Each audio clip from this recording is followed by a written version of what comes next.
¿Y la playa? ¿Cuándo fue la última vez que probaste algo nuevo? ¿Puedo hacer esto todos los días? Sí, ¿Puedo cruzar la isla caminando? claro. O cabalgando si quieres. ¿En qué puedo ayudarle, señor? Bonjour, madame. ¿Es posible cancelar mi vuelo? ¿Qué es esto? Esto es nuestra flora autóctona. Oh. Y hay más. Mucho más. ¿Será por esto que sonreímos tanto? ¿O será por esto? Porque cada día es un nuevo descubrimiento. Dale un giro a tu vida.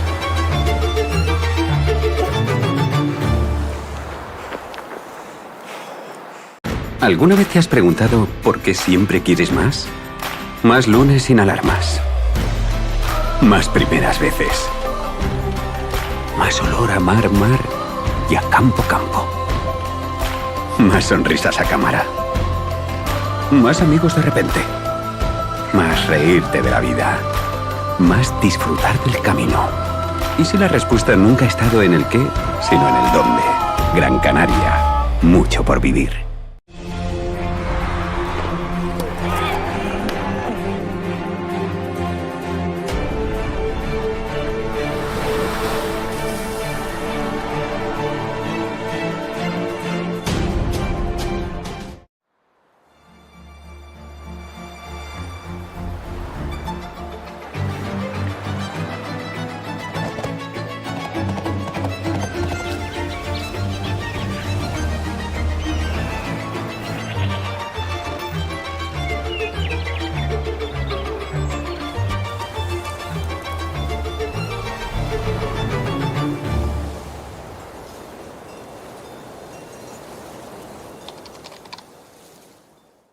¿Alguna vez te has preguntado por qué siempre quieres más?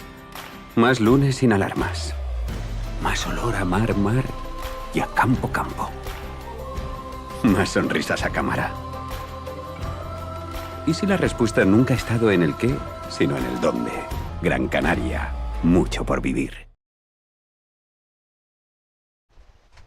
Buenos dias and welcome to Las Palmas, Gran Canaria. We are here for the APP World Sup Gran Canaria Pro Am. I'm Ollie Russell Cowan. I'm joined by my buddy Bo Nixon. Bo, how you Ollie, doing? yeah, really great, thanks. What a beautiful day we have here for day number 2 of all the action. Yesterday was incredible. We saw some fantastic SUP surfing performances go down, both in the juniors and in the longboard. We're doing the longboard again today. What did you think of yesterday's performances? For yesterday was amazing. The level and the progression of the juniors out there, and then just seeing the longboarding, all the kind of tricks that everybody was doing. We're going to be going to the highlights from yesterday. Let's check it out. Hello and welcome to the APP World Tour's Gran Canaria Pro Am. I'm your host Holly Maudsley and here we are at day 1 of competition. Today we are running round 1 of the junior and longboard categories. Stay tuned all day for non-stop action. It's amazing to be here. Amazing to be back. 3 years since we haven't been here. Smashing it up, casually throwing spray there.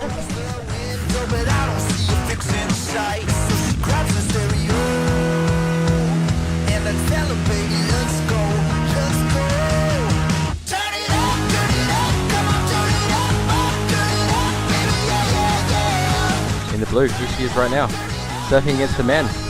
Really nice, stylish hang 5. Nice right, cutting it back into the water. So quickly shuffling up the board, coming back. Here we go, he's going to get to the nose. Lovely. As Tucker Rizzick up again out the back, holding a long hang 5.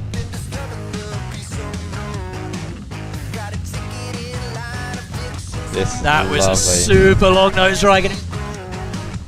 So Moritz here up on the nose for a long hang 5. Zane again just showing that powerful when he's going to do a headstand to finish. Got another, nice hit off the top.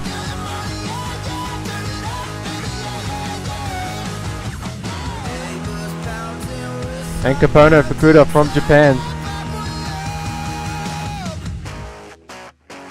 Just waiting for it to belts it off the top. Just waiting for it to stand up. Really fast turn. Really Again, long. another one. Gonna go back to back. Wow, fantastic maneuver off the lip. And that is day one of the Gran Canaria Pro Am in the books. We crowned junior champions. We started the longboard division and it has been spectacular. Tune in tomorrow as we do the finals of the longboard and also the men's and women's trials. See you then. Well, day one, fair to say it went off yesterday, Bo. It certainly did go off. The Japanese Storm were in town. Obviously, we had the winners of both the junior divisions from Japan. We had Keita Inoue winning the junior girls, and also Kapono Fukuda in the junior boys. And Kakeda, she was against her sister in the final. That's right. Yeah. So that was a really family affair in that final. Obviously, a very proud mum. We saw from the beach interviews yesterday, and their brother Tucker as well, cheering them on from the sideline. But tell me a bit about the longboard action. So the longboarding, it was pretty interesting to see. I mean, we hadn't had the longboarding since 2019 in Long Beach in New York, and putting the display on show in the Gran Canarias, some really fun conditions yesterday.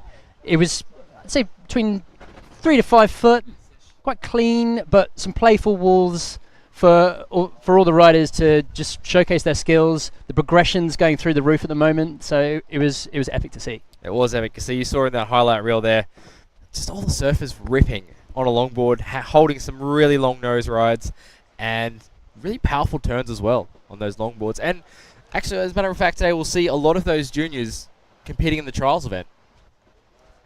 We got there's going to be plenty of the juniors in the trials.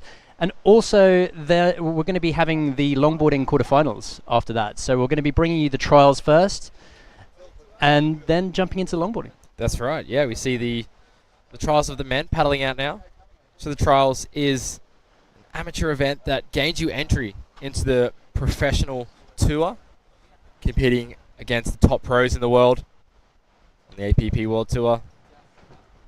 And we see the first heat coming up on screen in the men's trials. Round 1, heat 1. In the red, it's going to be Antonin Salaviera.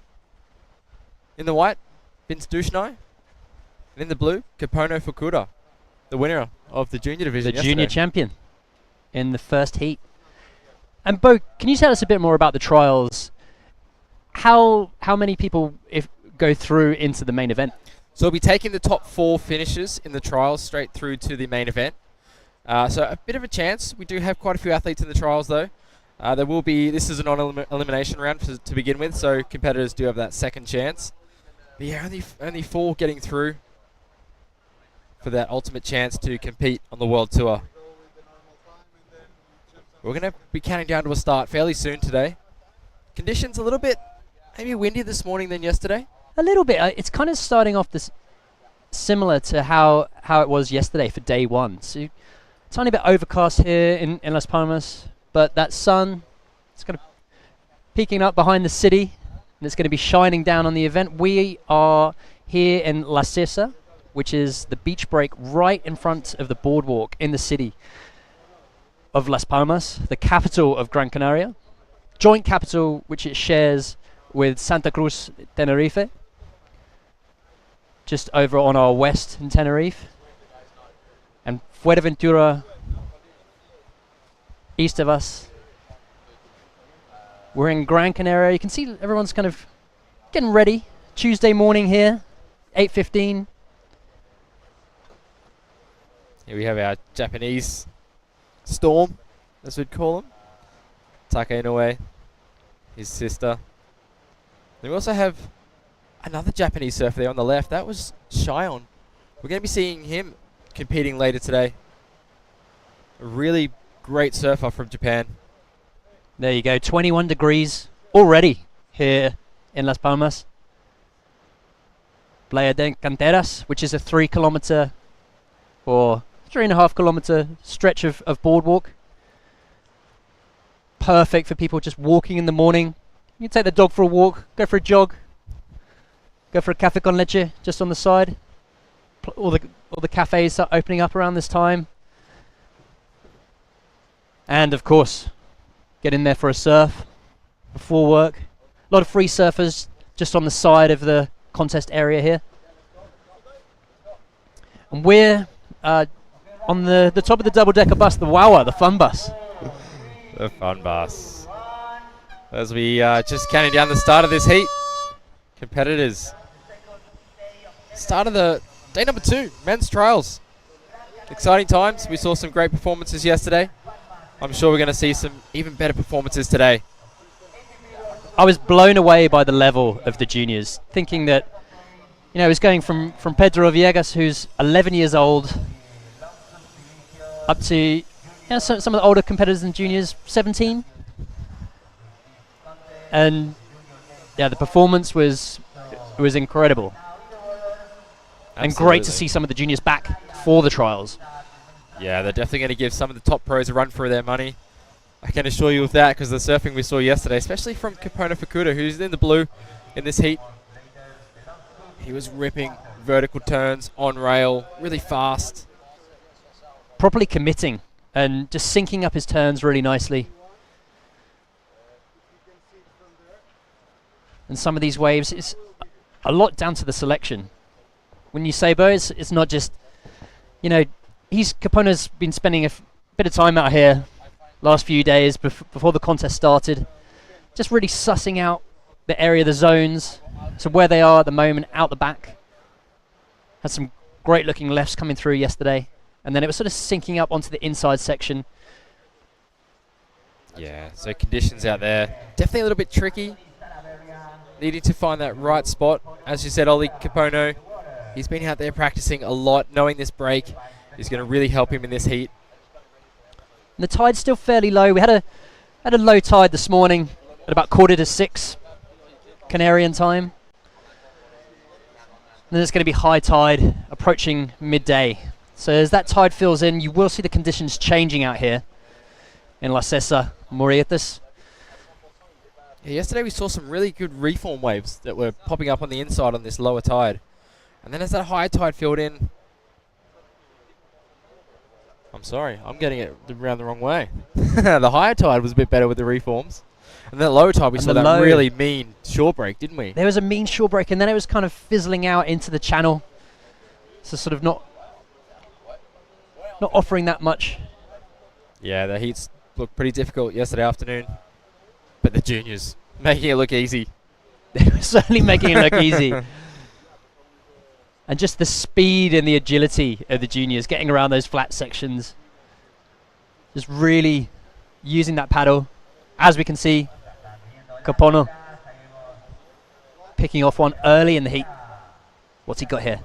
Yeah, we can definitely see that he's choosing those ones that are going to start standing up on the inside, offer a bit more steeper wall for him. Again, up into the lip, just relying on that backhand surfing like he was yesterday. Throwing it up into the white water there. The trials definitely need to up your game.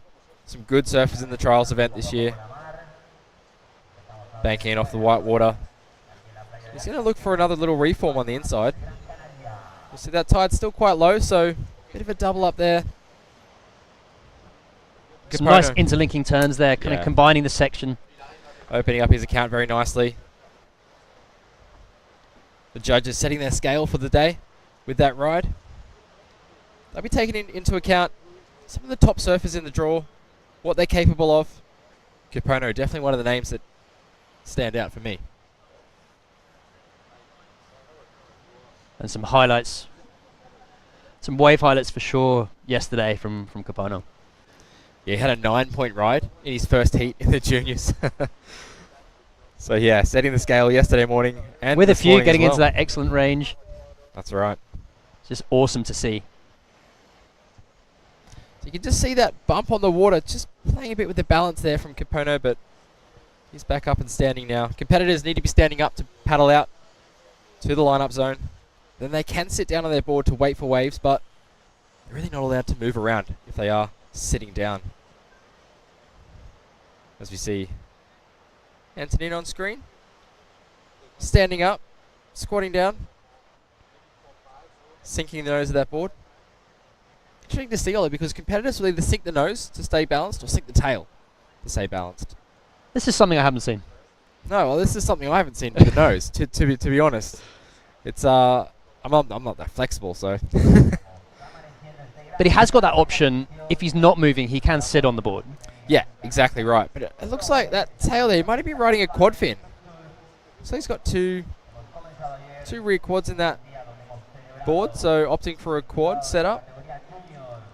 Giving him a bit more speed down the line on these mushy waves. Do you think some of the competitors that were in the juniors yesterday, would they have been, would they be sticking with the same equipment today in the trials? I'd say there would be, or they're probably maybe out practicing this morning on some different boards to see if it's going to work today. Maybe slightly smaller waves than we've seen yesterday, especially with the sets that are coming through. So maybe competitors opting for a slightly bigger board. And they were out there at first light, getting some waves in.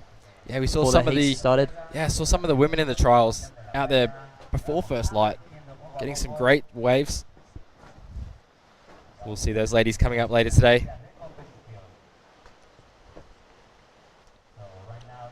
And Bo, how good is it to be back after 3 years? So 2019 was the last time that we had a SUP surf event on the APP, held here in Las Palmas, Gran Canaria. Yeah, to be back here at Las Palmas is incredible. To kind of, it seems fitting because we finished there in 2019, had a forced break, and now we're back. This is going to be the only stop on the SUP surf tour for the APP World Tour this season. So crowning world champions at this event, which is exciting, as we did back in 2019. We saw Pauanaki Raioha win the world title in 2019. He was knocked out in the quarterfinals. He was. And then the Brazilians had a chance to take it, but Leko Salazar playing upset for the Brazilians, securing Pauanaki that win. And then Abaya Moreno won the event. However, Izzy Gomez, she won the world title back in Barbados before this event even for the fifth time. Kicked off for the fifth time. That's right. The fifth world title. Izzy Gomez, just absolute shredder. Represented Colombia at the ISA World Games earlier this year. And Wellington Reis from Brazil took the win in the Gran Canaria Pro Am for 2019. Yeah, he's going to be one to look out for in this event as well. He's definitely going to be one to look out for. He's got a very powerful backhand, especially when we move around the corner here to El Lorette. So we do have quite a few options for surf breaks around here, Ollie. We are surfing at La Cissere. We do have breaks around the corner, up the beach, on the other side of the island, everywhere. And we got some swell heading on the way. We see Capono staying busy, getting his second wave in this heat, under priority. Nice little whip off the top there, but he's got a little bit more to work with here. Another cut back as he switches that paddle over for a slash off the top. That wave stands up again, but it's just going to go into that deeper water. There's that style on those turns that we saw yesterday from Capono. He seems to really have his weight dialed with the release and the hold on that back foot. Again, finding one of those reform rights that offer up 3 turns on the inside, and he's going to finish that wave off really nicely. He's very happy with that wave. That's great surfing from Capono there. Looks a little tired? No. No? Definitely not tired. He's 16 years old, I believe, Capono. He is, yeah. Yeah.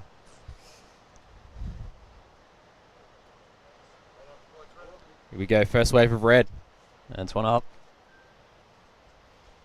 What's he got on this left? Nice turn there. Banking it to the back to the whitewater. Wow, really nice. Big hit off the top. Looking for something more on the inside, but that wave just fizzles out. That was a good looking turn. That. Yeah, it was a really nice looking turn. Great start to open his account as well. So we'll see some scores dropping in for our surfer in blue.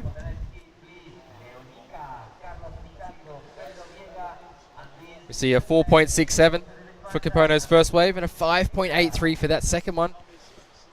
where he made that reform look pretty exciting on the inside. What do you think of Red's wave, just been? That was really nice. Yeah, first time we've seen Antonin surfing in this event, in the trials. Seemed like it just walled up a little bit, gave him something to play with there. Yeah, we'll see a replay of this wave. So just setting this wave up because he can see down the line it's going to stand up and offer him some more scoring potential as that wave steepens up here. And Right really there. big turn off the lip. Throwing lots of spray. You know what? I'm loving the colours of that board too. Really nice. I'm not afraid of pink. Brighten things up. Yeah, exactly. Slight overcast here, but we're predicting the sun to come out later on today.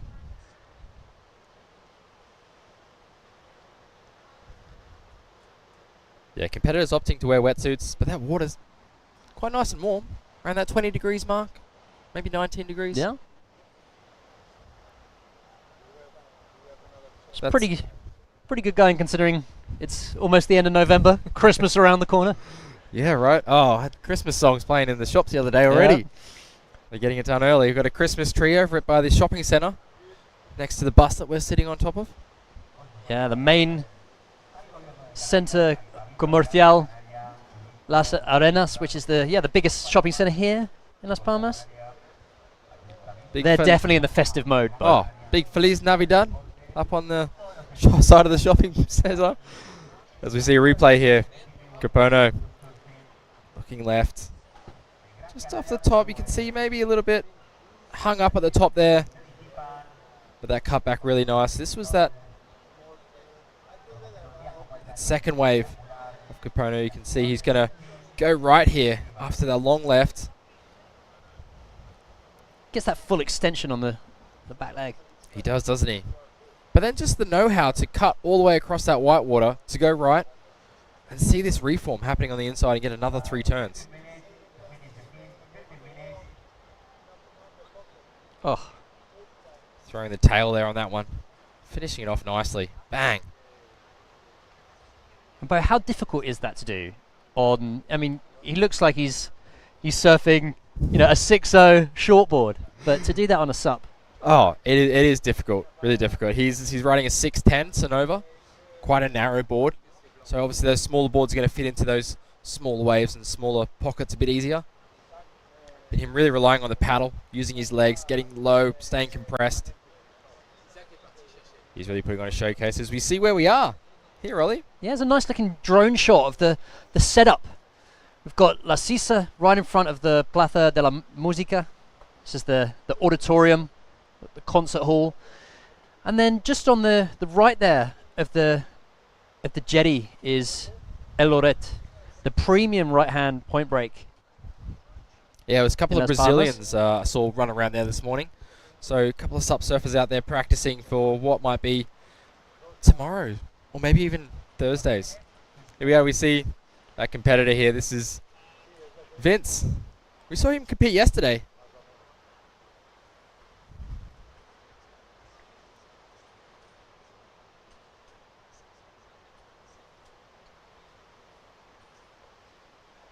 Does look like he's meant to be in this heat, but I'm guessing he's going to be put into that next heat.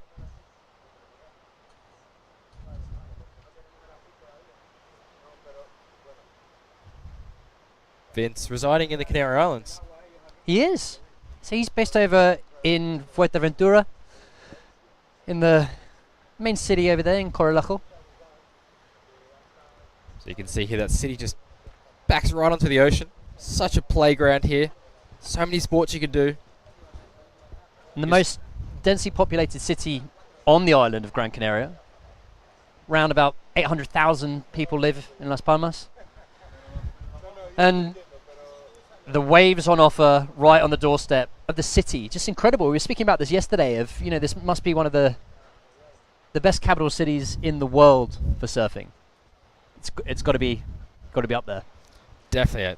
Warm water, warm weather all year round. Waves on offer all year. It's an island in the middle of the Atlantic, so getting swells from every direction all year round. Got some quite consistent winds that blow as well, so some certain standout spots. You can see those hills in the background there. That's a great place to go hiking, go walking. You kind of really easily get there from the city, and it's almost an extension, and then you've just got national parks on your doorstep. It's about 4 kilometers away from where we are. But we're not here for hiking, Bo. We're here for the waves. We are, definitely, as we do see a score drop in there for Red. 5.17 for his first ride, so kind of matching that of Capono's wave.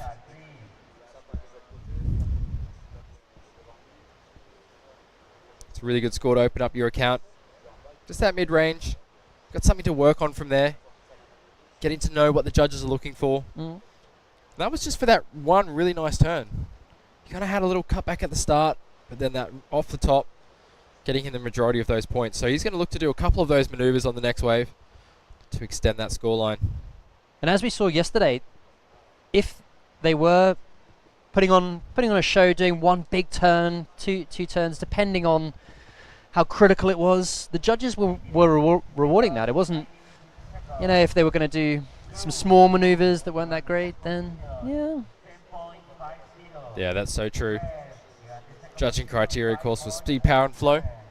Doing the maneuvers in the most critical section of the wave with control. And of course, using the paddle to maximize and amplify your turns. But not using the paddle on every part of the turn. So you can be holding the paddle. Most surfers tend to hold the paddle out on the bottom turn, but then really use it to throw some spray and apply some power on their top turn. So you'll see competitors opting for different styles throughout the day. But both these surfers really making use of the paddle throughout the whole wave, which is good to see. Coming down to 9 minutes remaining in this heat. See the drone there. Could be offering up some great footage throughout the day. You've already seen some of the city. See some more of the competitors. I love that overview, especially when they were going right. And the drone, almost like a follow cam, just hovering above the surfers there. Yeah, it's amazing what technology has brought to surfing. And seeing how, a little bit sketchy some of those rocks. Yeah, you can which see, you might not see from land. That's right, yeah, you can see those dark patches throughout the turquoise water. They're all rocks underneath there. So a bit of a point break situation here. Does move to sand on the inside. And it can get pretty shallow out there. It does get shallow. In the lower tide there, just to the left of screen, there's a rock shelf. And you get boils and little rocks sticking up. So you've got to sit right next to that one, and the swell's a little bit bigger. So we see another one of our Japanese competitors. This is Shion. Getting psyched up. Listen to some tunes. I wonder what he's listening to. Yeah, Do you have any guesses? Yeah. I'm not sure.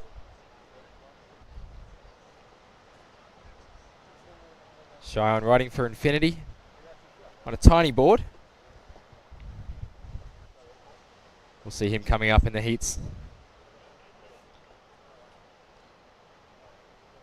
And just getting in the right mindset, putting his strategy together, thinking about what he's going to do when he gets out there. Capono under priority. He's going to sneak onto this wave. He can see it's doing something down the line. Is he going to be able to get over this bump? He does. Slashing away on that first turn. He's going to look to the right this time. He's going to see that steeper section go vertical. It's like you said, Ollie, just placing that board in the most critical section is going to get you those higher points. And again, he's going to find another reform. He's going to stick to what he knows. Right, really bashes it off the top, finish off that section. Really controlled. Capono, when you think it's the wave's dying away, he's got other ideas what he's going to do with that wave. He sees stuff that we don't see. So that wave caught under priority from Red. It didn't really look like it was going to do much. No, but 2 good turns on that wave. We saw Antonin just have that one big turn for that 5.17. So we'll see what the score drops for Capono, but we'll go to a replay.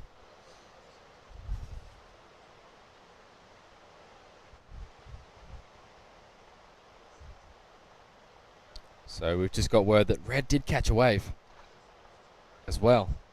As we'll see Capono finishing off that turn there. Like you said, bashing it. Just getting poised, and here's Red. There's Antoine. What's he got here? Just waiting for this wave to stand up. Another off the top turn there. He just jumped off. It looks like there. he faded it there. He was going to go right, and then just almost last minute decided to pull it left. Yeah, he was kind of looking left, looking right on that wave. Kind of in two minds of what to do. Whereas Capono just looks like he's in control, and like we said, he's spent a lot of time out here. He knows exactly what the waves are going to do. You've got 5 minutes left remaining. And there will be some scores dropping soon.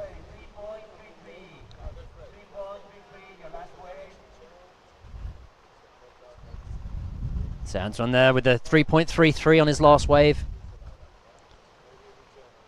He's needing a 5.34 to sneak up into the lead.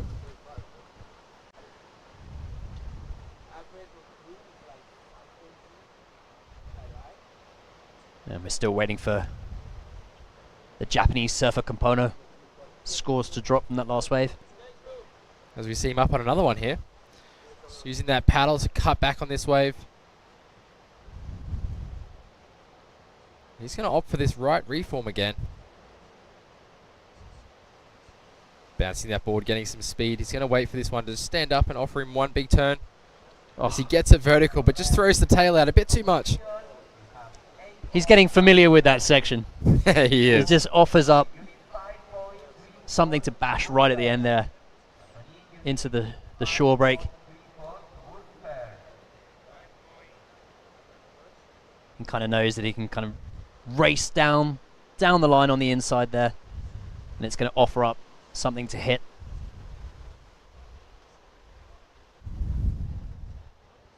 Yeah, Capono there, just extending his scoreline slightly. He had a 5.43 for that last ride.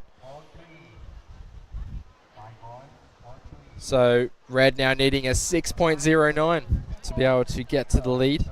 He does have priority. He's going to sit with that with 3.5 minutes.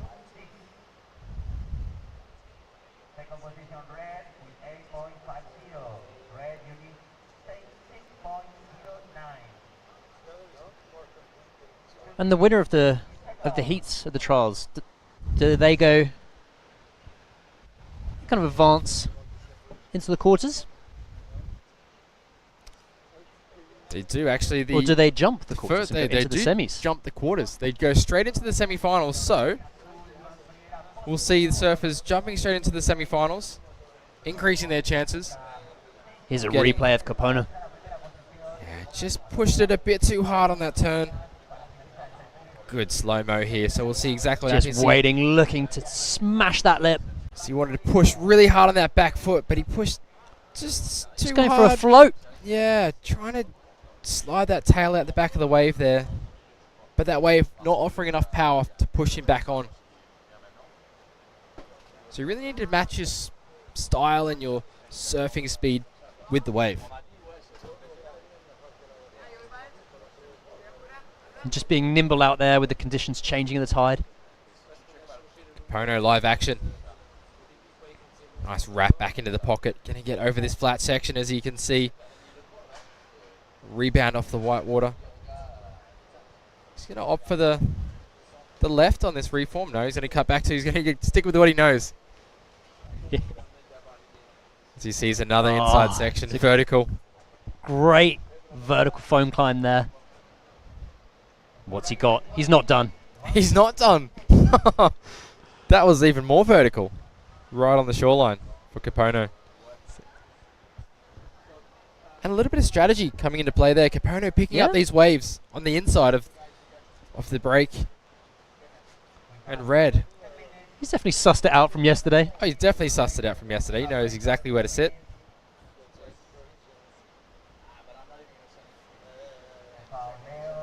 Surfer in Red. 1 minute 15 seconds on the clock. Doesn't look like there's too much out the back there on offer, but we hope that he can find something. He's going to try for this little one.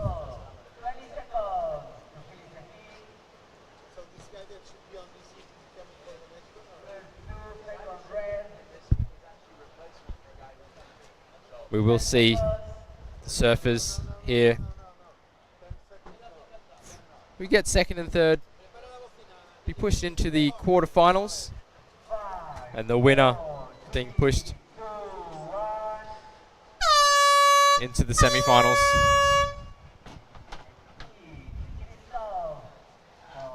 It's behind.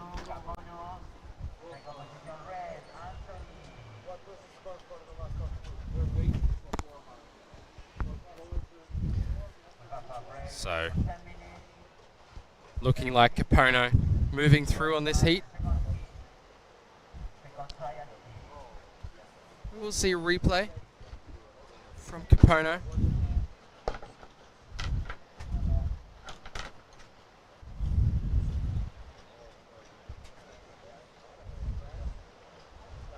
A nice backhand slash there from Capono.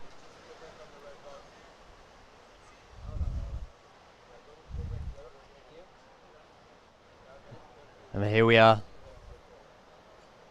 We're going to be jumping to a commercial break and then heading into Heat 2. ¿Y la playa? ¿Cuándo fue la última vez que probaste algo nuevo? ¿Puedo hacer esto todos los días? Sí, ¿Puedo cruzar la isla caminando? claro. O cabalgando si quieres. ¿En qué puedo ayudarle, señor? Bonjour madame, ¿es posible cancelar mi vuelo? ¿Qué es esto? Esto es nuestra flora autóctona. Oh. Y hay más. Mucho más. ¿Será por esto que sonreímos tanto? ¿O será por esto?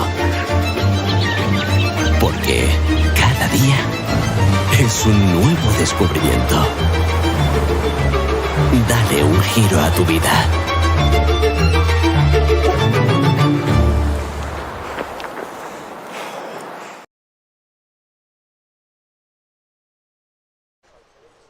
Buenos dias. Welcome to Las Palmas, Gran Canaria. We are here for the Pro Am. I'm Ollie Russell Cowan. I'm joined by Bo Nixon. Bo, some amazing surfing we've seen already this morning. Already from two surfers in the first heat there. Capono Fukuda taking out the win in that first heat. He's going to be moving through to the semi-finals. We saw him win the junior division yesterday. See our surfer in red. We'll definitely see him back in the quarterfinals. Coming up later today. We are going to finish the trials event. So that way we'll have all of our surfers from today who qualify into that main event surfing from tomorrow. And we're coming at you live from Las Palmas, Gran Canaria, La Sisa. We're in the double-decker bus there, the Wawa, the fun bus, giving us that mobile option. So that's where the Bo and I are, the judges as well, joining us on top of the double-decker bus, giving that perfect view out into the lineup at La Sisa, and having that mobile option to go round the corner on the right there to El Oret, the right point. This is the premium wave. We've got a building swell coming up, but some nice looking waves out there today. 3 to 4 foot, 14-second period. Had a low tide this morning at about 6 a.m. The tide's going to be building, and on that sandbank where we are, conditions do change as we saw yesterday in the juniors and the longboard division. And we're going to be bringing you, after the trials, the longboarding, jumping into the longboard quarterfinals. What are you looking forward to seeing, Bo? Looking forward to seeing just all the action today. It's going to be great. It'll be fantastic. We've got the men's trials to finish, women's trials, longboard action. Yeah, it's going to be a very, very exciting day. As we get a bit of a shot down to the city of Las Palmas. The largest city on the island, the capital of Gran Canaria, the joint capital which it shares with Santa Cruz, Tenerife. And just the options, the water sport mecca and options of the Canaries that we have here in Las Palmas, being the capital, about 800,000 inhabitants here. It's an awesome university city, lots of fiestas and festivals. Carnival, of course, which is happening in February next year. I'm very excited about Carnival, though. I'm going to have to come back. but I'm more excited about the surf and what we're going to be seeing later on That is very during true. the event. And the swell is just building. And the Canaries, situated in the middle of the Atlantic. Lots of free surfers out. Surfing, stand-up, bodyboarding. Even one or two people body surfing and swimming out there. Yeah, beginners, advanced surfers, suitable for anyone. Come down here, learn to surf. A great place to just walk on the boardwalk. Here we are with the athletes zone, the competitors area where they're getting ready, getting psyched up.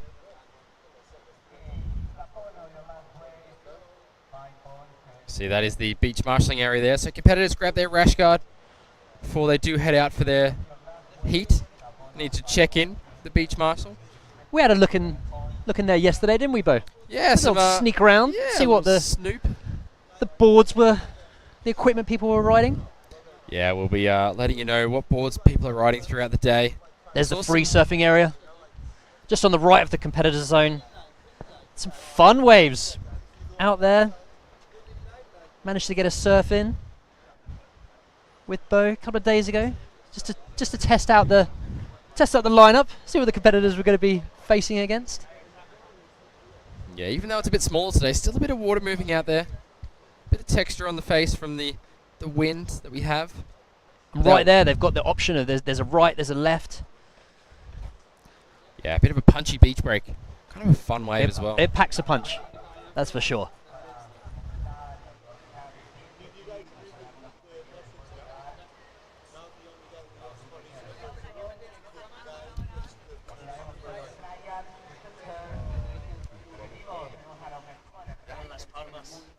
People getting their morning walks in, jogs in, before they head to work. I think Spain, kind of typical starting time for work, it's around about 10 a.m. They get to have a siesta break if they so choose. Or they can head out for a surf, perfect for lunchtime. And yeah, it definitely gets a bit darker later here. Being so south, I mean, we're almost like geographically closer to Africa than we are to continental Europe. And yeah, I mean, you can head over to Morocco. It's about 4 hours on the ferry from Fuerteventura, which is just to the east of us here in Gran Canaria, Las Palmas. And the ferries interconnect between all the different islands here. Really easy to get around, whether you're going to go from Lanzarote to Fuerteventura, from Tenerife to Gran Canaria. You can also take some small planes, if you so choose. And that's the top, overlooking the Plaza de la Música, which is the music hall here, the auditorium. You see classical music and some spectators here. Still a little bit early. Yep. Rubbing the sleep out of the eyes. But great to see the spectators getting up early to watch all the action down here. It's great to see them out. Seeing the best in the world. Going to be putting on a clinic here today and later on during the week. And we do have the best stand-up juniors in the world, as we saw yesterday. Putting on an absolute clinic out there. As well as the longboarders, who are going to be coming up in the quarterfinals later on today. And then the main event later this week. The APP World Tour Sup Surf Gran Canaria Pro Am.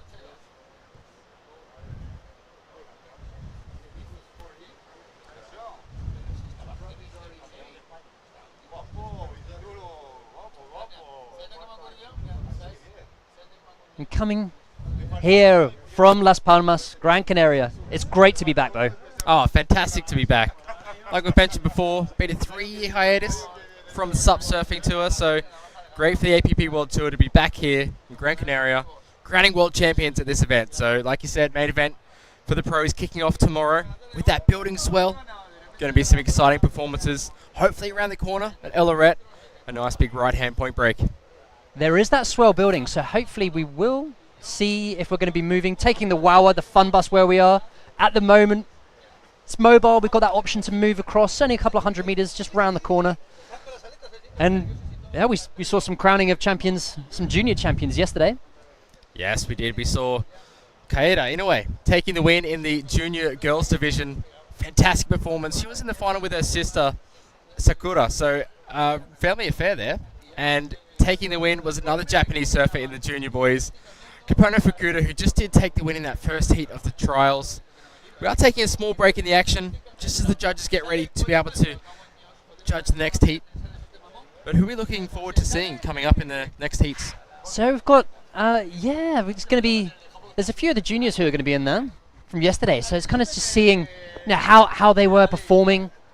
And they were putting on an absolute show yesterday. So as well as Kapono, who we just saw in the trials. So the level from the previous years, I mean, it just seems to be just jumping up. It's just getting better and better. The stand-ups are getting younger. I know, right? The athletes are just, it's going to be amazing to see what we're going to be in store for later on in the trials and then in the longboard division as well, babe. That's right, exactly. We've got, coming up in the next heat, Leonardo Nica. He is an Italian surfer, now residing in Portugal. He's been on tour for a lot of years, so looking forward to seeing him competing. He was out there free surfing the other day. Down where you were surfing there, Ollie. It was fun. Doing some airs, doing some blowtails. He was ripping. So really looking forward to seeing him surfing in the next heat. As we're now going to take a recap of that first heat.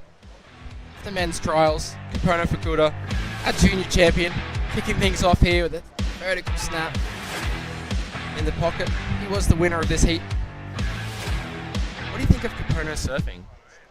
I think he's really got this spot almost dialed from yesterday. And what we're seeing here, this kind of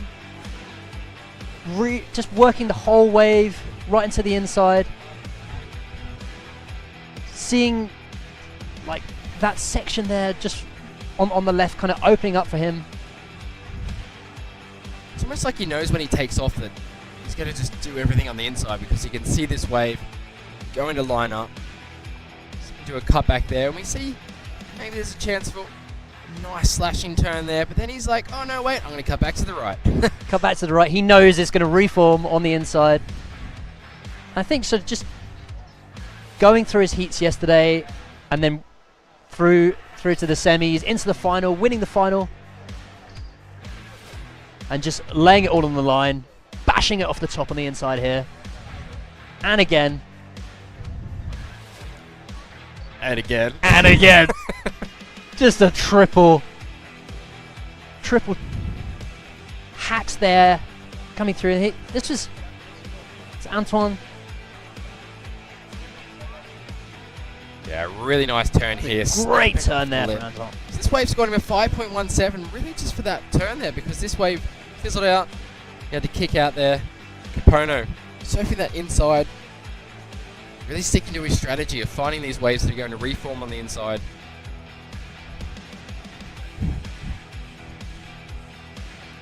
Here it is again. Ah, bang, vertical up into the lip. Some great surfing there from Kapono. And we saw him get into the excellent range yesterday as well in the juniors. Throwing down some big turns. Some 8-point rides, a 9-point ride in his first heat. There's Antoine kind of fading it. Looking at the right, sunning against it and pulling back to the left. Definitely a lot of potential there. Just needs to get on the right waves for Antoine. We do see Kapono again. So Kapono winning that last heat, he's going to be jumping straight through into the semis, Bo. That's right, he's going to surf one more time to be able to qualify for the main event. Got to get a first or a second in that semi-final heat. Here's the slow-mo, just eyeing it up. And then boom! Bang. Showing his sponsors on that turn. See a rapid cutback from him. Just that speed he can generate across those flat sections with the paddle to fit in 3 good turns on that wave. And again, cutting it back to the right, knowing that this is going to stand up. Getting busy, getting past that flat section. Waxed it off the top. And this was just right at the end of the heat. Nice slow-mo here. You can see Kapono Using that paddle, placing it in the water. You can see the paddle switch here. Slides his hand up that paddle. Almost like an extension of his body. Oh, it really Kind of is. using it to his foot advantage. It's exactly what you see the good surfers doing. You see him getting that board up over the lip. So Capono, it's just showcasing really what they're looking forward to in the trials today. And we're going to be having some great surfing coming up. The lineup is stacked for the trials, and then moving on into the longboard. We're going to be, I don't know if we're going to be crowning a longboard champion today, but going to have to see what the conditions are going to be up to. I mean, at the moment, we're about 3 to 4 foot. Wind's looking light, bit cross shore, but there are some great waves on offer for our competitors in the trials. And we're going to be jumping to a commercial, and then we'll be back with all the action. ¿Y la playa? ¿Cuándo fue la última vez que probaste algo nuevo? ¿Puedo hacer esto todos los días? Sí, ¿Puedo cruzar la isla caminando? claro. O cabalgando si quieres. ¿En qué puedo ayudarle, señor? Bonjour madame, ¿es posible cancelar mi vuelo? ¿Qué es esto? Esto es nuestra flora autóctona. Oh. Y hay más. Mucho más. ¿Será por esto que sonreímos tanto? ¿O será por esto? Porque cada día es un nuevo descubrimiento. Dale un giro a tu vida.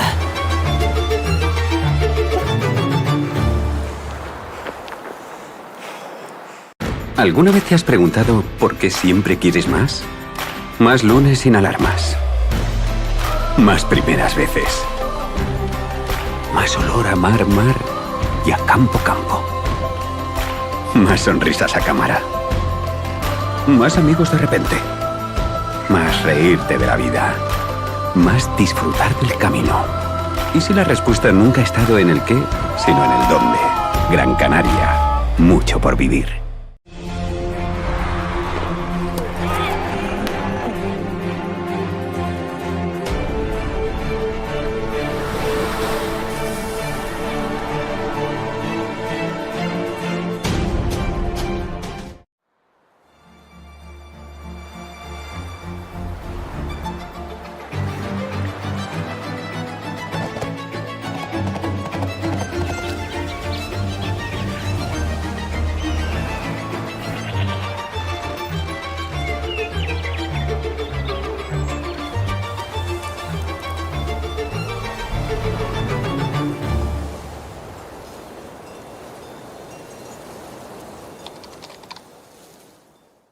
¿Alguna vez te has preguntado por qué siempre quieres más? Más lunes sin alarmas. Más olor a mar y a campo. Más sonrisas a cámara. ¿Y si la respuesta nunca ha estado en el qué, sino en el dónde? Gran Canaria. Mucho por vivir.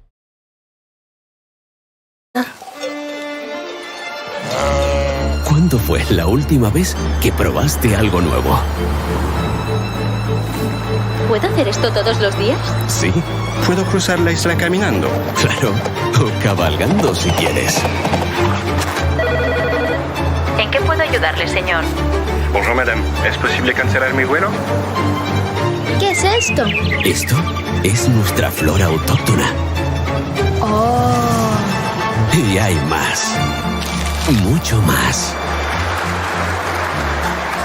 ¿Será por esto que sonreímos tanto? ¿O será por esto? Porque cada día es un nuevo descubrimiento. Dale un giro a tu vida.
and welcome to Las Palmas, Gran Canaria.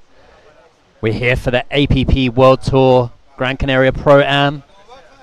I'm Ollie Russell Cowan, joined by Bo Nixon. Yeah, Ollie, we've got the men's trials. Round 1, heat number 2 in the water. Just had a bit of a break in the action there, but we're going to have Leonard Nika in the red, Carlos Fidalgo in the white, Pedro Viga, he's going to be in the blue, and Vince Dushnai in the yellow. As we count down the start of this heat. We saw Hear the horn. Vince and Pedro yesterday in the boys, under 18s, the juniors. Pedro, the youngest competitor in this event, 11 years old, from Brazil. It's going to be exciting to see him surfing today. So we see Vince getting a start here, taking a wave. Really nice turn there on the outside. Applying a bit of power. There's that wave just fizzling out. Maybe trying to read those inside waves. Seems to waiting for the bigger ones. So they offer that option for the reform. I'm excited. I'm looking at Pedro, and I think he's on his small board today. He's 5'11". Smaller than my short board. I'd like to take that board for a surf. Yes, exactly. I don't think I'd be able to sup with it, but Definitely not. So Vince's first wave, 2.17. As we see Leo Nika. nice turn from Leo. He's going to just bide his time getting through this section. Another turn there, just in the pocket. See if he sticks with this one. Really nice paddle changes there from Leo. Up into the white water. But he's going to lose that wave. It's all right. He's just filling his feet out for this heat. He's been out surfing last couple of days. When I went for a wave, he was out there ripping it up. Couldn't believe how quickly he was going through all those flat sections, just really using that paddle to get past any kind of turbulent water and then just into the open face. We also saw our competitor in white there catching a wave. That's Carlos. So just waiting for Pedro to open up his account. He'll have first priority out the back there. So the men's trials running with priority with 4 surfers in the heat. Priority means that you do have right of way if you sit with that first priority. Choose any wave you'd like. Other competitors can't touch you. As we see Carlos's replay. Working that board. Lovely, colourful board out there. Judges aren't going to miss that as he throws it up into the lip. Just can't quite hold that landing. Brightening things up over here. Yeah, I like it. We're going to have the sun coming through later on today, like yesterday. Carlos Glorious again. conditions here in the Canaries, in Gran Canaria, Las Palmas. Carlos just losing it. You can see that rail digging on the takeoff there. Quite a steep takeoff. Looks like he's riding a bit of a bigger board, bit of a wider, thicker board in comparison to some of the other athletes. Right? Yeah, it does, definitely. Opting for something slightly bigger today with that slight bump on the water. We have seen the wind dropping off throughout the morning. Competitors greeted with some great conditions out there. Scores dropping now for the first rides of our surfers. Leo Nika out in the lead with a 4.33 for his first wave. We saw that 2.17 from Vince and a 2.1 from Carlos, and just a quick Vince having a 0.3 look there for this. for his last Siding wave. against it. And Leo. Up and getting busy on the right here. Oh! Going for the float. I thought he was going to pull it off and... Just pushed a little too hard at the top there. It's Carlos on the inside. He's going to spin around and get this left. Really nice looking left for him. Great carve. He's going to try and keep it going as it hits that deeper water. So reading the waves, really playing into Critical. yeah, really critical. And that deeper water, just in the channel, is kind of just fizzles out a bit. They just got to get, like Compono was doing, just staying really close to the pocket, waiting for it to reform. Going too far away on some of these turns, kind of get pretty tricky to get back in. Yeah, it does. You see, if they get too far away, then it goes into deep water and they can't really get back across. We did see Capono. He wasn't opting to do those cutbacks out on that deeper section because he knew that he was going to be able to make it to that right on the inside. So hopefully competitors maybe took a few notes. So we'll see another fellow Japanese surfer. This is Shion.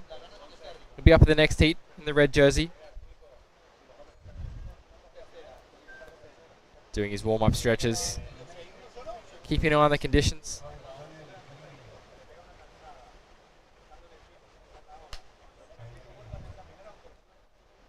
Still waiting for Pedro to open up his account. He does have first priority, so he can make his way around the lineup, look for whichever wave he likes. And thanks to our partners supporting the Gran Canaria Pro Am, Calbido de Gran Canaria, Turismo de Gran Canaria, Instituto Insular de Deportes, Gobierno de Canarias. Now up and riding. Leo bashes it off the top there. Yeah, great slashing first turn. Seem to look for something more on the inside. He's going to opt to go right on this wave. Let's hope this offers him up something. But again, hitting a bit of deep water. Hunting for that inside connection, but it's not to be on this wave. 18 minutes, 40 seconds on the clock. They've got plenty of time.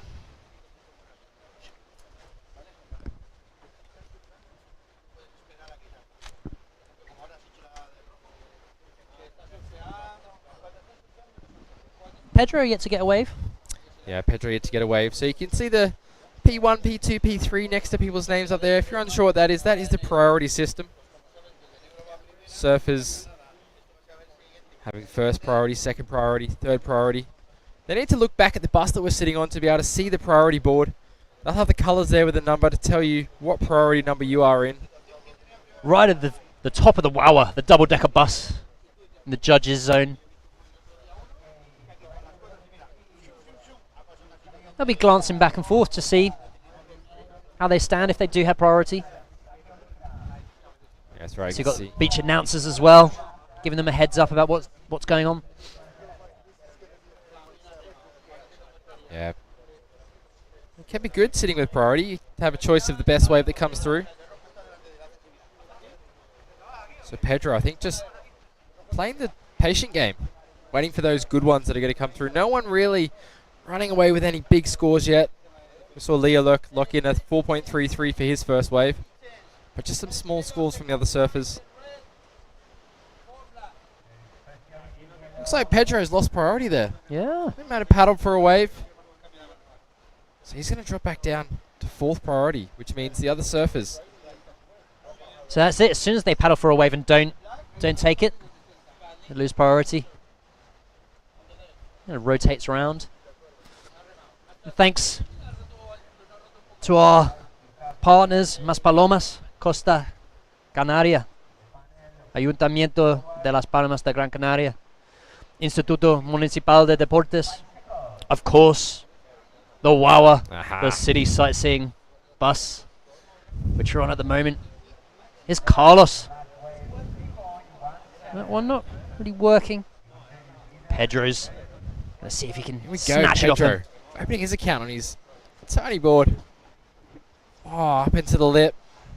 Nice there from Pedro as he cuts back.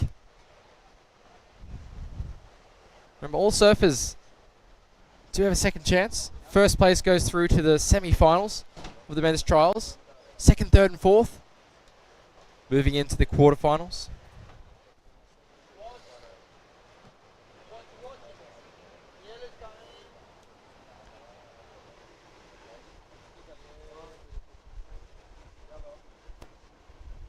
And Vince up and riding here. Great looking turn to open up, goes back into that Looking to see if he can get into the inside section, really using his paddle, digging in there. And unfortunately, not to be. And Carlos. Maybe a bit of a wave selection choices there. Kind of got to assess the situation in the lineup, kind of see what the conditions are doing, which ones are going to open up. Yeah, it can be good to stay busy as well in these heats. Trying to search for those waves, get an idea of which ones are going to open up, like you said, Ollie. I'll just correct what I said there. 4th place will get knocked out of this event. 2nd and 3rd will move through to the quarterfinals, and 1st place through to the semi-finals. And with Leo leading the heat at the moment with a 7.5. Plenty of time on the clock though.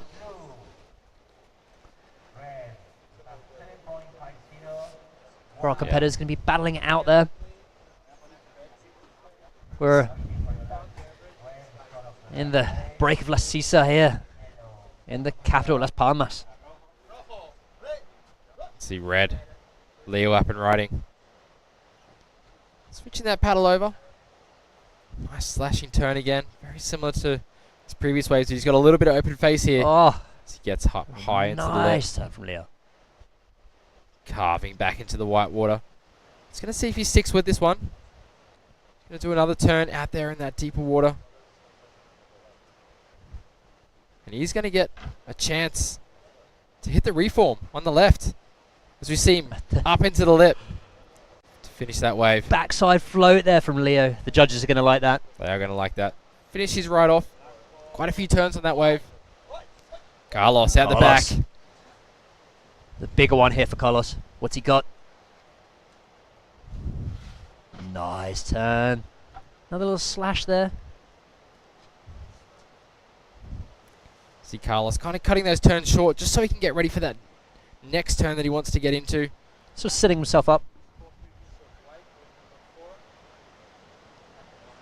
And Leo's last wave is definitely going to be... It's probably one of the best waves of the heat. I'd agree with that, Ollie. He surfed that one really well. A couple of turns up into the lip. And finishing off nicely on the inside as well. Yeah, we're just waiting for the scores to drop from Carlos and from Leo.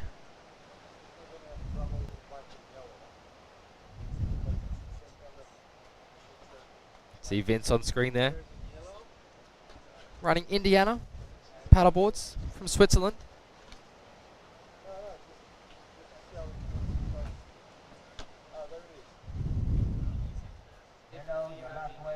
As we see a recap of our current heat leader. Leo in the red. Switching the paddle, slashing the turn, waiting for this wave to set up. And I like this second turn here. Up high in the lip there. Nice. Throwing a bit of spray. Not offering anything super critical, but keeping that board moving throughout the whole wave. Another cut back here. Then he links it up for the inside.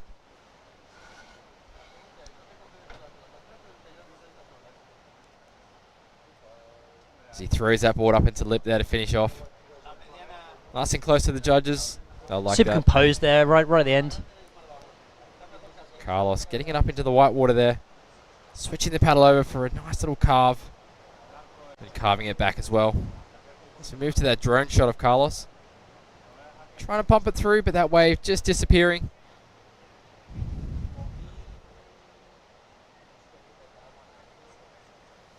See Pedro in the white water there. Maybe he caught a little wave there.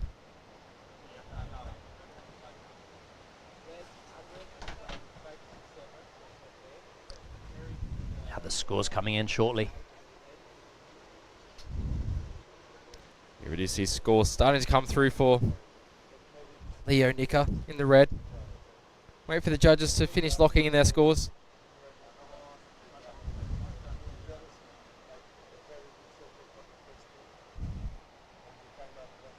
See Vince holding priority out there. Carlos in second priority. The score drops now for Leo to 5.67. Pedro. Yeah. Just up and riding on a small one. Advancing his lead there.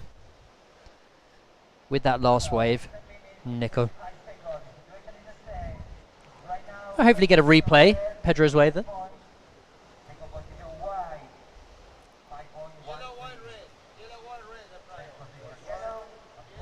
Carlos, live action here. Carlos positioning himself well for this left. Fading back to the right. That enables him just to be in that steeper section, that more critical pocket of the wave as he cuts back. He's digging that paddle in, using it for balance. Looks like he's going to find a little bit of a reform here. And he does. He's going to be able to get the left on the inside. Whips it off the top. Nice. He was happy with that last turn. That's what he's been looking for. As you said, by really using that paddle to kind of get onto that next section. Almost impossible to do that on a surfboard. Yes, it is, unless you're bouncing and hopping and even if you're wiggling around as Vince. Oh, just couldn't quite get his footing on that wave. He did have priority. We saw Leo have to give way to Vince. But he's not going to be able to get onto that second wave of the set. So Vince, I think just to that takeoff, it looked like the whitewater knocked his feet out of position and he couldn't quite hold it. He was a little bit stable at the beginning when he was going for it, and then the whitewater caught up with him. Decided to take him down.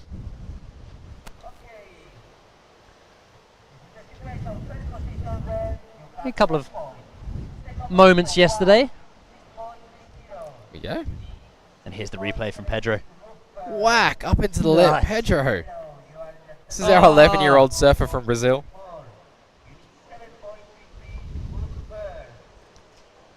And Carlos really bending into those turns, throwing in the paddle to position himself, keep nice and balanced. Nice Whack finish off to the that top wave. there. Carlos, fellow resident of your home country at the moment, Portugal. My adopted home country. Yep. Portugal. Carlos plays second in the national championships there in Portugal for the SUP surfing.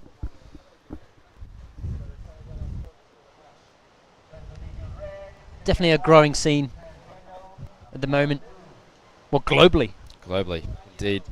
See Pedro on the inside, opting for this left-hander that is going to find the reform.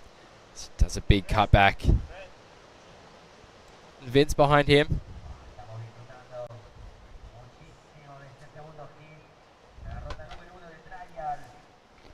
See Vince just navigating his way. Couldn't quite hold it through the white water there. And our heat leader at the back. An awesome slash from Leo on his first turn. He's found himself a good wave here. Be walling up through. Heading over toward that rock wall as he carves again. Heading back to the left, switching the paddle. He's going to finish it off. Just going to kick out there on the inside, but the work was done.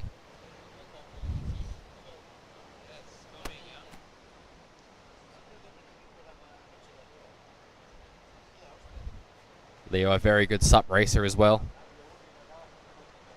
Here to compete for the SUP surfing. Hopefully make his way through to the main event. Top 4 for the men's trials. Through to the pro. Situation is still the same in the water. We'll wait for those last scores. Could be improving on that lead, I think, with that last wave. You reckon? That first turn was really nice. Controlled, powerful. Really critical. Top section of the wave. Around 6 minutes 20 remaining. And Carlos getting priority out the back, waiting patiently. And Vince and Pedro just heading out to join him.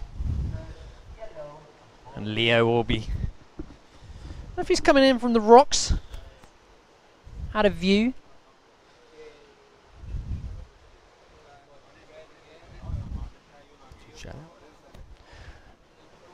Welcome everyone watching from around the world on appworldtour.com. Here's Vince. What's he got here? Nice Finding his turn. left. Looks like he might be able to link this one up if he stays with that white water. So I think I'm going to stick with it. It's a good move because it's going to stand up again on the inside for him. You see him leaning on that paddle. See the bend in that paddle as he leans on it. Really using it to his advantage. Swan dive out the back there. Keeping stable. Notice that with Vince. So finishing off his turns, going into the flat sections, widening his stance a little bit. Keep that nose out the water. Don't want to be nose diving out here, especially when it's low tide. Especially when it's low tide on that gnarly shore break. And let us know where you're watching from around the world. If you're joining us on Facebook Live on the APP Facebook page, throw us some comments. Just let us know where you come from. If you have any questions, by all means, drop them in the comments section there on Facebook. And also, if you're watching on YouTube, on the APP YouTube channel, we're going to be live on YouTube and Facebook all day. We're going right through to the finals for the trials,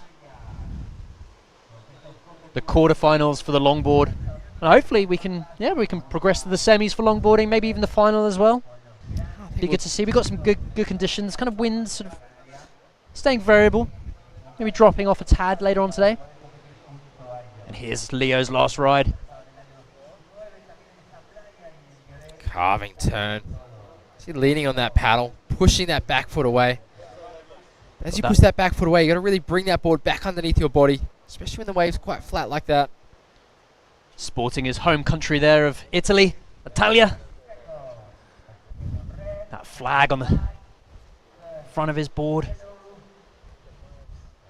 So that's possibly from the ISA games recently. Competitors need to have a flag on their board when there's was that a requirement for ISA? Yep, that's right. It's good to know. See competitors in our next heat paddling out. And there's definitely some flags on the boardwalk on the beach with the Japanese storm, the Brazilian storm out in force.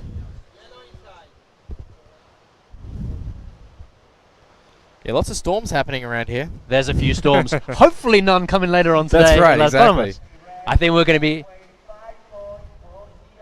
we're all out here in shorts and t-shirt weather.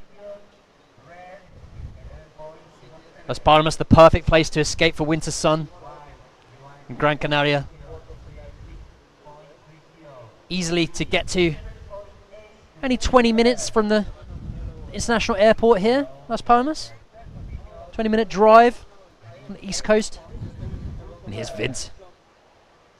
The replay from his last wave. And that wave just disappearing underneath him. We've got some people tuning in on the live stream. Nice. Where are they coming from, Bo? Oh, we've got one from Uruguay. Hello from Uruguay. Thanks for tuning in. People watching from the UK. From Brazil. Supporting Pedro. And appreciate everyone watching from all over the world, different time zones. We're on the same, almost the same latitude, bit further away in the Atlantic from the UK, but share the same time. Back in Britain. And same time zone as Portugal. Only an hour difference from France and Spain, Germany, continental Europe.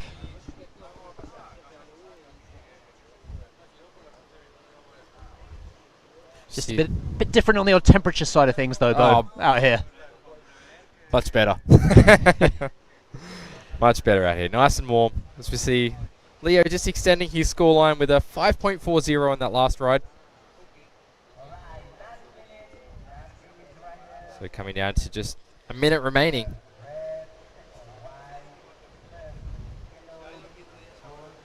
We do see the situation. Looking like Pedro, he only needs a small score, 2.97 to move up into third. Get him into that advancing position to the quarterfinals. Yeah, he's going to want to get a good one here to finish off. As Vince is looking at the inside. He's going to find one of these little reform rights. He just gets a bit too far forward on the board. 25 seconds remaining on the clock. Round 1, Heat 2 of the trials. Oh, can Pedro pick up this wave before? He's just got to spin and go on this, Bo. He does have to. This is it. This is his last Let's chance. see what he's got. I want to see him do something super cool. Come on, Pedro. Let's go. He's up and running. Oh, nice carve off the top, but he can't quite hold it on that top turn. Good experience, though, from the 11-year-old from Brazil. Amazing. First time over here in the Canaries for him. Not sure if it's first time over in Europe. That's a good question. Pedro competing in the juniors yesterday as well. We're going to go to a short commercial break. We'll be back with heat number 3 of the men's trials, round number 1. ¿Y la playa? ¿Cuándo fue la última vez que probaste algo nuevo? ¿Puedo hacer esto todos los días? Sí, ¿Puedo cruzar la isla caminando? claro. O cabalgando si quieres. ¿En qué puedo ayudarle, señor? Bonjour madame, ¿es posible cancelar mi vuelo? ¿Qué es esto? Esto es nuestra flora autóctona. Oh. Y hay más. Mucho más. ¿Será por esto que sonreímos tanto? ¿O será por esto? Porque cada día es un nuevo descubrimiento. Dale un giro a tu vida.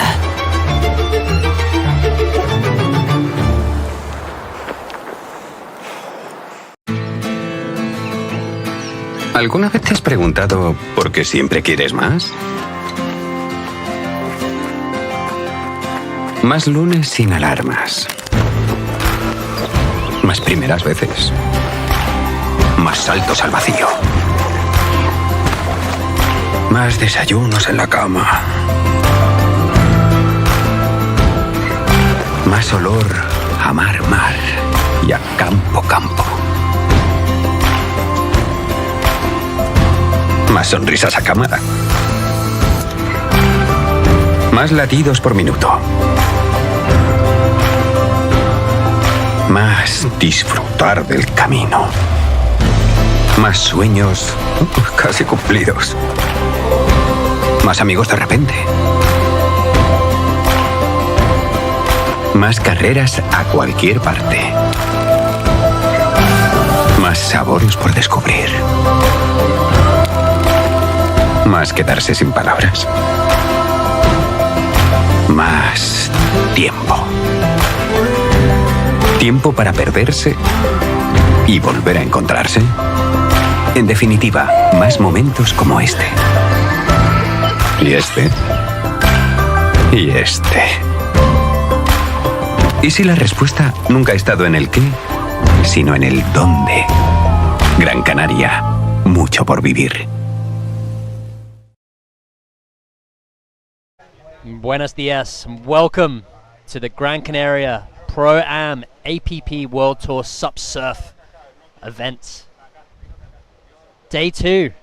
We're here with the men's trials. Round 1, Heat 3. Yeah, in the red, Cheyenne Machida. He's from Japan. Noah Stender from Denmark. And Andrew Noel from France. We saw both Noah and Andrew. Oh, the collision there. We're going to have to see what quite happened there. Andrew's up. So we see Cheyenne here carving his way through, realizing that Andrew is actually right in front of him. Nowhere to go. Just loses it a little bit. Jumps. Oh, very, very close to the nose of the board from Andrew. Sort of inches away from the nose of... Looks like competitors are okay. We'll see Cheyenne on screen soon, see if he's alright.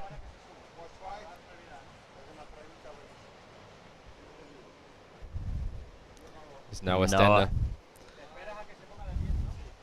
He's also competing in the longboarding division coming up later today. Nice slash there from Andrew Noel. From France, he placed third in the junior event yesterday.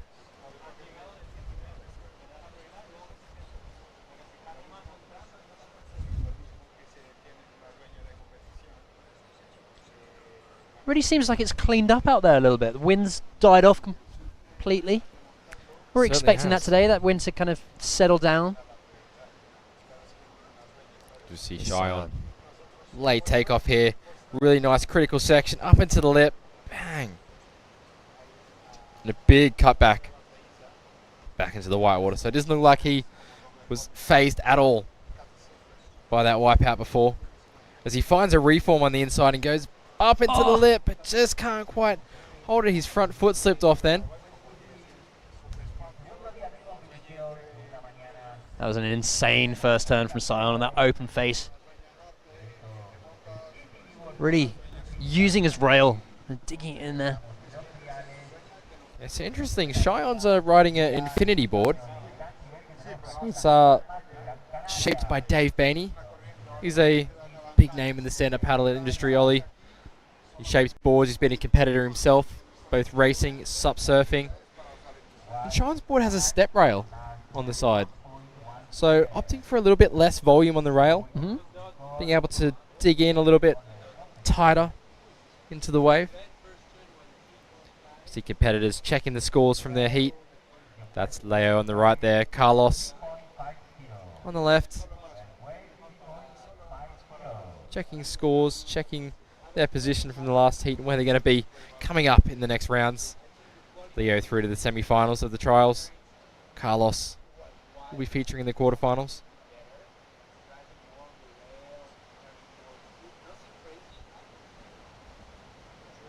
A few bigger ones coming up now. Change of tide. Expecting to that swell period to get larger. And You Noah's see up. Noah Stender, the tall Danish, 6'3", cutting it back into the whitewater. Noah, just a junior himself as well, competing yesterday in the juniors too. He's been doing a lot of surfing the last few days. Bit of a Danish contingent here. There definitely is. Yeah, Tobias Ernst. We saw him competing yesterday in the juniors. Not only are they from the same town, but the same school. And the same class. So yeah. Which is crazy. So you can imagine the chat and the banter between those two. Probably watching just stand-up movies. Also supposed to be doing their maths homework. Oh, definitely. Those boys traveling together.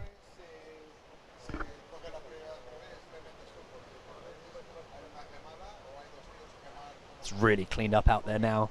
None of those sort of ruffles that we saw before on the inside. It's sort of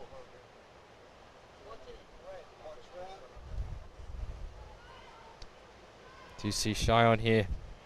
Looking for this little left-hander. He's going to kick out of that. Didn't see anything on offer for much scoring potential.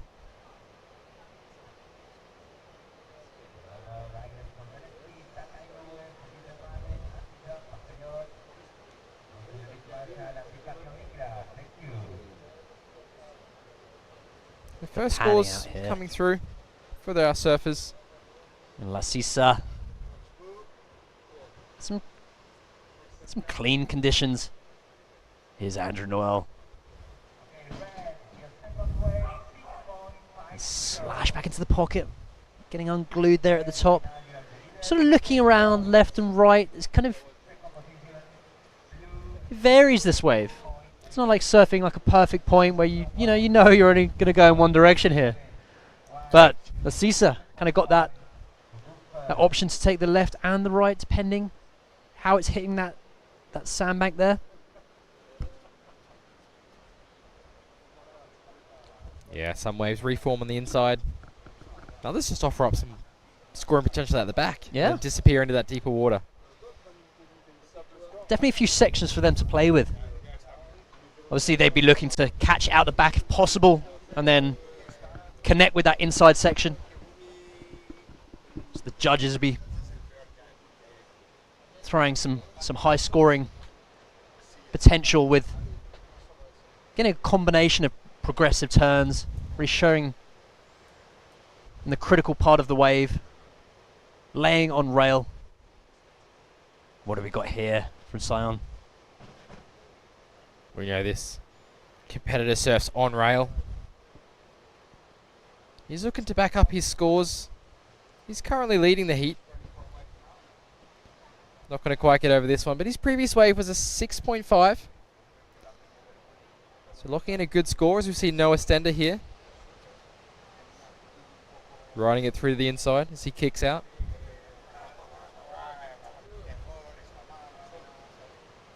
And Andrew as well. Up and riding. So lots of waves being surfed in this heat already, Ollie. They keep him busy out there. And it's pretty consistent. I mean, it hasn't really been like yesterday and this morning. Not many lulls, not many. You know, sometimes you can go out there and especially on a rising kind of swell size and period, you're waiting for about 10 minutes. They do have the option to sit down. You can see Andrew choosing to paddle out. It's a 5-stroke rule for SUP surf for APP. It's going to save a bit of energy. You're trying to get it out of the impact zone, but then that's it. As soon as you're out, like the boys here, you've got to be jumping back up on your feet, using the paddle.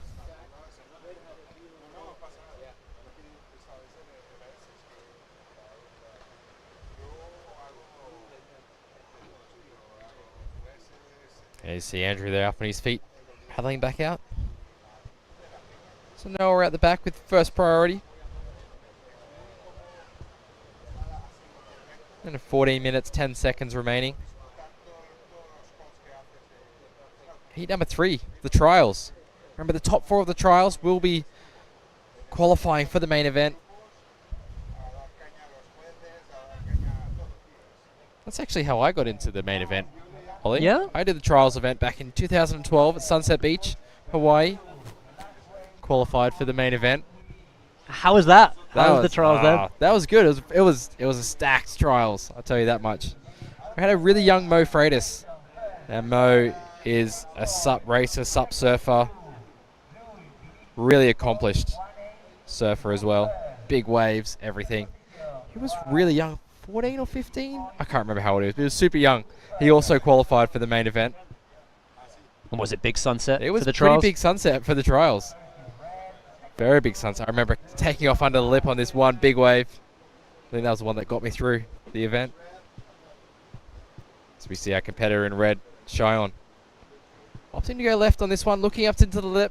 Oh! Throws it up. Can't quite hold it. Just all in on that one. Unfortunately, it's falling off there, Cheyenne.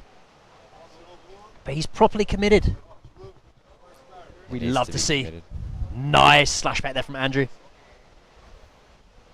Yeah, showing us the fins on that turn. That was nice.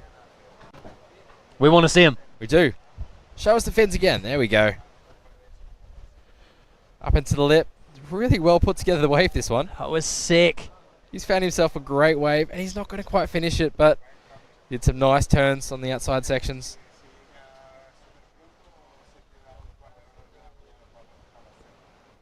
Do you know what Andrew's riding? Andrew's riding a starboard. Pretty small board, it looks like. It Small looks and small. wide. Kind of a fishy board. Get a closer look on this one.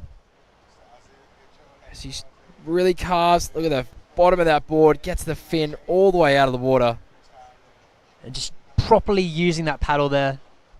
Digging his heel and his back foot. Driving it into the turn.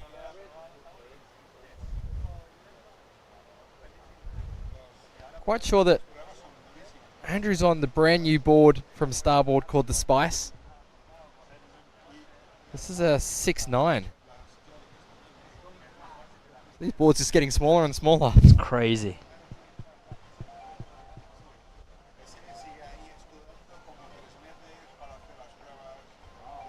So that was a nice wave there from No. Andrew. We'll see what scores the Looking judge for is going this to one. put in. Noah Stender using his priority on this wave. Looking like a great left. Stacking up as he cuts his way back to the white water. Then Looking bashes it off the reform there. Coming in. Really Nice nice. slash. Yeah, applied some power on that cutback.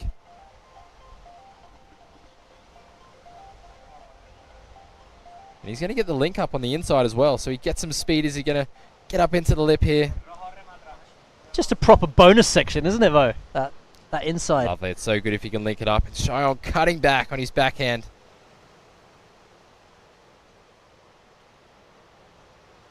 As he cuts back again. This wave just starting to slow down a little bit. He's going to try and stick with it, though, because he can see something on the inside. As he cuts back to the left. What's he got for us? He's going to finish it off with a foam climb. Kicks that board out. I've seen Cheyenne, there's some footage recently of him busting some big airs on his sups.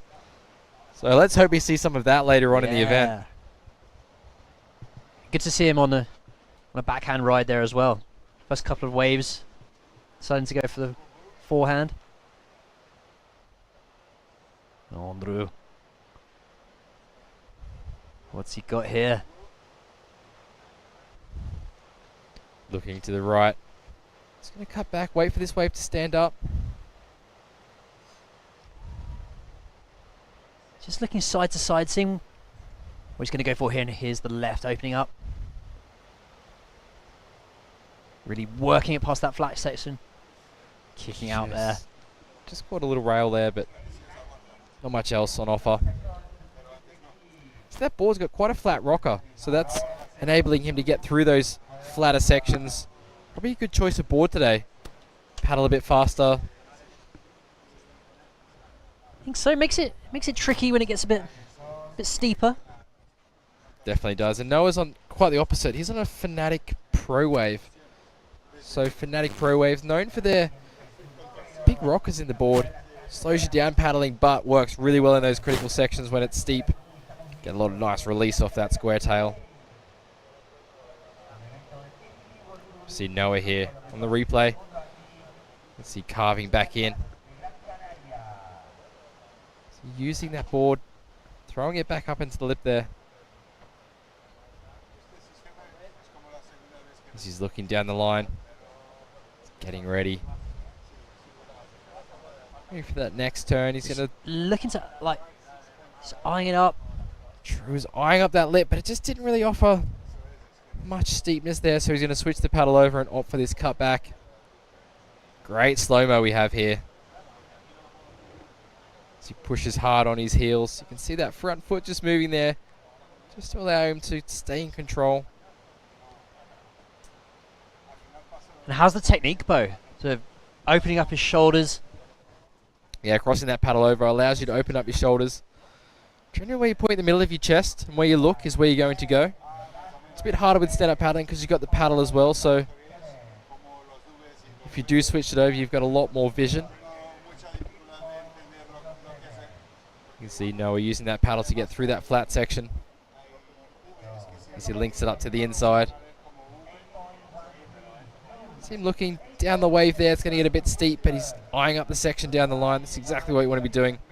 How's the foot positioning as well? So sort of just renegotiated his feet, saw the left opening up, so to move back a little bit on the board. As he throws that board into the lip. Lovely, nice float there. Taps it off the top there. Finishes it off on his feet. Again, what the judges like to see. It's going to be a good scoring ride from Noah.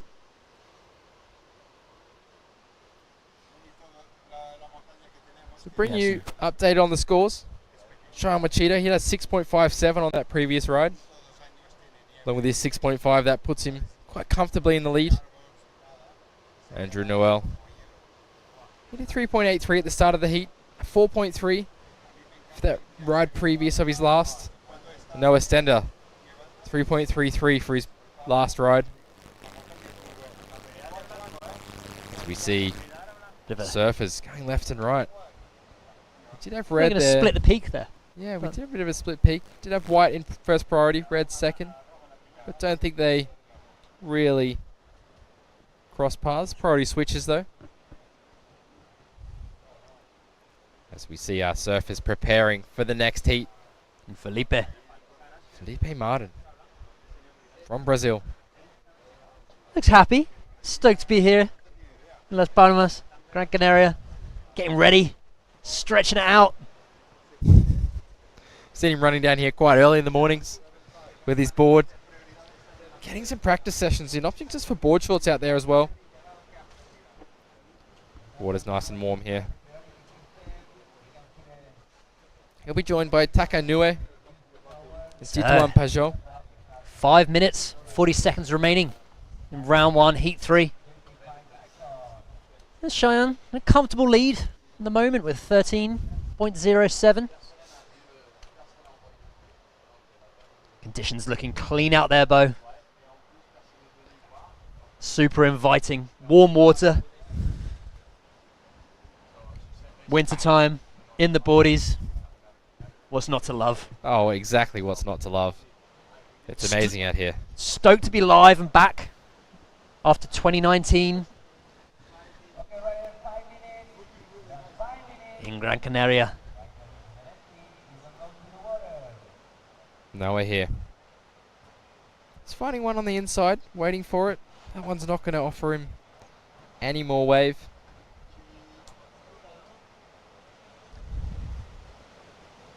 As we see Andrew from France. Just on a close out there, but he's going to stay with this one because you know what? It always reforms on the inside here. Especially here we with go. this higher tide.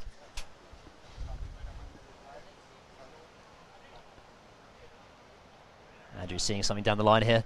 What's Definitely. he got? Up into the lip, throws it up high and really nice, committed. And stomps it. He'd be stoked with that though. He'd be really stoked with that. See if he did anything on the outside. He might have got one turn right on the outside section. Great to get a replay of that. Yeah, if he would have backed that up, that would have been a good score.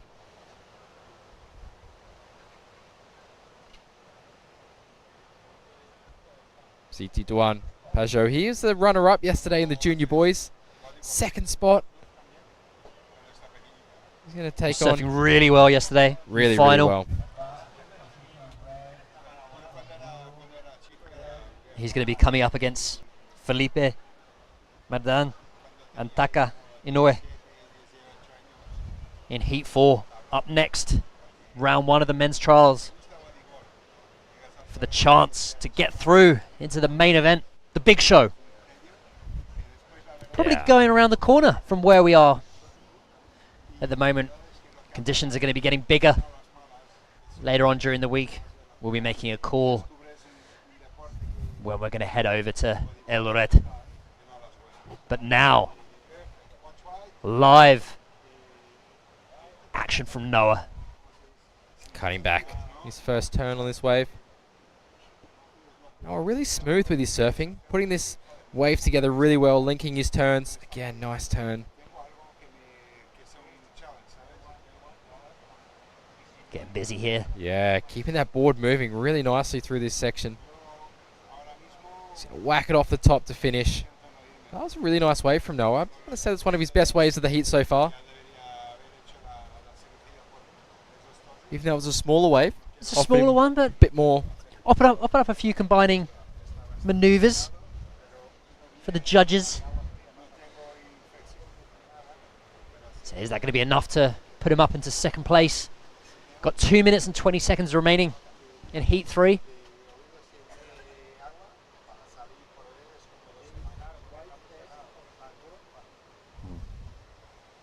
Here's See that replay of Andrews.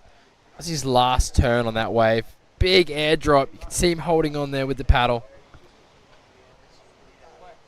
Another angle we have of that turn. Throwing it in the lip. Sick. Big. Oh, his feet come away from the board there.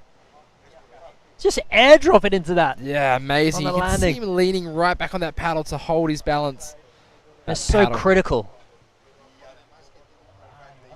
That paddle's such a great tool. You can get that board so far away from your feet, but use that paddle. It's an extra extension of your body. Would you Hold be yourself using it up. in the foam almost to kind of keep you up? Definitely, yeah. Leaning right back on it.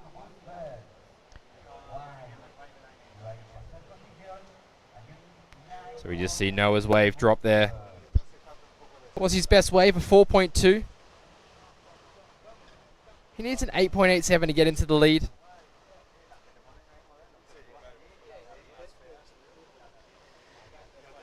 These competitors be moving through to the quarterfinals, second and third. First, straight into the semi-finals. Bit of a free ticket. Just save some energy. That's where you want to be. Straight into the semis. Here's Andrew Noel. Carving. In a critical section there again. Carving back. Just sliding that. He's got his eye on that. Critical section on the inside again. See what he can do. Big carve. Almost loses his balance there. See what you mean about using the paddle? Just Exactly. sticking it in behind his back. Keep him up. Noah. Noah. Here. Able to find a bit of opportunity there. So 15 seconds on the clock. Before the buzzer goes. Is there going to be another opportunity for our surfers here?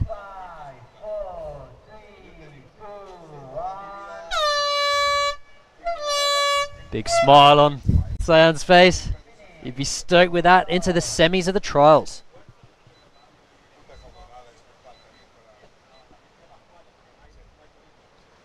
He's going to recap this heat. Red, that first turn. Blasting the lip. Throwing buckets of spray. Carving back into the white water. Just switching the paddle round. Straight back into business. Just showing, getting a couple of waves in that 6 range. So we see him just fall off on that one. Beat to that big turn on the outside. So he's going to smack the lip and then cut back around to the right. So we see him switch the paddle over. Surfing really well. This wave. Going to offer up one more turn on the inside. Just bouncing off the white water. Bit of a foam climb at the end. Best Nice. 2 waves from Red. Heat winner. That previous heat. We're going to go to a short commercial break, and then we'll be back with heat number 4, the men's trials.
Buenos dias and welcome to Gran Canaria. We're here for the Gran Canaria Pro Am. I'm Ollie Russell Cowan, joined by Bo Nixon. Bo, men's trials, last heat of round 1. Yeah, seen some great action already, but we've got heat number 4 in the water. Taco Nue in the red, Felipe Martin in the white, Tituan Pajot in the blue. Let's get to the action in the water. Saw some great surfing yesterday from Tituan. Yeah, and from Taka. And from Taka as well in the longboarding. Exactly. He'll be surfing again in the longboards coming up shortly. We did have a comment come in from YouTube. Klaus in the south of Gran Canaria. He wants to watch longboard action. Well, Klaus, it's going to be up in 22 minutes and 40 seconds. After this heat, the first quarterfinal of the longboard will be in the water. We're cheering on Moritz Mauch. We're going to be jumping straight into quarterfinal.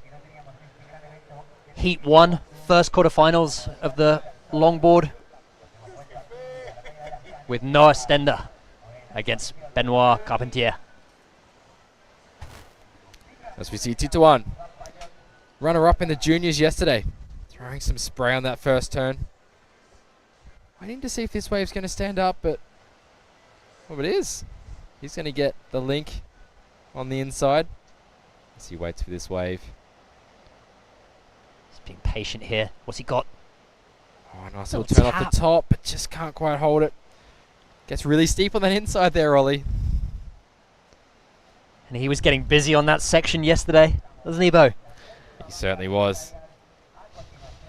Saw him get some really great lefts on the inside yesterday as well. So he'll be looking to surf right and left. Good young surfer from France. We do see how surfer from Japan, Taka, in the red.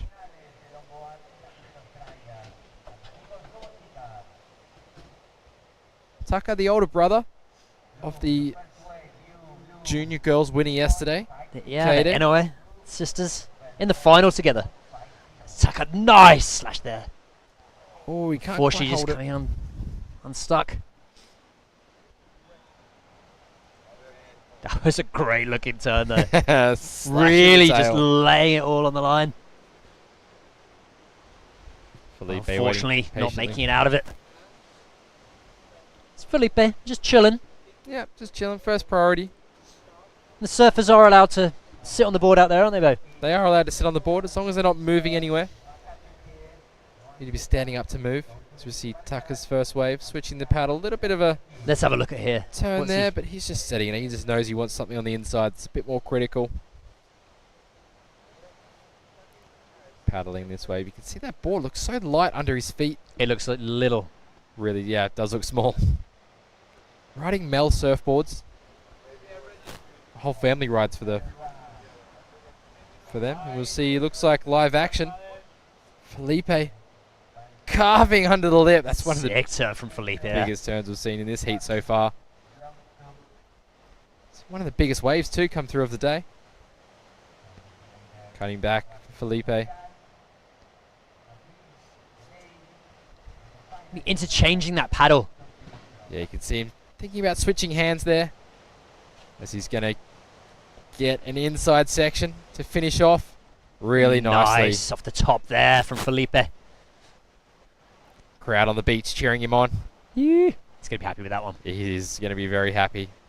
Felipe from Brazil. Sure the Brazilians are cheering him on down there. The Storm. The Storm, the other Storm. You have the Japanese Storm.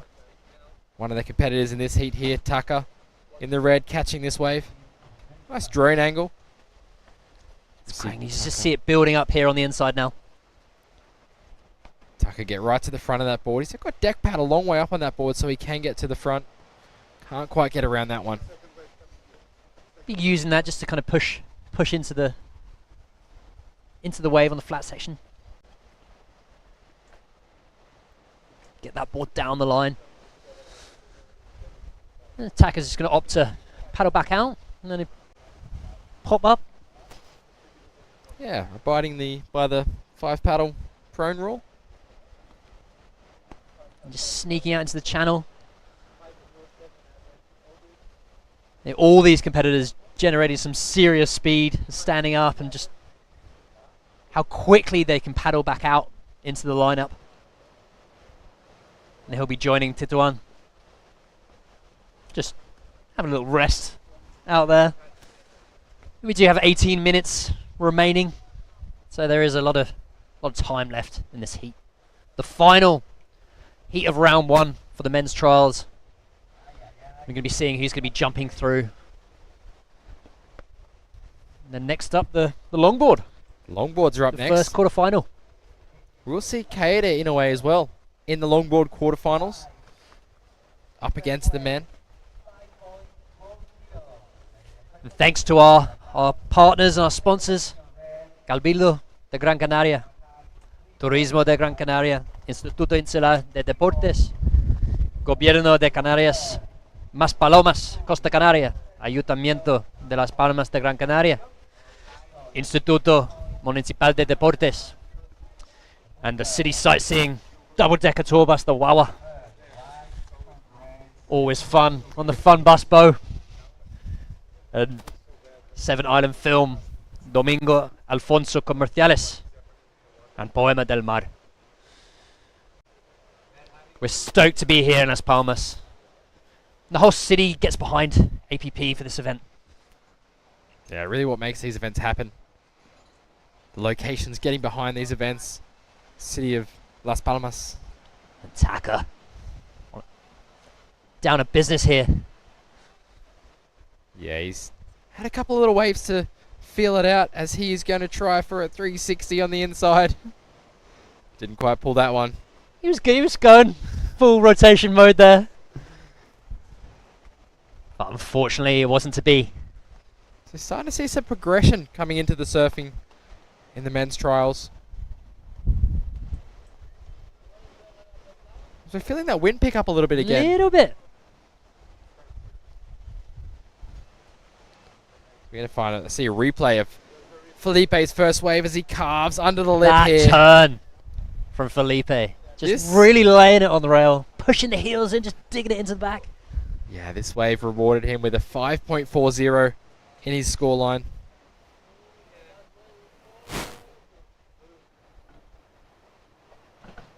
Really comes down to that first turn and this last turn. Yeah, run us through the inside here, biggest one. So Felipe finding this left. It's going to run on the inside as we catch up to the last turn here. Gets that board up over the lip, leans back on the paddle, throws some nice spray out the back of that wave. Looks down. You can hear the cheers from the beach. He'd be pumped with that wave. He'd be pumped. So he's going to look at this one to back that score up. He's going to go left on this one as well. Maybe a little bit caught behind there at the start with. Just getting stuck up in the foam.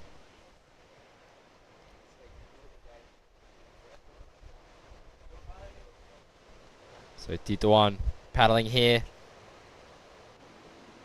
Opting for the left. Nice paddle transition for that top turn. So he cuts back into that white water. And he's going to stick with it.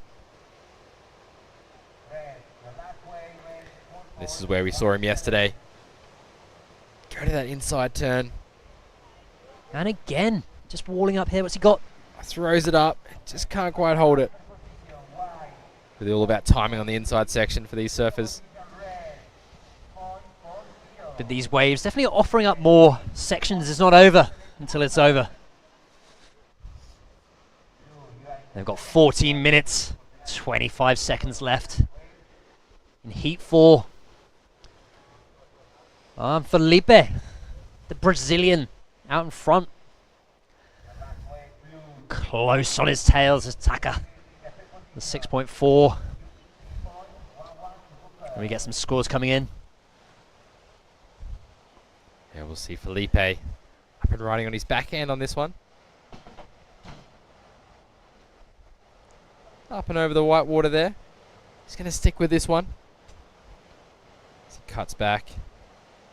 You can see something happening on the inside. It's going to go up into the lip. Finishes off nicely. Yeah, some good looking surfing by Felipe. The crowd's liking it. Brazilian Storm on the boardwalk. That's right. Cheering him on. There's some hoops and hollers. Was looking out for their boys. We'll see the replay of Felipe. It's a good looking slash there on his backhand. Yeah. Nice quick transition. Staying in the pocket of this wave. As we see Taka throwing it up over the lip. He's going to stay with this to be able to... He's cleaning up here for him. What's he got? Big Bash! slide on that tail. And he just can't quite hold it. We'll be getting a replay of that. We definitely want to see the action. Exactly. Taka pushing a little hard on his turns today. Seen him fall off a lot uncharacteristically. You can just tell he's a little bit annoyed. His performance so far. Bo, that board on the running a swallowtail. Yep. Thrust to set up the fins. Definitely give him that opportunity, a bit of bust that tail out. Yeah, he wants to bust it out. He's really good at throwing the tail, Tucker. We had a comment come in from the Japanese coach, Suzuki, for the subs. She's saying it's the Japanese typhoon, not the Japanese storm. Yes, I like that. I like that too. So we get the Brazilian storm up against the Japanese typhoon. That is Felipe Martin for Brazil. And two Tucker. stand-up powerhouse nations. They at the moment. certainly are. Yeah, really making a name for themselves. The ISA World Games, Japan, taking one of the top team medals. And the Brazilian, Luis Diniz, winning the ISA World Games Open Men. He'll be coming up in the Pro Division later this week. He was causing some upsets in 2019. The Gran Canaria Pro Am at El Loret, just around the corner from where we are on the Wawa, the double-decker fun bus. We go mobile there later, probably for the pros. You driving the bus, Ollie, over there?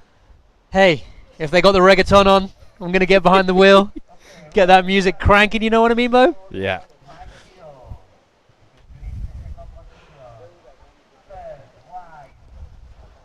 No, I don't think they want me driving. We're on a little bit of a slope. We just take the handbrake off, cruise Yeah? around the corner. So we do have some scores coming Good through. vibes down here at La Sisa. And Tituan in blue, up and riding on his forehand. Just opting to kind of have a little look and then just out the back of that one. Siding against it. So we see Felipe, Felipe Mandan. Current- Nice cut back there.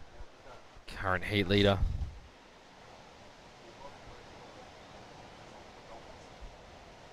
Can't quite find the reform on the inside on this wave. So he'll make his way back out. They're not all reforming, are they? It's a bit of pot luck, choosing the right one. Definitely is. We'll see a replay from Felipe. He's going to switch that paddle over. This was Felipe's wave previous to that last one. Go up into the lip.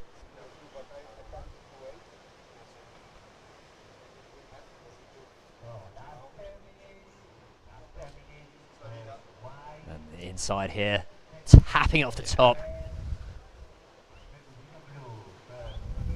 Some composed So Felipe got style there from Felipe. a 4.1 on that last one. And Tucker here, we see the replay. Bang into the lip, throws a tail, but Just letting it loose on the swallowtail there. Whitewater just catching him up.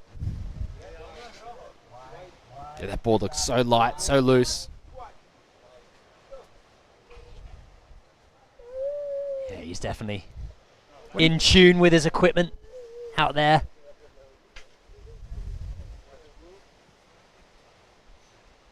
Just do you under think? 10 minutes remaining. What do you think of that riding style of Tucker? Sliding the tail. I love it. You Just love it. pure progression. Kind of What a power. power. Got that flow, combining the turns. When he almost comes up to the top, just lets it all out. That was a really nice bank off the whitewater from Tucker. And we'll see what he has here. He is in first priority, so he'll take this wave. Bouncing through a Going section up there. into the lip. Nice. First turn. Breathing heavily. Wants to get his way through this section to be able to get up into the lip. Nice Very Ritaka up the vertical. top there. He's happy with that one. He is stoked with that. Two really good turns on that wave. That's going to be a great score for Tucker. Let us know who you're rooting for. Coming in live on appworldtour.com. Live on Facebook and YouTube. Reach out to us with your questions. If you have any comments, just throw them in the Facebook Live. And Got it. YouTube. And YouTube, that's right. And Vimeo. Vimeo. We're on Vimeo. Yeah. A lot of support for our Japanese competitors. Shion, Tucker on Facebook. Felipe on YouTube. People watching from everywhere. Can't count out Tituan though. a French surfer. A lot of support for him yesterday in the junior division. As we'll see a replay of Tucker's best wave of the heat so far. Bang into the lip. Gets his paddle caught in his leash there. And then on the You inside. just see him just lining up here. Back foot Using that on paddle. the back. And then just busting out. Completely. He's getting in the air there a little bit above the white water. Releasing it. He's happy that he stomped it. And here's Felipe. What's he got here on the inside on his backhand? Just taps it off the top. Yeah, Felipe finishing that wave off nicely. We see Tituan paddling for this one. Opting for the left. Really adjusting his foot position there. Ebo just... Yeah, it just needs to get in that right position on the board to be able to throw it up onto the lip. Get around that white water. It's really a game about moving your feet on the stand-up paddleboard because there's such big boards. That foot needs to go across from rail to rail, forward and back, to be able to adjust for speed. Engaging the rail. We'll see a replay of Felipe. Yeah, he can see it sort of right over there on the rail on his front foot and then back in and into the middle. Just readjusting himself. All that quick footwork going on down the line. Some really nice looking turns there from Felipe. Just tapping it top to bottom surfing here. Into the inside. Bang off the top again. Pounds it off the top once more. So we just heard the score come through for Taka Nui's last wave. In the red, it was 8.33. So it shoots him up into the lead.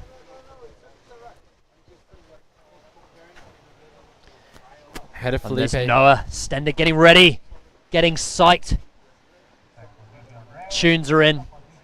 Tunes are in. I'd love to know what these guys listen I to. always want to know. So, Bo, when you were on tour, what were you listening to?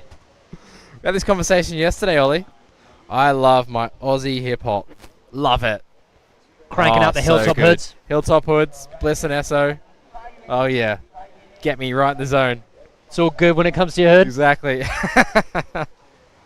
This is one song that if I listen to it, I get in the zone, so I can't listen to it too much.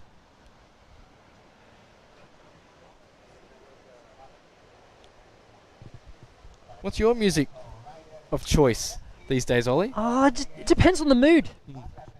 I like to, pre-surf. I like to get a bit psyched up. Bit of hip-hop, bit of punk, bit of old school, bit of metal.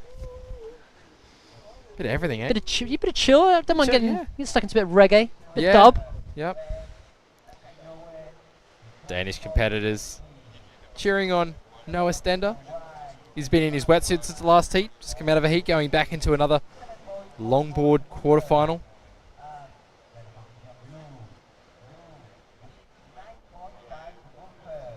Just overlooking Las Palmas.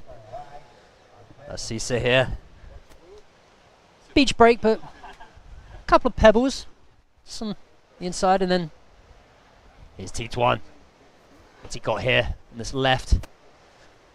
He crashing into it. Jams it off the top there. Just kicks out. Just finishing off in the shorey.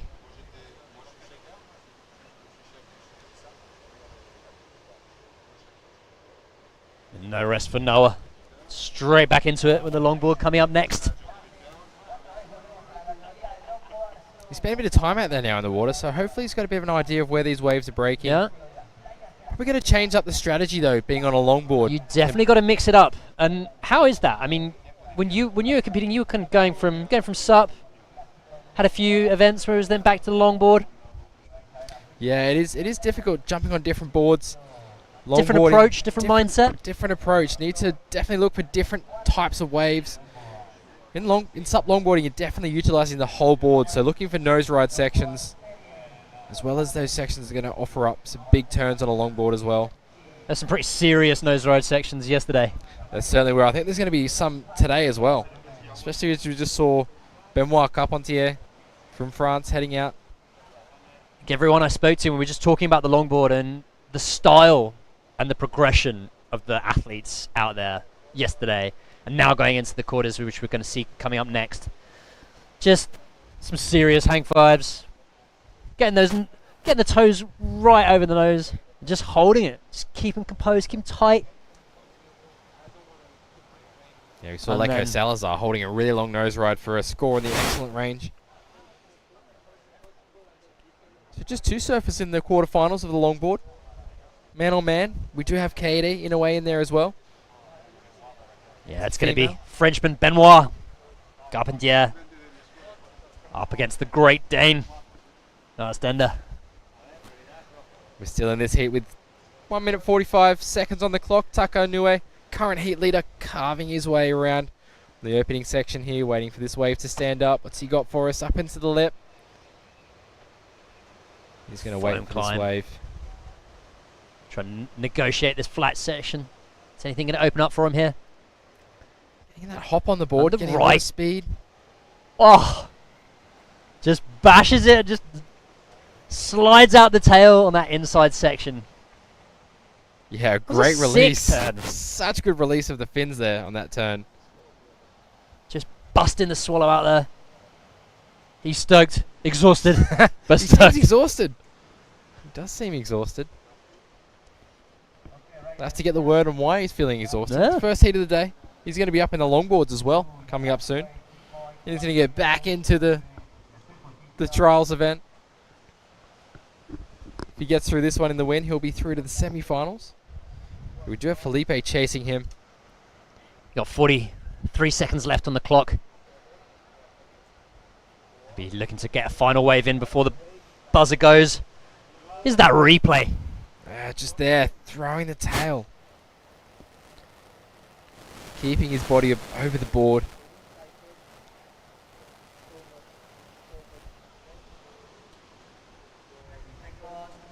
Taka there lying down. And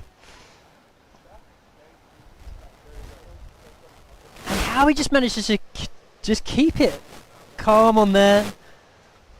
Let me see Taka and his sister there. Katie. Let's see if Taka's alright. Sakura okay? as well, heading down. We might see if we can get someone down there to see if he's alright. Okay. Hopefully he's just resting. Just got word that he's just a little bit tired, so.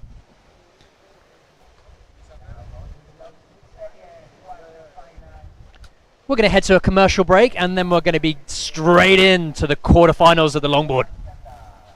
The beach?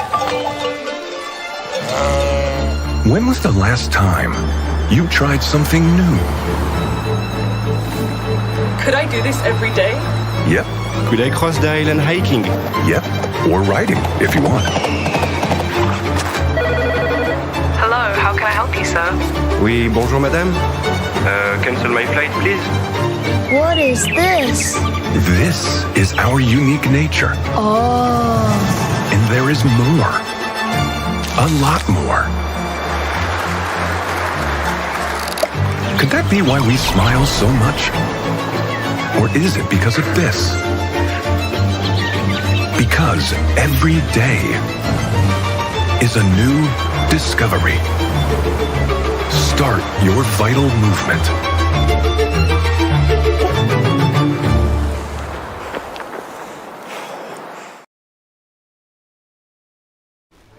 Bienvenidos. Welcome to Las Palmas, Gran Canaria. We're here for the APP World Tour. Sup Surf. Quarterfinals. Men's longboard, or the longboard division. Heat 1. I'm Ollie Russell Cowan. I'm joined by Bo Nixon. Got some great action coming up for the longboard division. Benoit Carpentier in red from France, and Noah Stender in the white from Denmark. Head to head. 2-man or woman heats in this division. Saw some great riding yesterday on the longboards. So we're going to go straight to live action of Benoit Carpentier Just The cruising old on the guard. longboard. The old guard Like up a front. French. Yeah, the old guard. He's only 28. As he's cross-stepping his way, styling up to the nose as he has a little bit of a float there and just can't quite get to the end section.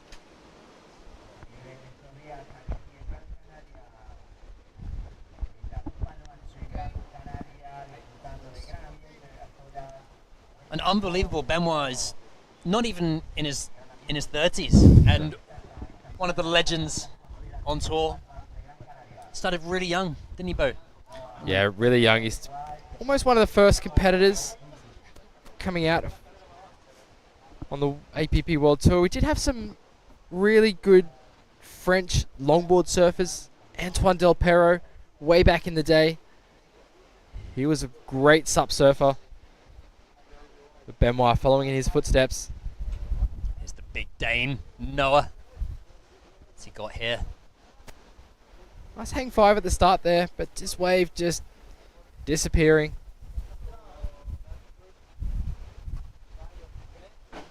As these longboards have so much glide when they paddle, they can easily get out the back really quickly. Benoit already. And how tricky that would have been from him going from the trials in sup and then just switching it up. Yeah, Noah in the trial event as well. He'll be coming up in the quarterfinals of the trials, but he's also in the quarterfinals here at the longboard. Riding a bigger board. It's going to move a bit slower than what he's used to.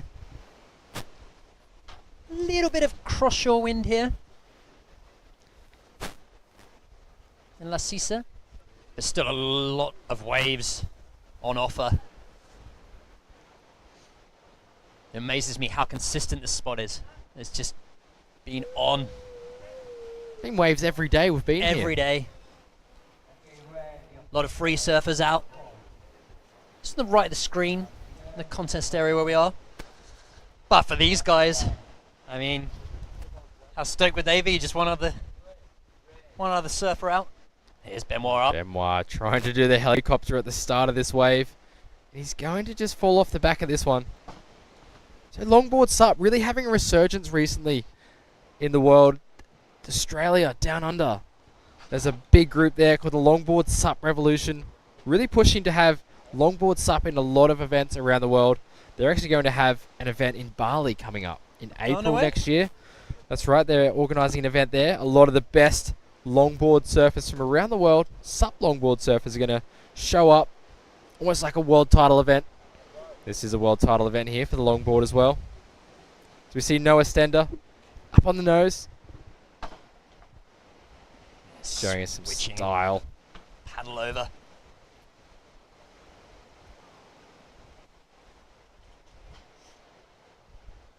Really working this wave through. Another little small little nose ride there, and he's going to get it again, get to the nose.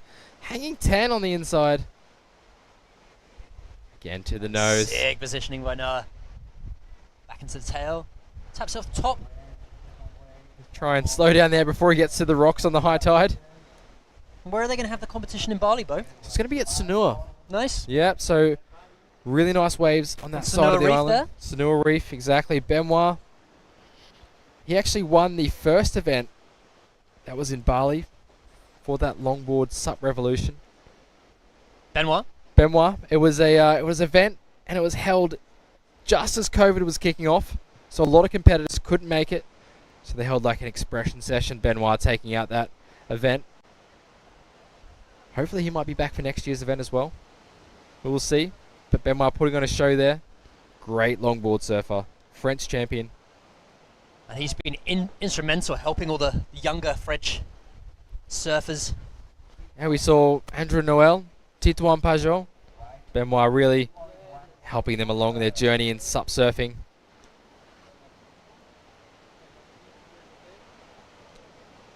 Benoit just mixing it up here. Nice looking hang five. Gets that board right above the lip. It's hard to do on a longboard sup. I mean, the smallest they are is 9 foot, so crazy how much, just how maneuverable they make it look.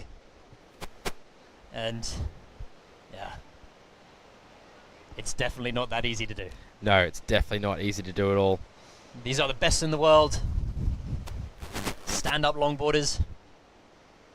Going to be crowning longboard stand-up champion. Let's see how these conditions play out through the day. We'll be getting through our quarterfinals. With Heat 1 in the first quarters, Benoit against Noah. And we're running into the women's trial event after this. And then back into the men's trials. And hopefully getting into the longboard semis later today. We'll keep you updated on the schedule. Noah Stender here, carving it back on that first section.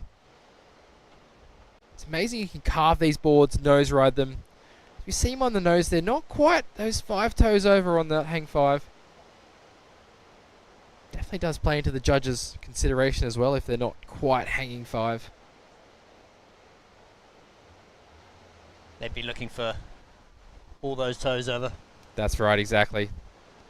More of a cheetah 5. And also how long, like the duration of how long they are. Of course, that's down to the wave as well. Yep. How long you can stand there for. But if you can find a section that's going to allow you to stand up on the nose for a long period of time, then you're going to get those high scores. As we see Noah. We see him carving back. A little bit off balance, but going for a quick trip to the nose there. See him getting both feet up there.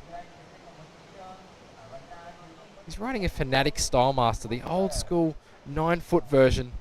Fanatic only now make a 10-foot version. Oh, really? Of their longboard.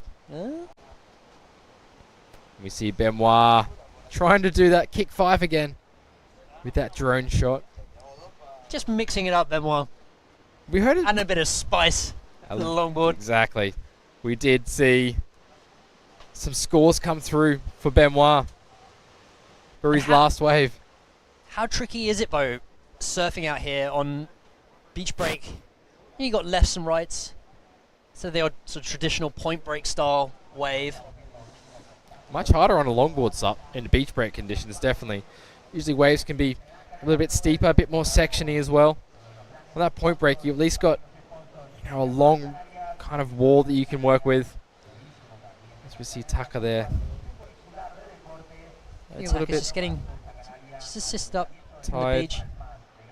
Those rocks a bit slippery there as well. Maybe it's fatigue? I think a bit of fatigue. All our best wishes to the Inoue family. Tucker, hope he can make a speedy recovery. He is meant to be surfing in the longboard division coming up. See if he can make a quick recovery. Back to action in the water. Try and get some scores up for you on the screen, but we will let you know that Benoit's second to last wave was an 8.33 alongside his 4-point ride to start with, so Benoit comfortably out in front. In that excellent range. This second highest scoring wave, Benoit. Then Noah has a 3 and a 3.73. Benoit up on the nose out the back. Just straight off the bat, Benoit with that. Lovely cut back. Nose ride to carve. That's what we really like to see. Linking turns together. Maneuvers. Switching the paddle over for a lovely cut back. The way he moves that board for a longboard, it's incredible. Cut back. This is going to be another excellent ride. I can see this really going up into the excellent range. Finishing it off with a little hair. Benoit. Just putting on a show. Absolutely. Crossing over the feet there, straight up into the nose. Then just the versatility of how he then manages to move back onto the board to do those top turns. And just my mind boggles of how they are doing that with 9-foot sup boards. It's unbelievable. Unbelievable. Yeah, Benoit putting on a show for us. I can't wait to see this replay. So he did a little nose ride there at the start, cuts back here, back into the white water. Reads this wave so well, he's going to cut over to the right. Crouching down. It's got this effortless style, Benoit. It's sort of how he arches his back into his turns. From there, cut back, into a re-entry, into a nose ride. That cheeky little cross-stepping going on. So nice, and then just gets a little bit of air underneath his board there at the last turn as well. So Benoit showing a bit of progression on the sup longboarding. This is going to be a good score coming through. It's going to be improving on his second top scoring wave, which was a 4.0. So his best wave prior was a 8.33. Noah needs an 8.6 to get into the lead. Still got a bit of time remaining. 13 minutes, 30 seconds on the clock in this first quarterfinals of the longboard. Competitors having a little chat there. It's all friendly out in the water. Yeah, I wonder what they're saying to each other. Benoit's like, I'm going to have a little sit down now, bit of a chill. Don't want to use up all my energy. Noah opting to just keep busy, standing up there on his board, just paddling out, looking over to the horizon at La Sisa, Las Palmas, Gran Canaria. So we've just seen Benoit go into the excellent range again with an 8.67 with a combined heat total of 17 points. So Noah he's going to have his work cut out here. Now in that combination situation. Getting a 17.01. No ups in those. That one just fizzling out on him. Welcome everybody watching from around the world. The APP World Tour longboard. Hopefully going to be crowning longboard champ today, Bo. I think we will. And here's Benoit. Benoit up and riding.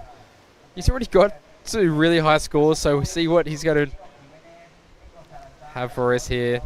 Nice nose ride, cut back. Again, a trip to the nose. He's going to hang 10 over this section. Little kick, but the wave just drops out from underneath him. The old hang 10 kick out. Kick 10. Kick 10. That was sick. Notice Benoit kicks behind. I love it when I see people that just throw the leg out in front.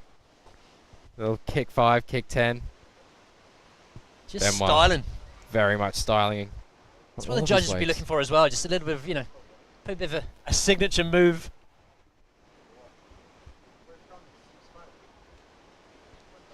And just mixing it up. See progression on the turns, laying it into the rail, and then running up to the nose. Just get a great drone shot here of Benoit's last wave. So it goes up to the nose. So quick how he gets up there. Yeah, he does it really quick. You do it in 2 steps, and then here you see takes 4 steps up to the nose. Big hang 10. Cheeky kick the foot out the back. So Benoit riding a starboard. It's like a custom design. Mm? Prototype board. From France? Yep, from Starboard. Starboard's based in Thailand. The head of Starboard, Sven, German. Benoit been riding Starboard for a long time, lot of years now. He used to ride for Nash back in the day. And their big factory over in Thailand. That's right, big factory, big head office. They have all their team working from there. A couple of their designers roaming around the world, looking for good designs, good boards. And just under 10 minutes remaining. Benoit out in the lead. The 17 combined score. Noah with a 6.73. It's going to be trying to keep busy. See if he can get up in the excellent range to claw back. Right, we see Noah here with priority. He's going to use that. Benoit maybe selling him on a wave that's not going to offer much, but that was nice nose ride. There from Noah. Definitely got 5 toes over on that one. As he again takes a trip to the nose, cutting back on this. Just dropping that paddle right in. He's just going to find the impact zone. The link up on this. He's going to stall it. Oh, I love it. Stalling that sub longboard up on the nose. He's going to finish this wave off. Nice cut back there. Oh, lovely turn from Noah there. So Noah really showcasing his skills both on the shortboard subs and the longboard here. As he's going to surf into the rocks. All the way into the shore.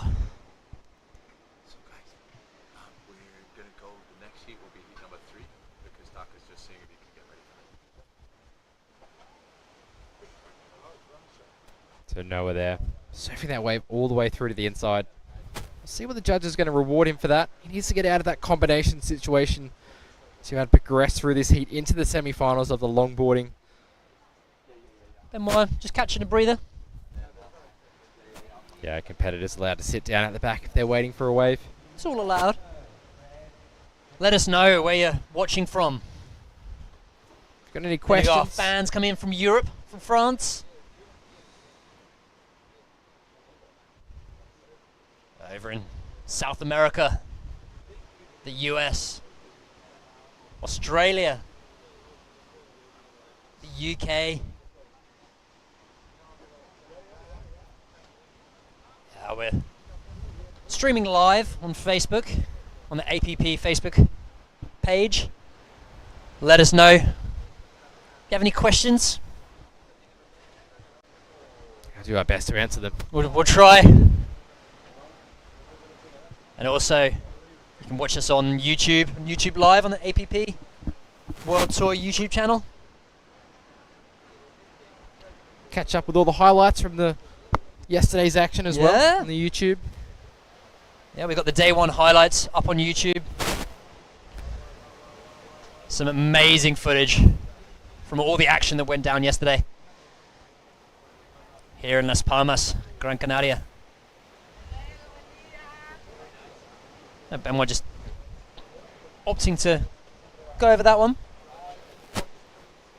You see a Brazilian, Leco Salazar. He got some excellent rides yesterday. Just having a laugh there with the boys. Be Moritz against Leco.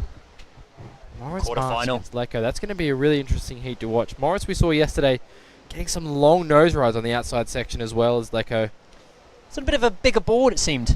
Kind of super stable, but yeah, Leco's actually riding just a prone longboard.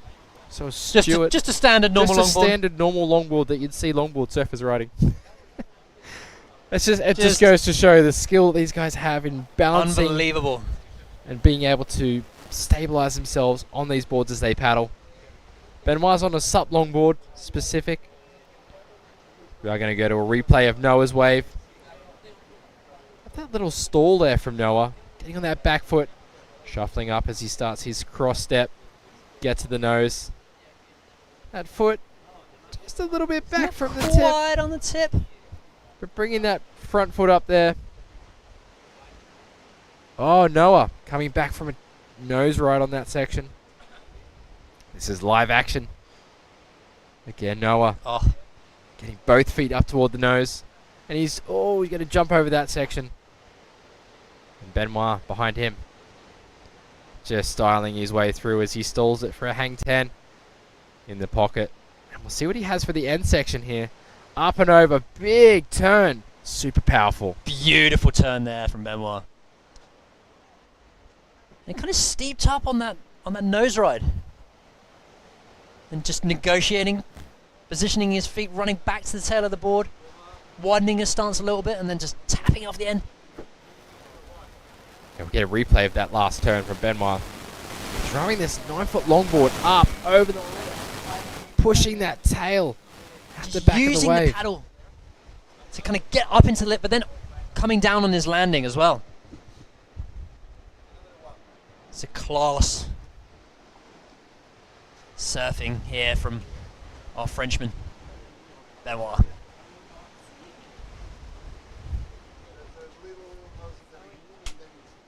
As Benoit's paddling back out. Almost out the back already. Like we were saying before, these sup longboards offering so much glide to paddle. Yep. Sup longboard really pushing forward. APP is going to be doing a lot more longboard events, so if you want to be involved, put your name down for the next one. Looking at the 2023 schedule coming out soon. As Benoit takes off, but just gets a bit tripped up. Don't think he could quite make the decision whether to go left or right there on that wave. And we're going to be planning plenty of action for next season for 2023. Both for longboard and for the SUP Surf Pro. Men's and women's. And juniors. It's going to be a couple of different locations on tour. Yeah, I've been hearing some words. Portugal is going to be on the cards. Be fantastic to head to Portugal. Some great waves around there, as Ollie knows all about living in Portugal. Portugal, my adopted home. In Cascais. Close to Lisbon. But we're in Las Palmas. Surf City. Big Certainly uni is. town. There's Las Palmas in the background. It's the majority of where the population live, Las Palmas. About 800,000 inhabitants. The biggest city in the Canaries. So many things to do here. And just absolutely unbelievable water sports. All crafts. Here's Noah up riding. Yeah, What's he got for us? Just trying to line this one up for the inside. Cross step turn for him. Getting up on the nose with the hang 5. Going to carve that board back around. Just using a lot of fancy footwork here. What the judges like to see. Utilising the board. Cross stepping back and forth. That was a lovely cross step there from Noah. I love how they do those turns. Cross that front foot over. Uses the back foot. Coming down to 2 minutes remaining in this first quarterfinal. Winner goes straight to the semi-final. Surfers. Benoit's increased Keeping busy out here. Catching a lot of waves in this heat. A lot of waves. So Benoit increased his scoreline with that last ride as well. A 9.60. No. A 9.60. Top scoring ride of the day so far. That was with that last bit of tail release on that turn. Almost a perfect 10. Almost a perfect 10. Getting You know close. what? One of the judges actually gave him a 10. There we go. Yeah, we had a judge give him a 9, a 9.8, and a 10. So 18.27 Benoit. Quarterfinal number 1. Still really clean conditions out there. Super fun. Good for longboarding, wouldn't you say, Bo? Perfect for longboarding, as we see Benoit getting 3 waves in the excellent scoring. Just making it look easy. Super easy. I can vouch that it certainly is not easy. It's definitely not easy out there.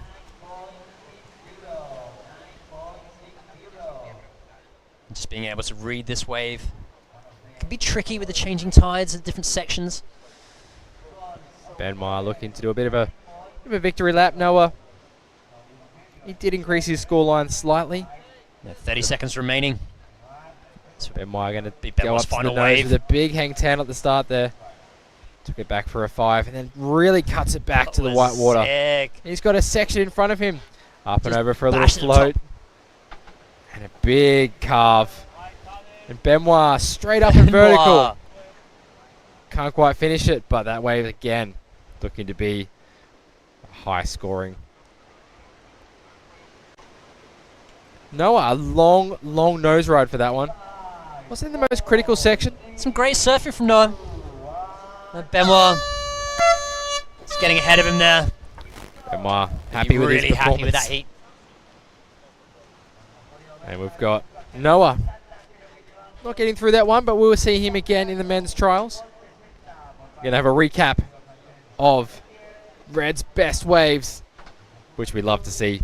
Excellent scoring rides here from Benoit as he gets to the nose, hang 10 through that critical section. Benoit setting this inside up as he releases that tail on that turn on a big board. Fantastic surfing. Just how he maneuvers it blows my mind. Exactly. Benoit just coming in on his belly. Little smile there from Benoit. Pretty happy with that one. Very few spectators on the beach enjoying his performance. And the French contingent will be watching that. And we're going to be taking commercial break, and we'll be back with Leko and Moritz in the quarters. Want more? More Mondays without the alarm. More first times. More leaps into the unknown. More breakfasts in bed. More whiffs of the salty sea and the countrified country. More smiles for the camera. More heartbeats per minute. More enjoying the journey. More dreams almost fulfilled. More unexpected friends. More races to anywhere. More flavors to discover. More being at a loss for words. More time. Time to lose yourself and find yourself again. In short, more moments like this. And this. And this. And what if the answer was never really what, but where? Gran Canaria. So much to live for. Bienvenidos and welcome back to the APP World Tour, Gran Canaria Pro Am. I'm joined in the booth with Holly Maudsley. Hello, from the Bo. APP World Tour. She's our beach host. Great to have you in here, Holly. Yeah, it's strange. I was on the beach, now I'm up in the bus. It's quite exciting, Bo. Good to be here. Thanks for having me. Yeah, we're going to be going into action of the longboard quarterfinal heat 3 in red, Lecco Salazar, and in white, Moritz Marsh. So, two surfers put on a good performance yesterday. Were you watching from the beach yesterday, Holly? Yeah, I was. And this is a tough heat from what I've seen so far in this competition. Lecco and Moritz, only one can go through? Yes, only one surfer will go through to the semi-finals for the longboard. This is really tough. Really tough. Who's your money on? Oh, that's a big call. We did see Lecco Salazar get in the excellent range yesterday with a score for a really long nose ride. Moritz, though, he had some great nose rides himself, really powerful turns on the outside. So we'll have to wait and see who selects the better waves in this heat, who's going to put on the good performance. Yeah, from the action shots, I saw some really nice hang fives from Moritz. Yeah, I think he could be an underdog in this. I'm just going to put that out there, Bo. I totally agree. Moritz now residing in the Canary Islands, so maybe a bit of local knowledge coming into play as well. Local knowledge, but experience might outdo local knowledge in this one with Lecco Salazar. That is very true. As we take a look at some of the action from the previous quarterfinal, this is Benoit Carpentier just showcasing his dominant performance with excellent scores in that heat. Little claim there. And let's get on with this heat. That's right, live action. Nice wave. This is Moritz here with nice long nose ride, but just can't quite hold it through the whitewater section. Have you seen much of the longboarding action around the world, Holly? Well, I've worked for the APP now for 2 years, and this is the first longboarding category I've ever seen. And in fact, it's very nice to watch, I would say. Very nice to watch. It is. The style, the grace, the nose rides, cutbacks. Very elegant. And Very you're a elegant. longboarder yourself, aren't you, Bo? I am a longboard. I come from a longboard background, so yeah, I know these boards very well. Yeah, so what kind of scores high in this division? Yeah, so we're speaking with the head judge, David, this morning, and he was saying that you're looking for really critical turns and also critical maneuvers in those steeper sections. So long nose rides in the pocket of the wave, such as that from Lecco Salazar up and riding at the moment. And these big turns is exactly what the judges are looking for. So good timing that Lecco could put that on so you can answer my question. He can hear us talking. Exactly. What kind of liter is this board, Bo? That is a great question. This board is actually just a normal longboard prone board. So Lecco opting for, maybe it's probably about 80 litres, this one. It's actually got the volume scrubbed off on the bottom of that board, but it does say 9.1. It is about 19 and something wide, which is very, very narrow for a longboard. Moritz here on a slightly bigger board. You'll see he's on quite a wide board for his size. And what gives an advantage? A wider board in this? It's definitely up to the preference of the rider. I mean, a wider board's going to give you a more stable platform, so it's going to be a lot easier, more balanced, going to be more balanced up on the nose as well. But in those critical sections, a wide board's not really going to hold as well as a narrow board, so we might not see as much critical surfing from Moritz as we would do from Lecco, but we'll have to see as this heat progresses. And our judges are looking for critical. They are, exactly. They are. Exactly. Side of the Turns, board. maneuvers, critical section of the wave. Yeah, yeah. And those nose rides as well. So utilizing the whole board, as well as Lecco is here as he gets to the nose for a quick hang 5. My back. We'll see what score the judges put in for that.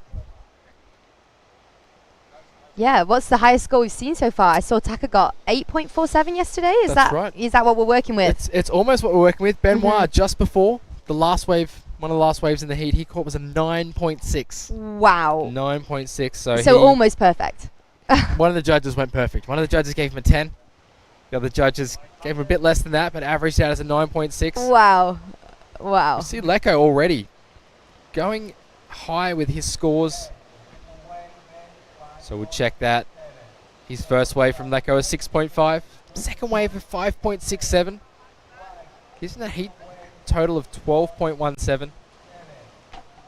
Moritz Marsh had a 3.67 on his ride. I think Moritz has got more to give in this bow. A lot more to give. I think he could run away with this. We had some great scores from Moritz yesterday. Yeah. We'll see him coming up in the Pro Division as well, taking it on against the world's best the next couple of days as that swell starts to build. And question, Bo, is it better to be lighter and skinnier to be a longboarder? Like Moritz here, you can see, throwing his weight around nicely. Yeah, exactly. I mean, again, it's really up to the skill of the rider. Mhm. We'll watch Moritz here finish off his wave as he goes up into the lip. Oh! You can see him laying back there trying to use the paddle to get himself back up. It just falls off. Just falls off. So you can see those bigger boards, you really got to be able to control them. Yep. We have seen a lot of longboarders with bigger frames doing really well. Yeah. In the longboard sub scene as well. See Lecco here. Looking for this left. See him paddling in. Nice. Lecco cutting back to the right. Want to make sure that he gets some scoring potential on this wave. Do you want to call this wave, Holly? Just see Lecco there pulling out. Get you to call the next wave that comes through for the surfers. Let us know what you see them doing on there. Okay, okay. Have we seen any impressive hang tens so far in this competition, Bo? From Benoit. From Definitely Benoit, just in nice. that last heat, in that of last course, heat. yeah. I need to see that wave. I missed it. Yeah, I'm going to Gee, get that up on the APP Instagram We ASAP. definitely need to get that one up. I'm going to do it. Highest heat score. Highest heat score of the event. Highest wave score of the event as well.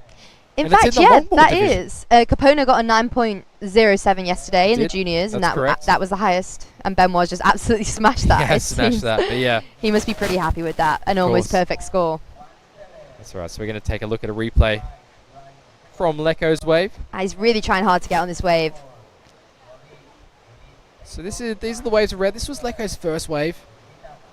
Getting onto the nose there. You see those toes gripping over the nose of that board for a hang 5 as he switches the paddle for a cutback. And this is a great sport for a leg tattoo. It is a great sport, exactly. Lecco sporting a lot of tattoos. Yeah. Many years now. As Lecco throws it up over the lip. Just falls off at the end there. That's going to be a high score, no, Bo? That was a high score, yep. So this is his second ride from Lecco. So it's a 6.5 we saw from that first ride. Lecco here. Up and over the lip. That score was a 5.67. And this was Lecco's last ride. As he cuts back on the left. Gets his foot up to the nose there. It just pulls out because there wasn't much happening else down the line. And they go again. That's right.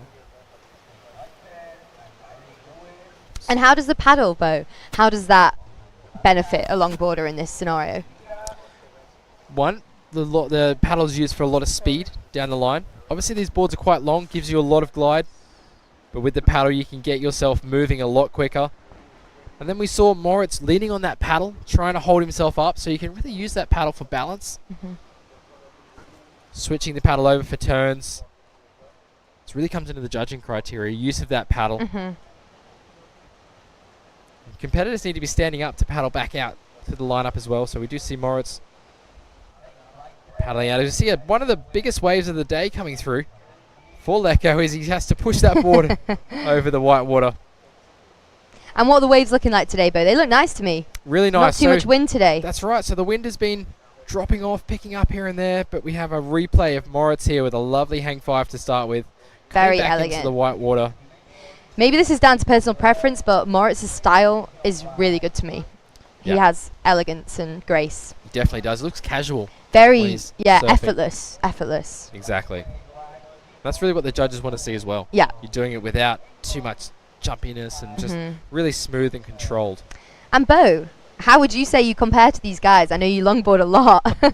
We said that you should be competing, not commentating. So how do you compare? You might get me on the other side of the camera one day.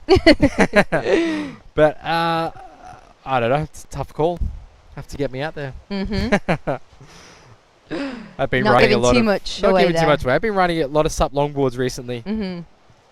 The SUP The Cornish magazine. conditions, Yeah, yeah. exactly. Cornish conditions call for SUP longboarding. We're testing a lot of longboards with the magazine, SUP Boarder Mag. Mm. So, yeah. I'd like to say that So I've ridden quite a basically, few you're of these saying he boards. could win. I'd smash it. No, no, I'm not going to make that call at all. I'll let you decide out there. What do you guys think? Right in. Let us know. No, it's just great to be watching these world best SUP surfers out there showcasing what they've got. And seeing all the different crafts they're riding too. Yeah, for sure. See Moritz trying to catch one on the inside there. Lecco looks like he's got a bit of an opportunity on the outside. With a big set. Here we go. Lecco Salazar stalling, getting up to the nose. Hang 5. Oh. Really lovely hang 5 there as he switches the paddle over for a drop knee turn. Do you see him dropping that back knee? Yep. It's a very traditional maneuver. Lecco using that paddle to get himself across that flat section. As he cuts back there. Waiting for this wave to stand up. Nothing really happening so far, but he's going to hit it off the white water, get it up over the lip. We saw Benoit getting big scores for that. That looks like a good score to me, Bo. I'm no judge, but that looked a lot. No, you're very right. good turns. Had Very just good. about everything on the wave. A good nose right out the start. Some great turns on the inside and finished it off really well. Yeah. Well, we'll have to see what the judges give that, but does that look good? That's right, yeah. A bit of downtime on the wave, though, between in that whole middle section. So Yes, let's yes. play into it a little bit. We saw Moritz just working it a little bit whole more, way, so yeah. he might get it. Let's see what the judges do. I had a stab at judging yesterday and got it wrong. So Did I'm not you? going to do any more judging. We see Moritz catching weight behind Lecco as well. So Lecco, I'm going to call it as a 7.1. a 7.1. Yeah. Ollie's going to go all out. What are you going to go? I'm going to leave it to the professionals. Jabbo, you have to call it now. And we have to see who's closer. 7.0. Oh, you can't do that. Whoever gets it right buys the other a non-alcoholic beer for the There we live go. streamers. Okay, perfect. I'm going to go to 6.4. That's what it was. Probably wrong. It's just dropped through. We're going to check it out. What score it was? 6.57. So Bo was closer. I owe Lecco Bo a Salazar. non-alcoholic beer. We see Moritz Whoa. right up on the nose. Did really well to get back to the tail on that section to be able to avoid Critical. steep. Oh, but can't quite get back on that one. He started that wave really cool. He did.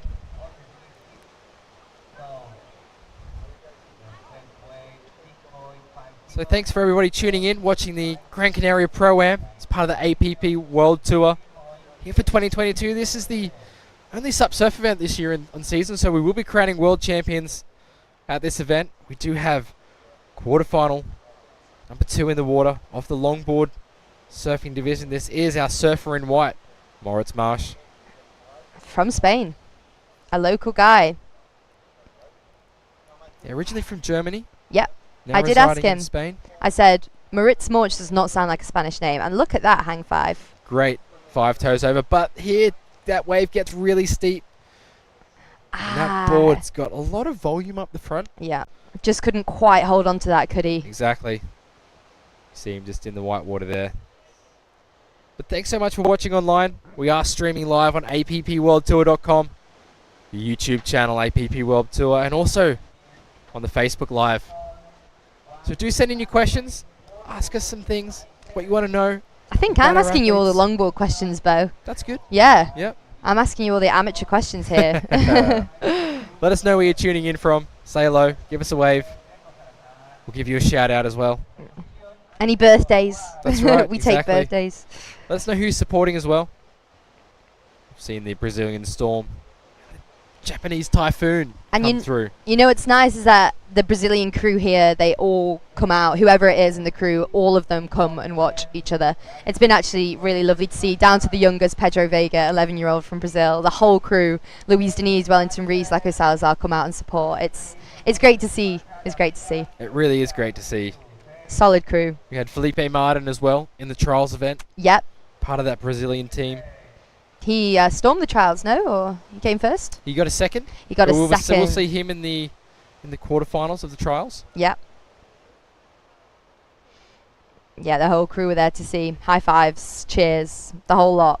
Yeah, it was nice seeing them walk down yesterday morning, actually, and they all gave us fist bumps before they went out for their free surf. So everyone needs a little bit of support in that yeah, in their life. Friendly, yeah. exactly. Saying hello to everyone. If you're in Gran Canaria, come down, say hello. Come Check down. out the action. It's non-stop today. We're going to crown the champion of longboard today, which is very exciting. The first one in a long time on the APP World Tour. And also 20 hopefuls battle it out to be into the main event, which is very exciting. Yeah, only the top 4 from that trials will head into the main event to become part and get an opportunity to win a world title. Oh. Moritz stretching that foot whoa. up there. Oh, just saved that. You did just save that. As he's just battling the white water there a little bit. And he's going to shuffle his way up to the nose and shuffle back. So we'll see a bit of a difference in the way that he walks up to the board. You see he's shuffling there, Holly. Switching the paddle behind the back, bit of style there. And we have seen him cross step as well. So judges definitely looking more for the cross step as they cross shuffle. one foot over the other than the shuffle. Just a much smoother way of getting up to the nose. Mm-hmm. So we'll play into the scoring. Yeah, Leco Salazar's still in the lead here. By quite a way, Moritz would need to score big to take the lead over Leco. Yes, that's right. We'll take a look at the scores now. Moritz. He needs an 8.5, and that would be 8.5. an impressive score to get in the rest of this heat. Yeah, he had a 4.57 on his last wave. Right. And we'll see what he scored for that last wave. We've got some comments coming in. People watching from New Zealand. Oh, Thanks good for tuning day. in. Good day. That's a bit Aussie there, isn't it, Holly? Is that not New Zealand? What's a New Zealand greeting? You're an Australian, you might know. Oh, I probably don't know. Hey, Brew. Hey, Brew. Hey, Brew. Is that a Kiwi? I've got a Moritz supporter in the comments. we Go do. Moritz. Klaus commented before. He's actually in Gran Canaria. He's probably down the beach here cheering Moritz on. Yes, I hope so. Great to see. So we do see Moritz needing that 8.5 with 6 minutes, 45 seconds remaining. So if you are seeing heat number 3 on the screen, that's because we have skipped a heat. Heat number 2 of the quarterfinals of the longboard. It's because Tako Nue, we're just giving him a little bit of time to regather from that trials heat that he had. We saw he was a little bit fatigued from that heat. So hopefully Tako's going to be well enough to be able to compete in this longboard division and throughout the trials as well. And talking about support, he was just led down with his sisters in the tent. They were tending to him. It's, you know, it's great to see the support of the families and friends here. That's something that I've noticed so much by being in Gran Canaria. Just the support systems that these athletes have is overwhelming, especially the kids. Ah, it's so good to travel with that support system as well. I'm sure Pedro's got great support from all the Brazilians. In fact, yeah, we just met Pedro's dad, 11-year-old Pedro's dad, Andre, who seems to sacrifice a lot for Pedro to be here. So yeah, it's you see the surfing, but the stories are there. Exactly right. Moritz is on the wave. Good turn. Yeah, really nice top turn on this wave. Shuffling to the end. To the nose. Looks like he's going to try and slide the tail out. Oh! What we call a helicopter. Is he going to hold it? He's going to stay on the nose. Can he shuffle his feet back? He does. And he can. Nice. Pulls off a helicopter. The first one of the event. We've seen a few people try. So no one's been successful for a helicopter so far. No. Moritz Morch, the pioneer of this competition's helicopters. See Morris on a 9-foot gong. He'll be happy with that. Yeah, he'll be stoked with that one. Maybe wanted to bring it around a little bit quicker, but still. Helicopter's a helicopter, Yeah, Bo. that's right, exactly. See what the judges think of that. Yeah. In your experience, would that score quite highly, Bo? It depends where you're doing it on the wave. Right. For that helicopter, probably not as highly as something in the critical section that you could do really fast and then link it up with another maneuver afterwards. But still, quite a difficult one to do with commitment, control. Bo, can you do a helicopter? I can do a helicopter. Leko there. Just opting not to catch that one. Holly, you want to run us through a little bit of what you do for the APP World Tour? I've seen you on the laptop a lot. You're on the camera. You're on the social media. Tell us a little bit about the behind the scenes of Holly Maudsley. Well, I mean, the APP World Tour is, quite a small team that we travel with. So I do pretty much everything, Bo. I do the social media primarily. So at APP World Tour, that's all me. Facebook, Instagram, TikTok. But then I also do the beach interviews, which has been a really exciting part of 2022 for me. Has been getting to know the athletes and doing the interviews for the live stream, which is, probably my favorite part of the job. I like to talk. If you probably know that already, Bo, but I like to talk. So, and it's always interesting to get to know the characters and the storylines because, people just see the surfing, but it's like delving deeper into who these people are, why they're here, what are their motivations, and what they sacrifice to be here as well. So, I'm a woman of fingers in many pies. That's great. Yeah, we've definitely seen you a lot on the highlight reels. Too much. No, definitely not too much. And now I'm here. That's it, now you're here. You can't escape me, beach Bo. commentary. No, it's great. And you're in Love the same having you hotel here. as me. I know, in the same house. He opens his laptop, I'm there. He opens his bedroom door, I'm there. Oh, I was trying to hide behind a chair last night. He was. He really was. No. It's been great hanging out with you. We met each other quite a few years back. We did a bit of sup surfing, actually, didn't we? Yes, we did actually. That was my first time I ever went sup surfing was with the Master Bo. Yeah, wow. We see Moritz here. What did he score for that helicopter wave, Bo? Yeah, we did see a replay of the helicopter wave, but this isn't his one. This one is a slow-mo version. We see Moritz's footwork here. You can see getting that front foot almost to the nose. Oh. As he shuffles back there, you can see utilizing all of that board. As a longboard competitor, you need to be using that nose. Here we go. We're going to get that toes over the nose on this one. Or it's putting the paddle behind his back. That's a lot of style. A lot of grace. Very stylish. Shout out to the camera guys for that as well. Definitely. Great job with the cameraman. Great to see such an amazing angle of that. See all the elegance and style of Moritz's wave there. As we're coming down to 2 minutes remaining in this quarterfinal heat. We'll see the top competitor advancing to the semi-finals. We'll have to see if our Japanese competitor is going to be up in the next heat. And remind me, Mo, what Bo? There's a Mo and there's a Bo. There is a Bo here, yes. And a Leko. Remind me, Bo, what does Moritz need to now beat Leko in the last 1 minute and 30 seconds? So he's still looking for that 8.5. 8.5 is a lot to do. Still needs. It is. It's an excellent ride. So when we are looking at that scale of judging, anything between 8 and 10 is an excellent score. And only 1 minute and 20 seconds to do it in. I mean, Moritz doesn't actually have priority either. So Leko holding down first priority. So Leko really has choice of the next wave that comes through if one does come. This in the heat last seems minute. pretty signed, sealed, delivered, Bo. I mean, no, don't count it until it's. Don't count your it's done. chickens. Exactly. We do have a wave coming through. This could be Moritz is probably going to try. Moritz's last chance for an 8.5. Might try and catch it, but Leko's probably going to stop him. Knowing the competitor that Leko is. However, there are two waves in this set. We see Moritz paddling over this one, and Leko is thinking, probably should have tried to catch it because I would have caught that one. But Leko actually in the whitewater, so Moritz has a chance here with 40 seconds on the clock. 40 seconds on the clock and Moritz 8.5. He's going to get it. Nice. He's on the He's wave. Walk up to the nose, hanging 5 again, paddle switch behind the back. And the way you switch that to be able to use it for the cutback as well. I really like that. He's hungry for this one, Bo. He is. He's looking for that high scoring ride. Again, shuffling back there on the board. He's going to finish this one off with a cutback. Can he get up to the nose again? he just falls off the back of that wave. But a lot of work done on the outside already. Some nose rides, some cutbacks. What do you think? Is that going to get up to the... I don't think so. range? 2 seconds left.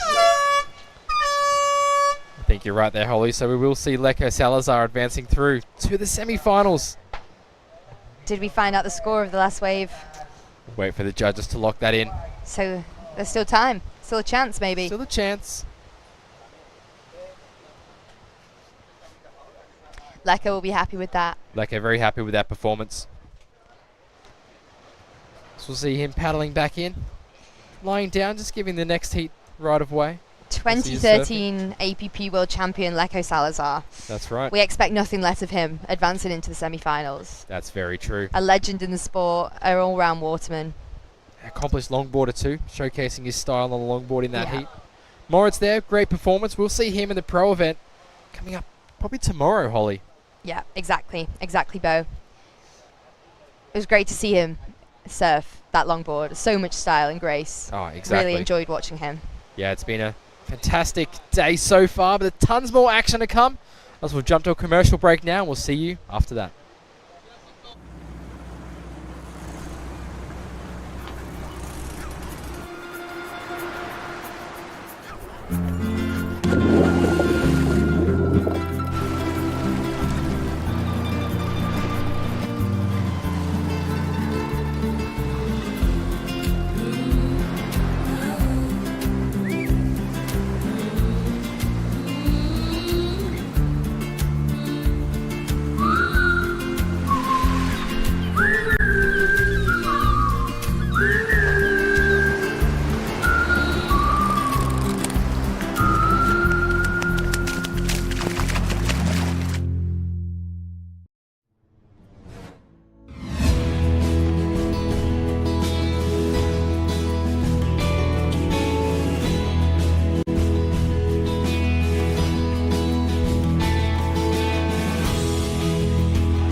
Buenos dias, welcome to Las Palmas, Gran Canaria. We're here for the Gran Canaria Pro Am. I'm Ollie Russell-Cowan. I'm joined by Holly Maudsley. Holly, how you doing? Buenos dias, Ollie. Nice to be here. Thank you for having me. Great to be here. And we've got we had the trials this morning, and we're into the longboard now, the quarterfinals. I'm very excited for the heat that's to come. It's Zane Schweitzer versus our Japanese junior champion, Kaede Inoue. And Kaede has just been obviously a standout of this competition so far. And now she's coming up against maybe one of the legends stand-up paddlers in the world, Zane Schweitzer. So this will be an interesting heat, but she will not let this be easy for Zane. She will make it hard for him, for sure. And she's been surfing amazingly in the juniors yesterday on day one.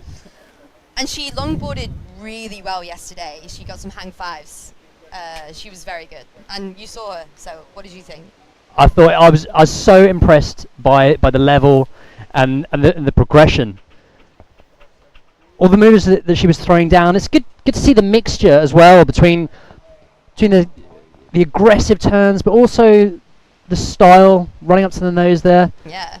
And Zane, I mean, coming from Maui, and a history of being a waterman.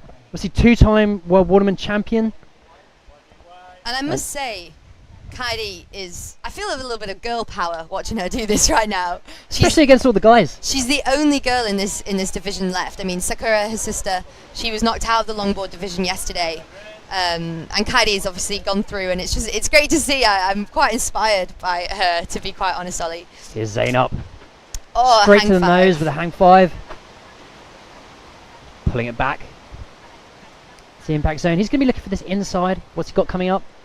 There's a left here. Just slight stall. He knows it's going to open up for him. Back onto the nose. Kick it out.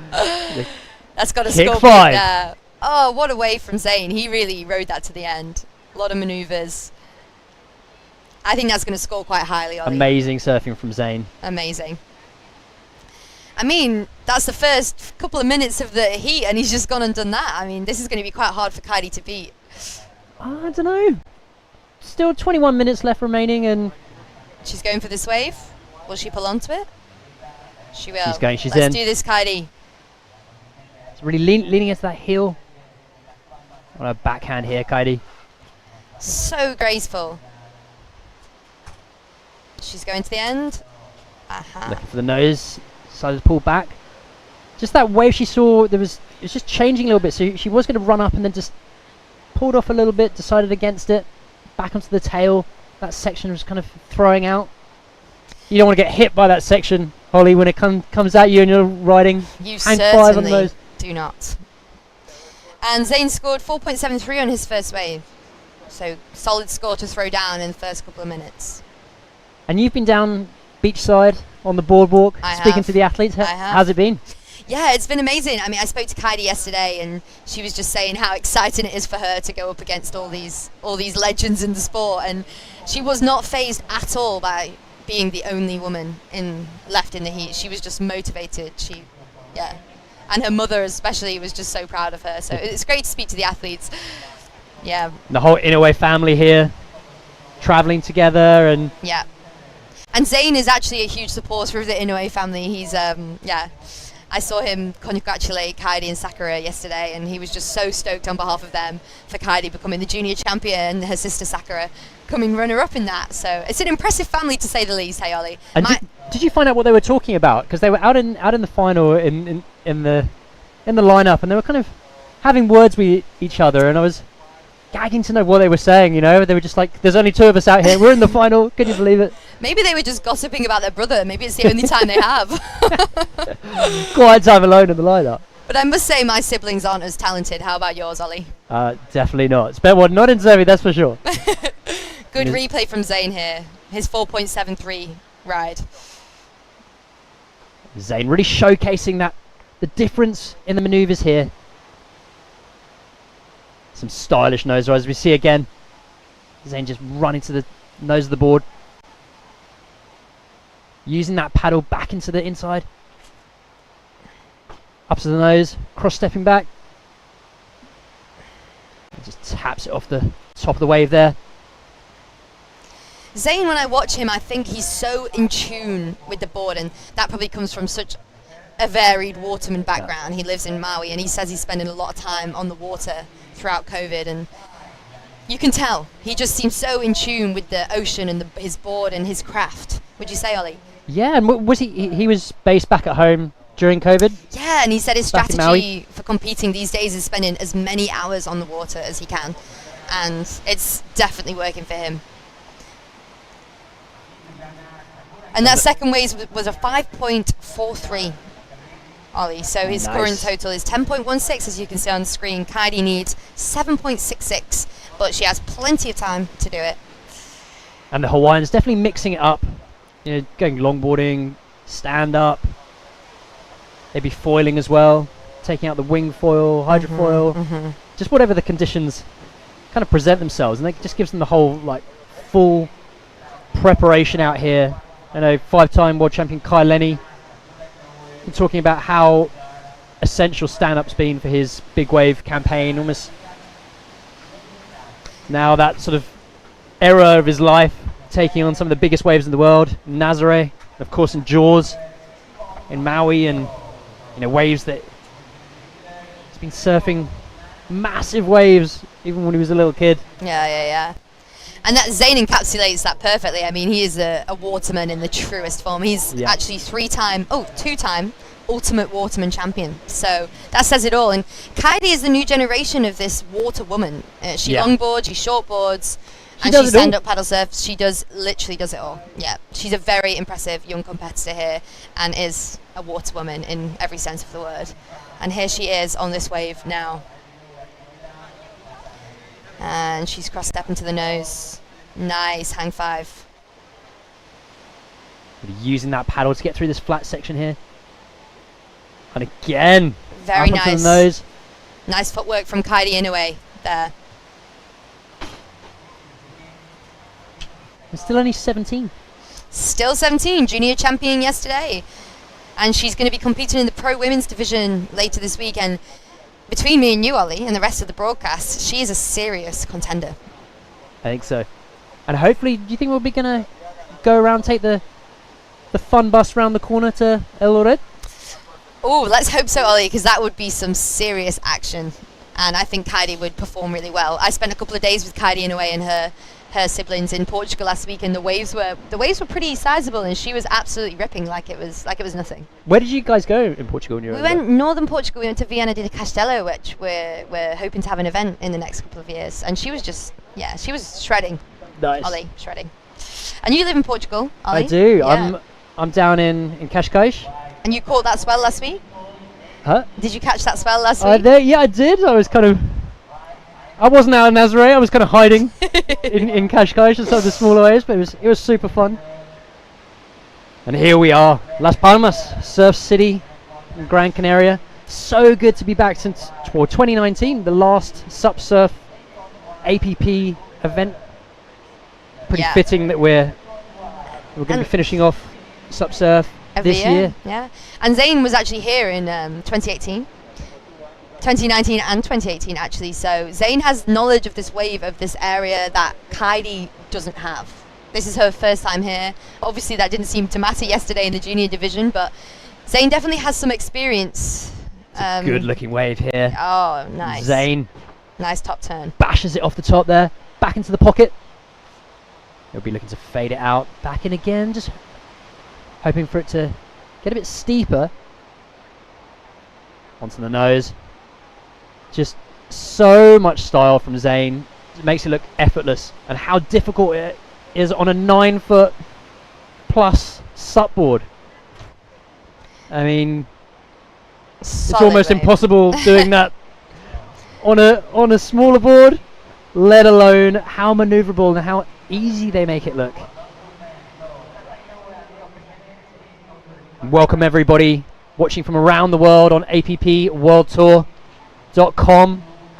Also streaming live on Facebook. Let us know if you have any questions or comments on the Facebook chat. And also you can join us on APP on the YouTube live channel. We got some cracking highlights from yesterday, Holly. Yeah, check. The day one roundup is you can check out all the highlights from what went on yesterday. Some sick action from the juniors when we crowned junior champion for both the boys and the girls under 18. And you can see all those highlights at APP World Tour on Facebook and Instagram, and also appworldtour.com. The highlights were incredibly exciting to watch, I must say. Especially with the longboarding. I must say I've been very much enjoying watching the longboarding so far in this competition. Everyone I've been speaking to just around the competitors area, just the vibe and the stoke for the longboarding event. Sort of, I think it's just been a highlight. Absolutely. Of how stylish, the style, the progression, the traditional moves, everything from Benoit Flown with the whole hang 5 kick out. And it also, having the longboard division lets our athletes demonstrate their waterman abilities / waterwoman abilities. They can stand up paddle surf and they can also longboard. It shows them their versatility as an ocean athlete. And jumping in between the two. I mean, with Noah, for example, he was surfing in his trials heat, and then boom, like the next 5 minutes, he's out there on the longboard. A chameleon, Ollie. Yeah. A chameleon, an ocean chameleon, which is probably something. And Kaidi is going to paddle for this wave here. 11 minutes left of the heat. She's giving it a look. She's paddling for it, and she gets it. Kaidi's up, cuts it back into the inside section here.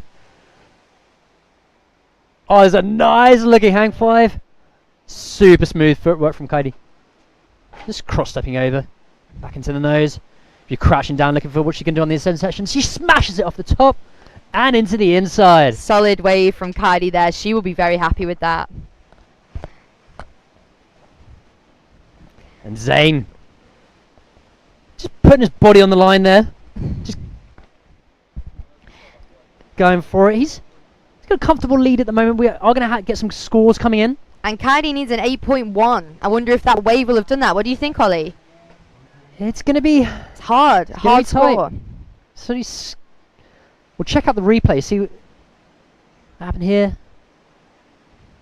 It's a nice fading mid-wave turn here. Runs up to the nose. And here she knows a bit of experience from yesterday and earlier on this morning, watching all the heats. Just coming unstuck there on that last one, so don't think she's going to get the score that she needs. Score she needs. And here's Zane's ride. His last wave. Using that paddle. And pumping as well. So really trying to generate speed from both the paddle and the board. And yeah, just body shot, just taking it. So Kaidi's last wave was a 3.83, it looks like, Ollie. So she still has to get that 8.24 in order to win this climb heat. up into that excellent range, try and get in front of Zane. It's interesting to be sat here, Ollie, because from the beach it's hard to, you don't really know what the judges are going to do, but be able to see these waves and see the scores, it's hard to, it's going to be hard to beat Zane in this. Yeah. And has the atmosphere been down on the beach? Oh, Ollie, it's pumping.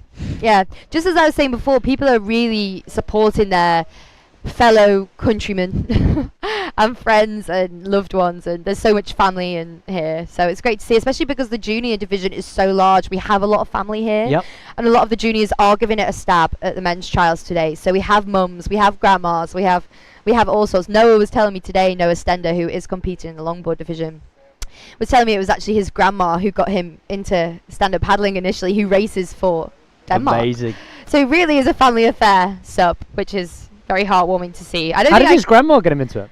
Well, she was racing and leisurely paddling in Denmark, and then he went out with her one day. Maybe she was babysitting, and didn't have anything else to do with the sprog, and then took him out. Throw him on the front of the board. Yeah.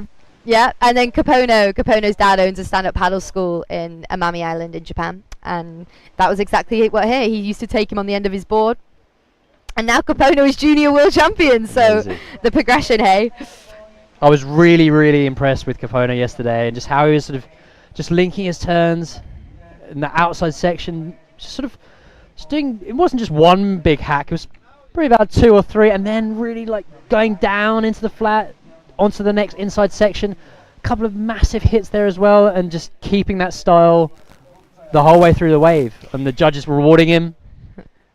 Yeah. World champ. Yeah, and he stormed through the men's trials this morning. He won his heat, and he's gone straight through to the semi-finals of the men's trials. Yeah. So So we're going to be seeing him coming up later in the semis. Yeah, I can really see him getting through to the main event, and I think he would give the professionals a real run for their money. And it's part of the Japanese storm that we're having here in Las Palmas, which is Kaidi in a way is also a huge part of that storm. Japanese typhoon we've been hearing about. The Japanese typhoon. It's blowing a gale here in Las Palmas, ladies and gents. Blowing a gale. And these guys are just waiting for a set to come in. 7 minutes left on the clock. Kaidi still needs that 8.43 to beat St. Schweizer. And we have Team England on the screen. Woohoo! Represent, Ollie, yeah. Me and Ollie are both from England. Ollie's accent's a little bit of a little bit mixed. A little bit of mixed. Bit of Australia thrown in. And there's Annie Page on the screen, who they're from Newcastle, which is actually where I went to university. So her and her mum, who's next to her, surf the same break as me, Ollie. Tynemouth, which is great to have international competition when it's so close to home for me. Yeah, and you get some great waves there. You get subpar waves, very cold waves. Cold. And in the winter it's good, in the summer it's bad, but in the winter obviously it's colder. The so you want to surf You'd be using less. a 5 mil boots, gloves, 6'5". hood. 6'5". Yeah. And here everyone's like, oh, you know, it's warm water, but you need a wetsuit. This is like bikini surfing to me. This is hot. Yeah, I was out there with Bo a couple of days ago and just in board shorts. Just so Living the amazing to be dream. out Living the dream. in boardies. But yeah, you just get some cracking waves on the northeast coast of England. On the sort of Scarborough area around there. Scarborough, yeah. It's a hostile environment, I guess, in a way, because it's quite cold, but yeah. I mean, there's no crowds. It's Al-Qadi's going to go for this wave after waiting for a while. She pulls onto it. This could be the wave she needs. Fading it back in. This is a nice looking ride. She's just stalling there. Just waiting. Tries to get the critical part of the wave there. Oh, very nice. A foam climb. Coming unstuck right at the end. Just be pushing it though, just trying to get over the lip. Marine Cadeau there. Now, Marina Loiza, who was in the junior semi-finals yesterday, this athlete here on the screen, and will compete in the women's trials today. Another one of our star juniors, our next generation of subsurfers. Yeah. So good to see the next gen kind of coming through. And next gen. This heat is a clash between the original crew and the new gen here. We've got Jane Schweitzer versus the Heidi new school Henry. and the... Yeah, the pupil and the teacher. But Zane is always keeping that level of progression going. Yeah, he's still pushing the boundaries. Opting for that calf leash. That helps him with the paddling there. Time is dwindling on the clock. Heidi needs to definitely get a good score in if she's going to I know, just under 5 minutes. Let's see a replay of this wave. So how's this? She's kind of trying to fade it back into the... Tries to get the critical part of the wave here. And she shuffles to the front. Just a quick hang 5. Cross-stepping. Yeah, yeah. Oh, and is this Zane on a wave? Zane. Zane on a wave. Live out the back. Zaniac. Kylie's last wave was a 3.4. What's he got here? Switching over the paddle. Let's see a bit of a stall. And just waiting and then powering through this section. Nice bottom to crack it off the top with a sick. Yeah, Zane. Zaniac. And looking at the watch. Living up to his name. Has he done enough? And into the inside now. There's 4 minutes left on the clock. He's going to be happy with that. Zane is leading by 6.03. Have a look at this replay. So you see him just crouching down into that bottom, using the paddle to its full advantage. And then busting it off the top there. That was sick. One of the best maneuvers so far I've seen, I think, watching these heats today. So we're talking about that progression from Zane. Is always pushing it. What's the score, Ollie? Give it a guess. For that one, is it come in? It's not coming yet, but I don't know. It's going to be in the high range for sure. And I don't know. I'd say that was in the excellent range with that last maneuver. That was impressive. That last maneuver. Ollie's but scared. I'm not. He's scared to put a number on it, guys. I'm not going to commit to it. We'll let the judges decide. I'm going to say a 7.5. That was nice from Kaidi. Is he getting those toes over there? Judge is going to love that. Big smile on her face. She was stoked with that wave. Nice smile. She's always smiling, Kaidi. Always smile wherever I see her. Always. She's just obviously so stoked to be here. The whole In Away clan are just stoked. It just feels like that. The whole vibe with the stand-up community. Everyone's kind of helping each other, chatting in the lineup, smiles. Smiles and waves. Obviously, been getting down to business later on today with the finals coming up. It's going to be an exciting one.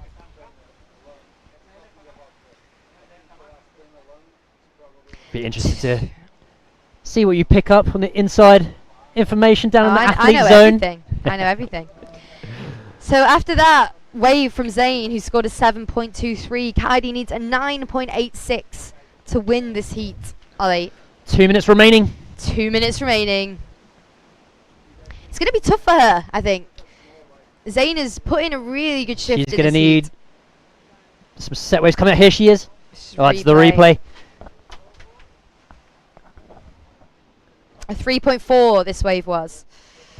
So not quite what she needs to advance through to the semi-finals of the Longboard Championships here at the Gran Canaria Pro Am. But this girl has style, and I don't think anyone can argue with that. We're going to be seeing a lot of Kaidi. Oh, we're going to be seeing a lot. And another great camera angle. Shout out to the camera guys for this amazing angle of Kaidi's stylish footwork. I'm loving the slow-mo at the moment. You really kind of get a grasp of what they're up to. Seeing how they cross over and kind of... She goes for the hang five. Check out the toes. Completely over the edge, and then just beautiful footwork. Kind of right back into the tail. This girl has back into style. The she has style. Style for days. Style. Zayn's just checking his watch there. He doesn't have long to hold off this young Japanese. 1 minute left.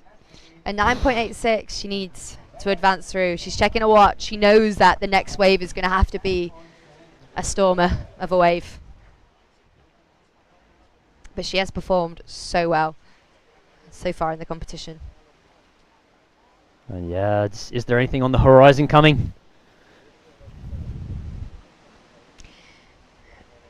Kaidi's last wave was a 4.03. And Zayn is dominating. She's going 30 for seconds this one, left. Ollie.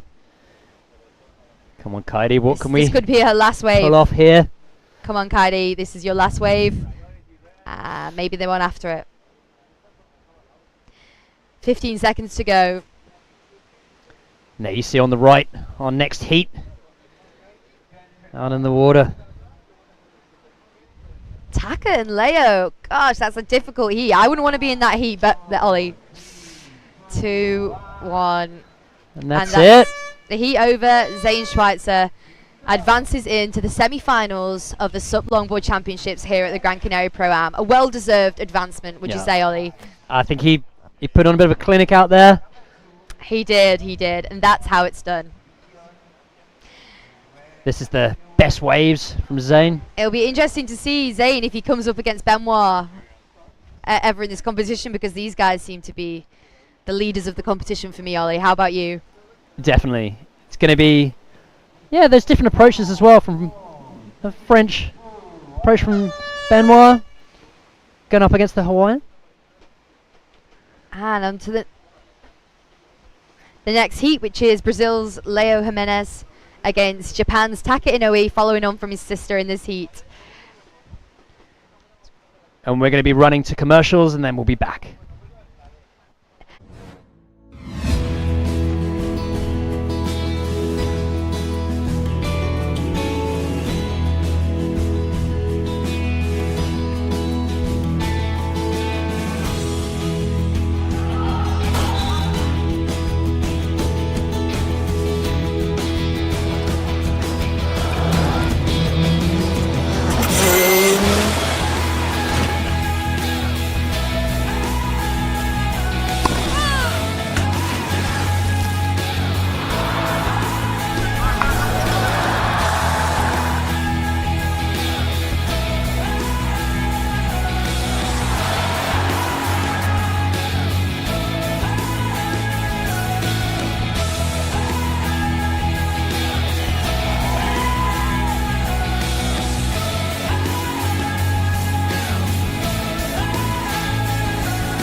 Bienvenido, welcome to Las Palmas, Gran Canaria.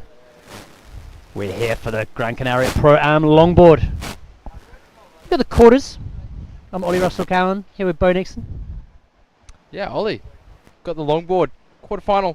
Now this is going to be heat number 2, but actually this is going to be the fourth heat. It's the fourth heat.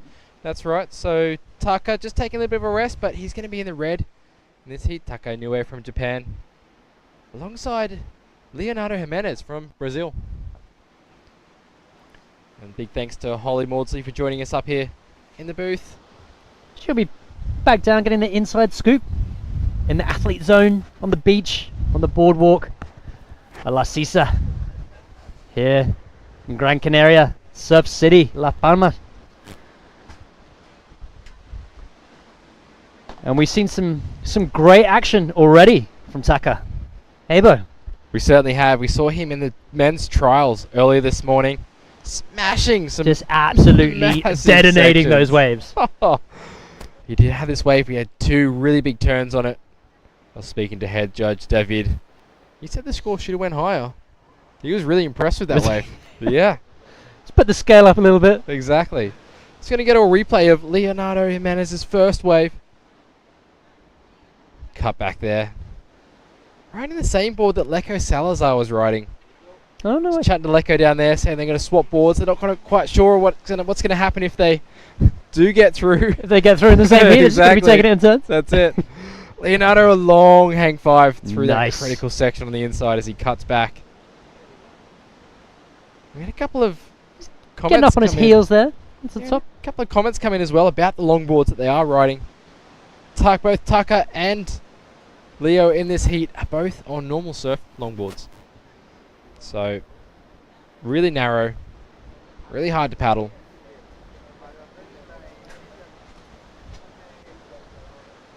And Bo, you've been competing in longboard. How would you find it on a normal longboard there? Oh, Wade, so difficult. Really difficult. Too difficult for me.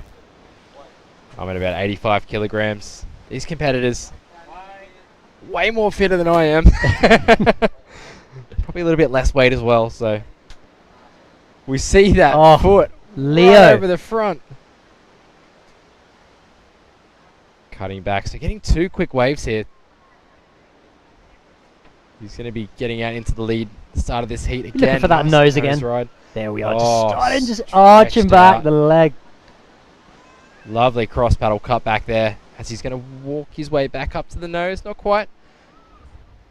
He gets there for that inside left. As he gets to the inside, we can hear the Brazilians give him a hoot from even up in the booth here. Closer they get to the beach, you just hear the chant up here in the double decker. Fun bus the Wawa. The storm, enjoying it down there on the beach. And here's the Japanese typhoon in Taka Inoue. He's going to be paddling hard to stay with this wave. See what he can do. He's looking to get up on the nose as well. He can go for it. There it is. Seen Taka hold some great just nose locks rides. In. That is a long hang 5, but he can't quite ride back from it. That's the thing. These competitors want to hold their nose rides for as long as they can, but there's a point where it could just be too long. Taka there just holding it for a bit too long. And when is that point? When you kind of feel that the wave's gonna morph. Yeah, exactly. Change its shape a little bit, and you want to then get back on the tail. For sure. When we're up on the nose on a longboard, actually we're going to go to a replay here of Leonardo's wave.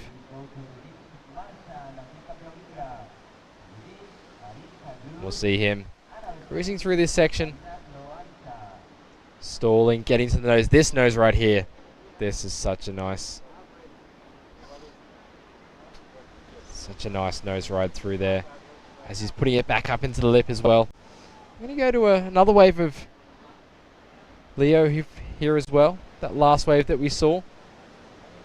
Judge is actually requesting this wave. But yeah, like the you said. judges just want another look at it. Yeah, they want to set the scale.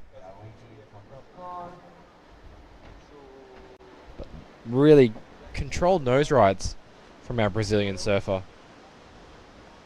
You're talking about when that point was that you start to feel. Yeah, so when you feel that it's kind of time.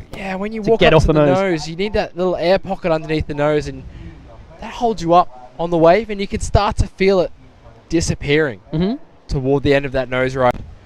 The wave shape really determines how long you can hold that nose ride for. If it starts to flatten out on that shoulder part of a wave, you know that you're going to lose that air pocket underneath your board. It's a clean point. You can probably hold it a bit longer. Exactly. Giving the beachies makes it a little bit trickier. Yeah, that's why you see competitors just taking quick nose rides here and there. And the really good competitors can find those longer sections to hold the nose ride.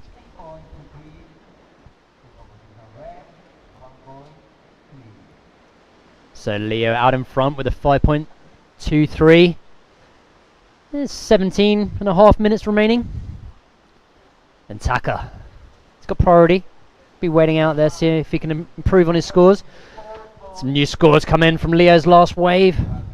That was a 4.67, so improves his score.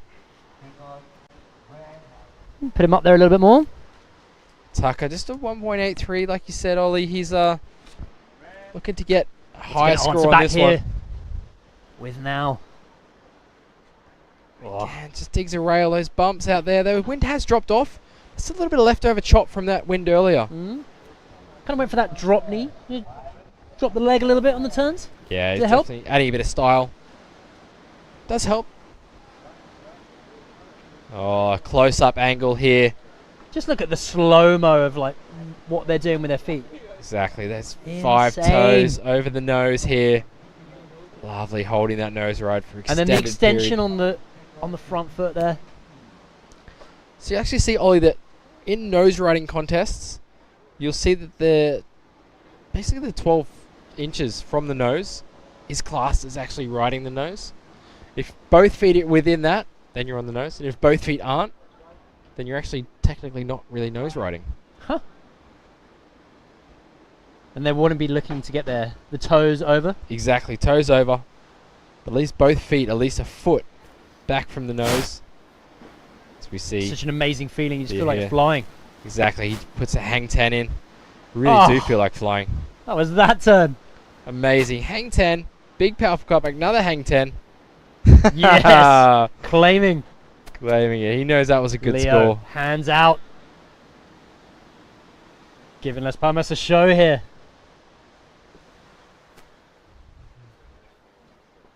The Storm on the beach. Happy with that ride. Wanting to see another Brazilian surfer progress through. Let's check out the replay here.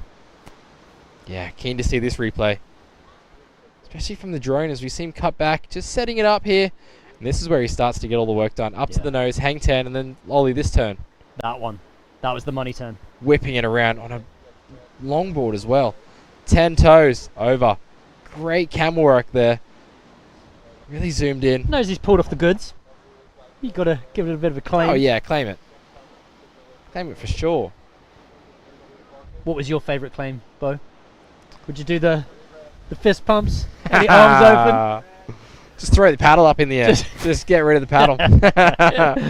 Just throw the paddle to the fans paddle back on the beach. Yeah. Catch this one. Exactly. Taka staying low, fighting his way through. You see a quick nose ride from him. Hold this one for a bit longer.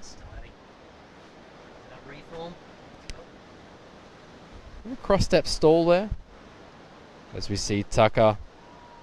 And Tucker finishing off that ride there. Just coming unstuck. We see that big longboard not fitting in that critical section of the wave. And looking at our surfer in white, Leonardo Jimenez. Nice shot over there. Behind us. Hills in the background, National Park. Let's check out this replay though. Yeah, nice sneaky nose right at the start there from Tucker. Quite critical. Run us through the technique here though. So staying really low on his board. Feet quite wide as well. Just all for about stability to get through that whitewater section so he can open up and get a couple more nose rides in here. As we'll see him open up for this last section. We did notice that it gets quite critical here, but Tucker not being able to hold on to that top turn. And he goes down. Last section. I love the crossover. Love it. It's so stylish. As we see Leonardo sinking a 9-foot longboard. Decides to go for the sit down. A little breather. Easy option. A fellow UK paddleboarder. Yeah. Annabelle Page. Team UK down there. Getting psyched up for the next heat. Get him ready. Stretching, just watching. This is going to be the women's trials event. How are the nerves down there when you you have a later heat during the day? Did you like to kind of get it? Get over done with. Get the heats out. Yeah, just get it done. Get it done. Sitting, done waiting. through. Oh, it can kill you. It can kill you. Just the tense moments. You know it's getting closer and closer to your heat. At least when you rock up in the morning and you kind of know you're in one of the first heats, you kind of just, you feel those relax. butterflies. Yeah, a bit of butterflies, but can definitely build up throughout the day. These competitors probably have some strategies how they deal with these nerves. Maybe going for a free surf before. Yep. Listen to music. Speaking to the team as well, kind of. Exactly. Annabelle's here with her mum, Georgie. We might even see her competing later. We see Tucker nose riding.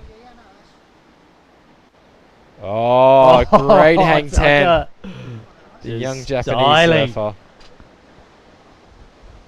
Oh my goodness. And into the tube. And off the top, that was sick. And we can hear the beach erupting as well. The beach goes nuts here in Las Palmas. Soul arch into the tube. Just a soul arch tube ride. Oh, incredible. Here we go. We're going to see it again. So nose running at the start of this wave. Run us through this one. Tucker just styling his way at the start of this. So that quick nose ride gets him off to a great start on the wave. Using his weight on his feet to maneuver this board around as he's just waiting for it to set up. Kind of putting that hip out, arching back. Love the slow-mo we have here. I think this is the nose ride that we loved. Tucker running up to the nose. You can see that nose sitting high in the water. And throws in the other 5. That equals 10. Hanging 10 on the nose. Tucker in a way. Just showing us what it's all about. Tucker actually competing on the World Longboard Tour as well for Japan. So showcasing what he can do with a paddle in his hand as he places that paddle in the water. This here we go. This soul arch as he extends his body up. Wait for it. There flicks his hips. Bit of a flick of the hair. A cross step as well to get up to the board and then tucks into this little tube. That is the epitome of longboarding right there. Paddles out. Tucker's out.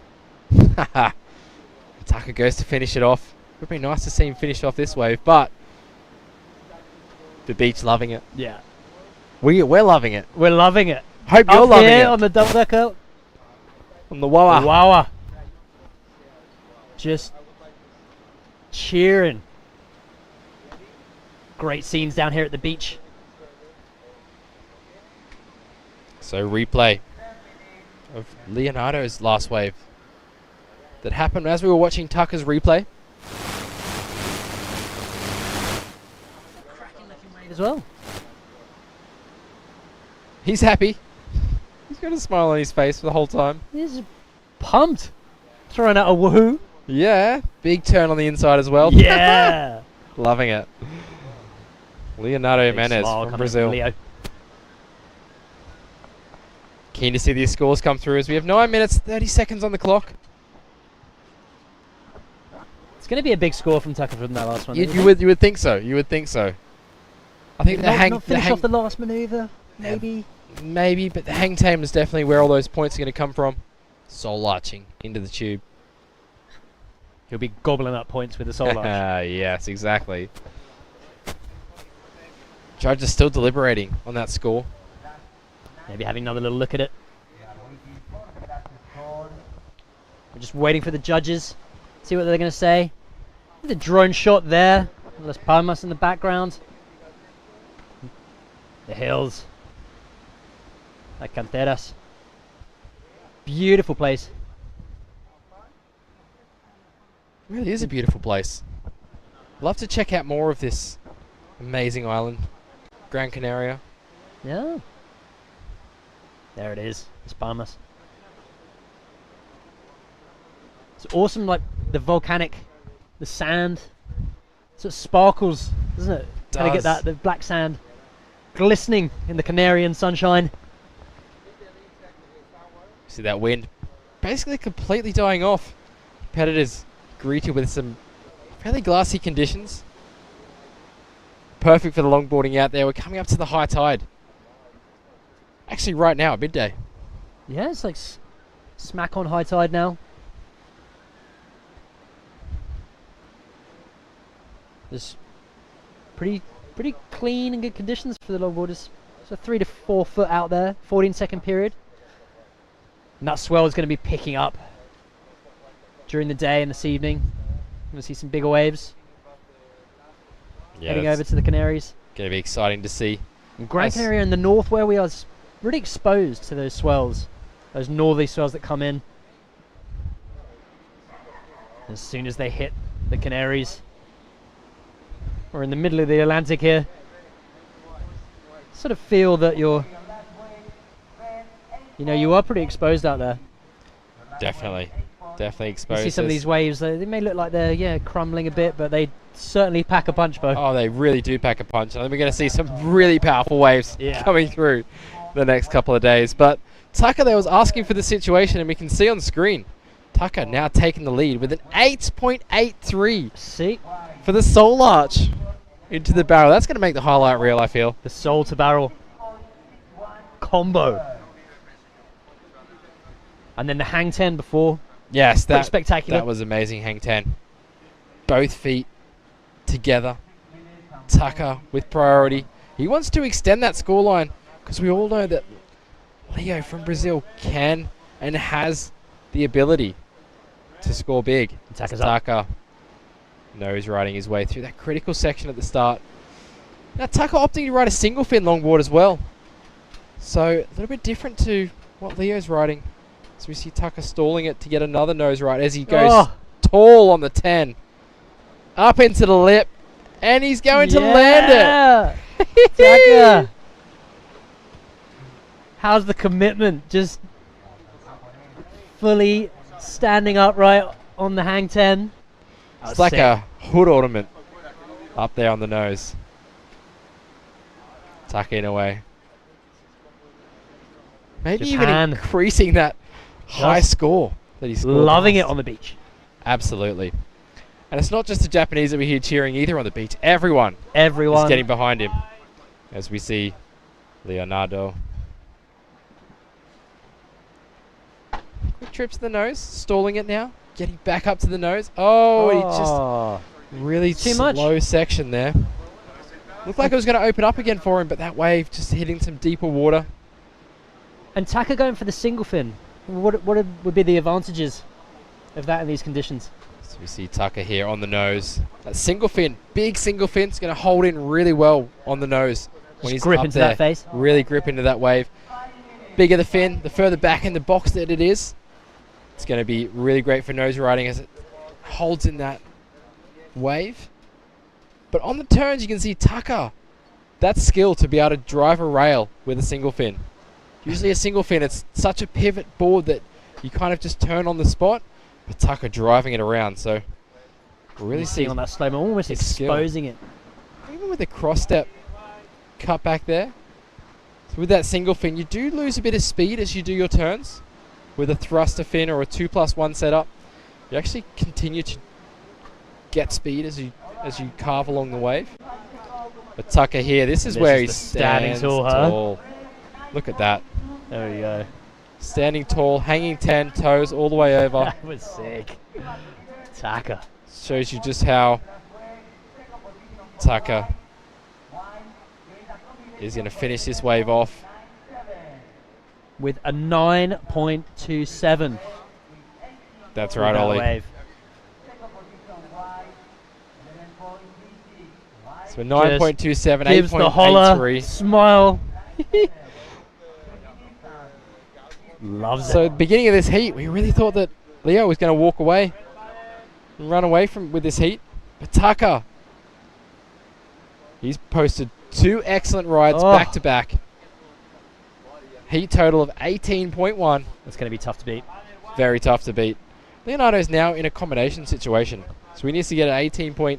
We've got 3 minutes, 25 seconds remaining in the quarterfinal. We'll be moving into the women's trials after this. That's right, Ollie. We'll be looking at the competitors in that first heat. Marine Kerdrew, Annabelle Page, Marina Loasa. Saw two of these competitors, Annabelle and Marina, in the juniors yesterday. Yeah. So got a bit of practice in, huh? A bit of practice. Definitely conditions have changed since yesterday on this high tide.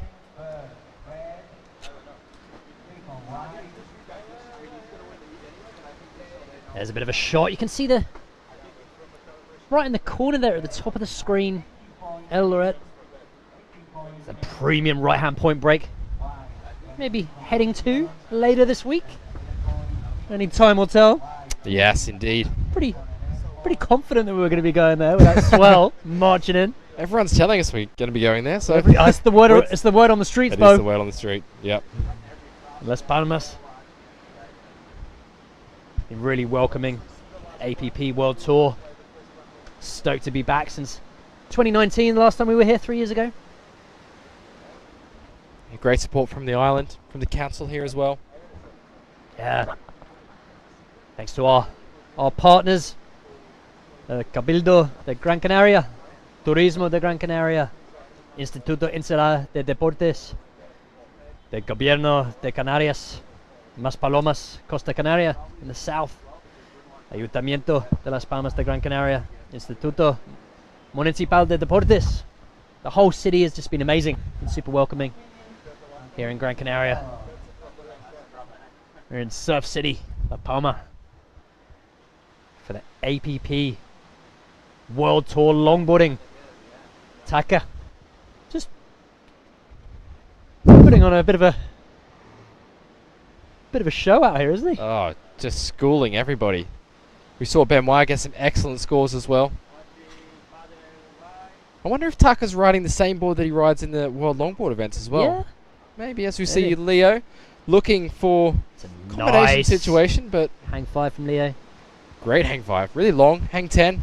Just comes unstuck on that turn though. Sort of going for a layback. Come unstuck a bit. Hard to do on a longboard because you can't get that board back underneath you. Such a long rail. Taka doing a bit of a victory lap for everyone. And Taka's come back strong. We saw him a bit fatigued earlier. Yeah. Just kind of lying on the rocks there. As we see a close-up of his face. Taka, as he finishes, just on this wave, kicks the board out, but he knows he's got through to the semi-finals. And so 15 seconds remaining. Just gets taken out there. The final quarterfinals. Taka's gonna be stoked. Super coming stoked. In now. So this heat's this finishing. There we are, Japan. Big support from Japan. Everyone writing in Facebook. Go Taka! 9.27! Yeah, let us know what you think on Facebook Live. Welcome everybody watching around the world. We're going to be heading to a commercial break and then joining the women's trials.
Buenos dias and welcome from the APP World Tour Gran Canaria Pro Am.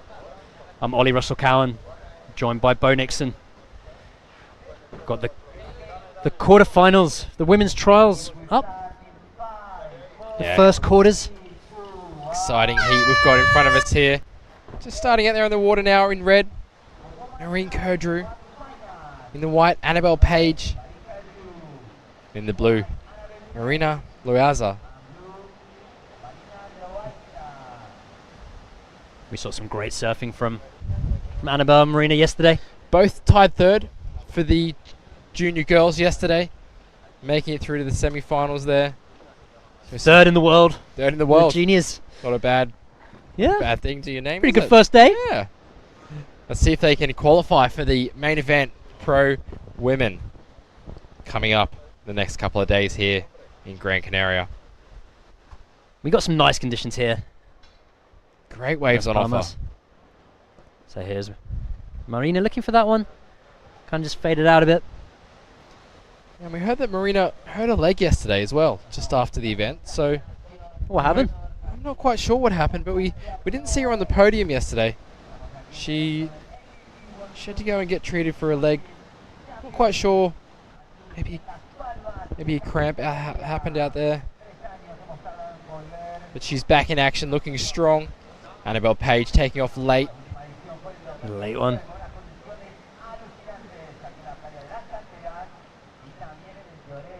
So Annabelle from the UK.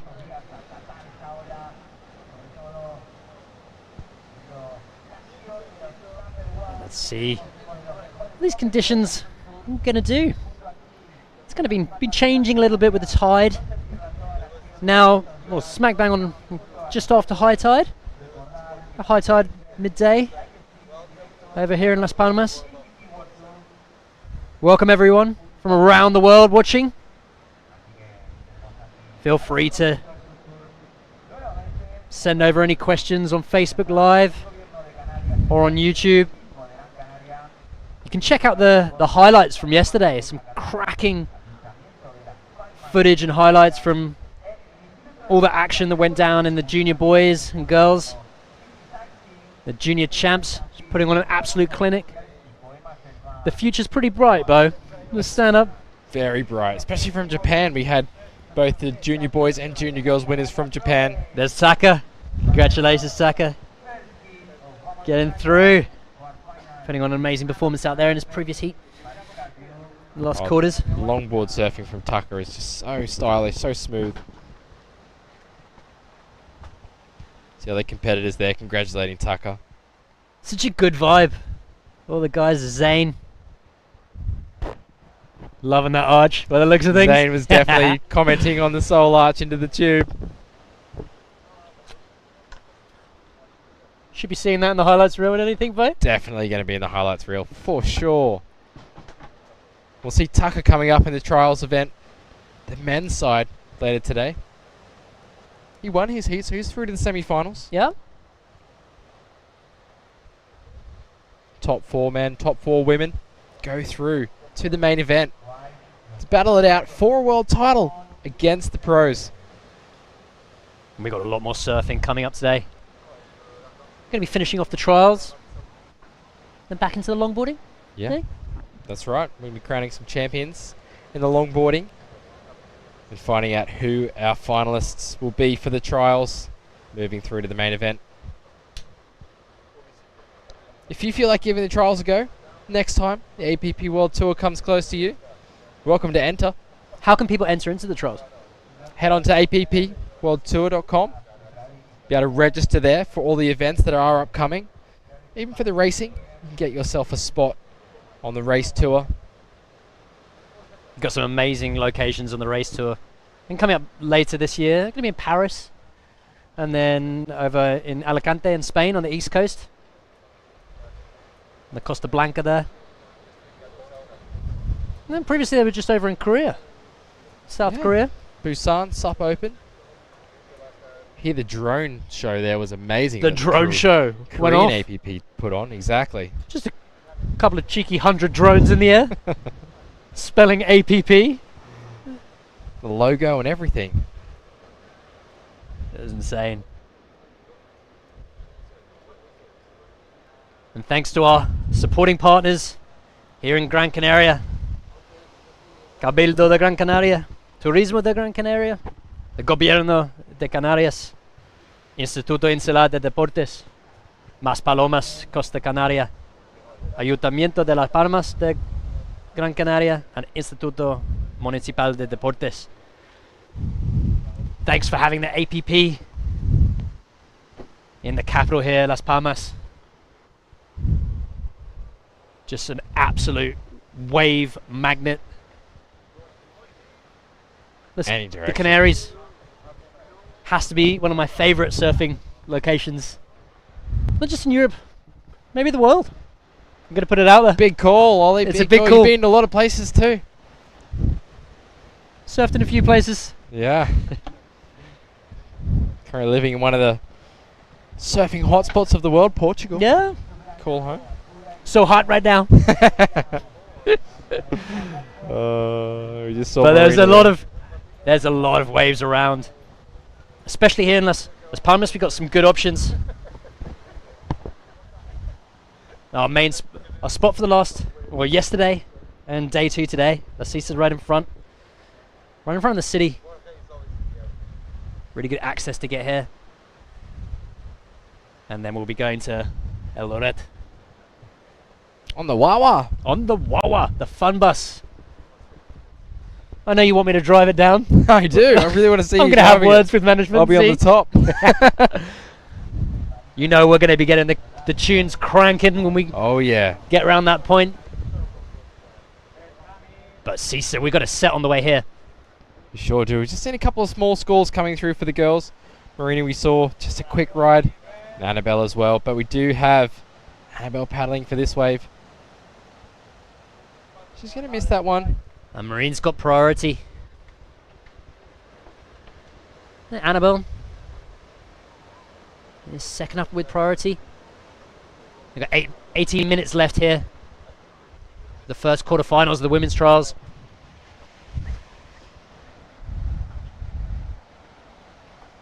Conditions looking quite nice out there. Especially in this high tide. Yeah. But there's been a big boom in stand-up over the last couple of years. Massive boom in stand-up. COVID obviously locked everyone indoors, but everyone was like, no way, we want to get outdoors. Bought sups, flat water, sup surf. We've seen a lot of people getting into the sport as we pan around. People watching in the spectator zone. A lot of spectators down here for the trials event. We'll probably see some more filling in when the pros hit the water. Speaking of travelling, you've been travelling a bit. Now that travel's opened up again, and you're doing a bit of some clinics. Yeah, that's right. So my wife and I, we run a sup travel agency. That is surf coaching, and my wife is a marine biologist, so we combine those two together. We run trips out to the Maldives.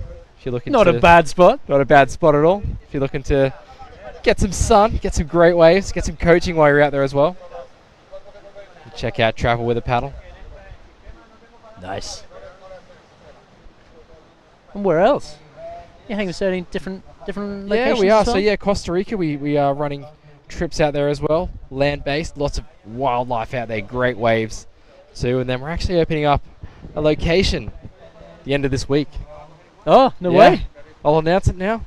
Going to Mozambique. No. Yeah, going to do some paddleboarding with some whales. Bit of sup surfing while we're there as well. Amazing, dude. So really a marine-focused adventure. Yeah, it's been a bit of fun. I'm so glad the travel has opened up again. Just picking those warm locations. Oh yeah. Not a fan of the definitely. cold. Well, if we live in the UK, we need to travel to warm. That's it. It was all a great novelty when I moved over from Australia. I was like, yeah, cold water, this is awesome. It's fun putting on the Yeah, weddy. That's it. And then just being here in Gran Canaria, feeling the warm water, warm sun.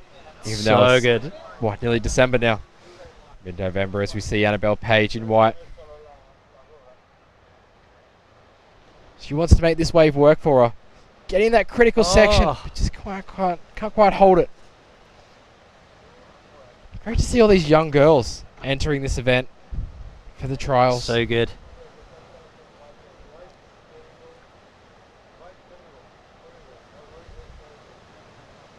Marina looking at this one. Marine. She's been staying quite patient. She made a paddle for that one. That It's pretty wave tricky not out there to read. eventuating. It is very You tricky kind of to feel read. that it's going to build up, and As we see a replay. Okay, so we see surfer in blue here. This is splitting the peak. Marina, Yeah, yeah. hello. She actually went right on this left that Annabelle took. So Annabelle here using that paddle. Nice. Let's get in. She gets right back there, and we can just see here she tries for that top turn, but realizes that that lip's going to get her before she can get down to the bottom. It's taking her off her feet there. It's a red up again. It's just that left sort of fizzling out on the bank with the change of tide, the high tide. Yeah, I feel like out here, Ollie, you can easily be too far out or too far in for these waves. So competitors sometimes just getting caught by the white water or not being able to catch a wave because they are in that deeper water. You can see it on the reef there, just out the back. Bit rippy. Competitors paddling back through a trail of white water from the waves. Annabelle opting to stay on the inside there. She might be able to see something coming in now. You got some scores coming in.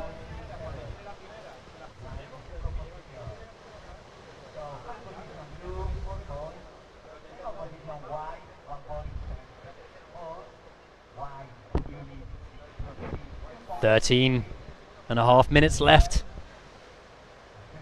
So I'm waiting for those scores. But yeah, with the change of tide, it's kind of a little bit tricky. Yeah, I think that high tide's slowing things down a little bit. We'll see that tide really start to drop out quick. Do you reckon those intervals are getting bigger? That's a good point, actually, Ollie. We are seeing the swell going to be building throughout the next couple of days. There's the judges on top of the Wawa, the fun bus. Some of the best judges in the world. Judging a lot of shortboard, longboard, and stand-up paddle events. Going to need the best judges in the world for the best stand-up paddleboarders in Exactly. the business. There's head judge David on the right there. Speaking with the judges about scores, making sure the scale's right.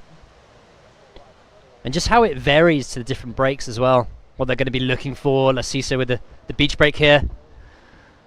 Our home for today. Yeah, we've seen some split peaks, but we'll head around the corner to Elorette, which is just that right-hand point break. And we'll see the scale changing there, along with the surfing changing as well. The scale of the waves are going to be changing too. They're going to be going up. Yep. Up a notch. It's just so great to have. It's been super consistent. Yesterday, for the juniors, crowning the junior boys and girls champs.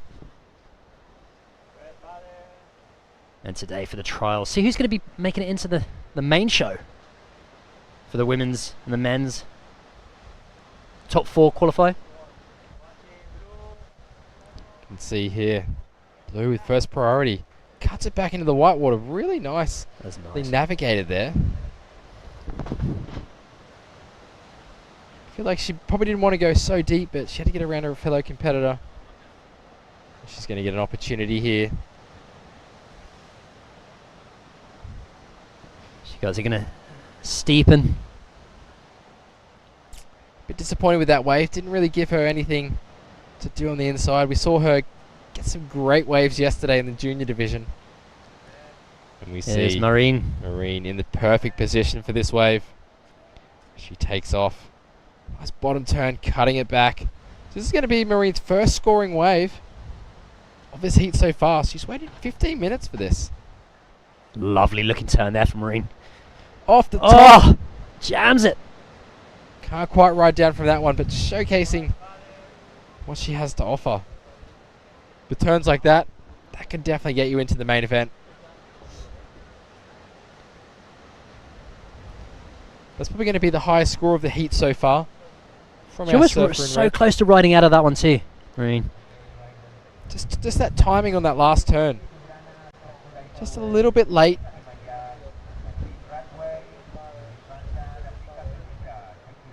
It's coming down to 10 minutes remaining in this heat. You can see this is there's the bottom of the Wawa. Bottom level. Give us a wave.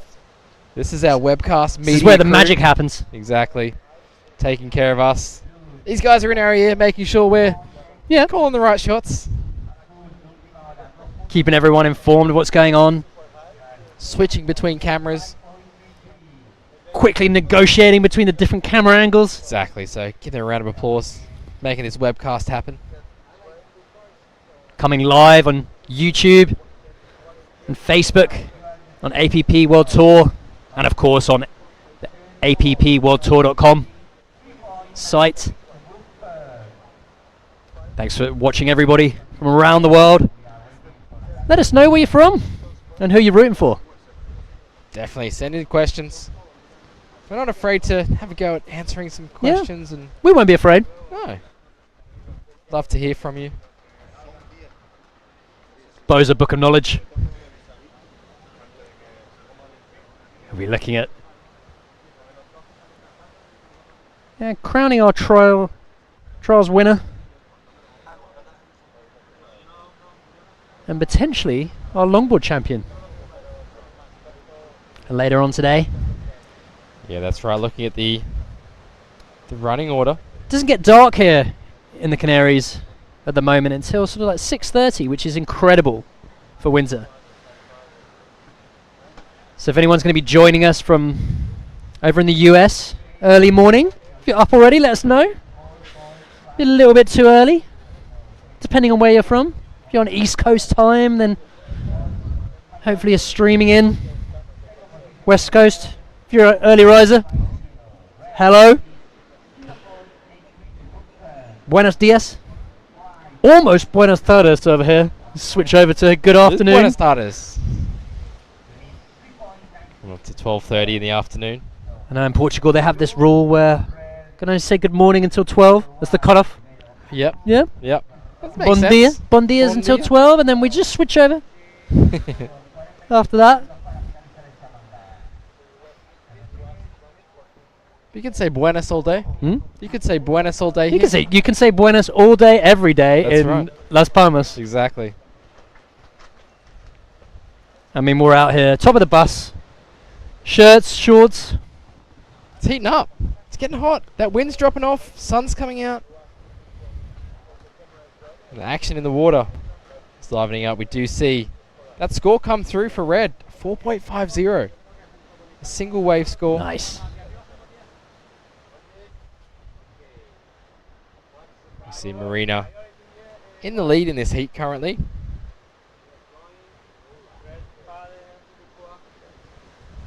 Her scores are a 2.5 and a 2.83. This puts her out in front. Annabelle Page looking for a 3.96 to get into second position. Here she goes now. Lovely bottom turn there from Annabelle. I'm trying to generate some speed with the paddle here. A lot of speed, yeah. You can see that cut she back in. Puts her hips really far forward. Gives you a She'll be lot of looking speed. down the line there. on See drive. is it going to open up? Unfortunately not. Quite a nice turn on the outside section. So we see our Marine, our surfer in the blue.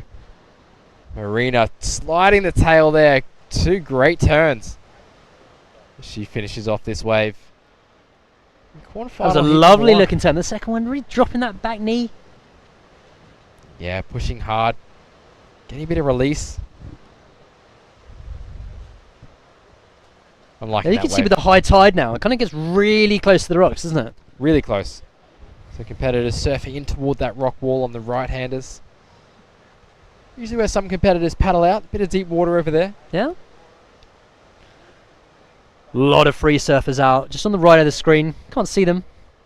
The competitors taking in the spoils, only a couple out. Got to be stoked with that.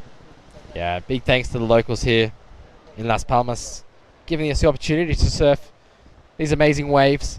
Yeah, thanks for having us.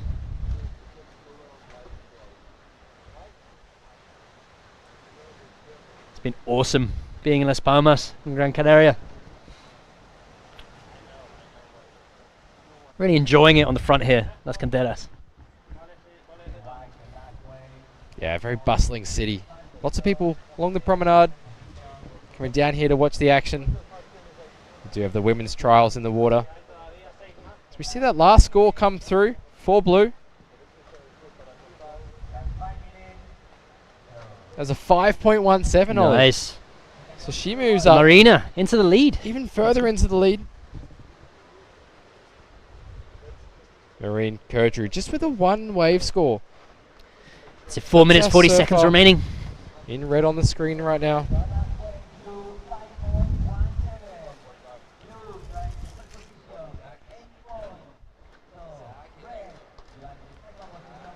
And Ollie, the winner of this quarterfinals, goes straight to the final. No.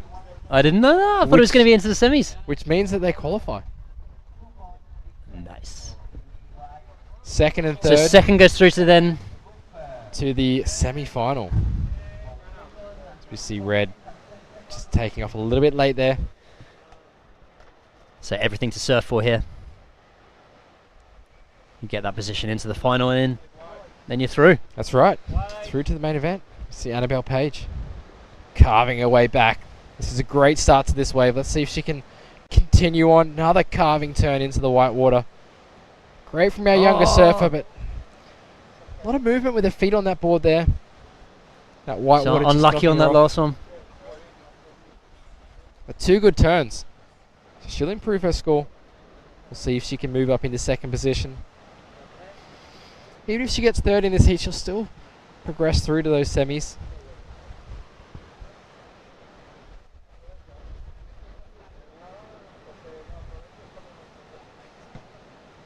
Coming down to 3 minutes. Let's see both the left and the right 10 options there. Yeah, so split peak looks like blue going right, red going left. Double action. And we just heard that red did fall off on that wave, so won't be Just seeing blew any up. action there. There she is. That wave not offering any scoring potential for both surfers.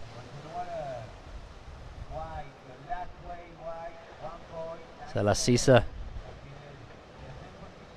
working through all tides, which is pretty good too. One of the main advantages of most beach breaks. Kind of surf it through all conditions. Sometimes some points, some reefs. You can only, depending on how it works, but you can sometimes only surf it on a certain tide. And here you got to love that you can kind of go out anytime that it's on. So true for places like the UK, very northern hemisphere or southern hemisphere, with the tides. Massive tides in the UK. Tides, so you can only surf be it a low tide or a high tide at certain breaks.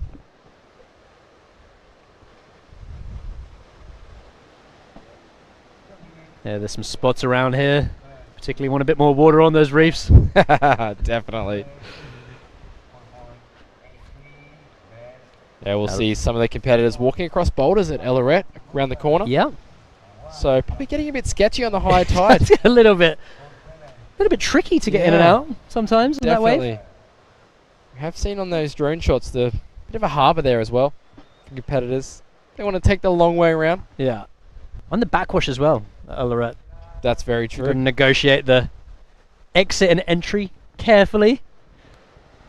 You want to become a cropper on the rocks there.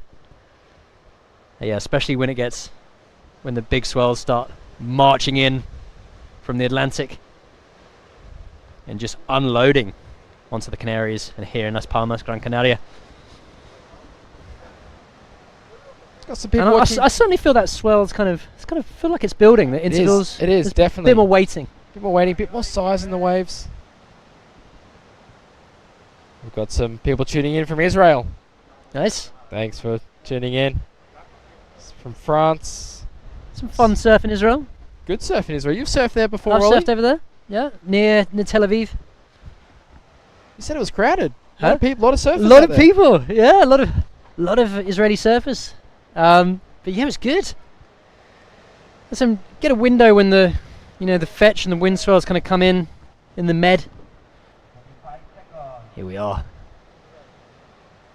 Oh, Marine. Fortunately, she's been patient this whole heat. Just can't quite hold it on that last wave.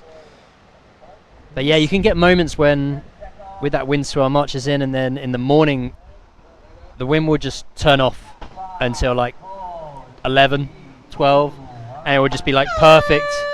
Kind of almost felt like Hossegor in France. Incredible. Small but really like great shape.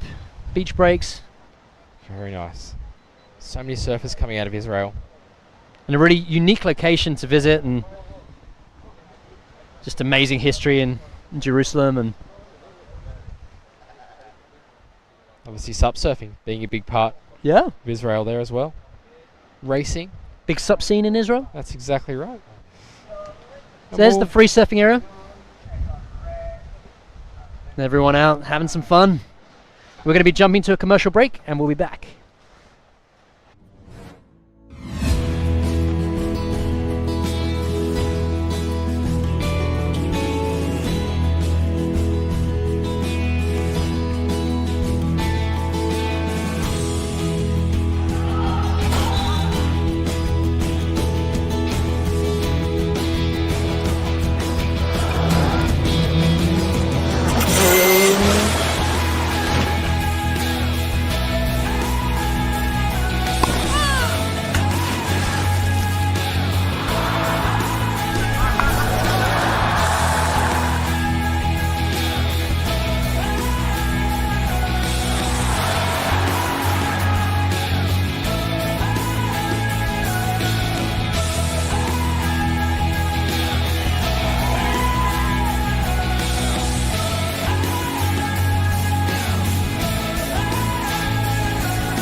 Buenos, welcome to Las Palmas, Gran Canaria. We're here for the APP World Tour Sup Surf. We got the women's trials in the water at the moment, heading into the second quarterfinal. Yeah, heat number 2. Camille Dubrana will be in the red. Sakura Inoue will be in the white jersey. Here's Camille up and riding. Straight into a nice top turn, unfortunately. Let's get dismounted on that. And the other competitors, Tiffany Maillard in the blue, Carolyn Radway in the yellow. You see Surfer in blue just falling off in the white water there. We saw our competitor in red, Camille, up and riding. She actually flew in this morning, Ollie. Arrived on a flight. Our French 9 competitor? AM, a French competitor. We heard the call last night that she was coming into this event. Yeah, it's getting in 9:30. Yeah, probably maybe her first session. Maybe she got a sneaky session in earlier, but she made it here in time to be able to get into this Into the trials. heat of the trials. Great to have her here. She is the current European SUP champion. Not a bad thing to have to your name, is it? European SUP champ. Gonna get the replay here from Camille.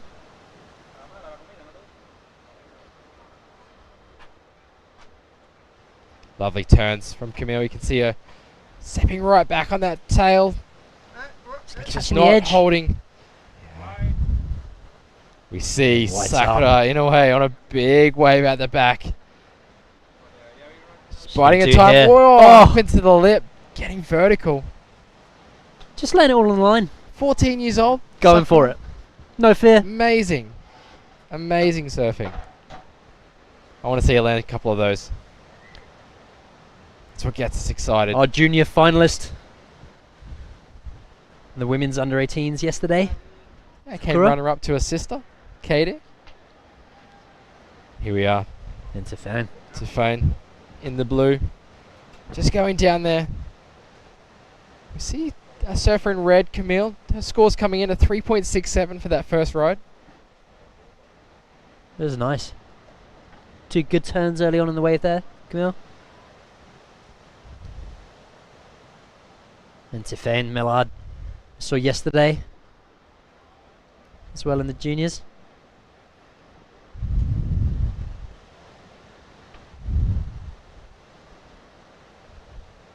The surfers here. Just kind of looking at what's this right going to do for Sakura.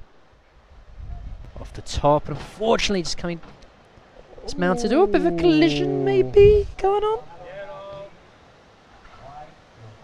Another close call. We've had a few close calls today. Watch those paddles. No Exactly. underwater jousting. No. We don't want to see any of that. Sneaky.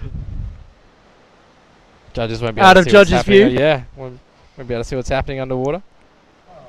So yellow try for a wave there, Carolyn. Yeah, there'll be none of that. It's all. It was so close. Feels the SUP community. We saw earlier, you know, they get into the athlete area in the zone and they're congratulating each other, and it's awesome to see. Yeah, such a great community, the SUP community. Carolyn Radway in the yellow. Big part of bringing that SUP community together. Holds a lot of SUP yoga in the UK. Done a few events for the APP World Tour. The London stop, the City Paddle Festival of the racing. So Carolyn, good to see her here competing for the SUP surfing. I love the surname. Radway. Radway.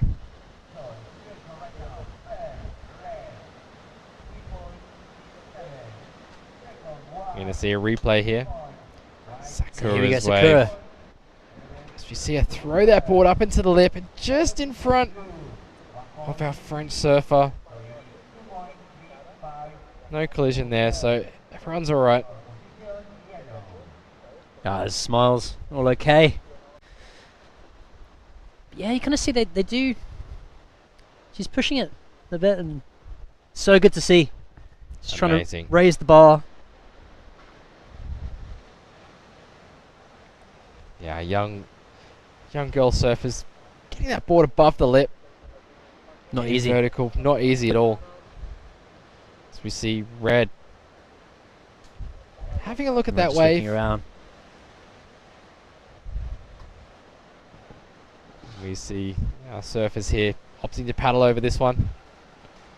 But Carolyn, with priority, she's going to take this left. Nice. But it just Getting gets into that fizzling deeper out a water. bit. So competitors probably opting to sit a little wider. Waiting for those bigger waves that do break in that area. Bit more scoring potential, steeper sections.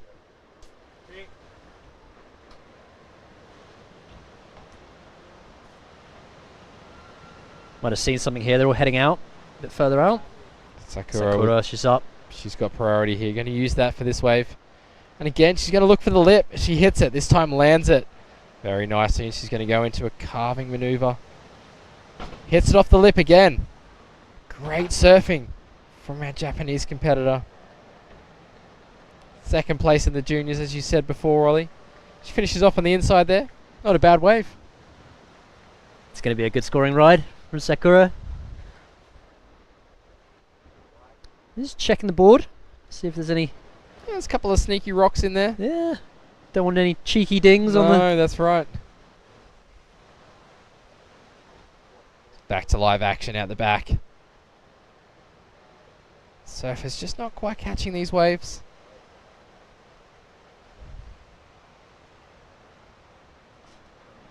I'm going to go to a replay of Reds that we saw. She must have been on the left. That Sakura was on the right. And she's going to bust the tail out there as she rides through to the inside. Again, throwing a bit of spray on that turn. Splitting the peak with Sakura there. Oh, our surfer There's in the white. right.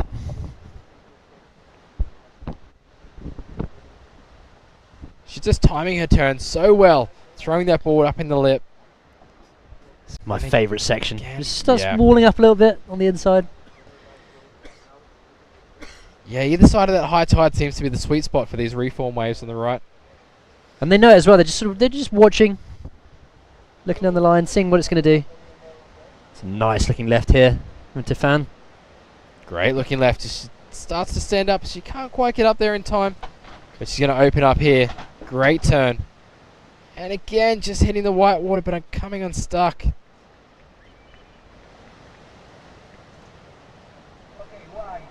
Carolyn just going down there. But I'm liking the potential from our French surfer in blue. And white's up.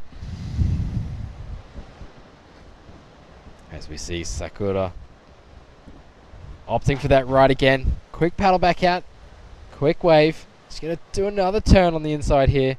She's going to set this up to hit it off the white water. Up and over. Oh. And she's going to improve on her score. Her last score came in. 8-point ride. 8-point ride. From Sakura. Fantastic score from the young surfer from Japan in the trial event. So she'll be going ahead of Camille here. Camille. So live. That was a nice flutter. But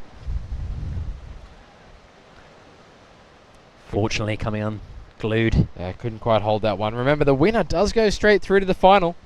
And they will be qualifying for the main event. Sakura.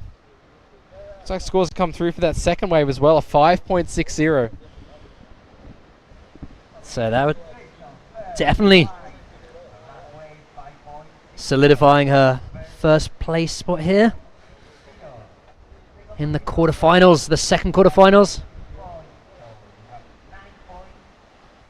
The 13.6, still got a bit of time remaining. 14 minutes, 28 seconds on the clock.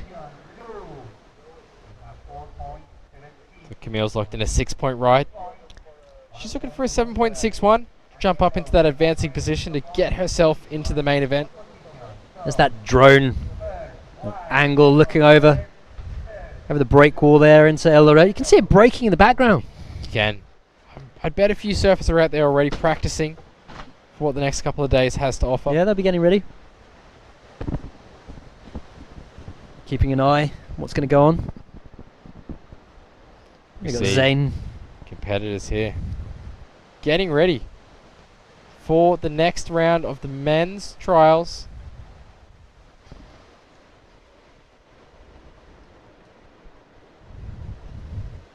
And this is our French surfer,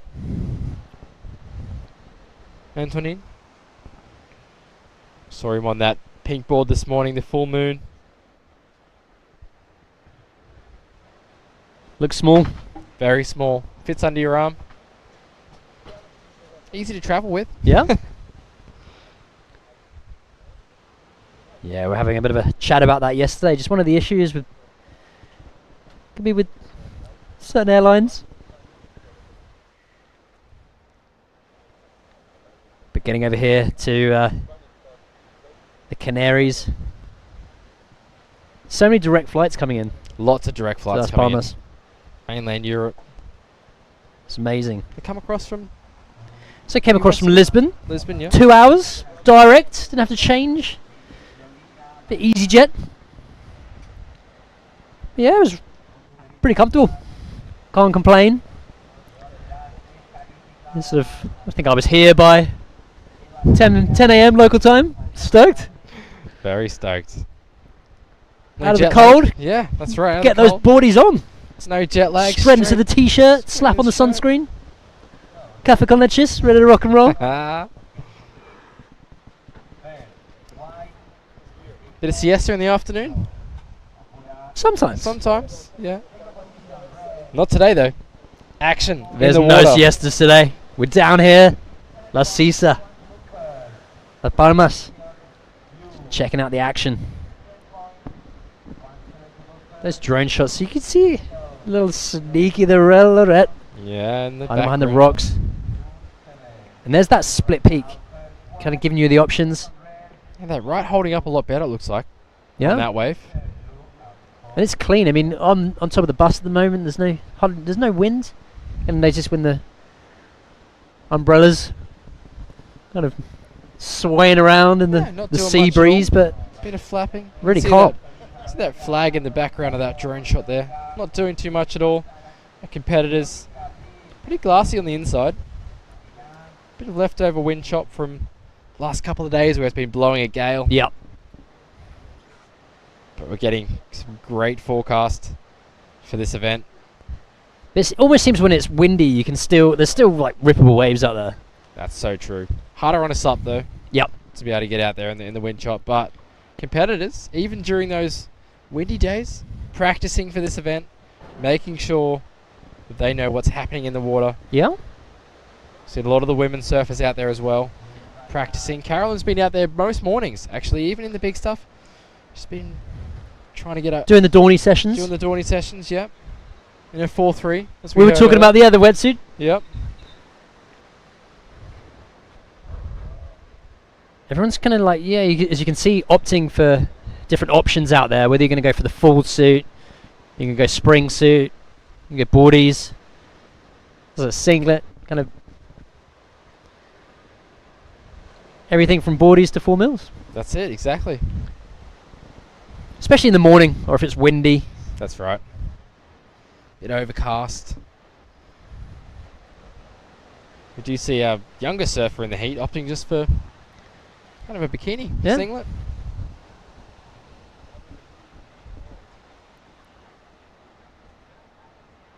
She's not doing too much falling off in this heat.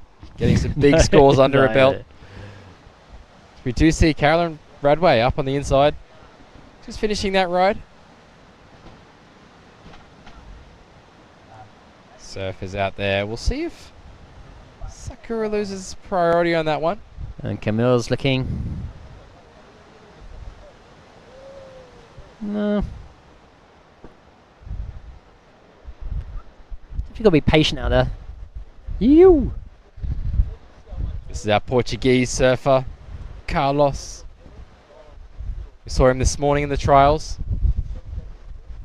Moving through, he's going to be competing in that next round.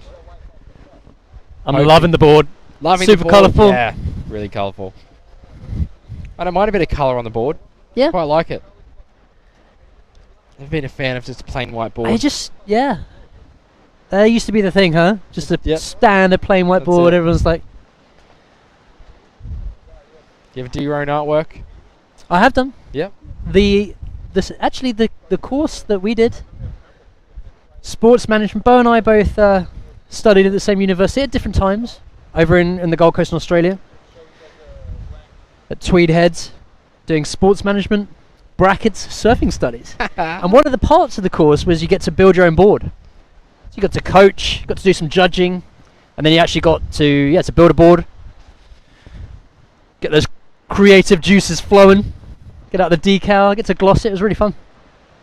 Was that with base when you were over there? Base it was. surfboards? That's right. What did you make? I made a you made a longboard? Little fish. And it was terrible. I'm terrible at making things. So bad. I'm going to leave it to the pros. Leave it to the shapers out there that know what they're doing. My glass job wasn't very good. It was super heavy. I think I made like a 6-1. Glassing's hard. Glassing is one of the toughest things, to be fair. You leave it to the pros? Yeah, exactly. Did you ride your board? Yeah, just out of...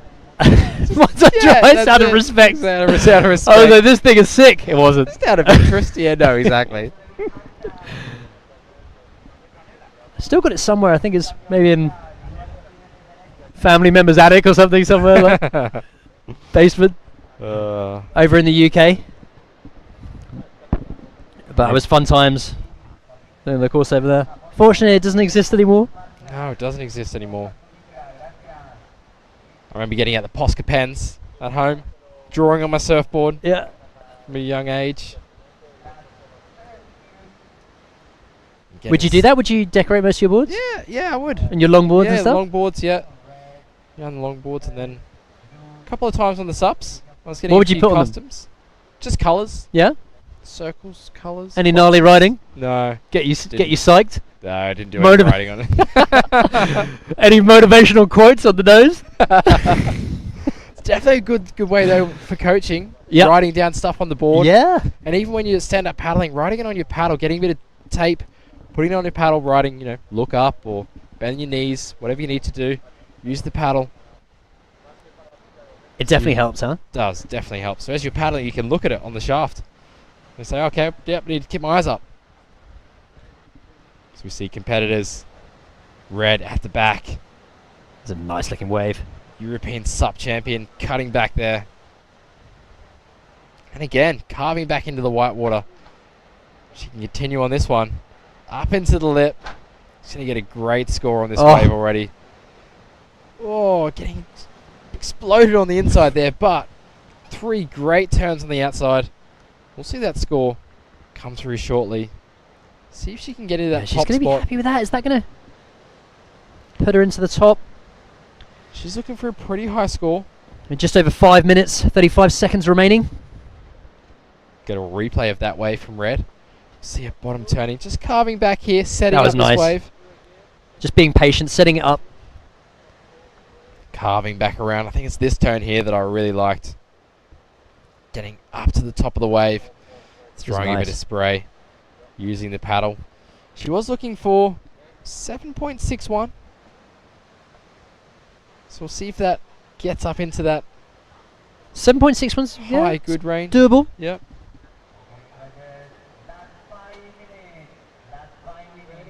They got 5 minutes left on the clock.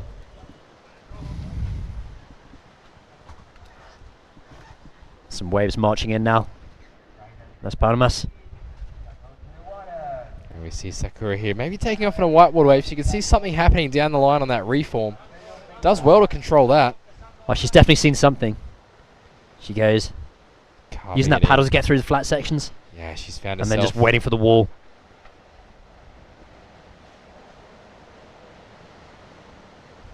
Didn't offer up anything. Just pulls out of that one.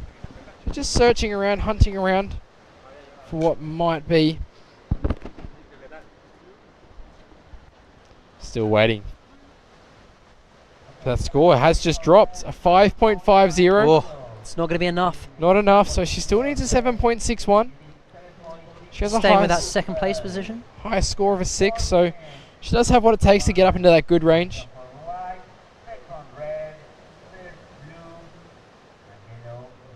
Sakura Inoue currently holding the lead. Family there on the beach. Inoue supporting. Brother Taka holding the Japanese flag. Taka coming up. He'll be back out there again. Yep, in the men's trials. So we see Carolyn just on left of screen there, just going down on the takeoff. Bit of a struggle taking off in the whitewater on a sup. Whitewater hitting you from all directions. Really got to use that really paddle. Tricky. Yeah, stay nice and low. Bend those knees. Hold that paddle in the wave. Try and just brace yourself. But even then, that turbulence can easily pick you up and throw you off. Just be looking for those clean faces. Yeah, trying to catch the wave before it breaks.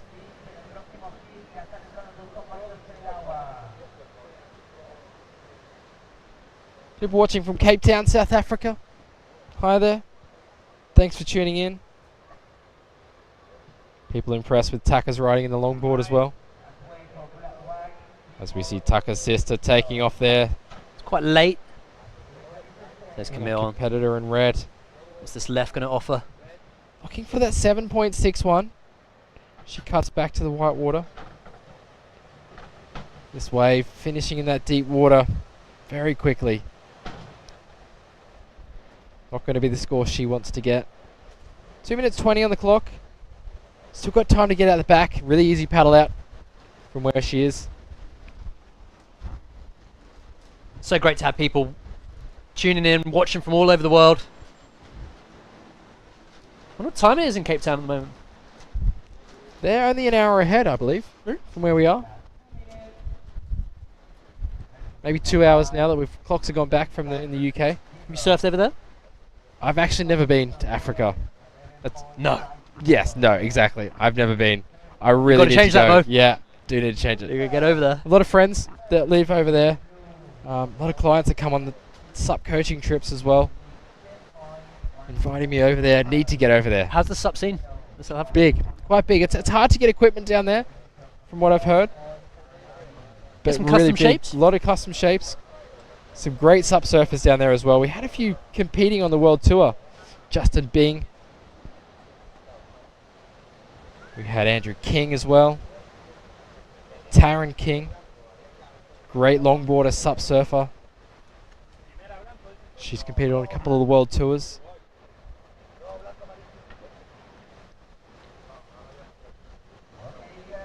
And of course, Chris Burtish across the Atlantic Ocean on a stand-up paddleboard, coming out of South Africa.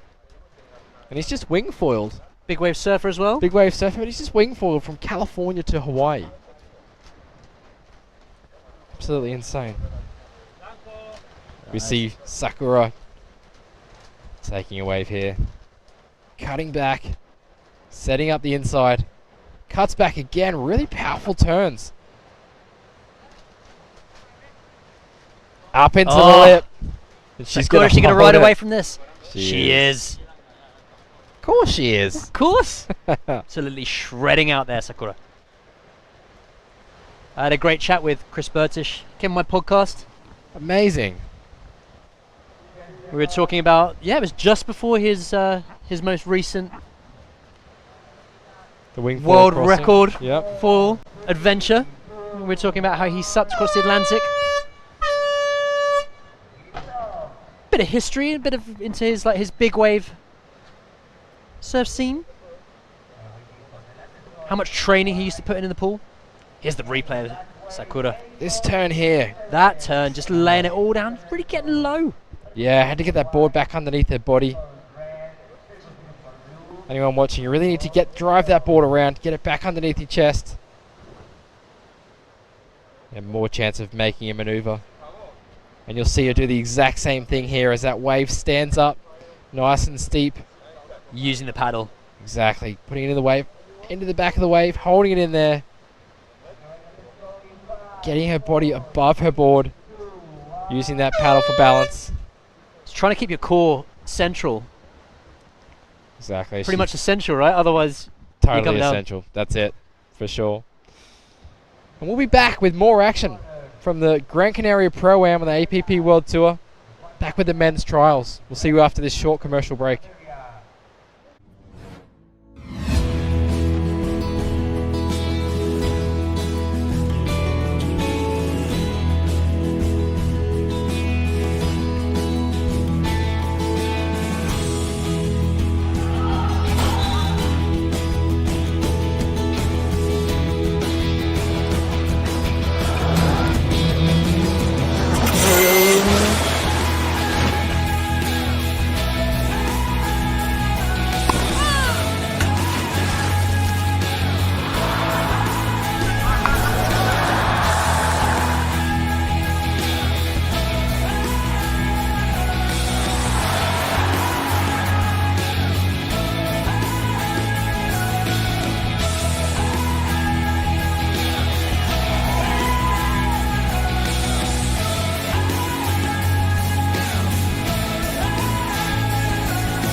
Buenas tardes, welcome to Las Palmas, Gran Canaria. We're here for the APP World Tour. Got the men's trials in the water, the Gran Canaria Pro Am, first quarterfinal. I'm Ollie Russell Cowan, joined by Bo Nixon. Yeah, quarterfinals of the trials. In the red, Antonin Salavera, Carlos Fidalgo in the white, Vince Duchesneau, he'll be in the blue, and Pedro Viga, he'll be in the yellow. So Pedro, I'm going to see him up again, surfing. It's great to see they get another chance. Exactly, as we see competitor in red, Frenchman. Antoine.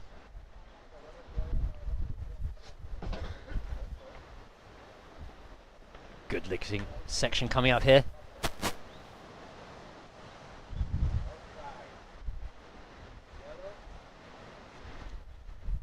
Doing the last bit. Just jams it off the top. Really nicely done. So that Pedro on the way behind. Yeah, good to see Pedro taking on some bigger waves out there. Here we go, Carlos. Matching board shorts. You gotta love it. Multi-coloured Carlos. Busting through there. Off the top, lovely sick. turn from Carlos. And can he finish this one off? He does with a lovely turn. Surfer from Portugal. Really stoked with that wave. Kicking the board out. It's sick to see how low he gets as well on the turns. Really kind of compresses into it on the bottom turns. Yeah, drives hard, doesn't he?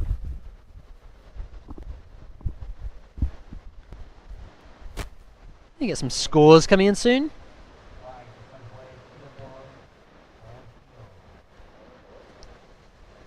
With a shorter time here, 20 minutes, the quarters. 16 minutes, 30 seconds remaining.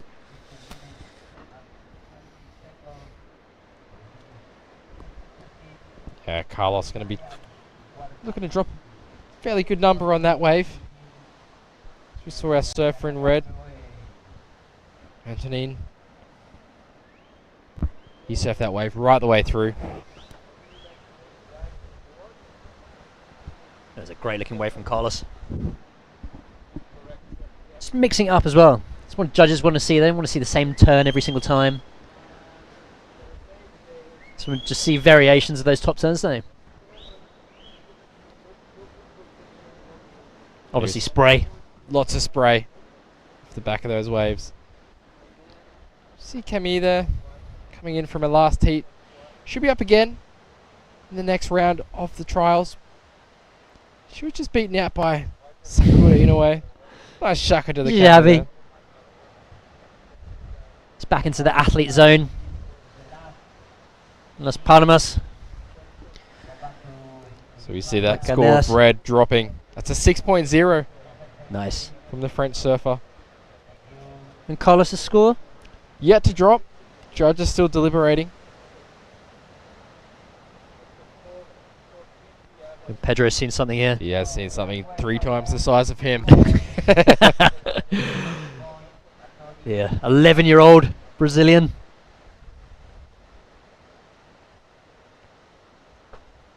What size is the board? It's 5'11". Oh no! It's too late on that one. Down. 5'11". I ride a 6'2" shortboard. Antoine. That's picking up from where Pedro left off.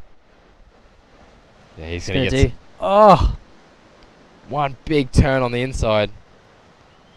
So good score to start his campaign. That was a cracking turn. It's going to be a nice little backup. You see Pedro just ducking under that bit of white water. Carlos's wave drops at a 4.17. So probably just being rewarded for those inside turns. Nothing really big done on the outside. We liked it. It was good. Pedro, he looks like in a better position for this wave. There we go. Gonna go left as he cuts back to the white water. Smacking it off the foam there. Back in again. He turns that board so fast. Goes whipping it in. Snaps it back in on those turns. And off. On the tail there. That was a nice wave from Pedro. Yeah, I'll get the stats up on Pedro's board for you now. Took a photo of the dimensions there the other day. Yep. We had a little look in the athlete zone. Let's check out equipment, see what's going on. We'll just take a look at the replay first from Carlos. So nice turn off the top there to start with, and then it cuts back here. So this is his 4.17. This is where the wave really starts to offer him up some great potential. As we go to the slow-mo. Loving it. Hitting it up high on the lip there. Getting on that back foot. You can see that front foot rolled back just to keep that nose out of the water. And Carlos setting up for this final turn. And onto his toes. So much going on, and then when you see it in the slow-mo, you can appreciate what they're doing with the paddle and how they're using it to their advantage. Making sure they really kind of propel out of those turns and then pivot when they're on the bottom turn. Stops them falling over as well sometimes, we've seen earlier this morning. It sure does. Leaning on the paddle always helps. Bit of balance. See Carlos again taking off on the outside. He opting for the left this time as he cuts back. Switching the paddle over for a bit of a cut back again. Hoping this wave's going to offer him something on the inside. Looks like it's going to. As he gets up into the lip. Just can't quite ride down from it. So Carlos Carlos getting busy score. out there. Yeah, another score In the to come in quarters. from him.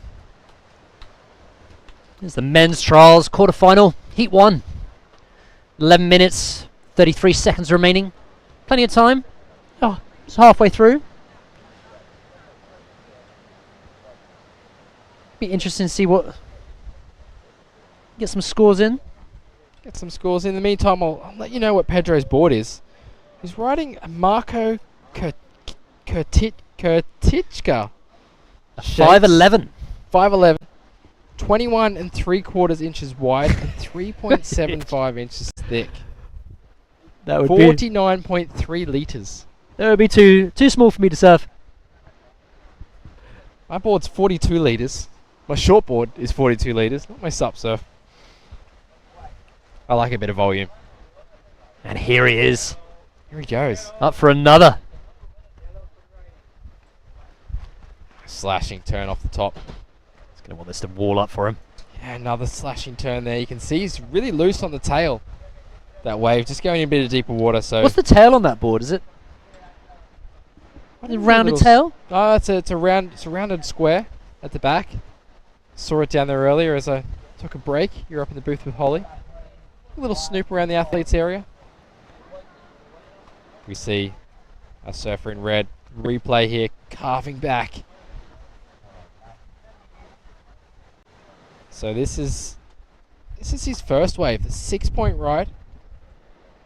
We'll see how he got that score, switching the paddle over. I think it mostly come from this section in here. As he goes up into the lip and lands it. And how difficult is that, switching the paddle between maneuvers?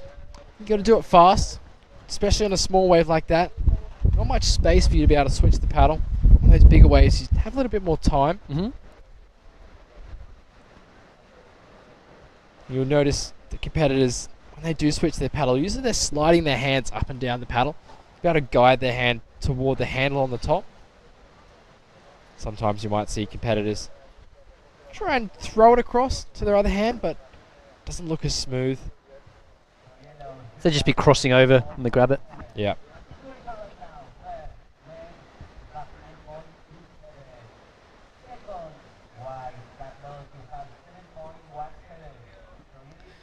So we got some scores coming in. There's Carlos out the back. Is he moving over?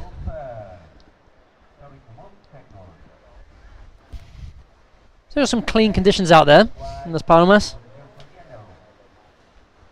Swell's been pretty consistent all day long. 3 or 4 foot, 13 seconds.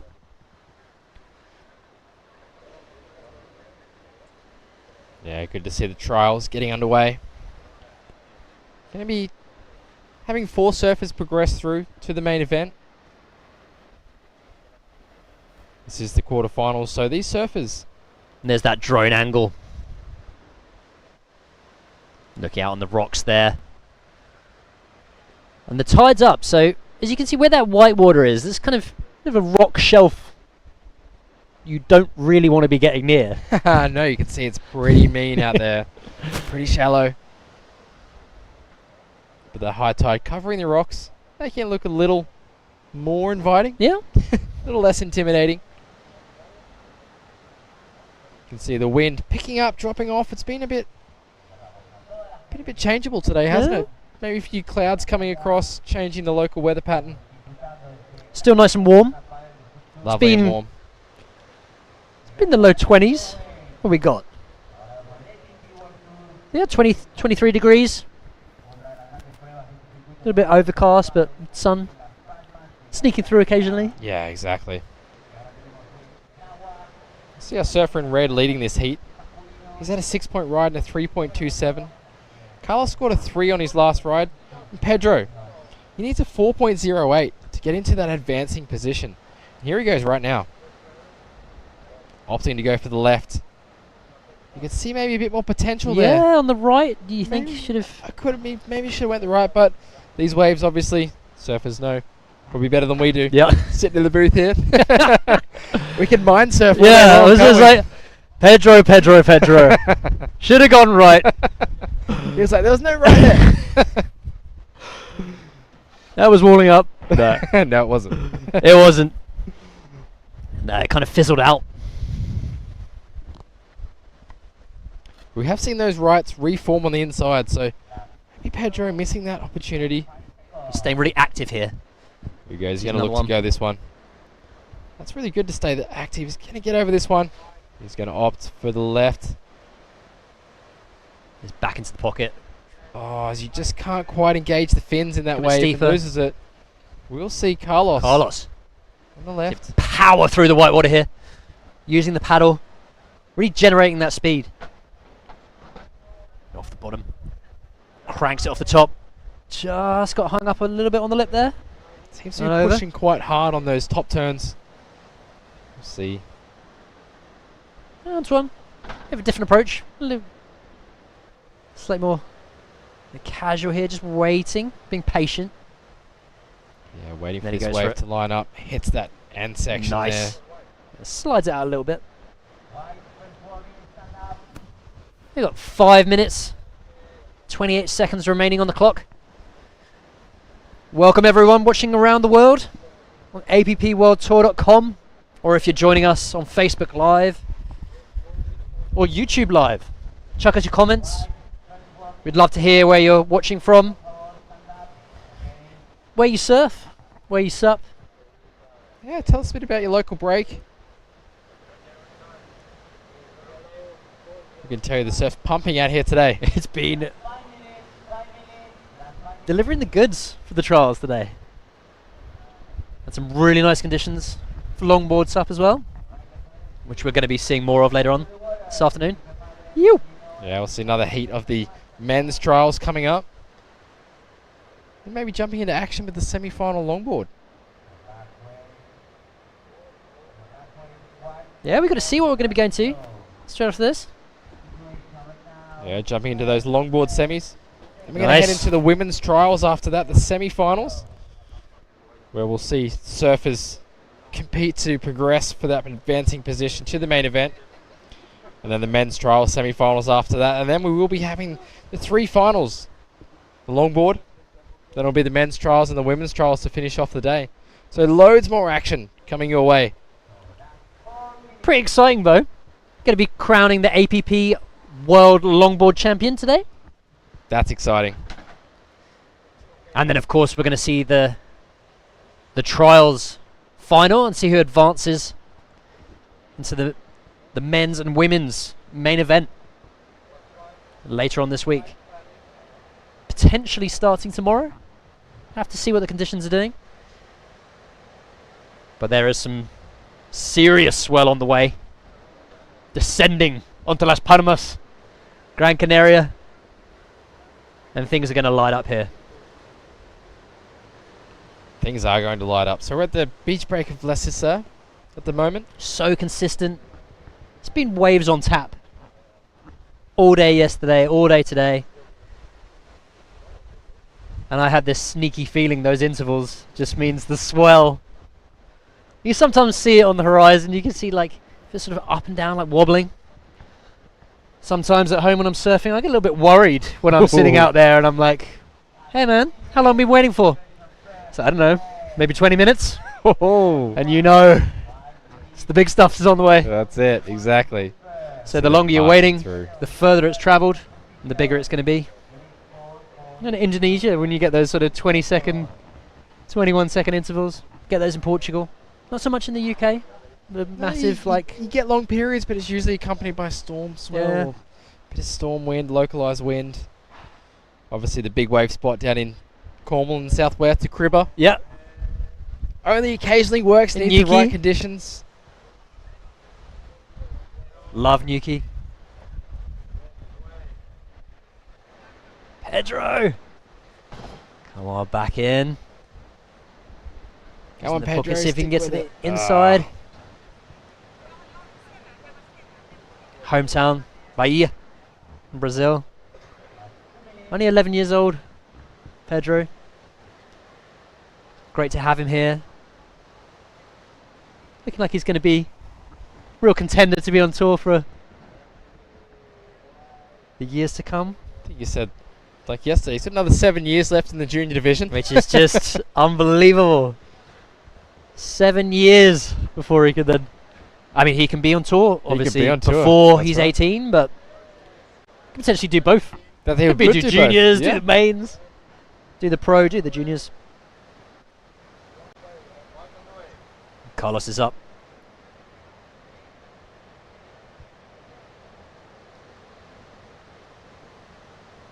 Chopping in, switching the paddle. Bashing it off the top. Nice turn. Looking for this section. It's going to line up for him. Couldn't quite get to that finishing section, but I really like that previous turn that he did. Sick. Throwing lots of spray, applying lots of power.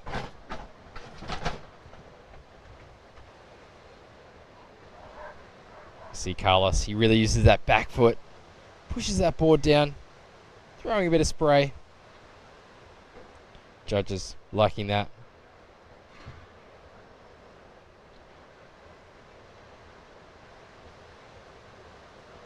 See a drone shot. Las Palmas. We see a replay. Mass Surfer in red, floating up and over this section. He's got a nice end section here. He's going to hit, but just falls off a little bit. Down the end of that wave, as we see live action. Pedro from Brazil. He's needing a 4.0. He's on his like 20th wave, isn't he, Pedro? He is actually. I was just looking at his wave, scrolling across on the live heats that you can follow along at home. Pedro, unfortunately, is falling off the back of that wave. And this heat's finished as soon as it started. Gone by really quick, this heat. We see that surfer in red. Salvillera through. He will be into the next round of the men's trials, along with Carlos. Unfortunately, going to lose Pedro. But we'll see him again. And we'll be back after a short commercial break. ¿Y la playa? ¿Cuándo fue la última vez que probaste algo nuevo? ¿Puedo hacer esto todos los días? Sí, ¿Puedo cruzar la isla caminando? claro. O cabalgando si quieres. ¿En qué puedo ayudarle, señor? Bonjour, madame. ¿Es posible cancelar mi vuelo? ¿Qué es esto? Esto es nuestra flora autóctona. Oh. Y hay más. Mucho más. ¿Será por esto que sonreímos tanto? ¿O será por esto? Porque cada día es un nuevo descubrimiento. Dale un giro a tu vida.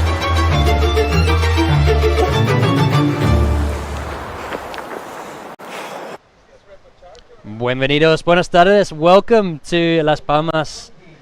We're here in Gran Canaria for the Gran Canaria Pro Am men's trials, second quarter final coming up. I'm Ollie Russell Cowan, joined by Bo Nixon. Bo, how you feeling about this one? Yeah, pretty good. We've got a pretty good lineup in the quarterfinal heat number 2. Felipe Martin, Andrew Noel, Tituan Pajol, Noah Stender. So 3 of these surfers competing yesterday in the junior division. Along with Felipe Martin from Brazil, the older statesman in this heat. Yeah? We see Felipe positioning himself for this first wave. And straight into it. Horn's gone. Felipe up and riding. On his backhand, switching the paddle over for that first turn. He cuts back, bounces off the white water.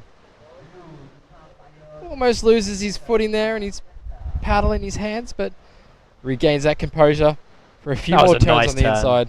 For Felipe there. See these juniors just getting caught off with the white water there from Andrew, but we catch up with Tituan, our runner-up in the junior boys division yesterday. As he's slashing his way through, looking for this lip on the inside. Oh. Just couldn't quite carry enough speed to Thought he was going to go for the boost, but just not enough. Not enough wave. Not enough power in the wave there. Danish surfer Noah Stender. That was a great turn off the top there. We've seen Noah switching boards throughout this event. Yeah. Surfing in the longboard division, now back in the trials.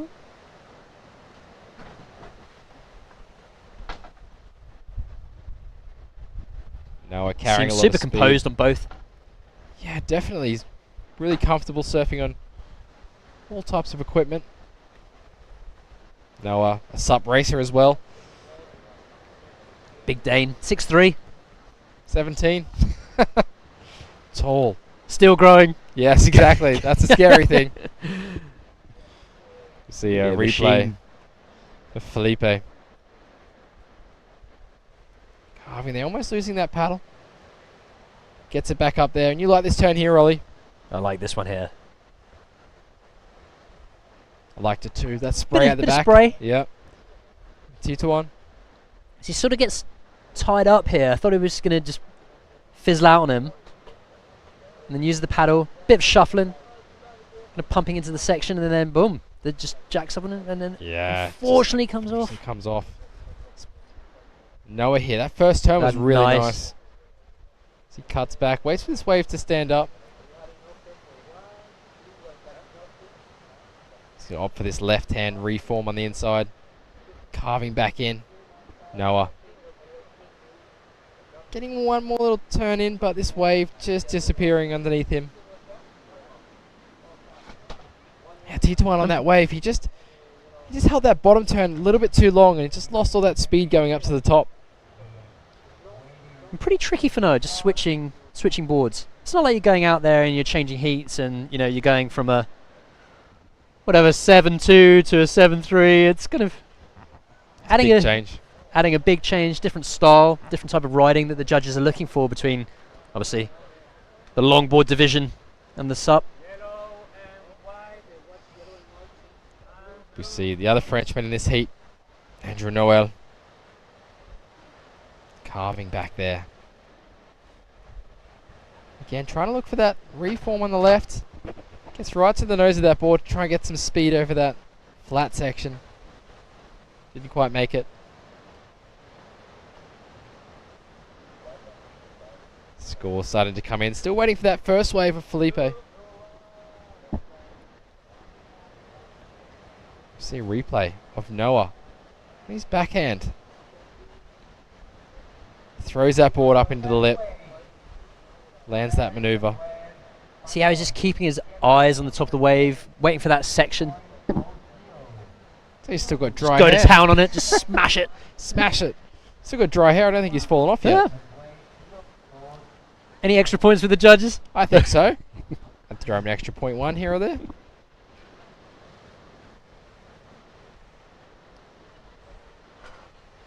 Just waiting out at the back.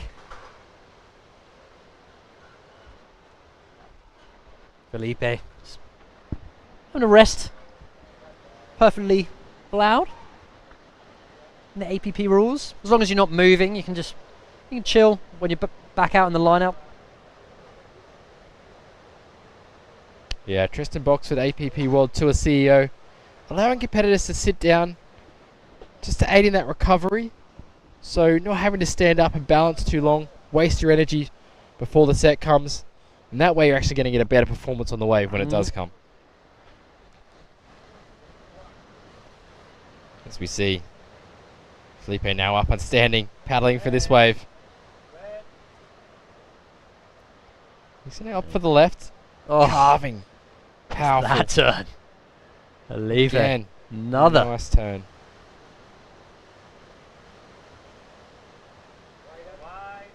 As he's cruising through, looking for another bit of scoring potential on the inside. Felipe coming through, carving another maneuver there. Getting some more speed down the line to hit it off the end.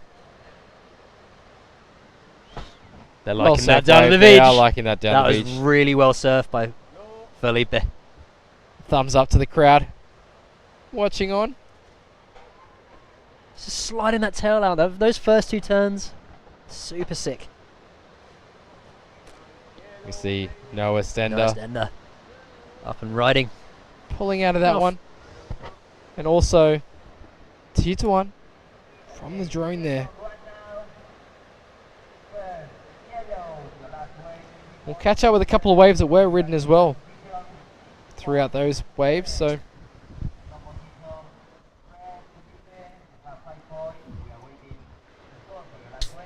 the scores coming through. Noah out in the lead, but we do have a lot more scores to drop, especially from Felipe. Here we go. Andrew carving, leaning on the paddle. And we'll see if he can connect this wave up. Looks like he's Really gonna get interesting with this something. break, how they're just looking at either side of them. You know, you want to be 100% sure that, you know, I'm going to go left, I'm going to go right. Get that option with it, sort of splitting, A-framing, especially on the inside. It seems to start off as left and then some reforms. Gives us some Easy my to make favourite bonus section on the inside. yeah, for sure. Easy to make the wrong decision too, I feel. Make a decision which way to go. Because we've seen waves that have better rights, better lefts. We see Noah taking off in a bit bigger wave. Although his stature makes the wave look pretty small. Yeah. Little slashing turn there. And just Ah, can't quite get around that section. So lots of scores for the judges to input. We'll Keep 'em update busy. you when they do come through. Keep active on the webcast. Send us in your comments, questions. Let us know where you are. I want to know where you're from, where your local break is. Got people supporting Andrew in this heat. Tuning in on Facebook. We're also on the YouTube. And he's up. Andrew, let's see what he can do on this one. Just surfing into that deeper water. We've seen that come into play yesterday as well. Especially in the afternoon when that tide was starting to drop out into that lower tide. Mm.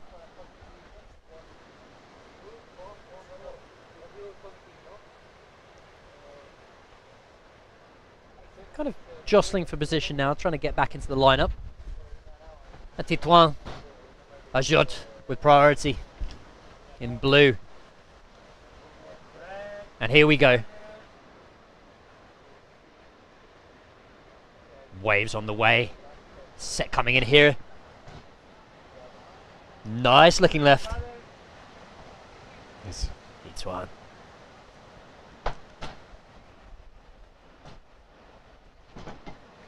This thing should open up for him. He can get into it, and he does. Bashes it off the top.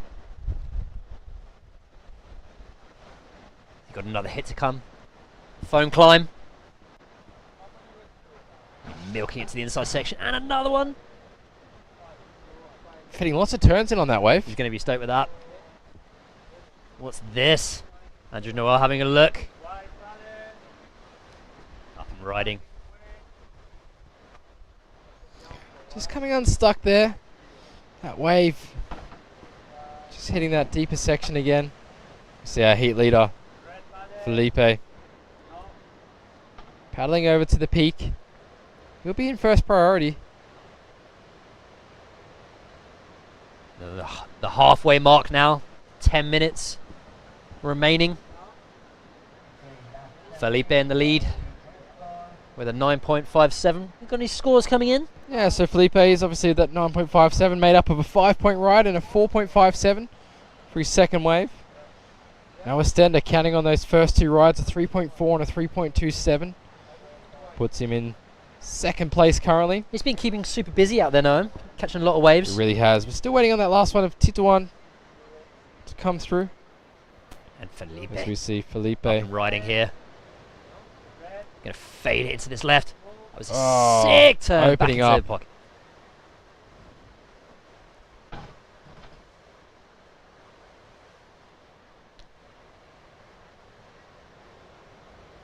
Still going. Paddling through the section.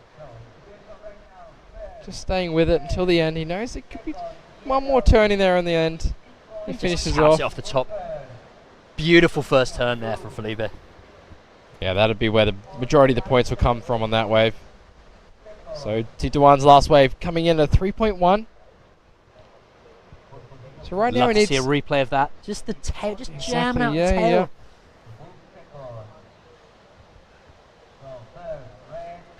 Spraying us here in the Wawa. The fun bus. Love seeing competitors applying power to their turns.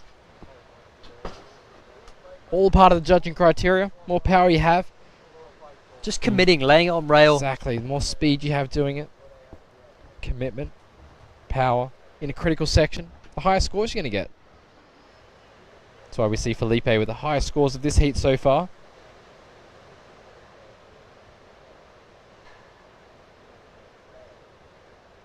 Andrew Noel. Looking for that left there. There he is. So fading back in. Can get closer into the pocket. And go in the power section of the wave, just trying to work the speed, using that paddle. What's he got? Smashing off the end section. Lovely. Very nice finish. One of our junior surfers, Andrew, placing third in the junior boys yesterday. Here we go out the back. Noah, another one of our junior boys. Carving it back. Not much more on this wave. You see those big ones just breaking into that deeper water. Maybe competitors. I must feel you just can't go too far out on it. You No, that's right. got to get back into the impact zone.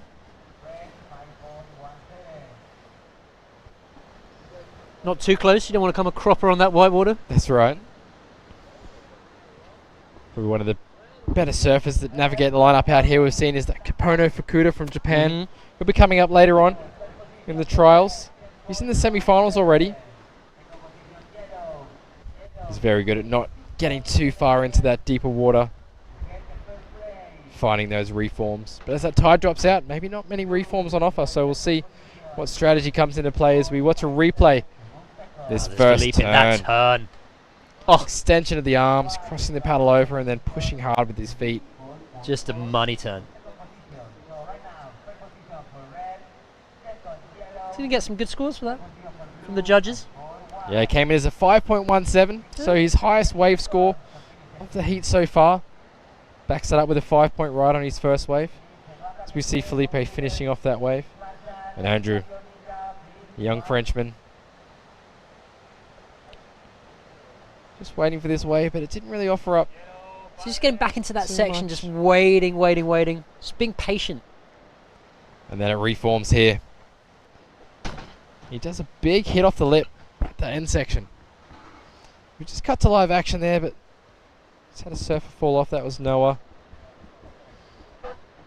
But Andrew getting a 3.40 on that last wave. And Felipe has extended his lead. That last one was his highest score of the heat. The quarters with a 5.17.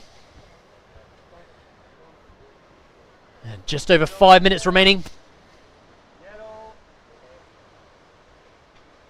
Noah Stender from Denmark. Finding one of these waves that are going to stand up on the inside as he hits it off the lip. And lovely. Nice control there. Beautiful little tap there at the end by Noah. He just needs to hold that position in second. He'll advance through to the semi-finals. Obviously, his fellow competitors, Tituan and Andrew, wanting to get into that main event. We're going to be having the semis coming up. Yep. The longboard. The semi-longboard after this. The APP World Longboard Champ is going to be crowned today. Some great and as a serious semi. Really stacked semi-finals. We're looking at Benoit Carpentier against Taka in the first semi. Looking forward to that, Bo. The second one, Lecco Salazar with Zane Schweitzer. Oh, things are heating up. So 4 standouts there. 4 standouts that will maybe you'll see in the main event. Tucker, he is surfing in the trials, so hoping to solidify his spot in the main event. But Benoit, Lecco and Zane, they've been around on tour for a long time now. As we see White, this is Andrew, cutting back, looking for a score to get into second position. In order to advance, that wave not going to be enough for him.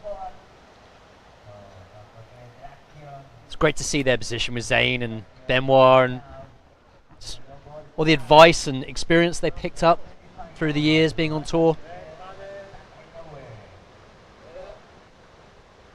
It's Felipe trying to open up again with that turn like he had on the Just keeping really previous light wave. on his feet. There you go, cutting back in. Opting to go to the right in this one as well. Carving. This is a really nice wave. Felipe using the paddle, using that board nicely. Bit of power, and he's going to finish this one off on the inside. The great That's score. nice, So Felipe will see if that improves his scoreline, but currently leading this heat. A few hollers from the Brazilian Storm down at the beach. They're liking what they're seeing from Felipe. Leading the quarters for the men's trials, looking to advance through into the big show. That's right. Only 2 minutes 30 seconds left on the clock. These boys need to find some good waves to be able to get into that advancing position. But right now, Felipe and Noah in that first and second spot. Some more scores coming in from our judges. So it looks like Felipe dropped to 4.73 Okay. for that last wave, so it doesn't factor into his top 2 scoring rides. Andrew with that. It's definitely small obtainable. It's not out of score. reach yet. But just under 2 minutes remaining. We see Noah looking to extend that scoreline, make it harder on his other competitors to catch him. There's this one. That was Putting nice. down some nice turns here. Slashing back in. So he looks to go to the right on his backhand. Finishes Noah off got. strongly up into the lip. As we see Andrew on a nice wave out the back, carving through. He's going to stay in the whitewater in this one. He's learned his lesson. Doesn't want to get too close to that deeper water, but that one just fizzling out Two again. beautiful turns there from Andrew. He needs a 3.28 to be able to progress in this heat.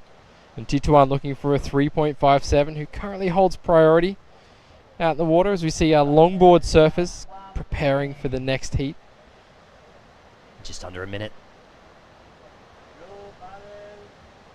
So what's this going to do for Tituan? He's going to need this to wall up for him. Tituan just catching a rail there. Fortunately, just going down. That's what happens. The nerves can get to you at the end of the heat. Yeah? Yeah, you can be looking too far ahead of yourself as well on the wave. Think I need to get to that section to do a turn, but not really seeing what's in front of you. How would you find the pressure at the end when you know there's only a couple of minutes left, Bo, when you were out there? I think I cracked under pressure. Yeah? To be honest, I really like trying to capitalize on the heat at the start and trying to hold that Get some lead. good scores early. That's right. Always get a bit jelly-legged. You get the butterflies in the tummy as we see last chance here from Tituan.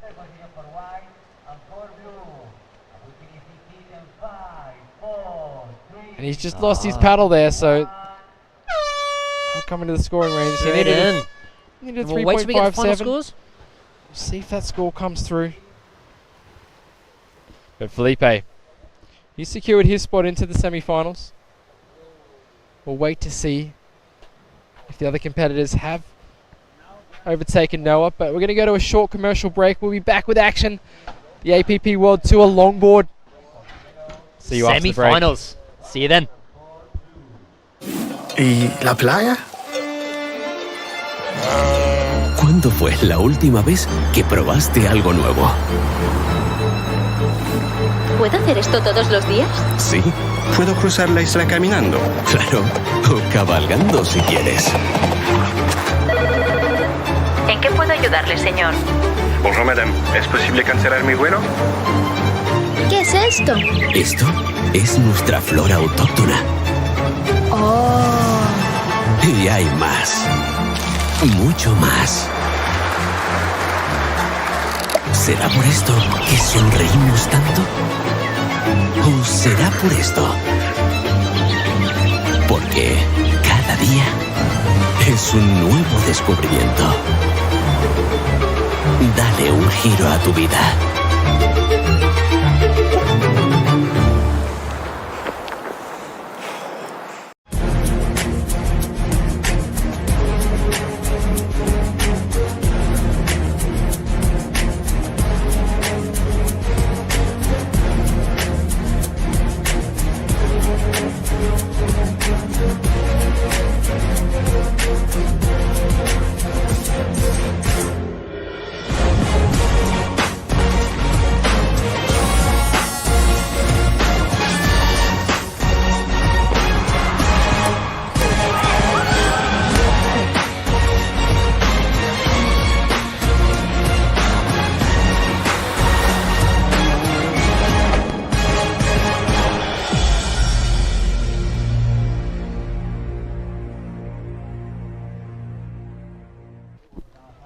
Buenas tardes. Welcome to Las Palmas, Gran Canaria.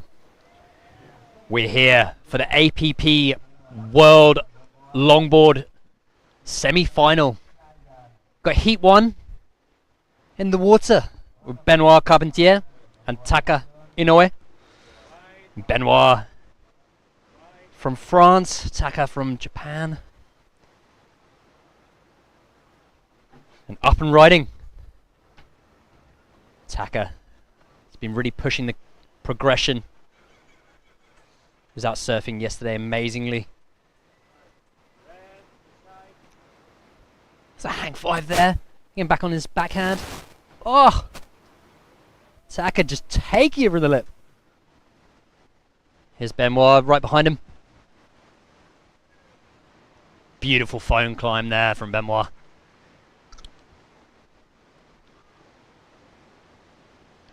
Be looking for this to open up for him. Cross-stepping into the nose. And some massive cheers from the crowd here on the beach. Hang 5 again. He's going to go for the helicopter. Oh! Almost pulling it off. Right there in the shore break. He's been a real ambassador for the sport, Benoit. He's been advising and coaching some of the younger athletes. Some of the new school out here with us. So good to have the longboarding back. 2019 was the last time we had an APP longboard event over in New York, Long Island. And we're back in the Canaries. Stoked to be back in Las Palmas, Gran Canaria. Las Seis right in front. So many amazing waves, smack bang in the middle of the city. You see in view there, Benoit just getting back into position. You're waiting for some scores to come in from the judges. They were both Taka, Inoue, and Benoit. Taka's been absolutely shredding in the trials earlier on today, advancing through.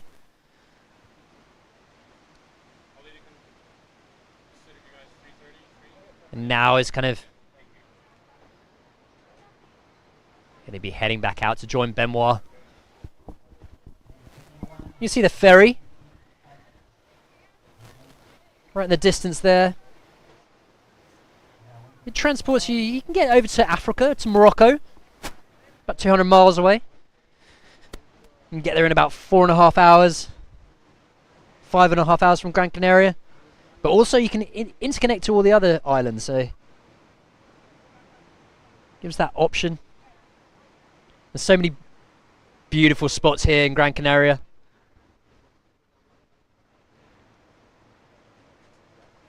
And how different the geography is. You can get up to 2,000 meters in the center of the island here in Gran Canaria.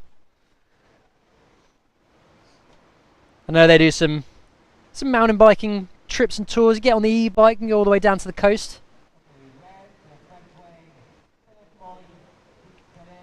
But we're not here for mountain biking. We're here for that stand-up action right in front of us. Been putting on an absolute SUP clinic yesterday. Had the juniors on. The under 18s and boys and the under 18 girls. And then the sort of early rounds of the longboard subdivision. Now with our semi-final. Benoit. Oh! Amazing. Hang 5 there. So stylish. Second cut back. And again. This goes through to this section. What's he got at the end? Bashes it off the top. And just a nice slicing it around. So difficult to do that on these boards. How he's able to just to maneuver this giant longboard. When I think about how you can even do that on any board, whether it's a short board, let alone doing it on a 9-foot sup. And Tucker's up. Straight in. And so those kind of got hung up a little bit on the whitewater there. And some scores have dropped.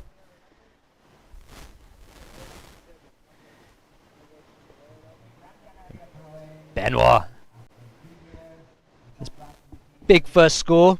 7.67. Still waiting for his second wave to come in. And Tucker with a 4.67.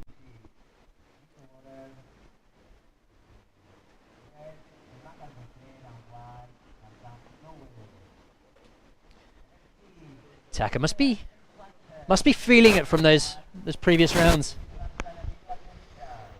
Yeah, Tucker competing in both the men's trials and the longboard. We saw him earlier have a bit of fatigue, so he's probably just taking a rest at the moment. But still on form here for the longboard event. Coming down to 18 minutes left in this semi-final number 1 for the longboard man-on-man competition.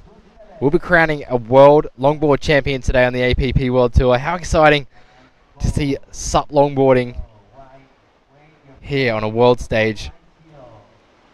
And both of these guys pushing the limits of SUP longboarding as Benoit up onto the air, straight up to the nose for a hang 5. Gets those 5 toes right over, holds it for a while, but just got a little bit unstuck with those bumps. These feet just can't quite stay on the board as Tucker Nuesh straight to the nose. Hang 10, standing nice and tall at the back as he's cutting back on his longboard. Walking up to the nose again for a nice hang 5. Switching the paddle over. Using that paddle. And Tucker's going to try another nose right here on the inside. Gets to the tip. Oh, nice kick 5 there. One of the best ones we've seen so far of this event. Tucker finishing off with a little cross step floater. Not quite, but a great wave from Tucker. Tucker, one of the competitors that does the World Longboard Tour. And also the World SUP Tour as Benoit at the back. Hang 10, paddle in the air. Lovely style. Love seeing that as he goes to turns. Benoit, one of the best out here on a longboard SUP. Especially on the tail, whipping it around really quickly. As Benoit makes it another nose right on the inside, and he's going to finish it off with his signature off the top. Judges always liking competitors finishing their waves. Starting off strongly, finishing strongly, leaves a good taste in their mouth.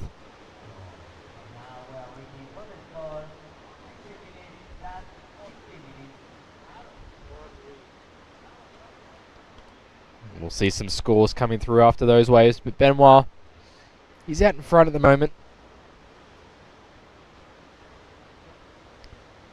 Tucker, he's trying to chase him.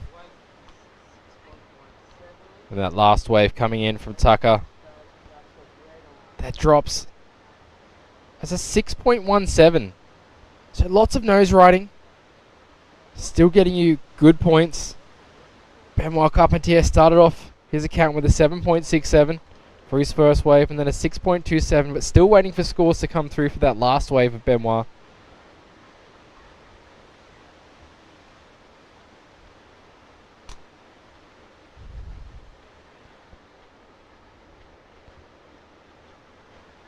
This competitors here enjoying Las Palmas de Gran Canaria. Warm water, warm weather. We're going to go to a replay of Tucker's wave. And some fancy footwork from Tucker here. Cameraman zooming in. We're going to wait until he gets up onto the nose. And this reform, there we go. The kick 5. Really nice. You can see Tucker opting to go back onto the tail for that last maneuver. But you see competitors pushing the limits of nose riding. Standing on one foot, kicking the other foot out, either behind or in front. As we see competitors, Tucker currently holding first priority. He has choice of the next wave that comes through that he wants to catch. Benoit needs to wait patiently. He can catch waves, but as long as Tucker isn't going for them.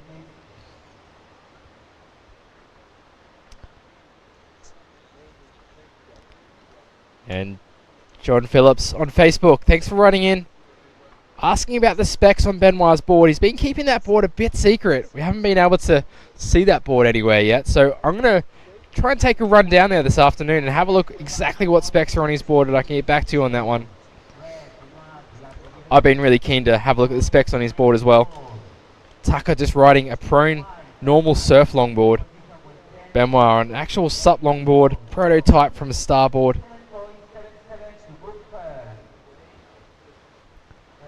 We'll see scores coming through now. Of Benoit's last wave, a 5.73, not factoring into his top two. But just the progression that these both competitors are showing.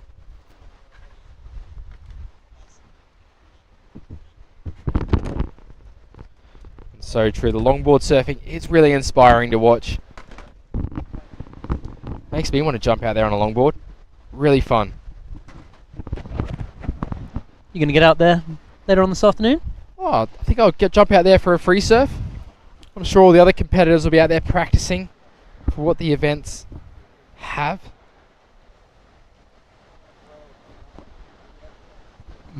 And David Harp writing in on YouTube. Greetings from Miami, Florida. Nice. Hello there. He's experiencing what they call the king tide in October and November months based on the moon phase. It makes it higher than normal tide, so that's why you get those deeper sections. Mm. So maybe we're seeing some of that out here in the Atlantic Ocean.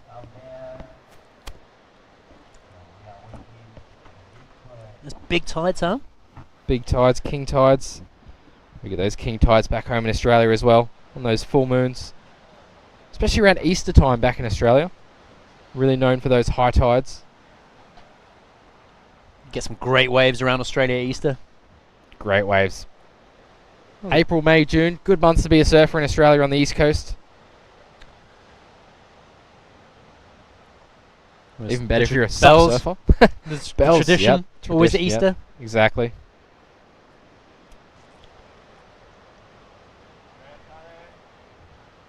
So Been looking now. Thanks for Benoit writing in. Big off the top from Benoit. Throwing these big boards around. Just can't quite ride out of that one, but Benoit sitting comfortably in the lead at the moment. Tucker. Just going straight into those big foam climbs, Benoit, isn't he? Yeah, Pretty Tucker's stylish. looking for a 7.77. He's just going to relax. He's got first priority. But I really like the way Benoit surfs on a longboard. Those big turns really make for some great watching. As we'll see Just Benoit. stylish. Just straight down. And boom. Straight Tell you into what, it. for a longboard, it looks really light, that board. Nice and lively. You can see it bouncing on the foam. That epoxy construction. We've got to find out what those dimensions are. Really have to find out. I really want to ride that board. We know that Zane's been riding that board as well, who's be coming up in the next heat. Zane's boards, unfortunately, didn't arrive for this event. All of his boards? All of his boards at the moment haven't arrived, so we're hoping that the airline has found his equipment for the pro event starting tomorrow. Has he been back and forth to the airport, just waiting? Back and forth. I remember I flew in on Saturday morning. Zane was at the airport looking for his boards then. So it's been a few days. He's coming from Maui. Wonder where he flew, if he had to go via somewhere. He went via Madrid. Okay. Obviously flying with surfboards, flying with any baggage. This is get lost it's a in quick flight connections from and Madrid, isn't it? It is a Couple quick hours. flight from Madrid, exactly. So Hopefully when they do find his boards, they'll be here on the next flight.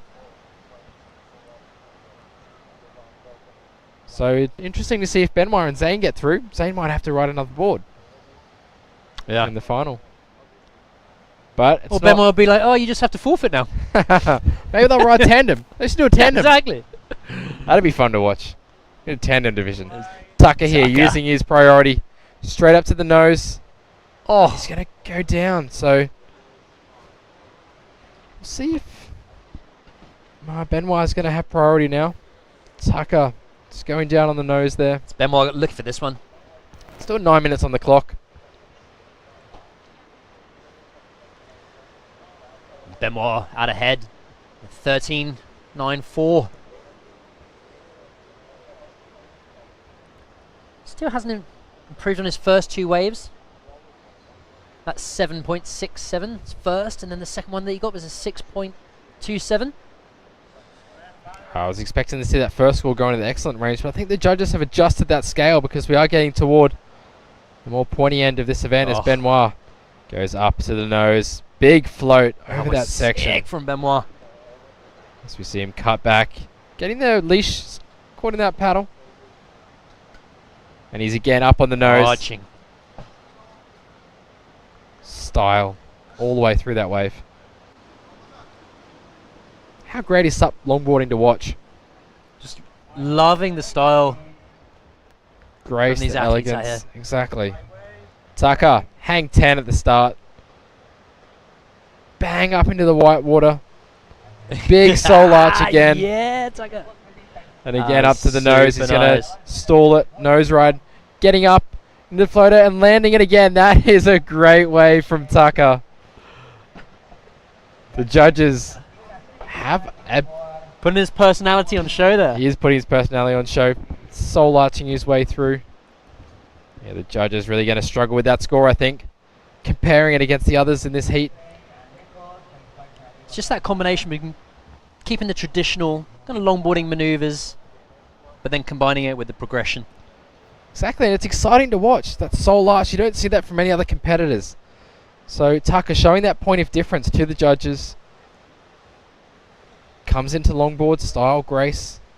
Using all of that board, nose riding, cutting back, floaters. Yeah, just about everything on that wave. No crazy audacious claims at the end. The judges aren't going to fall for those tricks. Stand tall. Yeah, look back at the judging tower. Just a smile and a nod would do. Sometimes the no claim is the best way to go. Exactly. Like you know what exactly. I just did.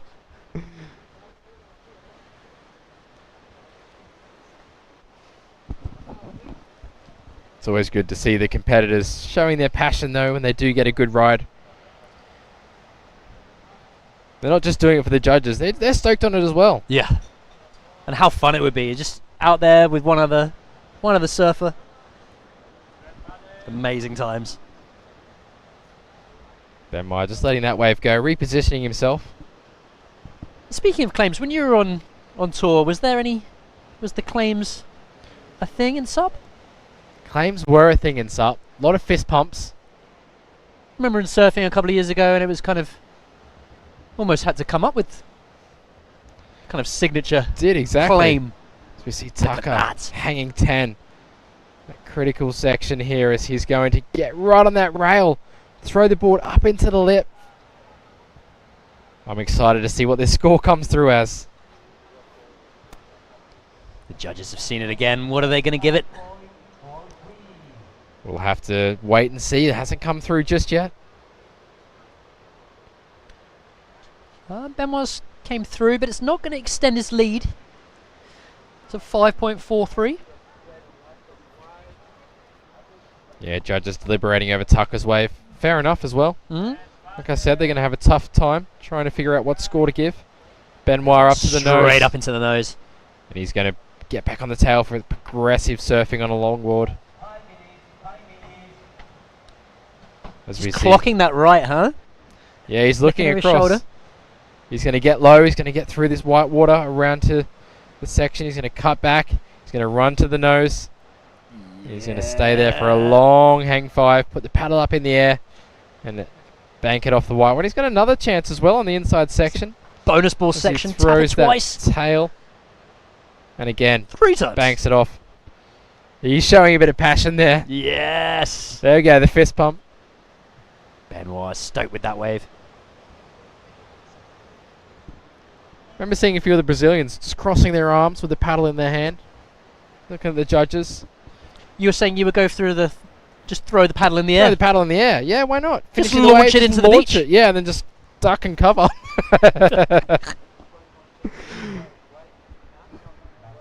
Tucker wants to know his score, but the judges still are waiting to input the score.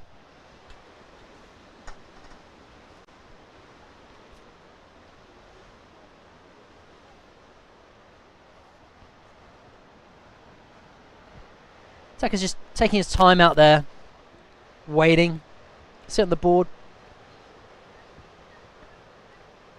Got a replay coming up here. Of Benoit's wave. Yeah, that's right. Hang 5 at the start. Nice top turn of that section, and Benoit's just gonna chill out here. He's gonna wait for this wave to reform, and he really gets a lot of work done. I love how casually he fades it back on those turns into the power source. The whole speed, style, and flow from Benoit.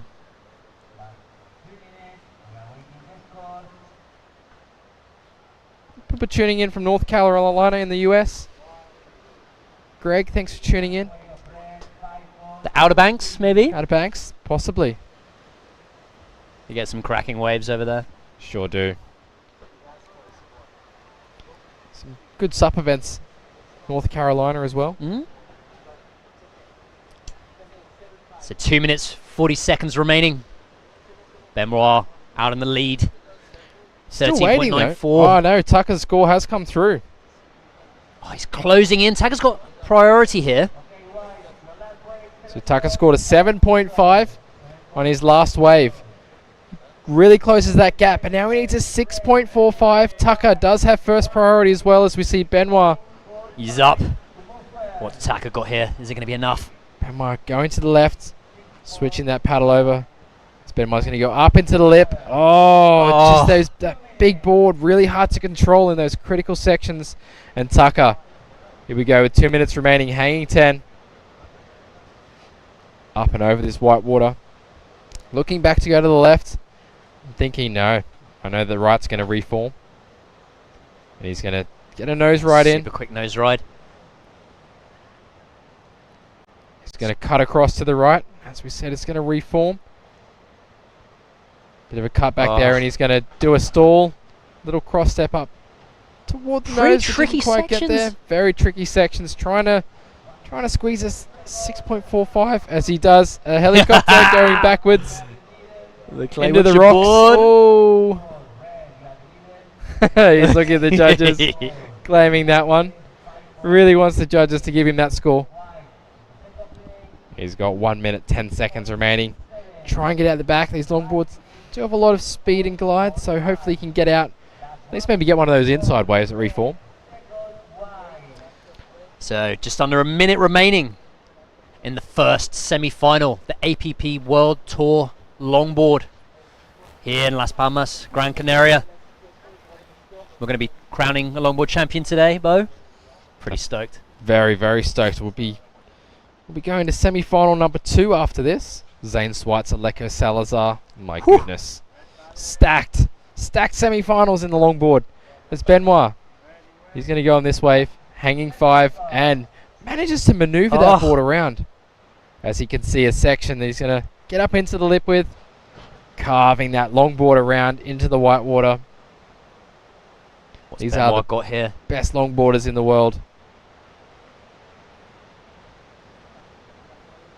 We see Benoit using the paddle. Oh, steps a little bit too far over that nose. He's negotiating the way. He's not happy with that. No, we haven't seen that from Benoit yet. He knows that was a silly move. We've got the scores in. Going to be waiting.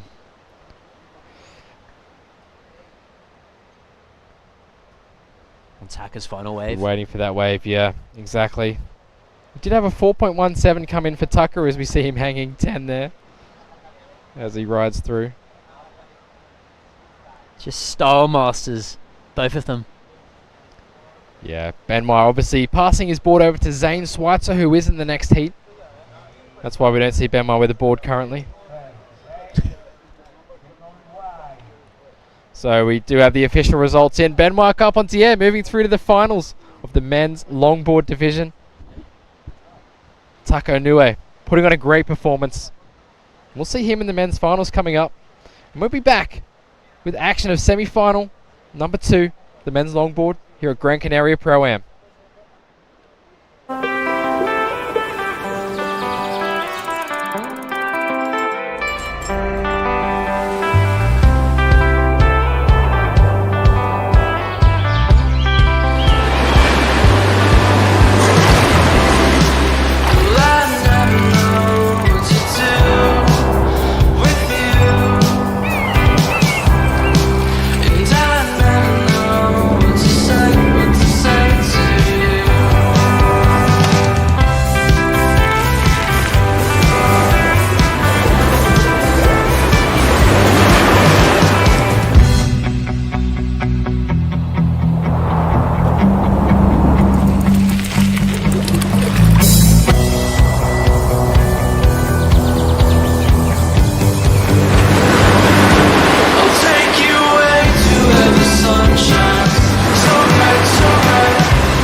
Buenas tardes. Welcome to Gran Canaria. We're here in Las Palmas for the APP World Longboard Championship. We've got the second semi-final heat in the water. I'm Ollie Russell Cowan. I'm joined by Bo Nixon.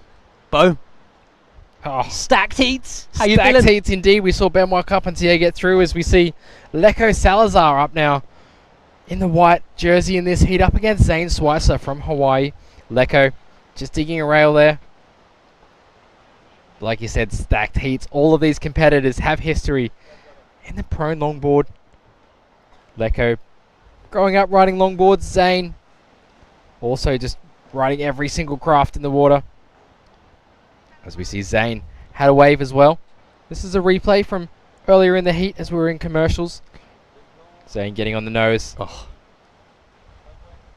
Carving back around. Beautiful turn there from Zane. We'll see Zane cross-stepping his way up to the nose here. Standing tall. Opting for a little re-entry off the top there. Cut back. We saw Zane earlier in the quarterfinals. Had a great performance against Kaede Inoue. Headstands? Was there a headstand thrown in that one as well? Didn't think it was that one. Was it? No, it was the one earlier. That's the right. earlier one. Yeah, I stepped out of the booth there. Holly was in here with you for Zane's heat, but I was watching. On the lower level of the Wawa. The double-decker bus. We're up here with the judges. And right in front, watching the action.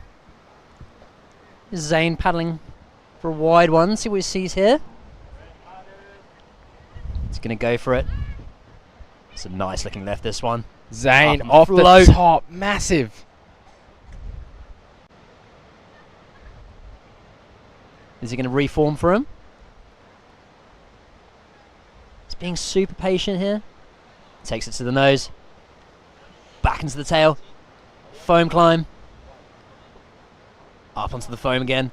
Another great wave there from Zane.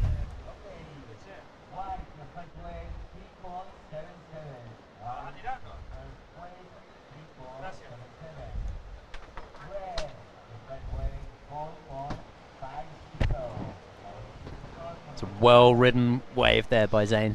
Very well-ridden wave. We do have some scores coming in for the first couple of exchanges. Zane dropping a 4.5 for that first ride. Leko a 3.77. Zane obviously with that second ride. We'll get the scores coming through shortly. And Leko from Brazil. As he got straight to the nose. Carving that board back around into the white water. Leko really going to stay on these lefts, favouring his forehand. Zane quite comfortable going either way, but Leko cutting back, carving around. Back to the nose. Oh, toes all the way over the edge there. He's going to foam climb this last section. You do see a GoPro mount on the top of that board, so Leko having to navigate that with his front foot as he does a nice hang five there on the end. So another well put together wave from our competitor in white in this semi-final number 2 of the men's longboard, the Gran Canaria Pro Am.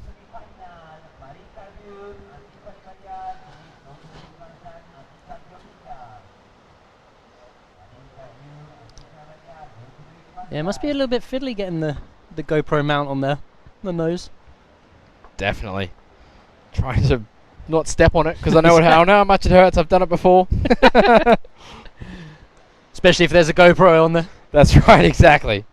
Be cool actually. Leko should have one on the front there. Zane. You could get that POV angle. Yeah, see what's going on. Exactly. Be cool if we could connect up to the live stream, see what the competitors are doing out there. And Bo, you were saying when you were competing on the longboard tour, and if you had that opportunity to run up to the nose, just throw out a hang five at the start of the wave, if it lent itself to it, you would, right? Yeah, definitely. So the judging criteria when I was competing on the tour, it was very progressive, very performance oriented. So nose riding was still a part of it, but they'd still be looking for big turns off the tail. So if you get to the nose in that first section, then you could really just open up on turns for the rest of the wave. But it really just depends what kind of wave it was. Sometimes you could open up your account with a big turn and then do a nose ride down the line. Nice. But as always that takeoff section is quite the easiest to do a nose ride because you can stall it, you can get yourself prepared as you're paddling in. We're going to jump to the beach with Holly. He's got an interview lined up for us. Thank you guys. I am here beachside with Benoit Carpentier, who just won semi-final number 1 for the SUP longboards, knocking out Taka Inoue from Japan. Benoit, that was a really tough heat. Tell me about it. Yeah, it was like a final, to be honest. Taka is obviously one of the top guys on the WSL longboard tour, so beating him today was something that's really nice for me. And especially in this kind of condition, it was really tricky. So happy, I feel like I choose the best wave and got a couple nice waves, so nice score. So I'm happy with my performance. I'm really happy to move forward to the final. Long SUP, that's something that I've been developing that with starboard. This longboard I'm surfing, and Zane actually is surfing on the wave actually right now. It's obviously the 2024 longboard that we are designing right now, and it's actually working crazy. And yeah, just happy. I've been spending a lot of time on that board, and so I'm really happy to be in the final. And a prediction, who do you think will be joining you in the final? The heat is going on right now. Who's going to join you? Well, it's the goofy matchup now. It's looks like with the tide going down, it's kind of more like a left now, so it's going to be a great battle in between these two. These guys are top longboarders. Leko's been on the tour for ages, like on longboarding tour, and Zane is just the ultimate waterman, so it's going to be a great battle. I don't know. I hope Zane's going to come with me, as he's my teammate, and we're staying in the same apartment now, so I hope we can share the final. Well, good luck, Benoit, and we'll see you in the final. Back to you guys in the studio. Thanks, Holly. Great stuff there from Benoit. Getting the lowdown. Congrats on moving forward into the final. It's going to be interesting to see who's going to be up against. It really is. Benoit being very complimentary to the competitors out in the water. Wanting to see Zane, his teammate on starboard, getting through. But as he said, Leko Salazar, an accomplished longboarder himself, dropping some good scores and putting himself in the lead. So Leko Salazar with a 6-point ride on that last one puts him just ahead of Zane. Zane needs 5.28 to get into that advancing position to join Benoit in the longboard final to crown a world champion longboarder.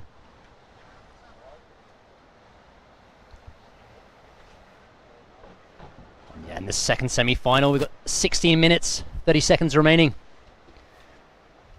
Leko just down to second now with a 9.77, and Zane, his last wave, taking the lead at 10.17. Yeah, it dropped in at 5.67.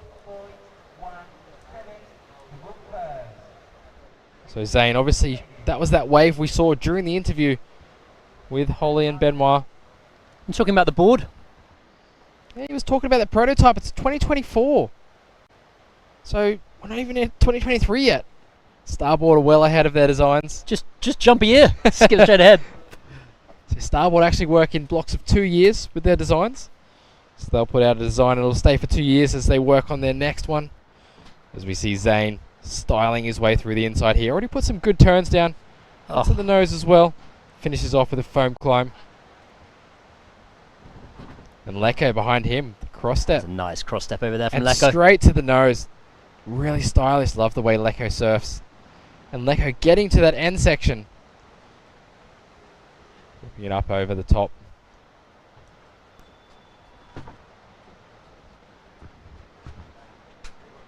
And he's riding in all the way through to the inside. As we hear some of the Brazilian crew cheering Leko on. We need to make sure he gets through to the final. Zayden just paddling back out now through the channel.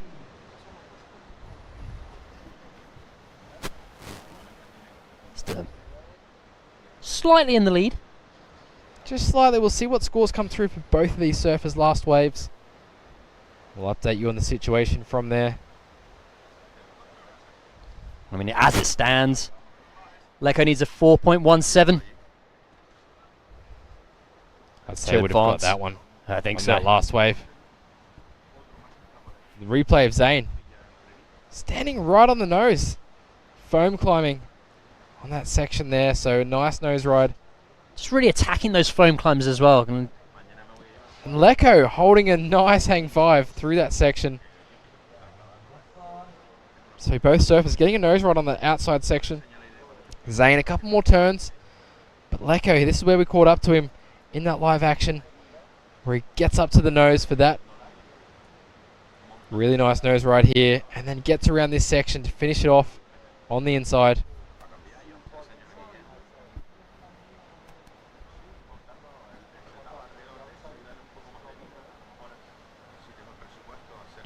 Beautiful riding from both surfers there. So it looks like that Zane Schweitzer dropped a 4.47 for his last wave, so not improving his situation.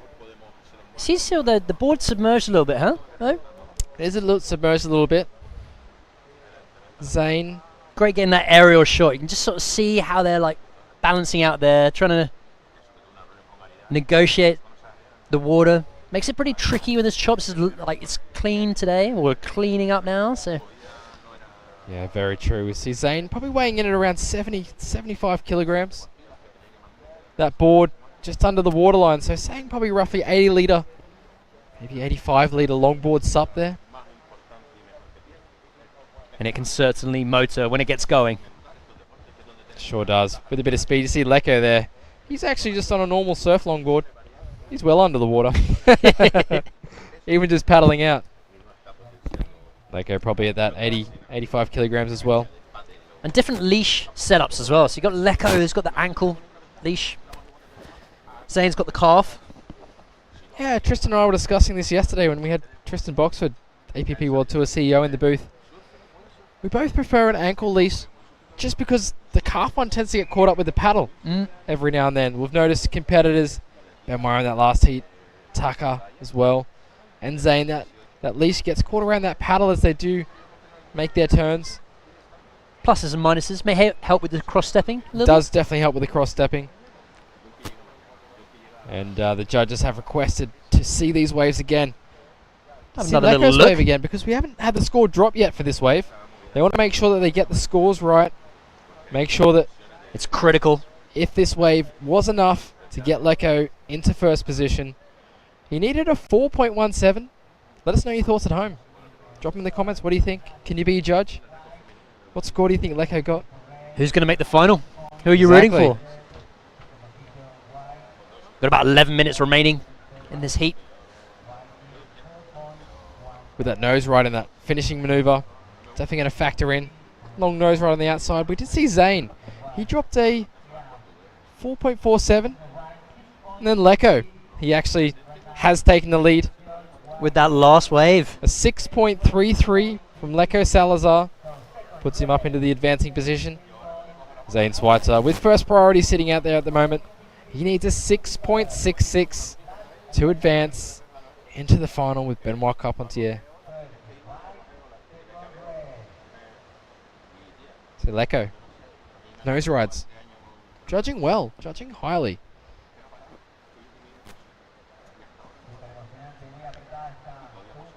We're in Las Palmas, La Sisa.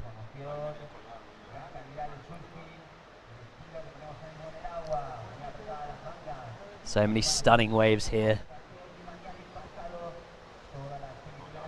And this wave sort of lending itself to both lefts and rights.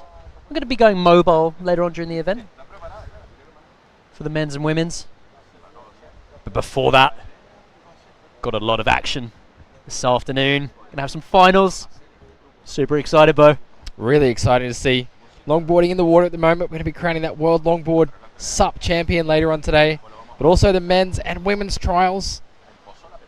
You know, we're moving into the semi-finals.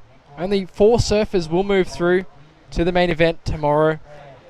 So the top 2 surfers in both the men and the women's trials advancing to that finals. We'll be crowning a trials winner as well. It's always good to put that accolade on your resume. Yeah? That was how you got through? Yeah, I never won the trials, but just qualified. Got in the top spots. But yeah, the trials are a fundamental part of bringing up the next generation to be able to compete against the world's best. As we see Lecco taking a look at this smaller one. He's stalling to get to the nose. Hang 5. Again through that critical section as he cuts back on this wave. See Lecco opting to just carve around, paddle in the air, then use the paddle on that bottom turn. As he stalls again for a critical nose ride. That just comes unstuck. Putting it all on the line there, Lecco. Certainly was. We see Zane. He's 5 toes over the nose. Coming through on this 2024 prototype starboard smallboard SUP. And a great maneuver at the end. You can see the... He was getting a bit of air there. He was. You can see the look on Zane's face. He is in the zone. He wants this. He's going to paddle hard. He wants to get priority out the back again. Zane, a huge advocate of staying standing. Watch this first turn here. Oh, that was incredible. And again, cuts all the way back to the white water. And again, and then we'll see him get to the nose. He shuffles his way up for 5 toes over. Stalls with the paddle. And then just really uses that paddle to keep himself upright. And then finishes it off really nicely with this ollie. Woo! Liking that one. Loving that it. Was sick. So that score looking likely to be in his top 2. So could be a change of situation. We'll see what the judges put in.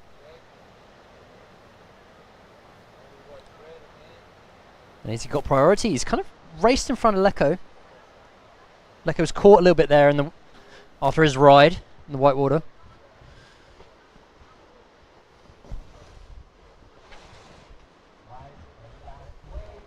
You can see some waves coming in now. Yeah, some scores as well. Lecco. So 7 minutes, 24 seconds remaining. Zane has got priority. Zane, priority with that. So you see that Lecco was actually in front. As we just go to this replay of your airdrop. Oh, Zane whipping that longboard around. You can see Lecco in front of Zane there. But Zane managing to get ahead of Lecco to get priority. Just really crouching down there, trying to absorb that landing. Pretty tricky. Turbulent waters either side of you. Just very turbulent. Just flip you off. Exactly. You really want to get that board out in front of that turbulence, landing out on the flats. So that way all that impact of the wave will land behind you. The world's best, making it look easy. Zane wanting scores out there. So you see competitors wave their paddle. They're just looking for a situation update. Yeah. Asking the beach announcer for their scores. Maybe how much time's left as well. They're not doing that just for fun. Just testing the paddle out. Exactly. Seeing it works.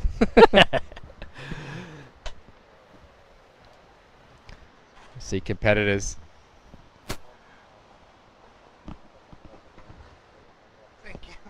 Getting ready for the next heat. That will be the women's trials. Semi-finals. As we are looking at the longboard semi-finals at the moment. So yeah, as we were saying, I mean, Leko had that first wave and Zane was behind him, but Zane managed to get out of the impact zone faster than Leko, then getting priority, getting back up into the lineup. It's not always the one who has the first wave. It's not always the one who has the first wave. As we see scores coming through now for Zane Schweitzer's last wave. It is his best wave of the heat so far, is 6.40, but not enough to get him into that advancing position. He now Whiskers needs away. A 5.93. Clock's ticking down toward Zane 5 McCarty minutes is going to go left. for this one. Zane needing a high score as he looking back in, gets his way up to the nose and holds a nice long hang 5. And he sees this big section on the longboard and he's come unstuck. That was close. That's exactly what he needed to do, though, to get those bigger scores. We see Leko switching the paddle over, carving his way through. This definitely isn't the longboard that Leko would usually be riding. What would he normally be on? He'd normally on something maybe a little bit wider, more like a SUP longboard kind of style. We've seen Leko ride a few SUP longboards before in the past. This one... What's the big difference between the SUP longboards and the normal longboards? Just the volume. With a bit more volume, you get a bit more speed along those flatter sections. You can see and in the middle or everywhere along the board? Everywhere along the board, particularly in the middle. You see Leko sinking that board a little bit. Very much like a prone board. You can almost think that the paddle is overpowering the board a little bit. So obviously, surfing, longboarding looking good without the paddle. But adding that in, it kind of makes the board look a bit small. What's Zane going to do here on this one? Really fast turnaround to catch this wave. He can see something big down the line. Here he goes. Big turn off the top and an airdrop. So he's started off this wave amazingly for a high score. He's going to take this one through, but the wave just flattening out. Zane trying to get a bit more from it, but he just can't. Oh, it's going to be... That was unfortunate that it didn't reform there. Great first hit. The airdrop there. So critical, Zane. So saw it lining up, just went for it. Yeah, Benoit really worried there maybe that Zane's pushing that board pretty hard. As we've said, Benoit is sharing his board with Zane. As we see Leko paddling in. And a big carve off the top. Just see him switch the paddle over for a slight drop knee cut back there. Some great surfing by both competitors. As Leko brings this through to get to the nose. Lovely hang 5, and he's going to just finish it off. Oh, up and over. Jaw break there. Oh. Watch that big fin in the middle. Yeah, that's right. Get that big board away from you. But Leko there completing that nose ride, so a bit of variety on that wave. Really carving maneuver at the back, nose ride on the inside. That's going to be a good score as well. You can see the score line pretty close between the top two competitors there. Zane asking for... Want to know what the score is? Let us know what you think back at home. Watching on Facebook Live, YouTube Live, the appworldtour.com. Coming from Las Palmas, Gran Canaria, for the 2022 SUP Surf Championships.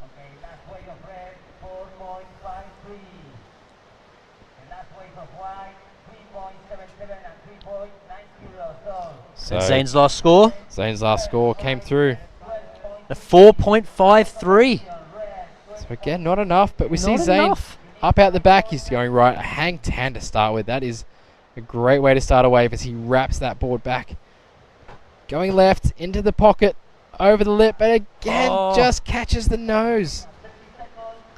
These longboard subs Just really laying it have all to, on the line there. yeah, you really And have you got to. This control is the it. semi-finals. That's right. Exactly right. Wondering if Zane does get through, what board he's going to be riding. But at the moment, Zane... Who's going to lend him one if he did? Yeah, that's right. Maybe Lecco will. He does need a 5.93. So, 58 seconds remaining. Be the last chance. Zane at the back again straight away. See him really Zane fighting. praying for a set here. Is he in priority? Praying for any wave. You can pick up some small waves on these sup longboards, so anything that comes through. Zane again looking for a 5.93. Not a big score. He's already got 6.4 on his scoreline. And 20 seconds remaining now. Lecco in the lead with a 12.33. Zane needs a 5.93 to advance into the final.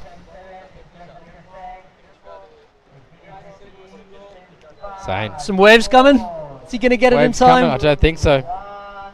I think That's Zane's it. where Lecco Lecco Salazar from Brazil with the fist pump into the final of the APP World Tour longboard. We're going to see a recap of this heat. We have best waves of white here, the finalist of the APP World Tour longboard division. And this nose right here, as he gets to the inside. Really nice, perched on the nose. As he gets up and over this section here. But Lecco had a better wave. This one was it. Straight to the nose, through a critical section. Extending. It's a beautiful nose right there. Really nice. Even though it pearled a little bit, he was able to hold it. Cuts back. Danny, I think he's going to do that little cross-stepping cutback. So we see him here cross-stepping back there, and then another nose right here on the inside. As he goes up into this section. They were White's best waves of that heat before. So Lecco Salazar on the beach there. Into the final. Into the final. You can see there, Stuart, longboard. And we're going to head to short commercial break before coming back with the women's trials. Semi-finals. See you then.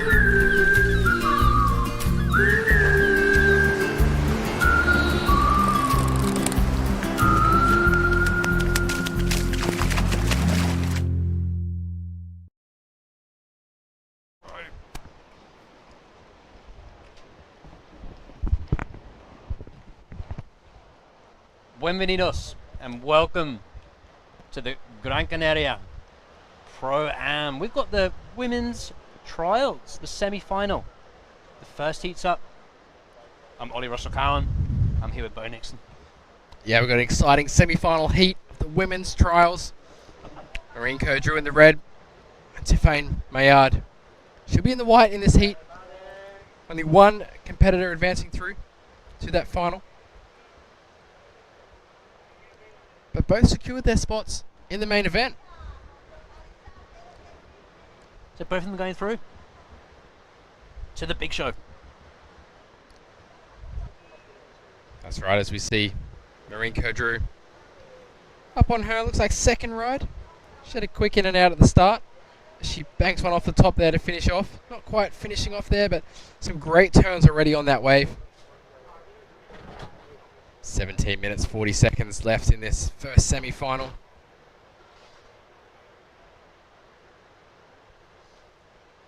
Defend, we missed her first wave.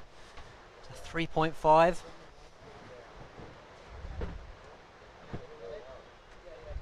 So great to see that all those women have made it through to the main event. Tiffany and Marine. We'll be seeing them competing as the swell picks up in the next couple of days. Maybe moving venue as well. We are here at La Cesare in Las Palmas. Great beach break. Lots of waves on offer. City, Gran Canaria. Plenty of free surfers down the beach. Enjoying the warm water, sunshine, and watching the world's best stand-up paddleboarders take to the water with their home break. We just saw the men's semi longboard. Going to be crowning a longboard world champ. We're going to be going over to Holly, who's with the heat winner, Leco Salazar. Thank you guys. I'm here with Leco Salazar after witnessing what was a semi-final for the ages. Leco just knocked Zane Schweitzer out of the longboard sub-championship, so he advances to the final. Leco, that was amazing to watch. How was it? Good conditions today here for longboard. I'm so happy to advance the final. Zen is my friend a long time. We compete together in the tour, so many years. I'm so happy to advance the final. Let's go. I'm ready. And how do you think that you will come up against Benoit Carpentier in the final? The best surfers stay here in the world. I'm going to the final, going to the title. Obrigada, Leco. Back to you guys in the studio. Thanks, Holly. Congrats, Leco. Awesome performance. And Zane, both you guys putting on an amazing semi. Can't wait for the final to go down. Oh, the final's going to be super exciting. Leco there couldn't wipe the smile off his face. I think he's happy to be in a final after so many years of not competing. Obviously that forced break over the last couple of years. But Leco He's causing some upsets here in 2019. He was causing some upsets. He was actually the man who secured Pounaki Raioho's world title, his first world title in 2019, here in Gran Canaria for the APP World Tour. But the Brazilians looking strong in this event. Brazilian Storm, but needs to go next to the Japanese Typhoon. As we've seen some of the best surfing so far from the Japanese contingent. The juniors winning. But in this heat, women's trials semi-final number 1.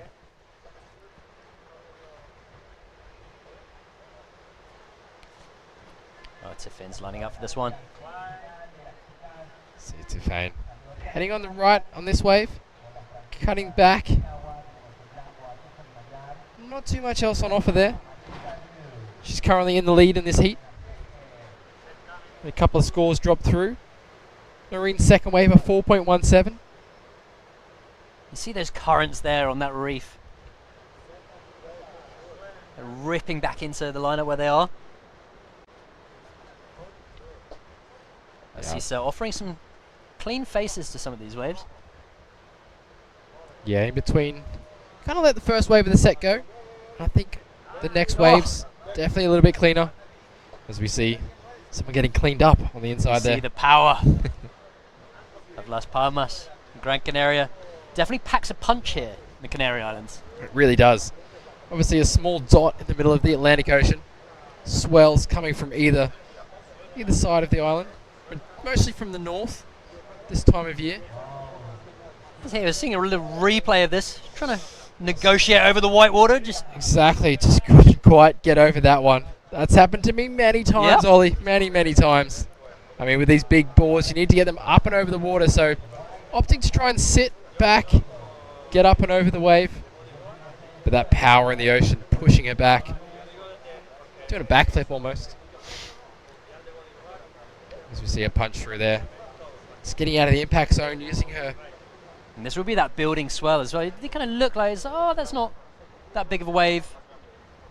Till it lands on your head and you realise it's got some force behind it. That's exactly As right. we found out, Bo. As we did find out.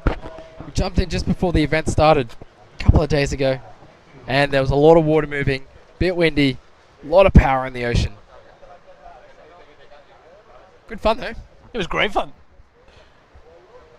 Let us know where you're watching from around the world for the APP World Tour Sup Surf.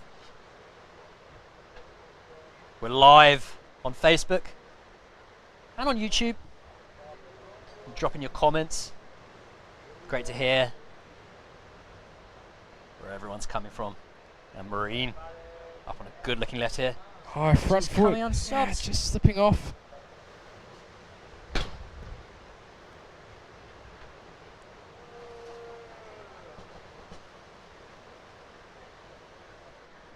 Just see the current heat leader on screen. Tefane, current European junior champion for SUP surfing. She's got first priority out there in the water. Both these surfers smile on their face. They will be surfing against the world's best tomorrow. A big thanks to our partners in the city of Las Palmas, Gran Canaria. Staging an awesome show for the APP. Back after a few years hiatus, just conditions, but we've got some super exciting events coming up in 2023. But now for 2022, we're going to be crowning some champions today. That's right. Champion in the World Longboard SUP event. And also some trials champions. As we see a paddle here from Marine. She's going to let that one go. She's already got a pretty healthy score. 4.33.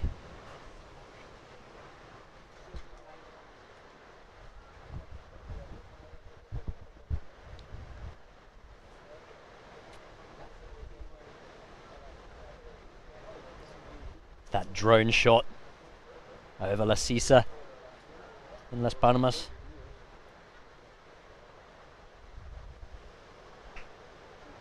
.10 minutes remaining in this first semi-final heat, the women's trials.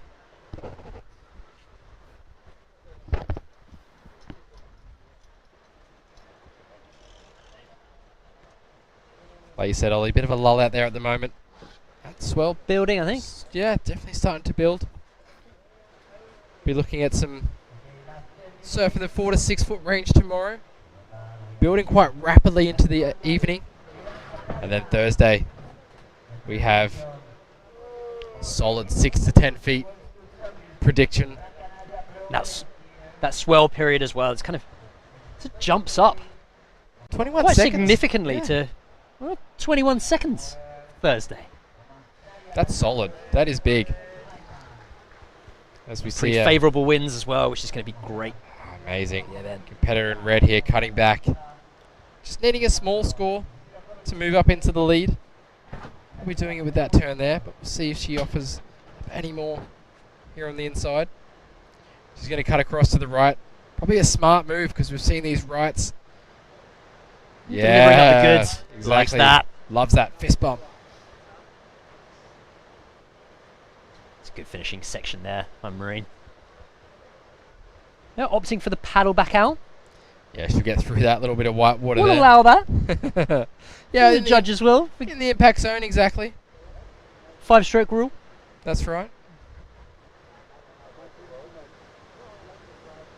That competitor from the UK, Annie Page, riding the Smick. Should be up in the next heat in that white jersey. Our second semi-finals, the women's trials. Now, back into the action. Just kind of waiting out there, seeing where the sets are going to come. Tefane. Still got about 8 minutes left in this first semi-final. There's the drone just panning out over Las Palmas. And the national parks there in the background and the hills.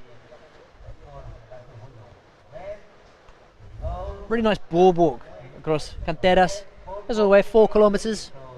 The end where we are in Las Palmas. And I'm just getting ready. Seems pretty happy. Yeah. Yeah. Stoked.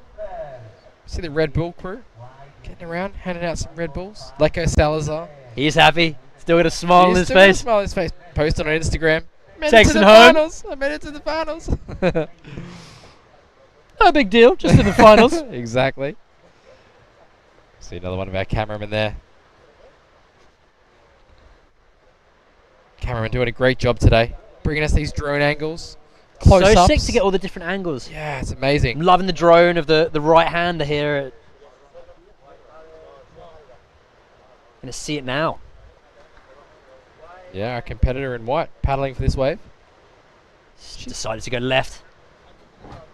She's been pushed down to second position. Needs a 5.5 on this wave. That wave not cooperating with how she wanted that to play out. We did see Marine drop a 4.83 on her previous wave, so that puts her up into the lead. Marine with a 4.83 and a 4.17. As we see the scenes down on the beach here, competitors navigating these slippery rocks. They're certainly slippery, Bo. Very slippery. We've seen a few people slip down there. Yeah. Gets a little bit trickier as well when we head round to El Loret. Exactly. There'll be no beach over there, no sand there. It's all rock, all reef bottom, right-hand point break, and some pretty tricky sections to navigate getting in and out of that break. Especially at high tide with the backwash coming in there, and yeah, you got to really time it between sets. With that period jumping up of the swell, there should be some intervals where you can get through. Got to pick it wisely though. Definitely need to pick it wisely. See our competitors on screen there warming up for the next heat. And give us a shout where you're tuning in from at home. Or the office. Maybe watching on the sly. Yeah, exactly. Little minimize that screen. That's Give it give it to the bottom. Little sneaky headphones on. Yep. So 5 minutes remaining in the first semi-final heat. On Zoom. And that's it. Having a chat. As you're just watching the action. Maybe you've got us on mute. Probably a good idea. Yep. Now let us know your comments on Facebook, on YouTube. We're live, both our channels on APP, and of course you can watch us on appworldtour.com. We're going to be dropping scores. As we see our competitor in red paddling for this wave. She's got a strong bottom turn and whips it in the pocket. That was such a nice first maneuver, and again cuts it back to the white water. By far the best wave of this heat so far. That first turn, really exciting, progressive, showcasing exactly what she's going to be putting up against the pro women as she moves on through to the main event.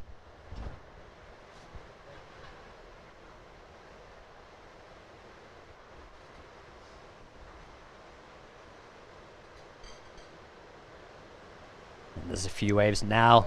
La Sisa, Molletas. We saw that lull. The sets coming through. We see a replay of this. Look at this bottom turn, Ollie. Oh.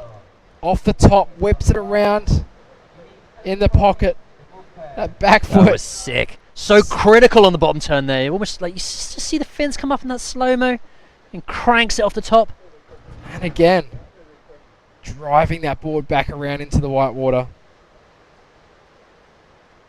Marine Drew. Beautiful surfing there from Marine. Really showcasing exactly what she's got. Marine is actually the French stand-up paddleboard champion, open women at the moment. So you can definitely see how she won that event in her home country. Shredding. Absolutely. She's got the flag on there as well. She does, so she was competing at the ISA. They're required to have their nationality, or That's right. On their Competitors boards. required to have the flag from their home country on their board visible. As we see Tiffany can't quite ride out of that one.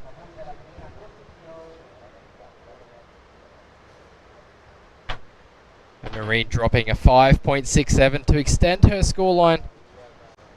Tiffany now looking for a 7.0 with just over 2 minutes remaining in the first semi-final. It's going to be looking for some waves. We are just getting word in that the beach announcer has asked for Red to stand up to paddle. So good to see that we are keeping an eye on competitors, making sure that they are always standing up. You can see it's tricky there though. Yeah. A lot of water moving. That's building swell. A lot of all part of the game water though. Coming in, exactly. All part None of this lying down business. No, that's right. May as well be on a shortboard, Ollie. This is it. We've been talking about this a little bit for the event. Mixed thoughts. So you are allowed to though for a couple of strokes, 5 strokes. Yeah, we see Tiffany there lying down. That's just because she is in the impact zone. So opting to go for that belly paddle while she's in the impact zone. She's going to want to get out there as quick as possible. Exactly. She needs that 7-point ride. Just over a minute remaining now.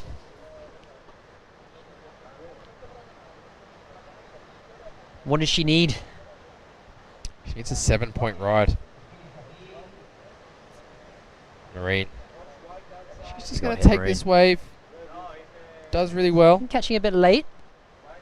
Gets around the foam. And she's really starting to put on a bit of a show toward the end of this heat. Starting to find her feet.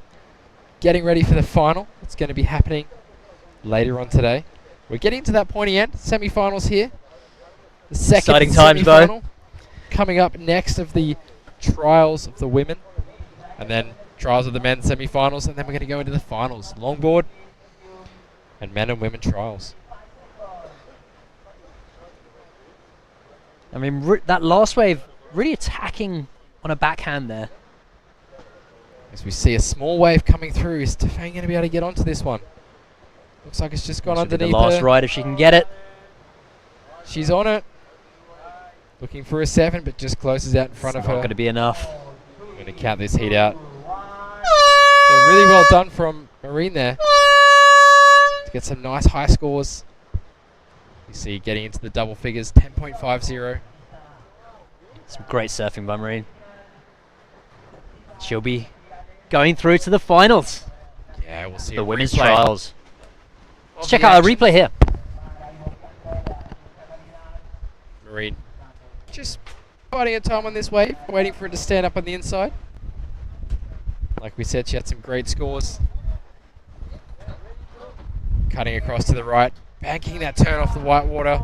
That fist pump there, she loved that. This one here, this wave was insane. That turn. That turn was So amazing. good. Backed it up with a carve in the pocket as well. Really progressive surfing there. So that's Marine. So we're going to go to a short commercial break. We'll be back with action. APP World Tour Gran Canaria Pro Am semi-final number 2. ¿Alguna vez te has preguntado por qué siempre quieres más? Más lunes sin alarmas. Más primeras veces.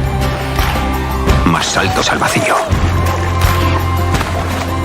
Más desayunos en la cama. Más olor a mar y a campo. Más sonrisas a cámara. Más latidos por minuto. Más disfrutar del camino. Más sueños casi cumplidos. Más amigos de repente. Más carreras a cualquier parte. Más sabores por descubrir. Más quedarse sin palabras. Más tiempo. Tiempo para perderse y volver a encontrarse. En definitiva, más momentos como este. ¿Y este? ¿Y este? ¿Y si la respuesta nunca ha estado en el qué, sino en el dónde? Gran Canaria, mucho por vivir. Buenas tardes, welcome from Las Palmas, Gran Canaria. We're here for the Gran Canaria Pro Am, the semi-final. Got the second semi-finals in the water, the women's trials. I'm Ollie Russell Cowan, stoked to be here with Bo Nixon. Bo, how you feeling about the semi? Yeah, great. It's been a really action-packed day so far. We have Camille Dubrana in the red in this semi-final. Annabelle Page. And then Carolyn Radway. Annabelle up and riding here. Annabelle just finishing off that ride there. Annabelle liking to use the paddle to keep that speed up on her board. See a couple of scores dropping there as well. Carolyn had a small score come through, a 0.83. So top two surfers here progressing into the final, which means one surfer will miss out on that place.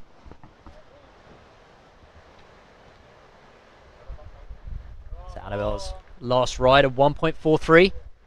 Out the back, Camille. She got a nice turn. The top and again. Oh, amazing. Trying to back it up there.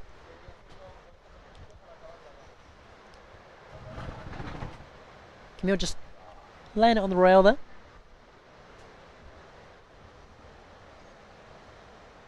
So just to correct myself, actually only first place from these semi-finals moves through to the final of the women's trials. So we had the heats earlier today in the quarterfinals. Actually seemed quite a long time ago, doesn't it, Ollie? But we had a couple of the so much surfers action progressing. Exactly, so much action. And the men's trials, women's trials, longboards, all happening today. So first position will move through to the final into that advancing position. We're going to be crowning some champs, some trials. Champion, both the men and the women's, later on. And also the longboard. So we had a question come through about the trials event. Now the trials event is the other shorter boards of the event, but before I explain that, we're going to throw it down to Holly on the beach with the winner of the last heat. Thank you guys. I am here with winner of semi-final for the women's trials, Marine Kudo from Brittany. Marine has just won that heat, which means she goes straight through to the trials final. How was the heat, Marine? It was pretty tough, but I'm happy here to made it through. And you were battling against your French teammate, Tiffany. How was that? Is it strange? It's a bit strange, and she was really tired from all the heats she's done, so I think she did an amazing job, and she's very brave to to go through all this. And what are your thoughts and feelings for the final? Now I'm a bit relieved from stress, so I'll just surf as I know I can surf. Let's see what happens. Yeah. Well, good luck in the final. I'll be rooting for you. And yeah, back to you guys in the studio. Thanks, Holly. Congratulations, Marina. Amazing surfing in the semis. Looking forward to seeing you in the final. Yeah, some exciting surfing there. We've got exciting surfing here as well. Carolyn dropping down on that wave. Oh, that board just flips over. So she'll go down on that wave. Yeah, so the trials event is a qualification round to get surfers into the main event with competing against the best in the world, the pros, who will be starting tomorrow. This is the SUP Surfing World Tour, the APP World Tour, Gran Canaria Pro Am. These surfers looking for a spot in the trials finals to progress to the main event. Currently we see Camille out in front, had a couple of good waves. Really powerful turns.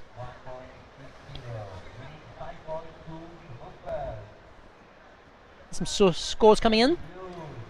Some scores coming through. Waiting for Carolyn's last wave there.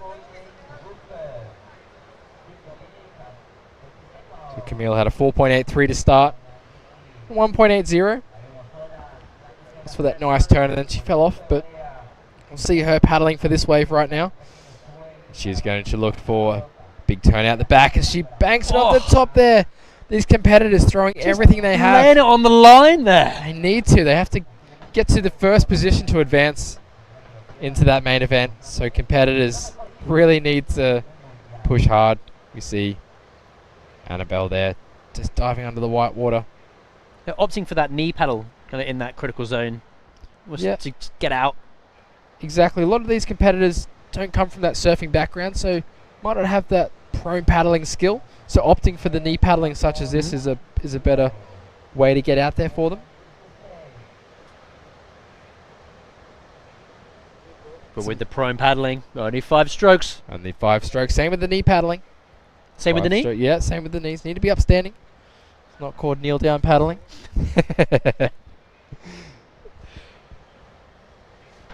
Remember, competitors can sit down to wait for their waves, but they can't use the paddle to paddle around. Slightly different rules as well with APP and some of the other some of the other organisations out there, of course. We know the ISA World Games had a 15-second rule where you could lie down on your stomach for 15 seconds. And they had that over in Puerto Rico for Puerto Rico, that's right. The 2022 ISA Games. Yes. Don't think there was anyone policing that, though. No? No, so a few people... Turning a blind eye. Turning a blind eye. Maybe pushing the limits on that 15-second rule. Controversial. Very controversial. I'm putting it out there, though. Feel like... Let us know your thoughts as well. Definitely let us know your thoughts. Let us know your thoughts. Let's stand up see what paddlers. people think back at home. Should we need to be standing the whole heat? Are we allowed to sit down at the back? Should we have a 15-second rule, a 5-stroke rule? Let us know. I think I know what everyone's going to say. We're opening it up. But we are opening it up to everyone. Yeah, let us know on Facebook and YouTube. It'd be great to get people's thoughts on this. Yeah, you could shape how the future of the sport is run. And how it's going to be developing going into 2023. Yeah, exciting few events coming up for the SUP surfing in 2023. Locations yet to be confirmed. No. We'll wait for the APP World Tour to release dates. I'm crossing fingers and toes that we come back to Gran Canaria. I know. I can tell you that, though. Exactly. The city here of Las Palmas playing host for this event. Been really welcoming. And it was where we finished off in 2019. Crowning our SUP Surf World Champ. It's fitting that we're back here in 2022. And see those lulls kind of increasing a little bit. Yeah, definitely increasing with those lulls. Like we've been saying before, that swell slowly picking up throughout the next day or so.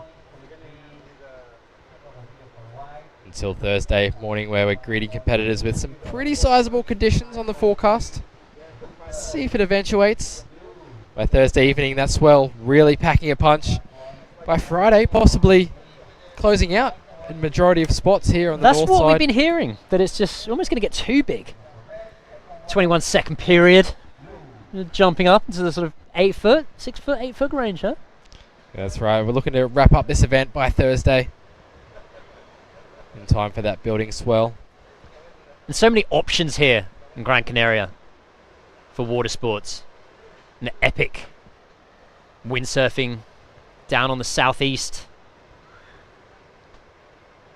Palomas. One of the most famous windsurfers of all time, Bjorn Dunkerbeck. That's right. Helping organise this event. We see our junior champion from yesterday, Kabono Fugura. He's coming up in the men's semi-final heat trials event, looking to secure his spot in the main event.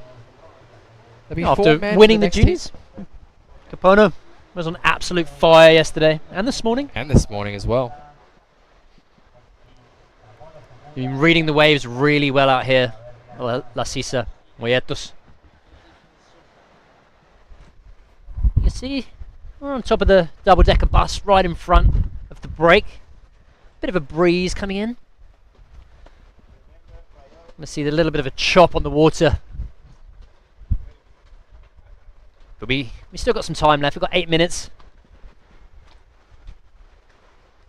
left on semi-final, Heat 2. Who's going to be going through to the finals? To wait and see. That's right, we'll have to wait and see. Here we go, Carolyn out on the shoulder here. She's going to be cutting back to the whitewater, looking for that steeper section here. She fading it moves in. her feet. Carolyn and Annabelle, both from the UK in this heat. Great to see some representation from the UK. Carolyn residing in Dorset. Annabelle in Devon, Exeter. Travels to Cornwall in the southwest to get some waves, but originally from the northeast. You're based over in Cornwall, aren't you? At the moment, I am based in Cornwall at the moment. Getting a bit cold, a bit wet over there. But winter time means surfing. Exactly. In the UK. So I had some swells already coming through. Been surfing the last few weeks over there. Or just for Europe in general. As soon as it kind of almost gets to like end of September. Just switches on. Turns on. Go time. Look at the fingers. Portugal though, quite consistent year round. You can surf there in the summer. As well as Canaries. It's Annabelle Page on the inside there in white. Switching the paddle, going right on her backhand. Looking over her shoulder, carving back for this maneuver. Just fizzling out on a wave. Current heat leader. Come here. Riding this left. Staying patient, just gonna very patient. Now getting the gas on. Get the paddle Does up. well to get around that. Oh, it just almost. Oh. On the inside there, the tide's getting a bit lower. Yes, you can see. It's done to that suck up there a little break. bit. I got caught in there. Pretty much the same maneuver as that the other day. And that as well. I got an absolute pounding sand everywhere, seaweed and. There's a bit of seaweed out there, isn't there? Yeah, you can see on the top of that board there from Camille. Camille flying over this morning on a morning flight to get here in time for this event. Just arriving at about 9:30 this morning, getting straight over to the contest zone. I think her French teammate Benoit went and picked her up before the longboards quarterfinals this morning, as we see the replay here of Camille. Nice little cut back at the start as she gets up high on the wave and rips a nice turn off the top. And this is where we see her just casually making the way through to the inside, where she's greeted with that shore break. What she got? But definitely seeing that there is potential there. If we can get one more turn in on those sections, riders will be rewarded with high scores, commitment. Very critical section, that closeout. It's all or nothing on that section. You just got to go for it. Great to see the surfers putting it on the line. See Annabelle catching another wave up into the lip. Nice top turn there from Annabelle. Really nice top turn, so seeing her improve that surfing throughout this heat. Hopefully looking for a wave that's going to allow a couple more of those kind of turns. That'll get her a good score up into that first position. Right now she's sitting in that third. Probably going to improve that score with those last couple of waves that she has had.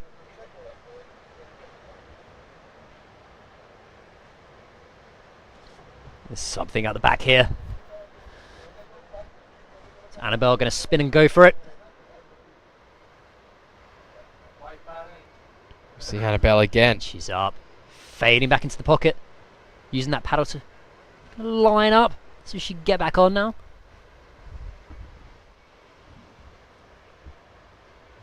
It's going to be looking for that reform. Unfortunately not to be. You see just jack up there on the inside. Bit hairy. Very hairy. Very hairy for all our competitors. And Noah.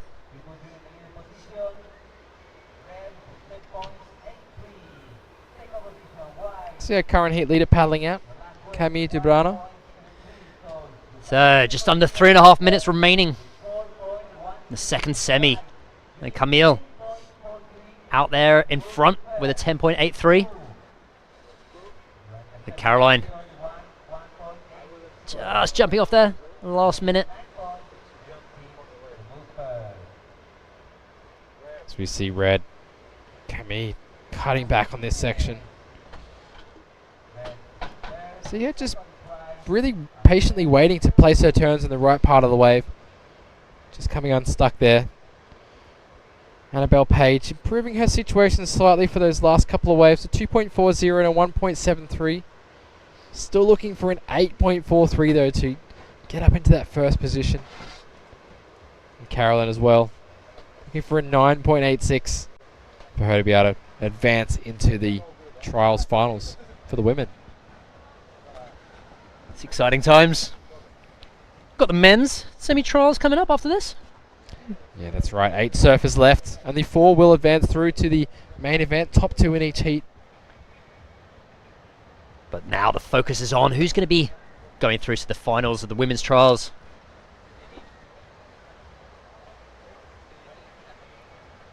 Going to be crowning our trials champs later on this afternoon. That's right. Annie Page taking off here. Catching lots of waves at the back end of this heat. Wanting to make sure she gets her opportunities where she can. Bit of a smile on her face though. Still enjoying her time out there. That's it. Loving being over here in the Canaries. Nice and warm. Doesn't really drop below 20. Sort of hovers around, depending on what part of the island you're on. You can get a bit cooler at certain parts. If you're up 2,000 meters high in the mountains in the middle. Yeah, we heard it can get pretty cold in winter. Yeah. But beautiful and green around there. That's forests. And of course, palm trees, as we can see. Well, kind of around Las Palmas. Las Palmas. Translating from Spanish to the Palms. SOS, boy. That's the one. And just under a minute now. Camille, up and riding.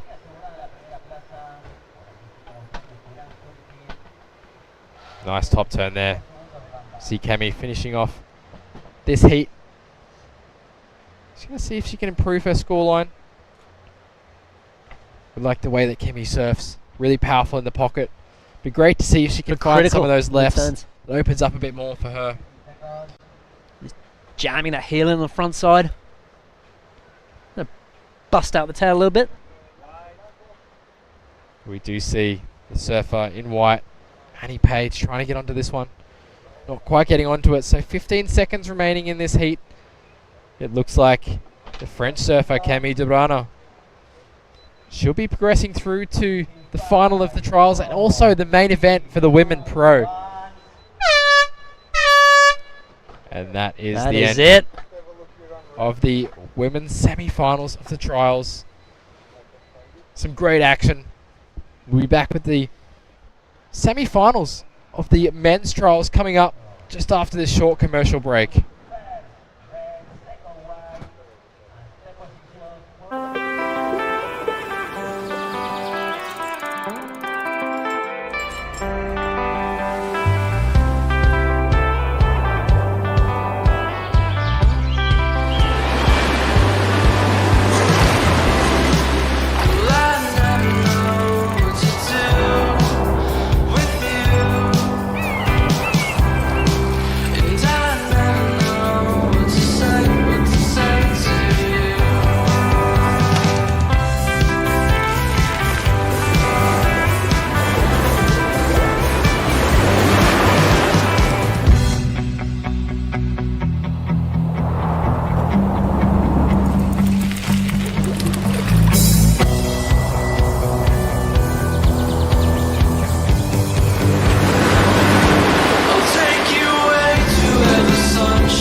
Buenas tardes, welcome to Las Palmas, Gran Canaria.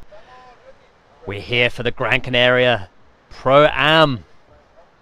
Got the semi-finals, first semi, the men's trials. See who's going to go through to the final of the trials.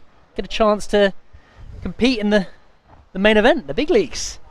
That's right. We've got our junior surfer who won yesterday, Capono Fukuda, in the red. Leo Nica.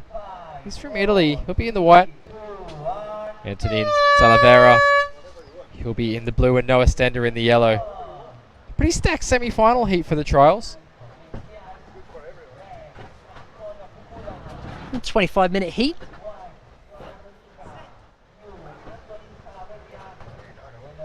Everyone kind of getting in position. Is Noah catching a sneaky little inside early? What's this wave going to do for him? Noah See if it getting some great waves on this inside in the previous heat of the trials. Those quarterfinals as he cuts back using that paddle behind him. Trying to get some speed along here as he sees that section just close out in front of him. Going to do a turn in front of the white water and try and link this through to that closeout. But not going to offer him that opportunity. Noah opening up the account. As we see the winner of the last heat moving through to the women's trials final. That is Camille Dubrana.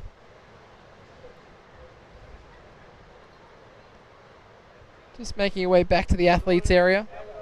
She'll be resting up. As we see Antonin in the blue from France. The pink and purple board. Definitely makes a statement. He's going to be riding through this wave, looking for it to reform, but hitting that deeper section of water again. Just waiting. See if it's going to hit that low bank. Fortunately, not this time. For our surfer in blue. And scoring for Noah Stender. A 3 with that first wave. Not a bad way to start. See Capono Fukuda, a junior champion from yesterday. World junior champion for SUP surfing. Up and riding. You see the future is bright with Capono surfing here as he throws his board up and climb. And again, another he's going to land on this one. That was quite technical. Double foam climbs. Yeah. Unfortunately, not landing that second one. So we got a slow-mo start, but this first turn, almost signature moves we've been seeing from this junior champ. Definitely slicing that first turn there. That. He just really wants to get down to the bottom of this wave, set himself up for a more critical section. You can see the wave starting to stand up ahead of him. Waiting, just positioning himself, waiting, using the paddle. Again, just pushing hard, that back foot. Using that paddle really well. Keep that board moving and flowing. So critical, getting that high as well, knowing that, you know, this sort of type of wave could just fade out on him if he does that. Yeah, that's exactly right. See, maybe just missed timing this turn a little bit, but getting that board right up and over the white water. He would have liked to have hit that a bit earlier with a bit of a cleaner section. But Capono showing that you do need to throw that board up and over the white water. It's really difficult if that board gets caught in the white water to control it. You just get hung up. So tricky to get out. So we see Noah Stender here taking a wave, his priority. Carving a turn off the top, switching that paddle over, getting ready to cut back for this section. As that wave starts to fade out, he's just going to kick out of that. And we see Leo Nica paddling back out there after his first wave, locking in at 2.40 for that first ride. We're going to be going over to Holly Beachside, who's with the winner of the last round. Let's go. Over to you, Holly. Thank you, guys. I am here with Camille, who just won semi-final number 2 in the women's trials. She flew in this morning. She's had no sleep. Camille, tell me how your day's been. Yeah, it was really long day. I take my flight like at 6 yesterday. So I fly all during the night and I arrive this morning. I try to sleep maybe 20 minutes, something like that, on just there, and I have like done 2 eat now, and one more is gonna coming. So I try to stay focused and to keep my energy, but it's really hard to stay on my legs. So a lot of my like maneuvers don't like pass. So I'm gonna try to do better for the last eat. I find some wave that now, but I need to do better, I think, for the final. So I'm gonna try to stay focused. Well, congratulations, Camille, and we'll see you in the final. Back to you guys in the studio. Thanks, Holly, and congratulations, Camille. Epic performance and such lack of sleep getting into the finals. Gonna be stoked with that. Just rest up, and we'll see you in the final. Yeah, great performance from Camille there. As we see Leo Nica, the Italian surfer, floating across that first section. Leo riding a starboard under his feet. So it can maybe a bit of a custom model for him. That wave just fizzles out. But has the right idea because those rights have been looking good. They've been looking good all day, huh?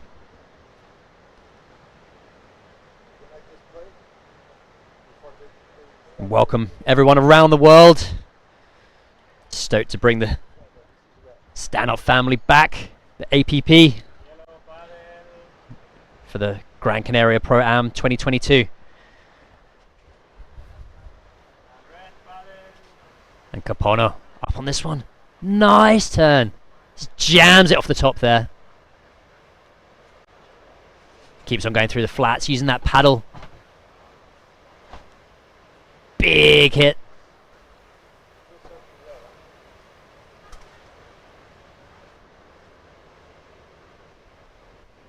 Just seeing if this inside right section opens up for him.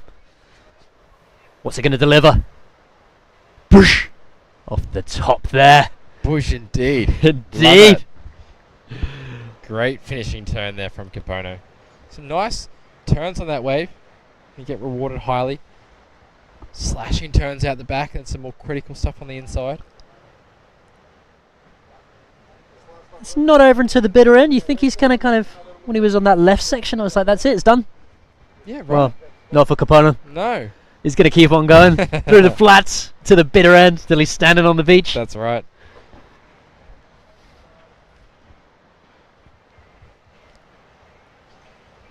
Let us know where you're coming in from on Facebook. We're live on the APP World Tour page. They got something here. It's Antoine Seen. Yeah, he's got a nice left here, the goofy footer. You can try and angle it up. Paddle into it. He's going to find a steeper section here at the start. No, he's going to cut back into the white water. Just bounces off the foam there. Yeah, fade a little bit more. Yeah, looking to stay with that white water as it goes through, but it's not going to offer him any more scoring potential. He kicks out next to Leo. There is priority in here, so we see competitors paddling toward the channel. Leo. Getting round there on the corner, just paddling through the channel. Antoine opting for a little bit of a lie down. He's going to want to get on his feet soon. Very soon. Good call there, Ollie. Just Must checking. have heard you. Just Must checking. have heard you. That's right. Exactly. Probably see Leo telling him to stand up. And Noah, Stender, Big Dane, out in the lead. We're just waiting for some scores to come in though from judges.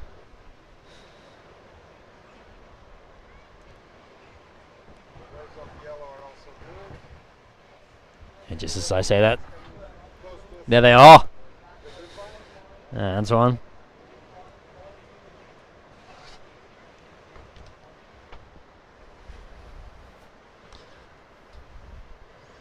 Yeah, just seeing if a Anthony. few more scores are going to drop, but does look like our French surfer Antonin is in the lead with a 4.27 and a 2.43. Puts him ahead of our Danish surfer Noah Stender. He's had a 3-point ride and a 2.63. Italian, Leo, 2.4 and a 2.5 puts him in third position. And Capono Fukuda. We're waiting for his second Just wave waiting for score. his last wave to drop. Scores. So the situation's going to change. As we see the replay of his second wave. The super slow-mo. Super duper slow-mo. We'll come back with a replay of this wave. As we see Noah Stender up and riding, currently in. Keefe further seeing if this left's going to open up for him. Bashes it off the top. Nice wave. So Noah had some good scores at the start of this heat. Looking to improve on that. Still going here. He's found one of those ones that might link up on the inside. Fortunately, this one doesn't.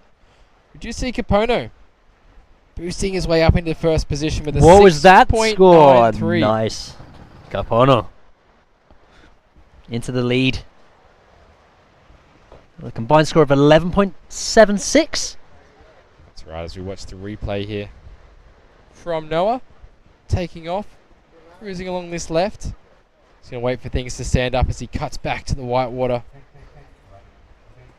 He's going to bounce his way through. Getting another turn here. Off the top of that white water. That was a great turn. That was nice. Cutting back around to the right. We'll see competitors out the back. Just waiting for those sets to come through now. Capono maybe taking a look at this little one.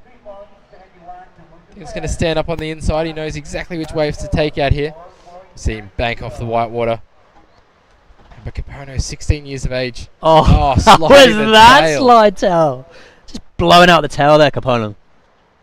Showing a bit of variety in his repertoire compared to the other surfers.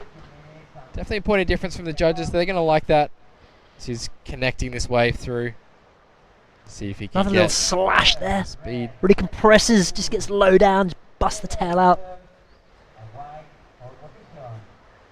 Capono on fire.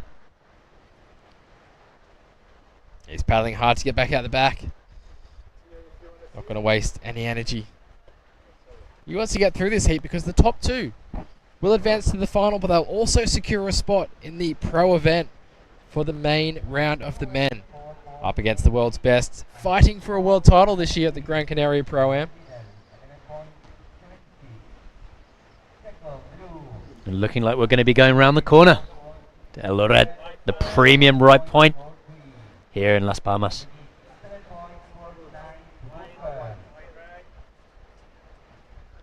As we see, rider in white, Leo, Oh! smashing the lip on that wave. Buckets from Leo there. Buckets just indeed. throwing. That was a sick turn from Leo. Going to get a replay of that.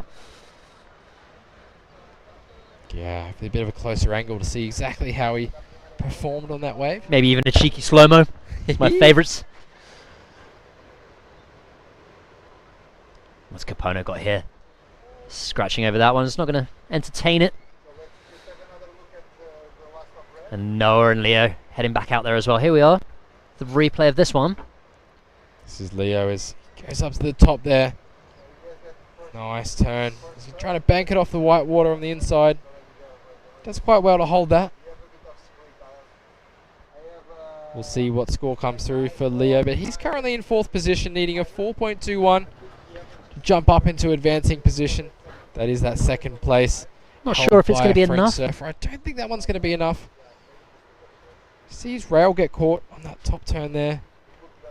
And the drone, you see Capono waving to the beach announcer. He's wanting an update on the situation. We can tell you, Capono, that you are out in front. Let's know what's going on. Another Japanese surfer, Shion. We saw him earlier today, ripping. Shion's got the beats on as well. He does have the beats on. It's just stretching, getting psyched. He's got the phone in his hand. Just want to steal that and just see what he's listening to on Spotify. I know. On his playlist. I'm gonna have to take a peek down in the athletes area. We're on top of the Wawa, the fun bus. Double-decker bus here. Right in front of Las Sisa Molletes. La Palmas, Gran Canaria. So many waves, so much action today, Bo. It's been going off. Big day of action. Enjoying watching the men's trials, women's trials, and the longboarding as well. And Noah competing in both the longboard and the men's trials and the junior division yesterday. Ooh, a lot of surfing from Noah. And Leo. He also tried out in the longboard division. Just opting to kick off there. Yeah. Checking the fins, I think. Yeah, you think you see What's something going there? on. Fins are all good. Just having a look. It's just the bump on the wave face, I think. Thought he was going to head on in there, maybe pick up a backup ball, but just the cheeky bump. He'll get back out there as quick as he can. As we see Capono. Capono in priority, using that priority to go left. Waiting to set up for this top turn, slashing off the top. As we see that wave stand up into the left. Oh! Way more critical section.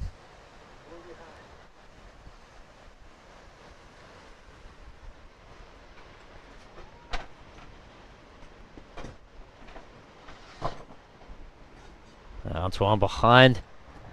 Capono there. That wave. He's still going. Just right to the inside. He's stuck with that one. It's one of those claims we were talking about earlier.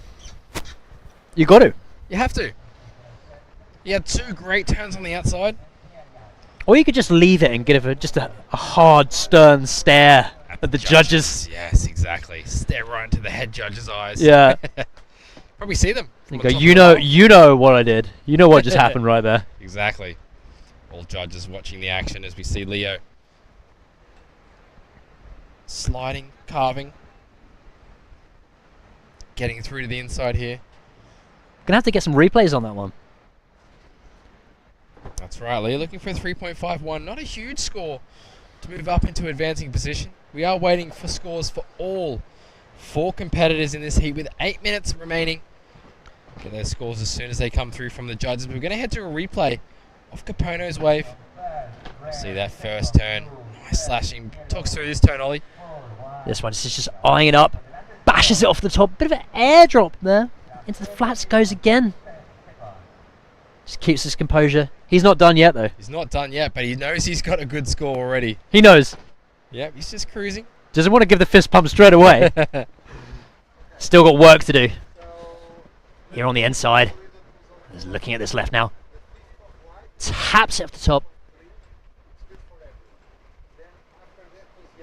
And blue right behind him. Antoine. This is replay here. Trying to get out the foam. Leo. It's a bit of a replay of his wave. Nice. Beautiful turns there. Both the opening turn and the second. It's a bit of a paddle battle here between blue and white. Trying to get at the back, get their priority. They're neck and neck at the moment. We'll have to see what the priority judge is going to award, but it does look like blue maybe slightly in front here. We know Leo Nika is a sup racer, very accomplished paddler. Competes in racing. Yeah, I've done a lot of racing over the years.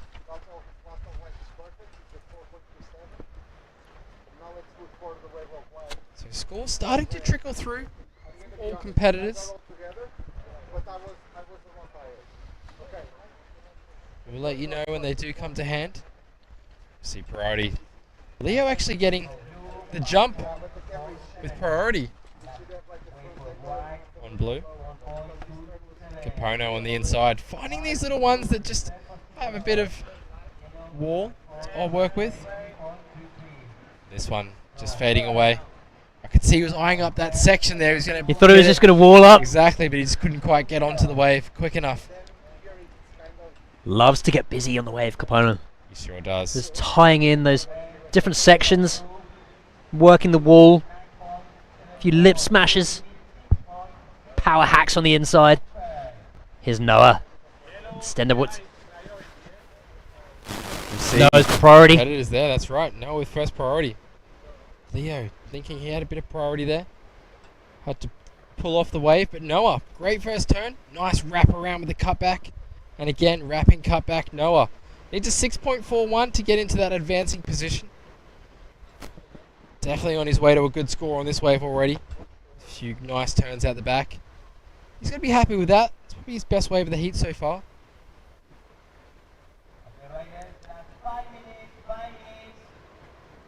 Maybe getting a bit fatigued out there? Definitely getting a bit fatigued. He's been in that longboard event.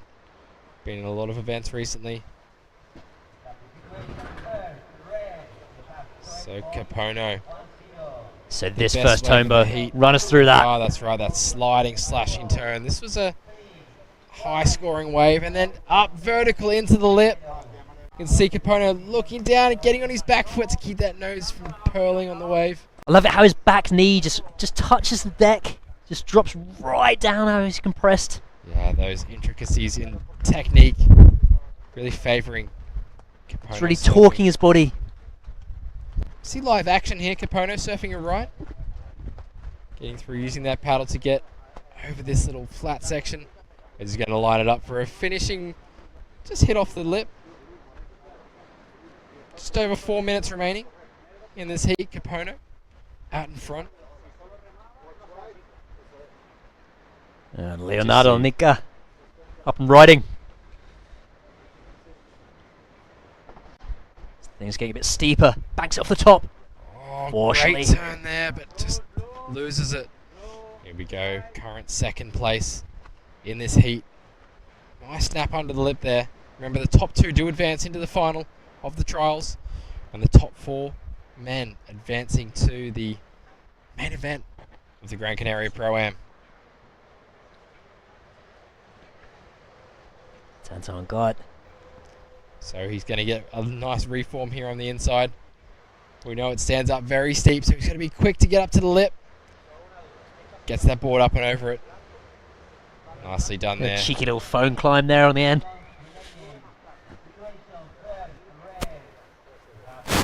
So 3 minutes remaining now. The first semi-final, the men's trials. Everything to play for here. First two go through to the final and get access into the main event. The Gran Canaria Pro Am. Going to be crowning a champ. The trials champion later on today. That's right. Along with the longboard. Along with the longboard. World champion. Just been... Well, the surfers have been absolutely styling today on the longboard, as well as the trials. Been some great action. So, scores locking in for all those last exchanges. Not changing the situation, though. No, still remains the same here. That's Leo Nica, he's in third place. He's needing a 5.47 as we see him paddling into this wave. 2 minutes on the clock. Bottom turning. Sliding, slashing. Good first turn. He's going to need a bit more on this wave.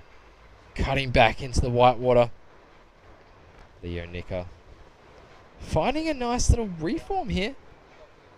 But just going into that deep water. Probably not going to be the score that he needs. A minute and a half remaining. Capono Fukuda out in front. Capono's pushed up his lead. Certainly 15.5. That was an 8.57 that we saw. Go vertical up into the lip. That slow-mo replay we had just before. It's going to be one to watch in the finals.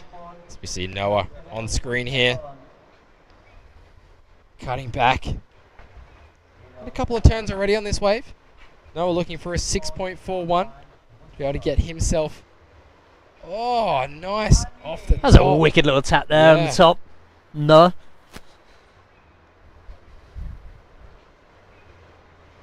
On his way to a good score with this wave. Knows it's going to be something here that he can work with. Bashes it off the inside there.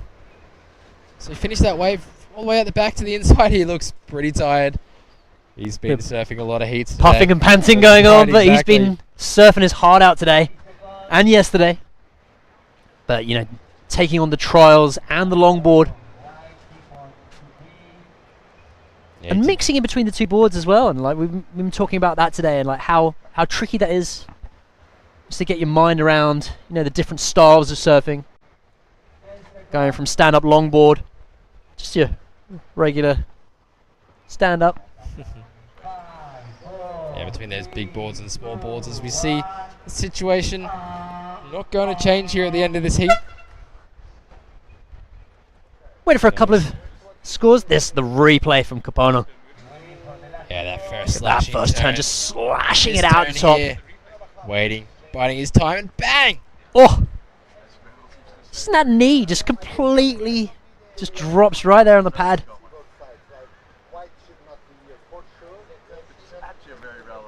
He's pretty confident that he's got a good score there, but he knows he wants to get a bit more. That's right. He's 2 turns on the outside. This first turn. And then Capono going into that second turn there as he gets vertical into the lip. This is what the judges really want to see. Getting those high scores from the riders. Capono Fukuda, our junior champion yesterday. Junior world champion on the APP World Tour. We'll see him in the finals of the men's trials and also through to the main event. As we're going to head to a short commercial break, we'll be back with the next heat of the men's trials. The beach? When was the last time you tried something new? Could I do this every day? Yep. Could I cross the island hiking? Yep. Or riding, if you want. Hello, how can I help you, sir? Oui, bonjour madame. Cancel my flight, please. What is this? This is our unique nature. Oh. And there is more.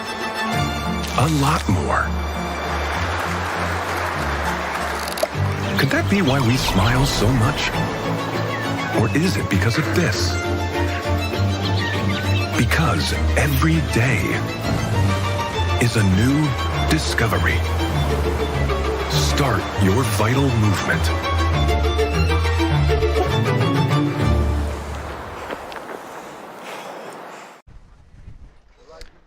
Bienvenidos, welcome back to the APP World Tour, Gran Canaria Pro Am.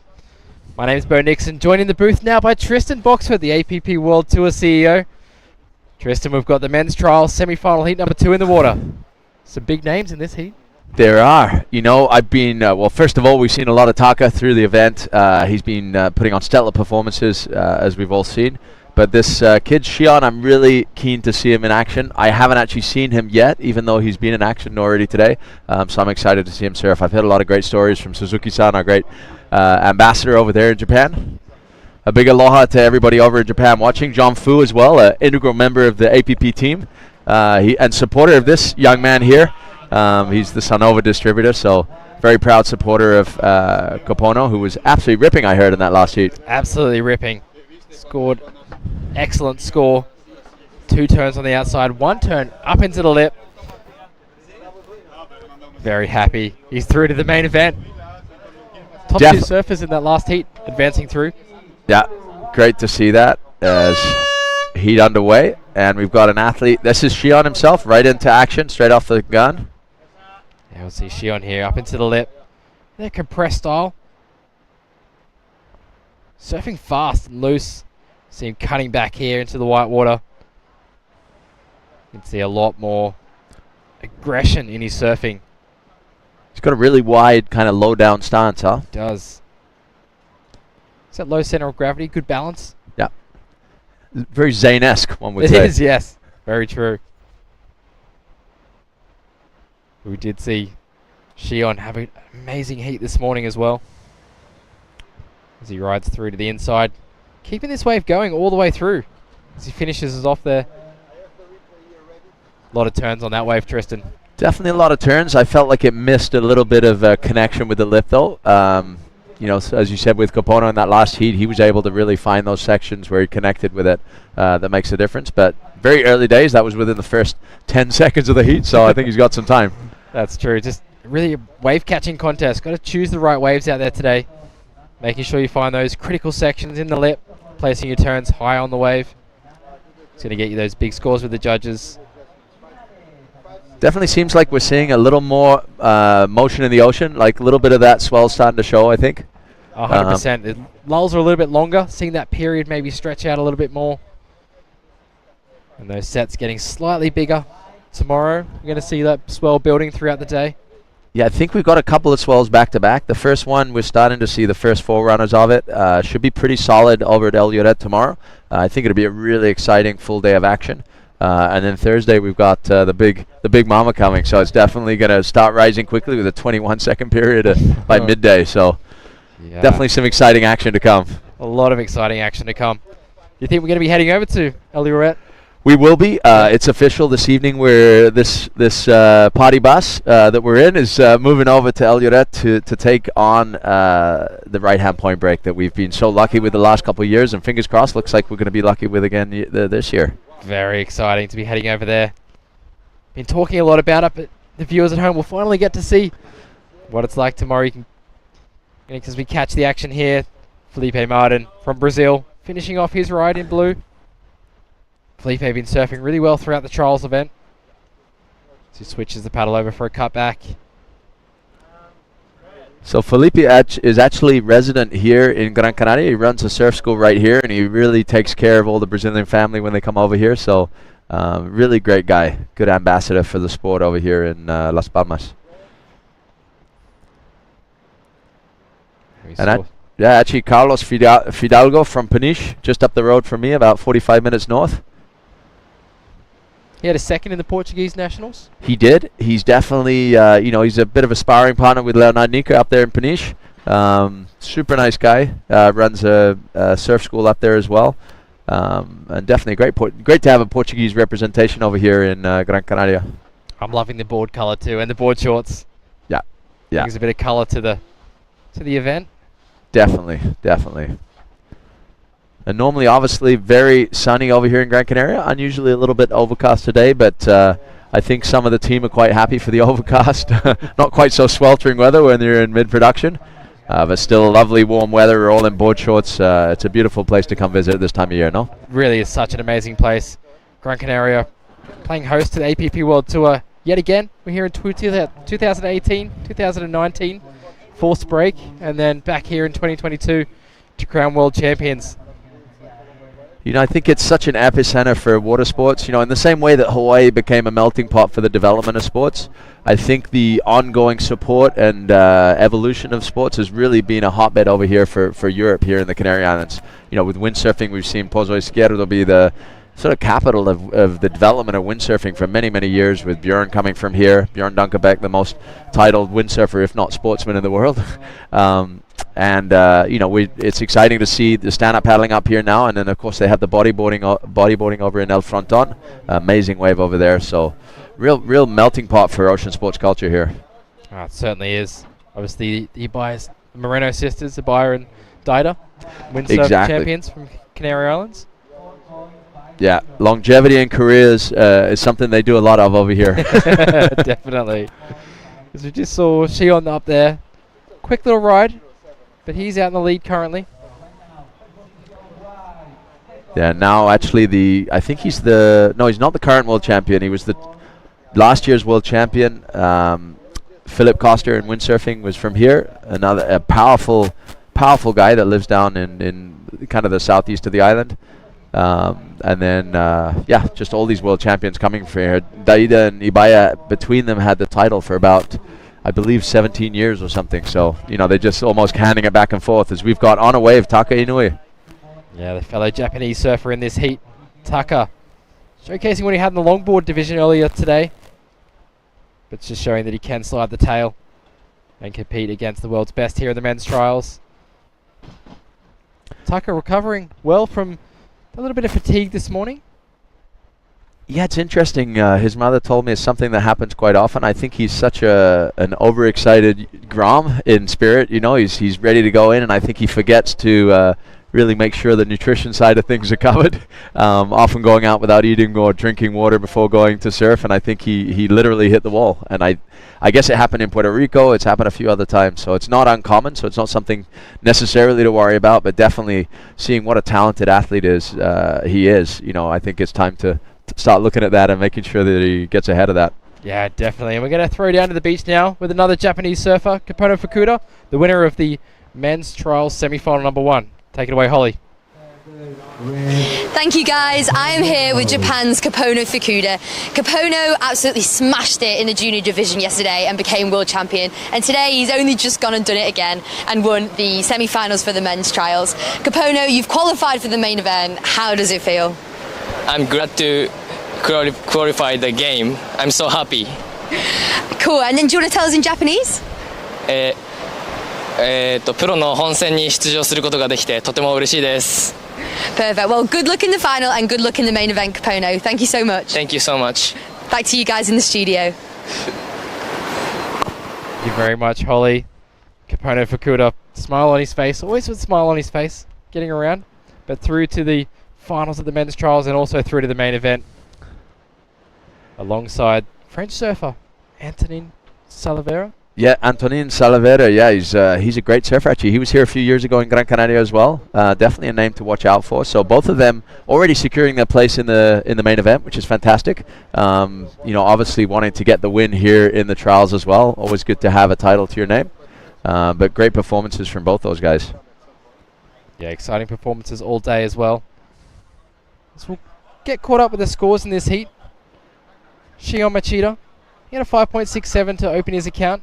Just backing that up with a small score, 1.4. Felipe Martin, the 4.5. He just has that single wave score.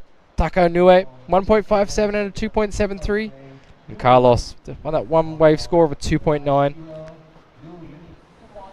So early times in this heat, 16 minutes, 45 seconds remaining. We'll see competitors waiting for the next set of waves to come through. Definitely looks a little more texture on the water now, a little afternoon breeze coming in.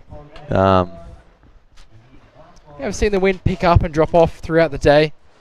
Maybe some of the clouds creating a bit of local weather here.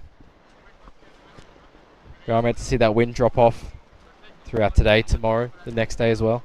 Yeah, I think we're looking at pretty dead winds over the next couple of days and rising swells, a series of swells back to back through to Saturday pretty much. So here's a replay of what we've seen so far today. That's a great first turn from Shion there.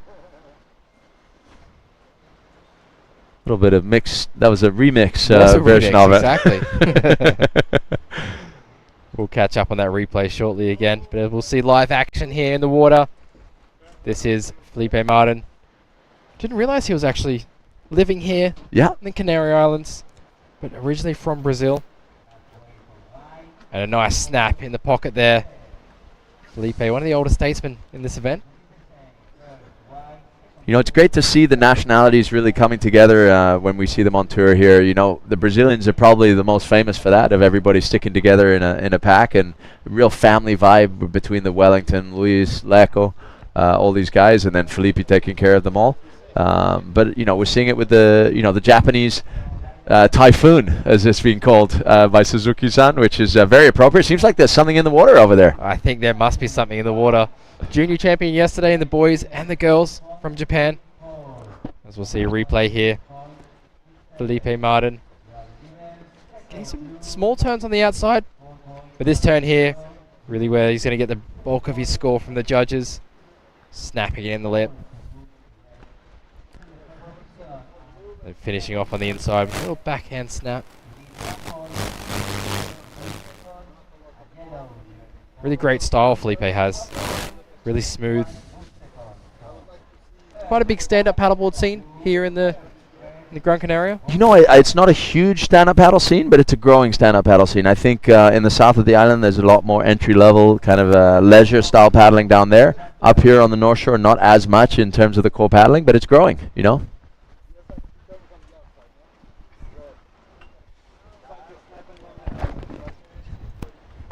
Yeah, that's great to see that the sport is growing over here. Hopefully with events like this as well, it's going to inspire some more people to try stand-up paddleboarding.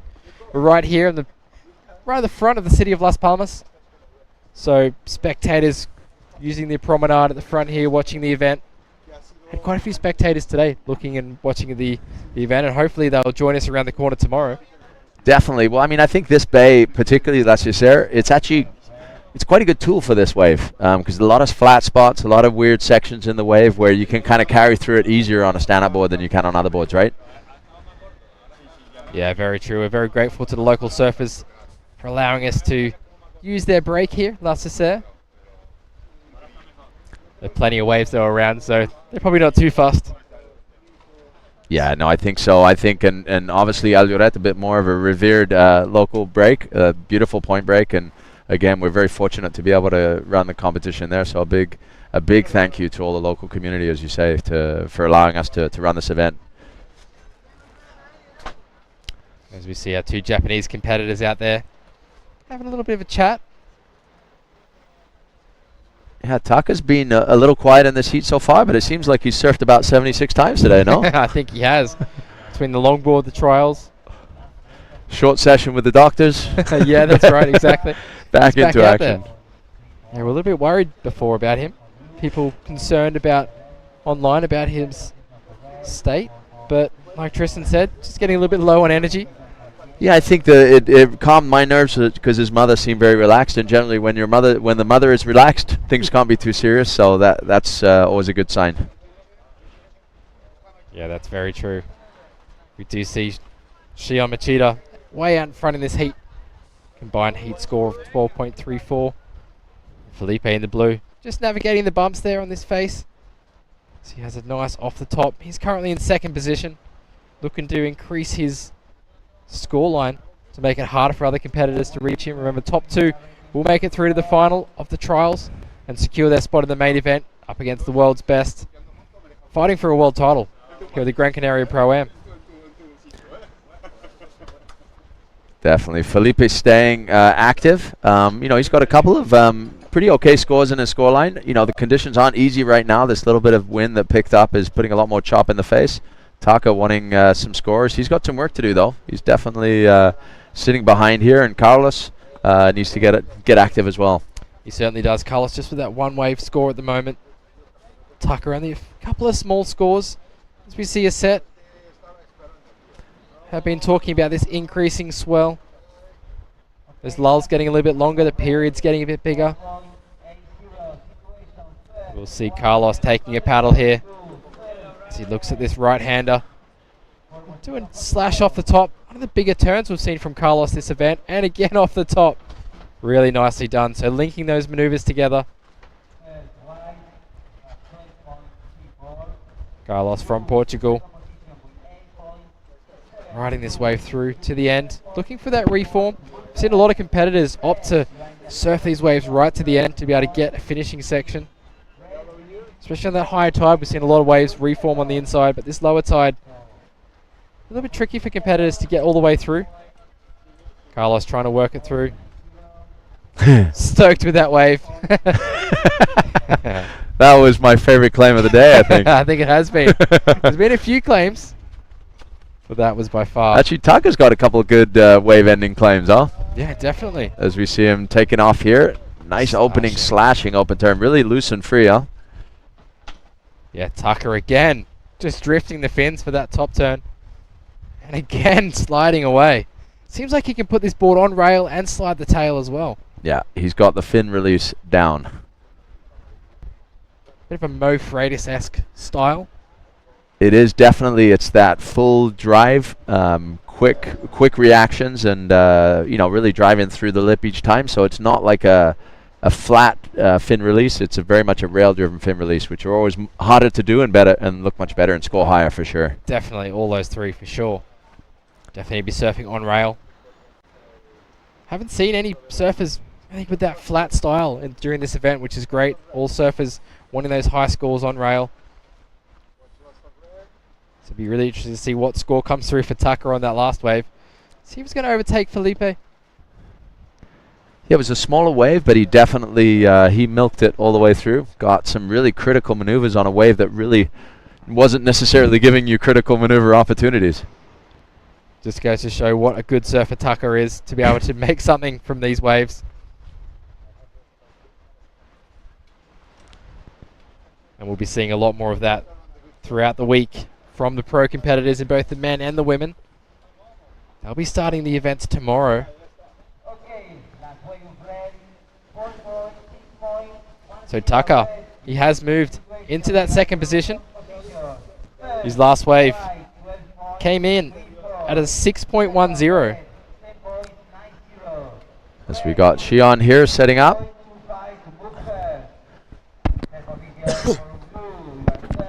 Definitely a lot more bump on the face, trying to work his way through that flat section.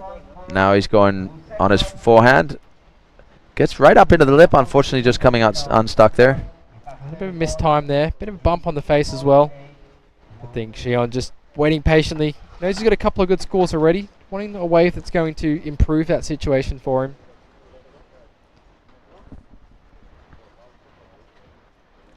We did see Carlos Fidalgo dropping a 4.1 for his last ride. With the victory pump. That was definitely an extra point in that one. For sure.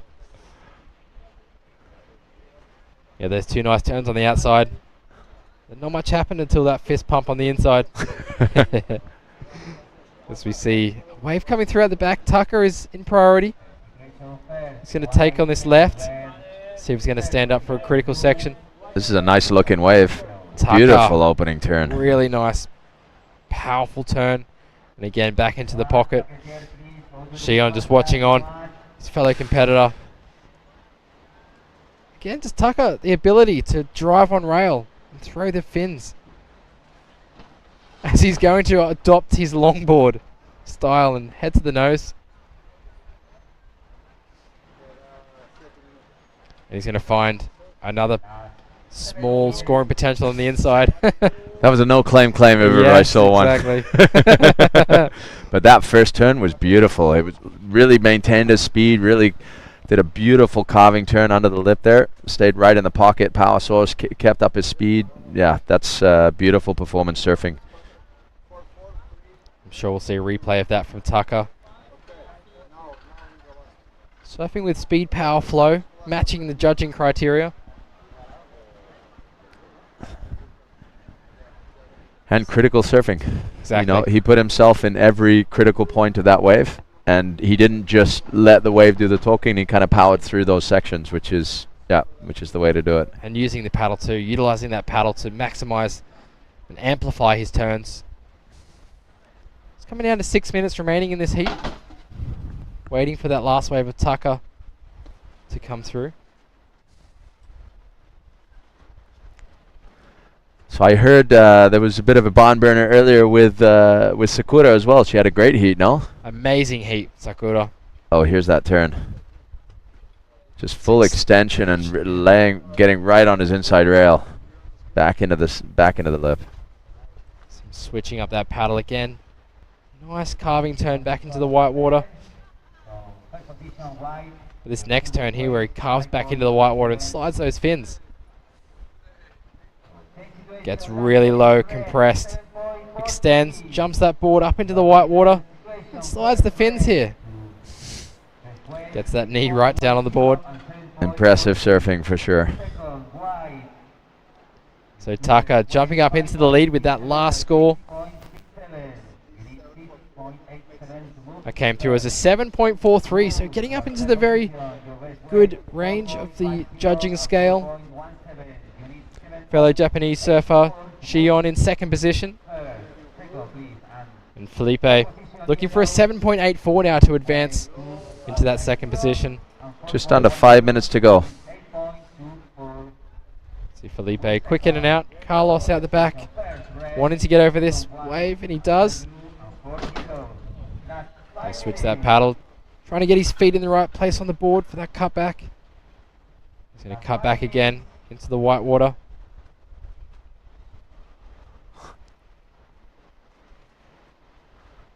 He's got his game face on. We'll be looking to get back out the back. Yeah, a little bit of frustration there. I think he couldn't quite get into that wave when it was probably at its most performance-driven point. So he got in there a little late, and then it kind of already flattened off, huh? Yeah, as we see our competitor in white. Wow, straight up into the lip. Beautiful opening turn there. He little claim as well. He's happy with that one turn out the back.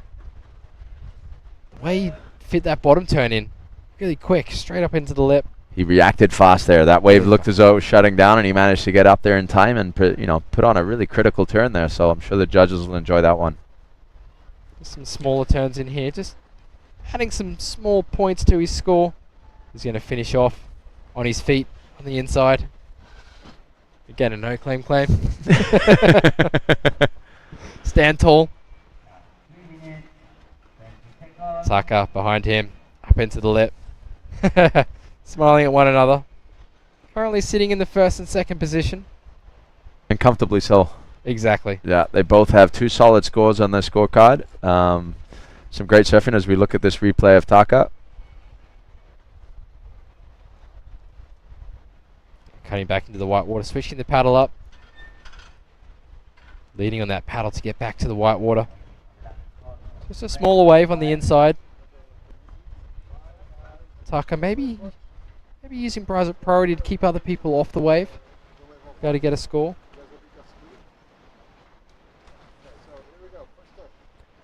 Just really fluid, Taka. He's like, there's no forced movements ever in his surfing. It's really great to see. Yeah, really well timed maneuvers in the right part of the wave. Just makes it look so nice. Really does. It's coming down to 2 minutes and 20 on the clock. Our 2 Japanese competitors. They're out in front at the moment as we see a set rolling through out the back. Felipe needs to step off. Definitely a few more of those bigger sets coming in, catching everybody out a little bit, sitting a little far inside. See that technique that we spoke about earlier with Ollie in the booth here. Punching that board up and over the white water. How difficult is that, Tristan? Depends on the wave. Sometimes you can get a little kick and the board goes over this other side and you can kind of pin drop into the wave. And it limits the amount of drag time you get. Like here, he does it quite successfully. Kind of kick starts it over the top. You can see the board doesn't get caught at all. He's quite heavy, so he goes down into the water and he'll come up and hardly get pulled back at all. Probably quicker than a duck dive. The board will sit right next to him as well when he comes up, so straight back on. Exactly. See him up and paddling already. Sometimes though, just when it gets to that critical mass, it's hard to get that kick over the top. It really is. Get the board coming straight back at you. But also just the timing of that technique as well. Need to get that spot on. That was definitely a textbook version of that though, exactly. for sure. It's Carlos. He's looking to jump up into advancing position. He's found himself a little inside wave here. Yeah, I probably would have waited. I guess there's not much time on the clock, but that was definitely not going to give him the score that he needs to get through there. Both Felipe and Carlos looking for a bigger score to be able to make it through this heat. We're counting down from 40 seconds. We see Felipe out the back. It's like Leco Salazar getting ready for the final of the longboard out there as well. You know, I'm really, really excited to see this final go down, I got to say. And that is a happy board color. I agree with you both. I love it. I love it. I absolutely love it. Really do. And Antonin's as well. Yep. Pink and the purple. Yep, Love it as it's well. really sharp. It's nice to see a little color. It is, all these definitely. white boards and off-white boards kind of get a little bit boring. They do. They definitely do, for sure. Counting this heat out, we'll see the Japanese surfers, Taka Inoue. He's up and riding here. And his fellow countryman, Shion Machida, moving through into the trial final, but also they are qualifying. As we see a replay, Taka's last wave. Power, speed, blowing the tail, the back of that wave. Really is, man. He's making something out of nothing, really. Really is. Just perfect placement on every wave. Exactly. Like this was a turn. That was a beautiful turn right there. Lovely turn from Taka, putting that board right back into that pocket, into the critical section. Amazing surfer from Tucker and Nui, who won that heat. With both surfers qualifying for the main event coming up tomorrow. The world's best stand-up paddleboard surfers. Great slow-mo here from the cameraman. Yeah, just a glory reel from Taka over the last couple of days between longboarding and shortboarding and everything he's done. It's amazing. Certainly is. And we're going to go a short commercial break. We'll be back with the final, the men's longboard, crowning a longboard world champion today on the APP World Tour. Have you ever wondered why you always want more? More Mondays without the alarm. More first times. More leaps into the unknown. More breakfasts in bed. More whiffs of the salty sea and the countrified country. More smiles for the camera. More heartbeats per minute. More enjoying the journey. More dreams almost fulfilled. More unexpected friends. More races to anywhere. More flavors to discover. More being at a loss for words. More time. Time to lose yourself and find yourself again. In short, more moments like this. And this. And this. And what if the answer was never really what, but where? Gran Canaria. So much to live for. Buenas tardes and welcome to the Gran Canaria Pro Am. We've got the APP World Longboard Final. I'm Ollie Russell-Cowan. I'm joined by Tristan Boxford, CEO of APP, and out here in the booth. Great to be back in the booth with you, Ollie. Great to have you here. How are you feeling about the final? Are you excited? You know, I am really excited. I was excited to watch those heats earlier, seeing that heat particularly between Benoit and Taka. Benoit, who we see getting a nice off the top there. I'm not sure what he did before that. We'll see in the full replay, but hoping for a reform on the inside. But it looks as though with this low tide, it's getting a little more tricky, a little less scoring potential. Yeah, it's just getting a bit funny on that inside section there on the bank. Yeah, I think when the water draws back, it doesn't reform the same way. Creates it a bit more complicated, especially with the longer board, I think. But these guys are the best in the world, so if anybody can make it happen, they can make it happen. And exciting to see Leco Salazar in this final. You know, he's a long-time longboard legend, became a dominant force in stand-up paddling over the last decade, but still has his longboard roots. So it's great to see this combination, this hybrid coming back to life for him. It's nice nose right there by Leco. Back into the pocket. Eyeing this one up, trying to see if it's going to line up for him. It's left.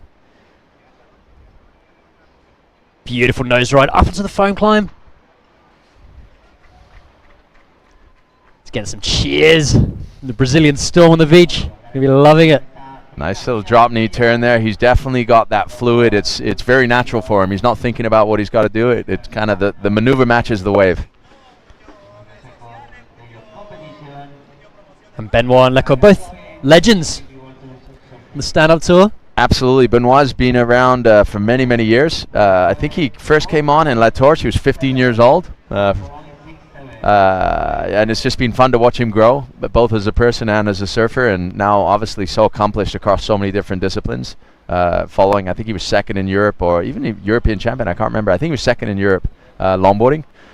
He's always been a top contender here on the World Tour, definitely vying for that world title at some point here. And here's the replay from Leco.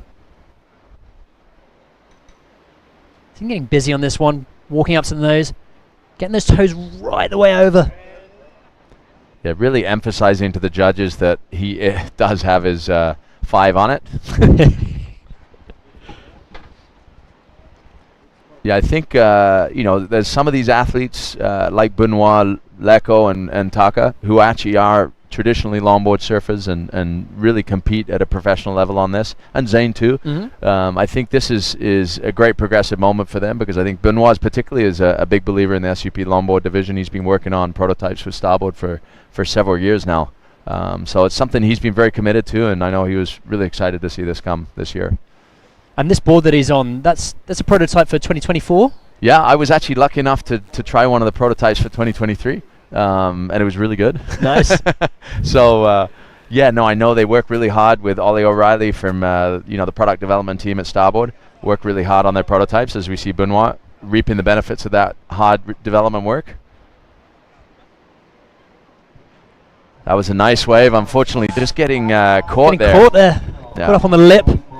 It's always a lot harder on your backhand. Actually, it definitely a lot more chance to get caught like that than it is on your front hand. And he was sharing that with Zane.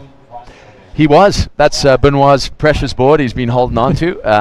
But he's a great teammate. Was happy to see Zane competing. And it certainly looked like it was suiting Zane surfing. I thought he was looking great this whole event. Now Starboard have a great team of athletes, great team spirit amongst the athletes as well. So, and one of the brands who supports the athletes the most, I think, out of all the brands in the industry. So, definitely a big shout out to the Starboard team. And for next season, for 2023, are we going to be looking to get some additional longboarding events happening? We are. We're actually finalizing things. We're looking to announce in Paris in just over a week's time. Certainly the racing tour and the provisional surfing tour. It's looking pretty exciting. We'll definitely have a more full tour this year, next year. This year we decided to just focus on this event, just the way everything was coming back to life after COVID. But what a great place to start here in Las Palmas. Amazing. And then next year we're looking to some varied locations to really test the athletes in a diversity of conditions. Make sure we address the goofy footers and natural footers, critical waves, all kinds of different waves. As we see Benoit on another wave here. It's a nice looking wave from Benoit. Thinking about the cross step, with that section decided against it. Pull it back.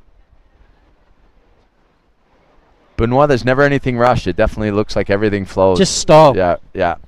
Really relaxed. A lot of composure in his surfing. As we see there, running up to the nose. Just biding his time. See what that inside's going to do. If it offers up anything.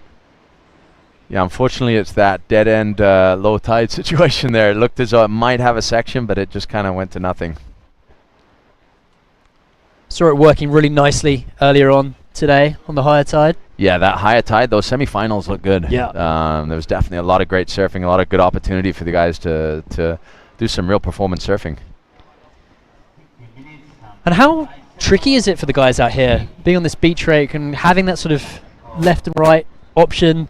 It's just such a tricky wave to read, just because there's so many different contours in the bottom shape. You've got a slabby kind of reef on the outside, so it kind of jacks up where you see them sometimes getting caught inside, but then it almost immediately goes into deeper water, so it goes flat really quickly. You have this desire to go down the line and do a big turn, but then you realize the thing just completely backs off. So it takes a lot of watching and kind of feeling it through, because you got to kind of navigate these different phases of the wave, especially with different states of the tide as well. And the best in the world. These guys, if anyone can do it, they can do it, and they've been showing us how you can do it best here. And that's, it seemed like the wind picked up a little bit for this last couple of heats as well, just adding another layer of complication with a bit more chop to deal with, but nothing too bad, but just a little more texture and chop on the face. Here's Leko. Cross-stepping there. I think back to the tail. Just by his time using the paddle. It's just so quick how they get up to the front of the board there. Yeah, straight from the nose back to the tail for a critical turn. It's that's what I really love to see in longboarding. I believe longboarding is the most multi-dimensional form of surfing, because you can you can do critical turns, you can get barreled, you can ride the nose, you can do so many things with it. So I think, you know, it's great to see the judges really celebrating that well-rounded approach to it rather than just one dimension of it. Yeah. Because I don't think there is a one dimension of it. You know, having seen the likes of Bonga Perkins, Dwayne De Soto, Kai Salas, who are really well-rounded longboarders and really approach it in that way. Critical turns when a critical turn is called for. Hanging 10 when hanging 10's called for, you know, then the wave dictates where it goes. And that's really how it should be, I think. We're going to jump to Holly, who's with Taka on the beach. Over to you, Holly. Hi, so thanks guys. I'm here beachside with winner of semi-final number 2, Taka Inoue. Taka has had an incredibly long day of competition today. He did the longboarding and now has done the men's trials. Taka, just tell me, how was your day of competition? 本日メンズトライアルとロングボードとたくさんのヒートをこなしてきました。それについて、感想をお願いいたします。そうですね。ロングもすごいハードだったんですけども、トライアルの方はここ勝たないと、リーフの波で試合できないので、もう必死で頑張りました。I'm so exhausted with a lot of heat today, but I strongly want to have to surf at the El Jore reef break. So I tried hard to surf well in semi-final of trial. Well, you surfed amazingly, Taka. Congratulations, and we'll see you in the trials final and in the main event. Thank you. Thank you. Arigato. Thank you. Back to you guys in the studio. Holly, arigato, Taka, amazing surfing.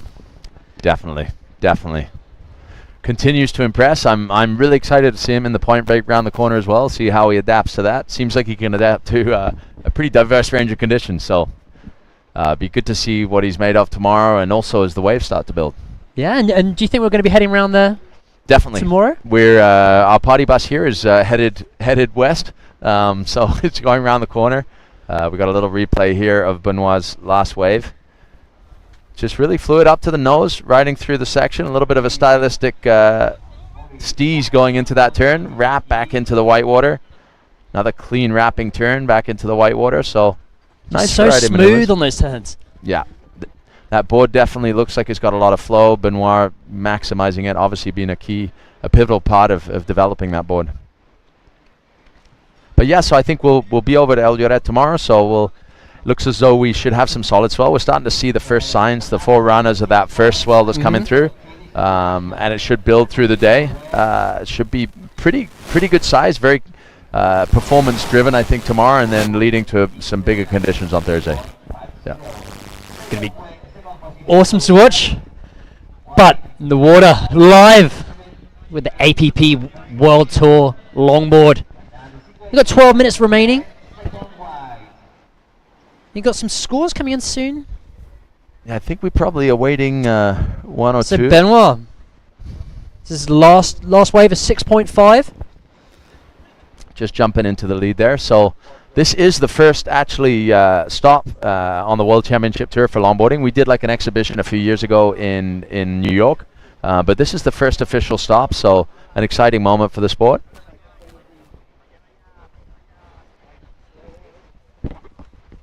As we see Benoit looking at these lines coming through. This looks like a nice looking wave if he can get into this one. Beautiful shot from the drone. He's going to go straight into a nose ride. Unfortunately, just coming unstuck there. Tiny bit too deep maybe on that one. Yeah, I don't know. I think he maybe faded a little bit too much, and then the thing went away from him. So he'll be a little frustrated. Benoit is a fierce competitor. And I not afraid to put it on the line there straight away. He knows he's up against Leco Salazar, and that's no easy feat. So he's got to make sure every wave he does now. He's got 2 good scores, not excellent scores, but 2 good scores. So anything he does now has to improve on that. Both competitors would be wanting to get in the excellent range. Absolutely. And like we said, it's not an easy feat on this wave, not an easy wave to read or navigate. But, still managing to get up into the high scores in that semifinals. We saw heat score totals of up to 14 in the first one and up to 13 in the second. So the guy's still putting up scores to be remembered. So that's a good sign. Still 10 minutes remaining in the final. So, Ollie, are we going to see you jump out on a stand-up paddleboard when you get home to Portugal? I think so, yeah.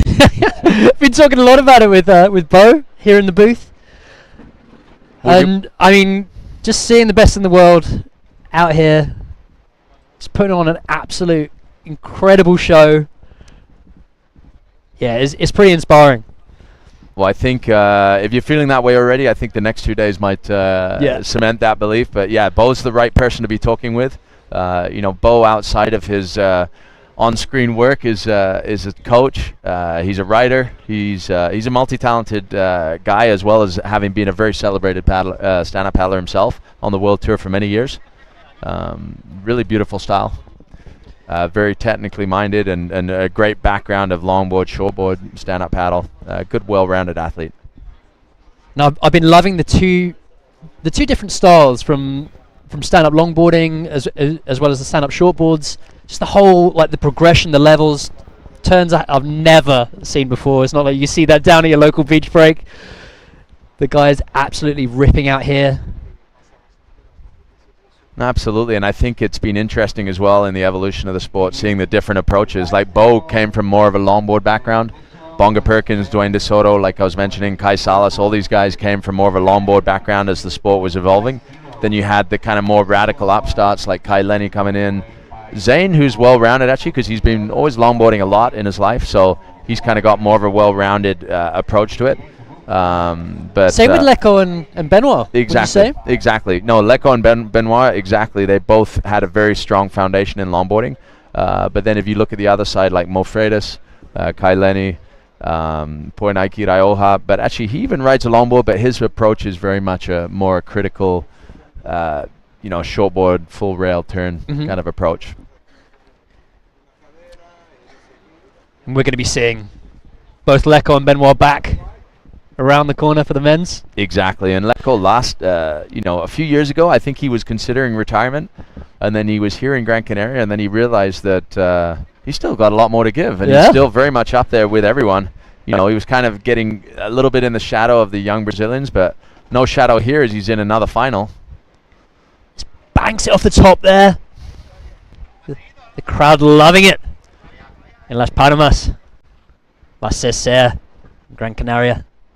Yeah, I think 2019 was a bit of a revelation moment for him where he realized he still definitely got it. He's an incredible competitor.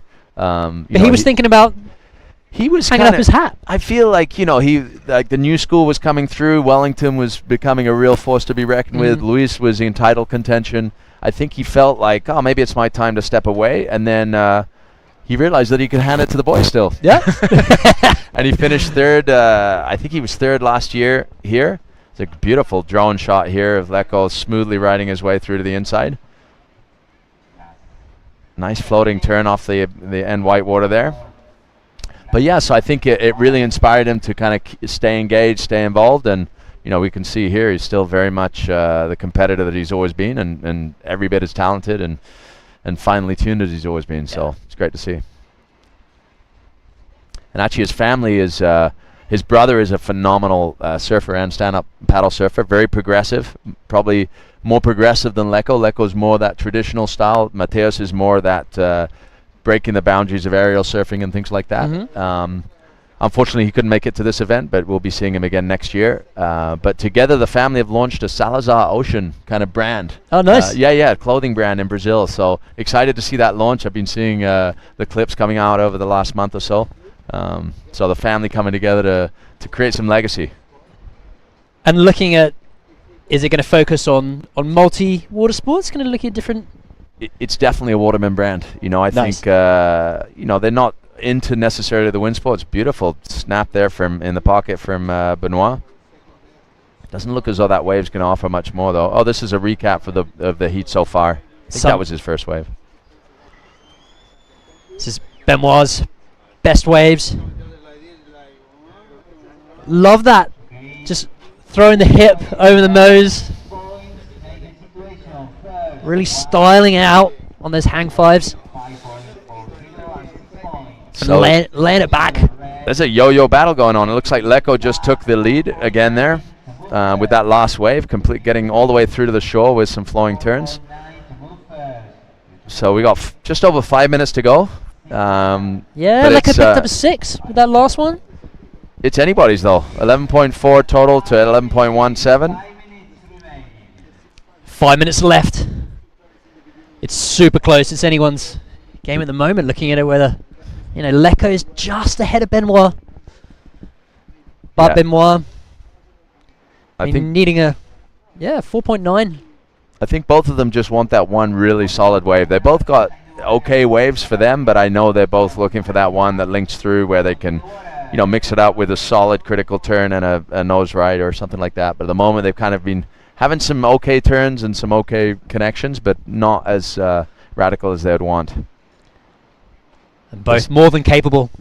Definitely. It's just whether the ocean's going to play ball. Exactly.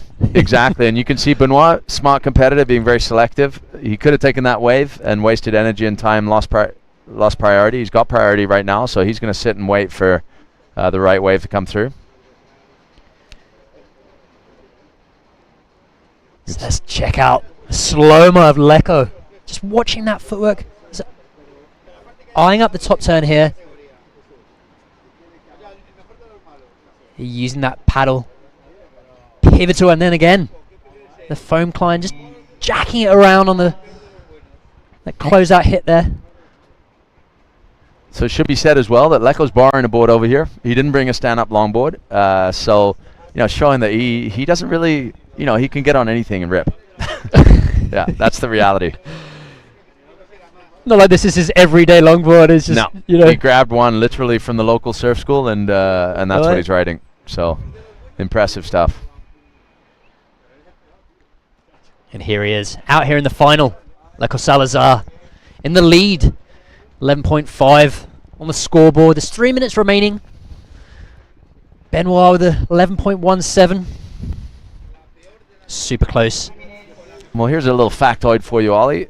10 years ago, this month, Leko secured, actually it's early December, but he secured his world title in 2012. By the way? Yeah. So it could be that he's going to secure the first ever longboard SUP world title.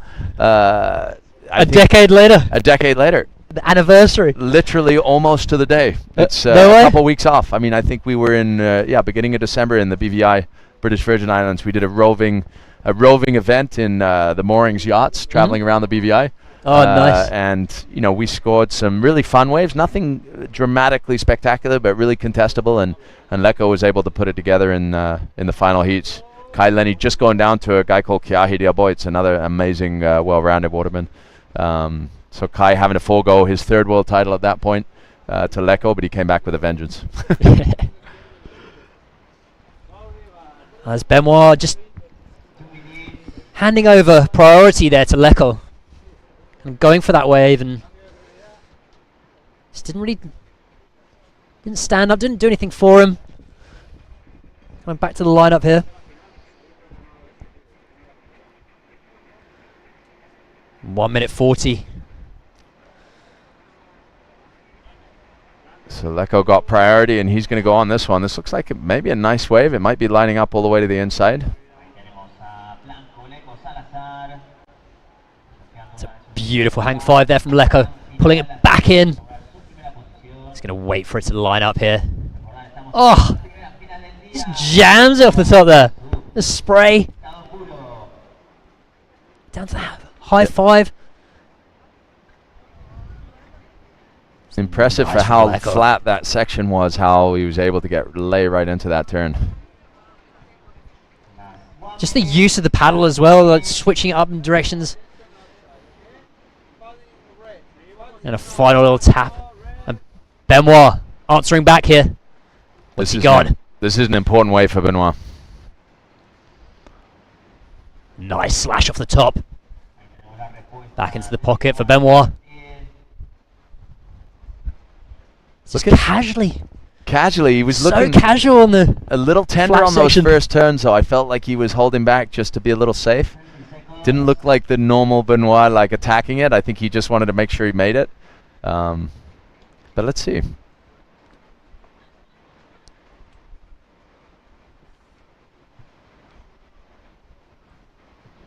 Beautiful hang 5 there. Cross step into the nose. It's 10 seconds. Gonna have to wait till the scores come in. You can tell he's not like... His body language is... He knew that wave was... It wasn't quite what it could have been, you know. I think he had the better of the waves of the two, actually. It'd be interesting to see how that come through. Yeah, that was an interesting ending, actually, because there was those last two waves. Leko, probably not such a good wave, but he probably surfed it a little cleaner, a little better. Benoit's wave offered more potential, but I felt like he held back a little bit on it, on those first two turns where there's some proper scoring potential. The judges are going to have another final look at that wave from Benoit. Yeah, you can tell Benoit's a little disappointed. He feels a bit disappointed. Yeah, but let's see. You know, he might have stole it. It was a bigger wave. That'd be interesting to see this. You see Leko's wave here. Didn't offer as much scoring potential, but he definitely maximized it. That second turn there from Leko, just really laying back into it. Yeah, and on such a flat part of the wave, so really making sure that he stays. He kind of reconnected into the power source. It allowed him to connect all the way to the inside here.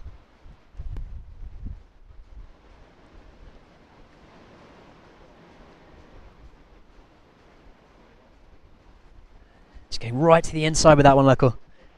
And Benoit. It's final wave. What are the judges? What are they going to give it? That's a beautiful turn there at the top.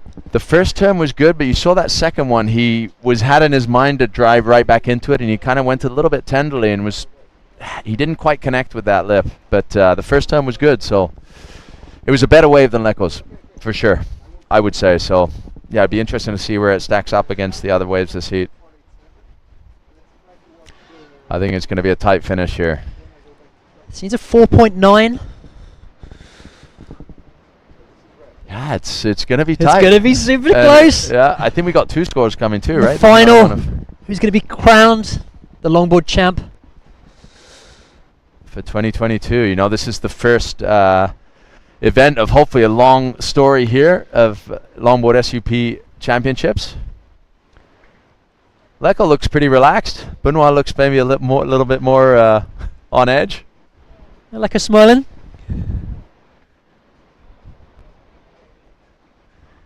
Holly down there at the beach. Both competitors. There's Chance Benoit getting his thoughts on how the final went. Leko smiling. Just I think he's just happy waiting. to be out there. He's had a great attitude all event. I think just stoked to be in Gran Canaria. I think so. You know, him and Zane had a good, you know, they hugged it out after the semis. Zane a little disappointed, but, you know, I think Leko, if he had won, he was great. If he didn't, you know, he still had a good time. So, but he looks happy.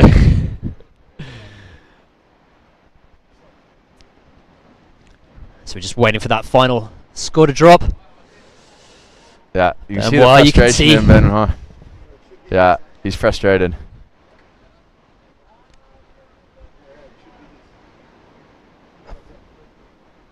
Just down at the beach there. Yeah.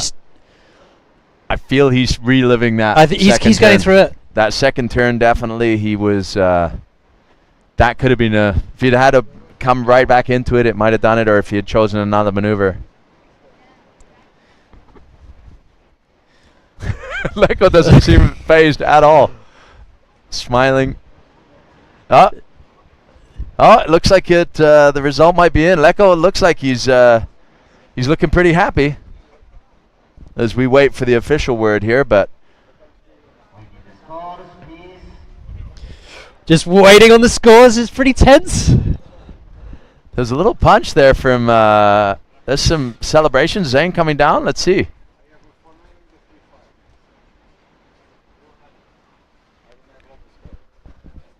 So we're still hanging on for the final scores here.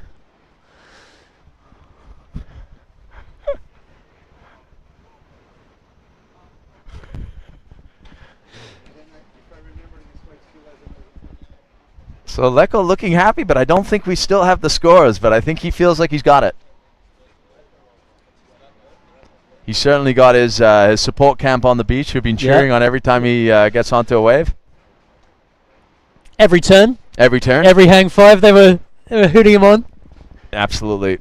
Well, I'm thinking back to 2012. He got into the final with Caio Vaz, and if Caio beat him, he wouldn't have won the title.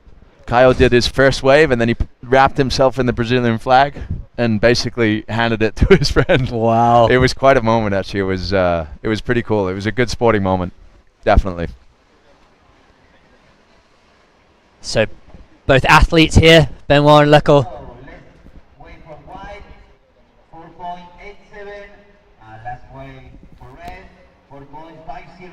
It's not enough. So your APP World Longboard 2022 champ, Lecco Salazar. That's it. You can see it. Lecco had like the positive vibes coming out of the water, and Benoit, you could tell he left it in the tank and he was frustrated. But what a performance from Lecco Salazar. Once again showing his background in longboarding and water sports in general is paying off. He's a great shortboarder, by the way, too. I've seen him absolutely shred on a shortboard. So the Brazilian Storm. Brazilian Storm is still alive and well. Japan's been taking a lot of the attention, but day one it was all yeah. Brazil's still there. Oh, congratulations, Lecco. An amazing performance out there in the final. Yeah, a great moment and an exciting moment actually for the APP. You know, we launched this as a test concept in New York a few years ago. We're happy to integrate it as an official division this year, and looking forward to growing this.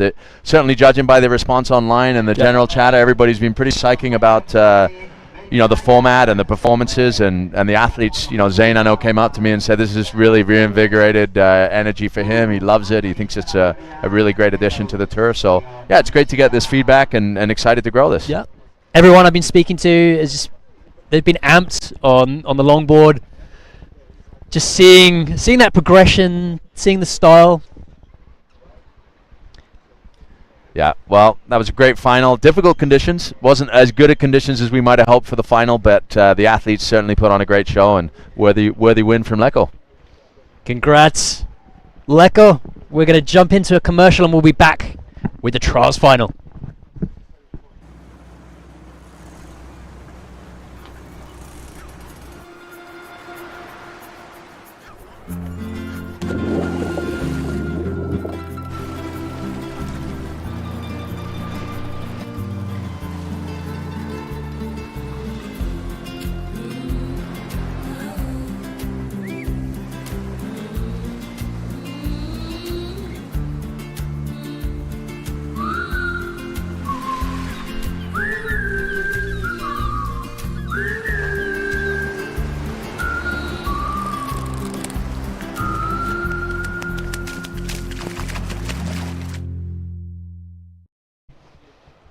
And we're back. Las Palmas. An amazing final for the APP World Longboard Championships. Now, we've got the men's trials. The final. I'm Ollie Russell Cowan. Here with Bo Nixon. Bo, how was that?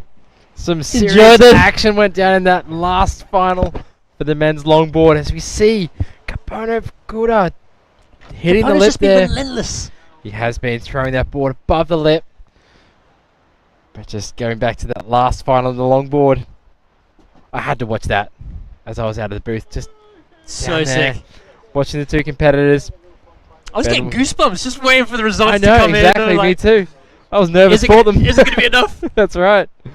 You can see Lecco down there smiling. We're going to jump into action here of the men's final for the trials. This is Shion Machida from Japan in the yellow. Throwing it up on the white water there. And we'll see the only Frenchman in this final. Antonin just coming unstuck there, but the rest of the competitors from Japan. Capono Fukuda, junior winner from yesterday. In the red jersey. That was a nice turn, but just couldn't quite hold it. Also looking at Taka in a way. And Shion Machida. All of these surfers progressing through to the main event tomorrow. Got word from Tristan that we're heading around the corner to Eldoret. Yep. Amazing. And we're going to be taking it to the beach with Holly, who's with Leko Salazar, the longboard champion. Over to you, Holly. Thank you guys. I am here with SUP longboard champion Leko Salazar from Brazil. He's a legend in the sport. It was a super close heat with Benoit Carpentier from France. Leko, just talk me through your day, talk me through the final. I'm so happy. My dad is legend in longboard in Brazil. I surfed together in many events in Brazil, a long time. I train so much longboard in Brazil. This title is for my friends, for my sponsor. Thank you so much, everyone. Good waves for longboard here, I like. Keep going to next event till tomorrow. Good waves coming. I'm ready for competition. And obviously Benoit was a favourite all day. He was scoring super high. Were you nervous going into the final? Oh, it's very difficult, huh? Staying in the beach, the guys say, oh, maybe change the scores. I don't know, man. But thanks good, it's okay. Finish work today. I'm so happy. Make your water, food. It's good. And how are you feeling about the competition going forward, the professional men's competition? I'm feeling prepared for the contest. I like this wave. It's good. It's big waves, né? Swell is coming. I'm ready. And do you want to say something in Portuguese to everyone watching at home, to your family, your friends? Pô, a galera do Brasil aí, obrigado que tá todo mundo acompanhando. Aluguei uma prancha ali emprestada na escola, nem imaginava que ia ganhar. Fomos vencendo etapas por etapas. Deus sabe o que faz, a gente sempre na mesma humildade, sempre caminhando devagarzinho. E é isso aí, quando é pra ser, não tem jeito. Esse título é pra vocês aí, pra toda a galera do Brasil. Congratulations, Leko, and see you tomorrow. Thank you. Back to you guys in the studio. Thanks, Holly. Congratulations, Leko Salazar, a SUP longboard champ. He's going to be back again tomorrow, Bo. He will be. Back on the shorter board tomorrow. Mixing up with his backhand and the point break of Elaret. Sounds like he's ready for some bigger waves too. That's right, he is really ready, as we see our competitor in yellow, Shion Machida, slashing, ripping his way through this wave. Cutting back into the white water here. We saw a couple of waves ridden during that interview as well. So we're going to be waiting for scores come through for all competitors. The Japanese Typhoon. Oh, the Absolute Typhoon tear. is strong here in Gran Canaria. Shion, oh, just leaning on the paddle there, got a little bit unbalanced. You know, prop yourself up now and again. Yeah, exactly. It's not going to get penalised for that. No, not at all. It's kind of the end of the ride. We did see a really nice wave actually from Antonin Salvera during the... Here we go. He's up now on the replay. Up into the lip. Slashing turn as he switches the paddle, cutting back into this wave. Do you just want to have another look at this wave? Yeah, another look at this wave. But some great turns on that one. And then looking at Shion Machida's wave again. Judges making sure that they're going to put the right scores in as they deliberated on the longboard scores to come in as well. That's a sick little hack there. And just in the middle, trying to just line himself back up into it. There's Shion. Just waiting for some scores to drop in. I mean, day two, what an epic day. Crowning some junior champs for day one. So much action happening today with an insane longboard, SUP longboard final. Hope everyone around the world's been enjoying it. A lot of comments coming through about the longboarding. People loving watching the longboarding style. As we see a lot of those scores dropping through now for our competitors.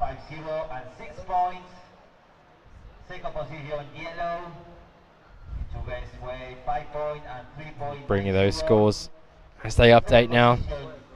And all of these finalists going through tomorrow. That's right, so we'll see everybody in the main event up against the world's best. So currently we do have the French surfer in the lead with a 4.5 and a 6.0. In second position, Shion Machida, 5.0 and a 3.9. Kapono Fukuda with a couple of waves where he's just come unstuck on that backhand re-entry. 2.33 and a 1.17, and Taka, just a small score, 1.47. As we see, first and second priority, red, holding him down first priority, Taka in the white. Second priority out there in the water. These competitors, pressure's off. They're through to the event tomorrow. Don't think they'll be taking it as a free surf though, will they? That's true. Definitely This not. is the finals of the men's trials. They're going to want that kudos going into it tomorrow. That boosted confidence. That's right, and actually just vying for maybe better seeding into that event as well. So competitors may be thinking, well, maybe where they want to place in this to get a better position in the heat. Kapono having a look at this one. As we see the rocks underneath the competitors there. Kapono just Bit of a chooses to ledge. close out. It was a ledge, wasn't it? I think that tide's dropping out. Those rocks are going to start showing up. We do see Taka paddling. He's going to... The low tide about dead low is almost about an hour. That's or right. So. Yep. Yeah, it's getting a bit shallow on that bank there. Coming up to 5 o'clock in the afternoon here. Gran Canaria. Still nice and warm. Lovely and warm up here on the Wawa, top of the bus. Top of the fun bus. We got notification that we're going to be going the mobile. Exactly, they'll be moving this bus overnight around to the corner. And Kapono, what's he up to, Bo? Just getting some nice turns done. Just shaking off those first couple of waves where he fell. Bit of a longer ride there from Kapono. Let's hope he got some bigger turns on the outside.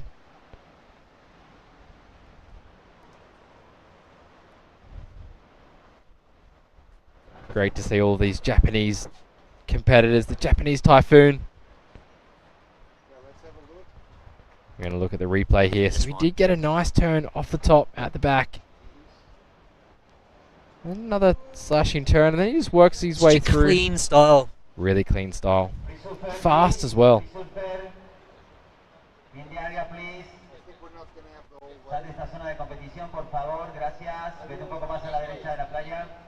Just been told there's a couple of free surfers. You can see in the corner there on the left. Assessa. It's just been a bit of a wave machine, just waves on tap. So many waves. Constant. Over here in Las Palmas the last couple of days. Shion. Yeah, just getting caught up there in the bumps. The wind's been off and on. Kind of fattened out that one. Can really create a bit of bumps on the wave. Fattened out. You can see that step rail working to his advantage on some of these turns.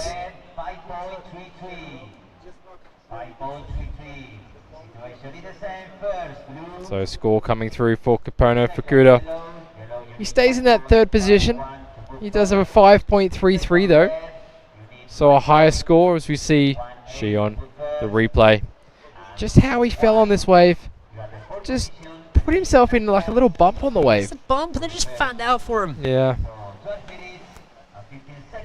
He was going to be looking for that to get a bit steeper, but not to be the case. It's challenging conditions. It's been for our competitors out here today.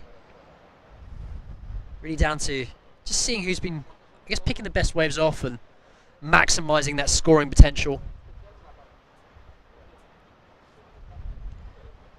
Antoine, the Frenchman, out here in the lead, just chilling on the board at the moment, having a bit of a breather.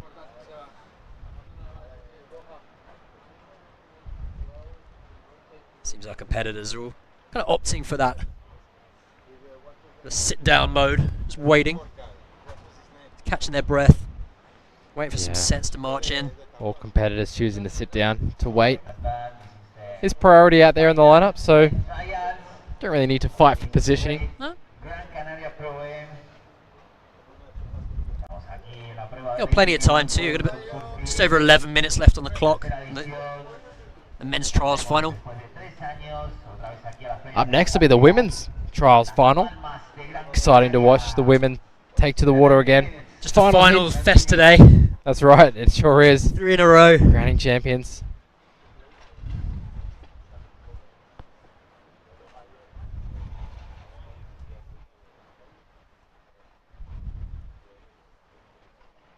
I'm just looking out there.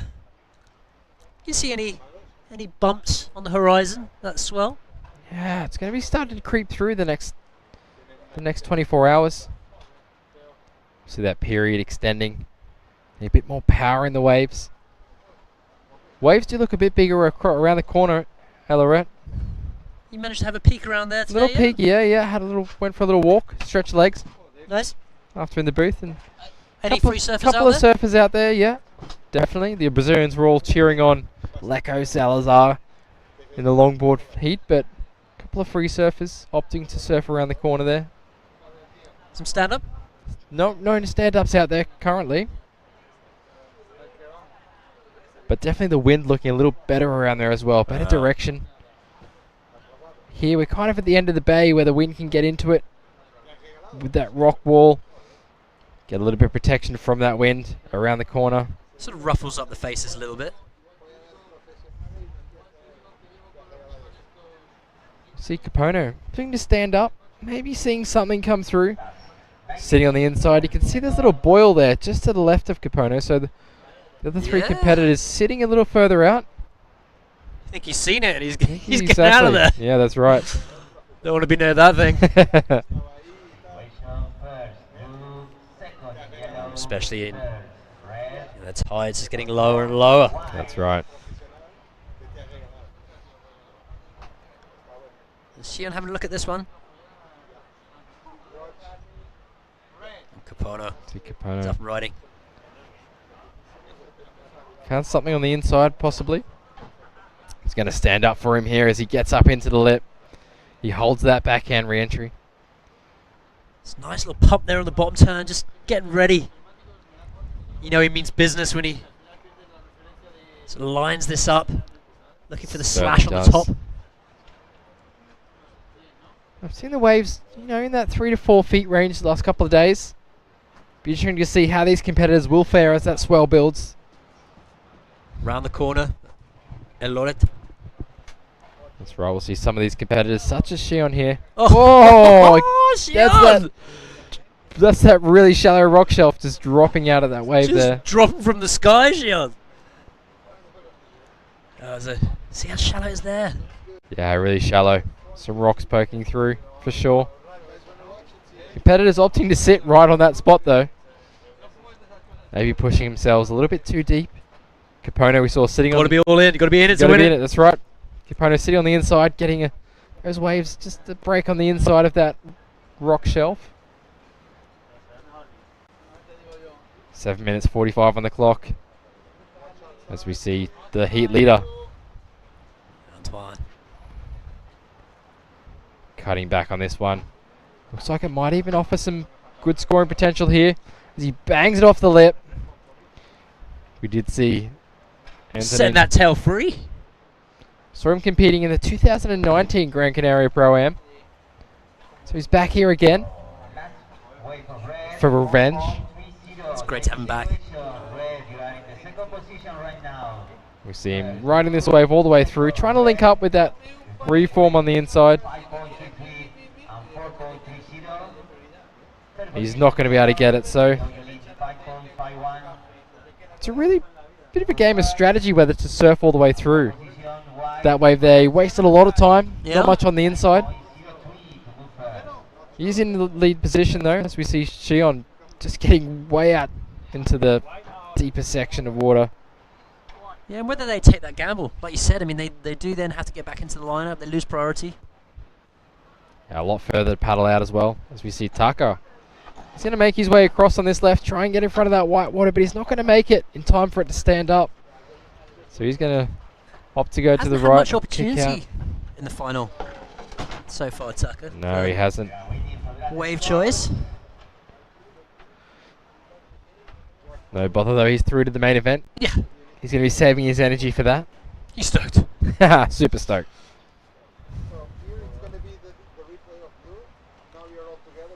But yeah, but as you said, the seeding. You want to come off as the trials champ.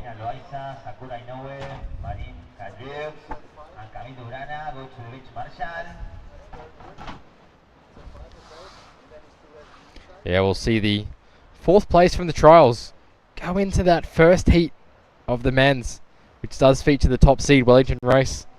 He won the event here in 2019. And he's going to be the one to beat out here. Elred Akapono on the outside here. Kapono, lovely style to sup surfing. Young surfer from Japan, banking it off the lip there. Another really nice turn. He's going to cut back all the way into that white water. Again, having the read on this wave just to keep it going. Bit of a foam climb there. Trying to negotiate the flat section, using the paddle. And then deciding to opt out. It's not going to rinse that one to the inside. No, exactly. But it's beautiful looking turns. First 2 turns from Kapono there. He only needs a 5.81 to head up into the lead to be crowned the trials winner of the men. We'll see Taka, a replay on the inside here. Just carving around. We see Taka really taking off right on the inside there. We'll follow Taka as he surfs through to the inside. He's looking a little tired. I think he might just... leaning over there, catching a breath. Yeah, exactly.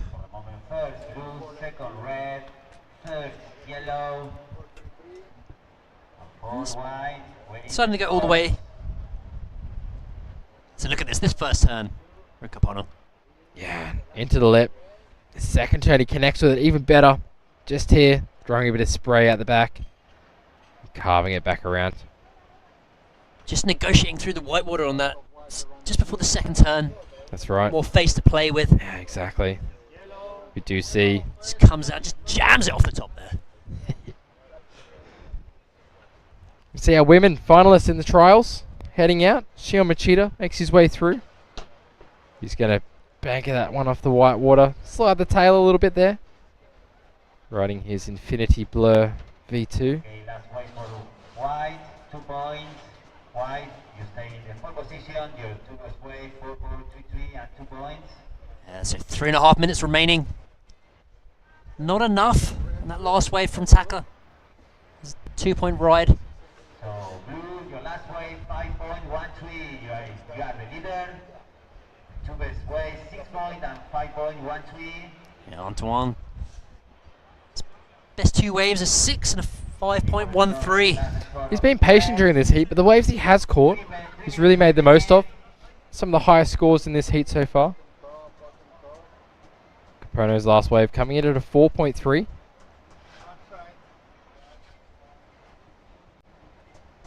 As we see. Just diving off that one. Caprono. So Capono with a nice looking wave here. Extending that bottom turn, waiting for that lip to present itself. As he slashed it into this one, he knows there's another section for him. He's going to cut back into that white water. Pop his way through across. the flats. Incredible the speed. Amazing. Capono's generating through this flat section here. And it's not going to do its morning thing. No, it's not. Definitely not in the low tide here. Need that higher tide for these reforms to be able to work their way through. But Capono being out here on all the tides, understanding what the waves do. He needed a 5.81 on that wave. We'll take another look, see if he might have gotten the score. Really holds his bottom turn, waits, and then unleashes at the top of the wave there.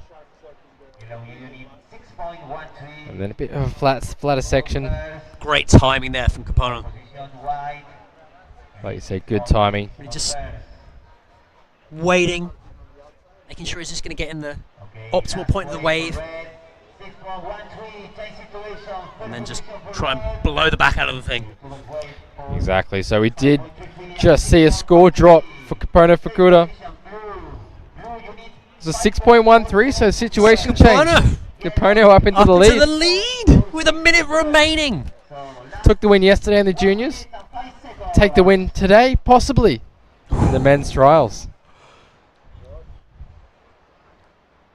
Our surfer. We're going to find out shortly. We are going to find out shortly. Our surfer in blue now needs a 5.47.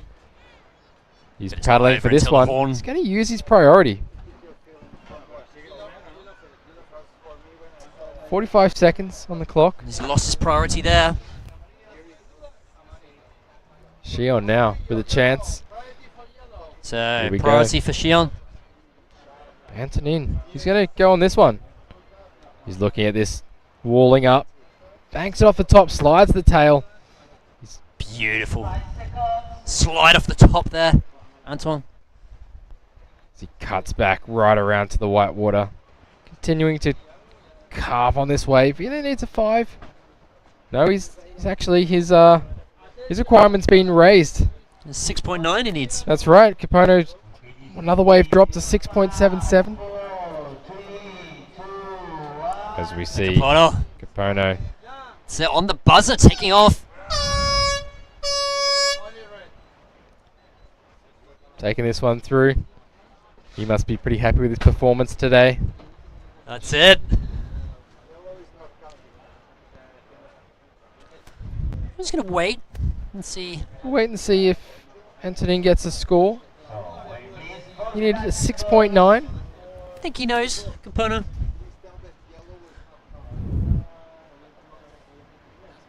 Not quite sure if that last wave score will... It's not going to be enough. I don't think it's going to be enough. I think he needed a little bit more on the outside. He got one really nice turn, but couldn't quite find another critical section where we've seen Capono get some good high scores with 2 turns in the critical section of the wave. We are waiting for the score from the surfer in blue. The only Frenchman up against the Japanese Typhoon, who are Capono, Shion, Tucker. Power force. Exactly. The 3 Japanese. And the Inoue surfers sisters as well. Capono wondering if he's got Still the win. looks a bit nervous. Exciting finals coming down to the last minute. Judges deliberating on scores. But we do see that a Capono. Anthony got a 3.8, so here is the winner of the men's trials. Capono Sakura.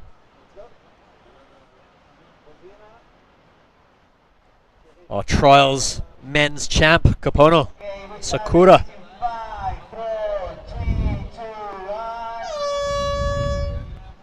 You stoked? So stoked. We're going to go to a commercial and then we'll be heading straight into the women's trials final. See you then.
Buenas tardes. And congratulations to the men's trials finalists. That was the winner. On the screen there, Capono from Japan. And we're straight now into the women's trials final for the Gran Canaria Pro Am. All the finalists are going to be going through to tomorrow's main event. That's right, we'll see all these same names against the best in the world. We have Marina Loaiza In the red, Sakura Inoue. Should be in the white, Marine Kurdu. Should be in the blue, and Camille De Bruyne in the yellow. As we see the women out there in the water. A couple of waves already ridden. Some small scores coming through. We'll wait for all those scores to drop.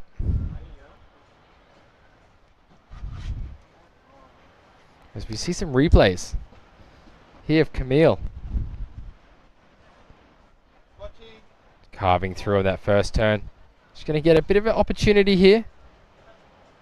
Banks it off the white water, but that wave just hitting a bit of deep water. And then we have Marine Kurdru dropping on the bottom there.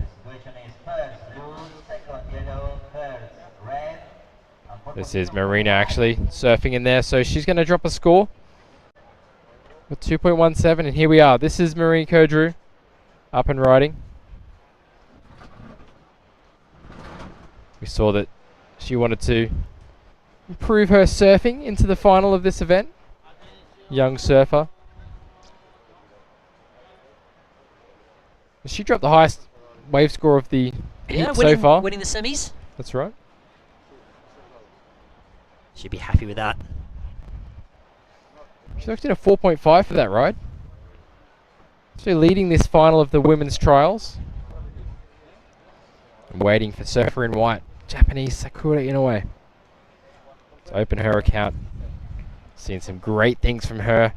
She was in the final of the junior girls yesterday. Got a second to her older sister, Katie. But definitely showcasing some skills, what she's going to be doing in the main event. Hope everyone's enjoying around the world. Let us know on our Facebook Live and YouTube Live, APP channels, where you're watching from.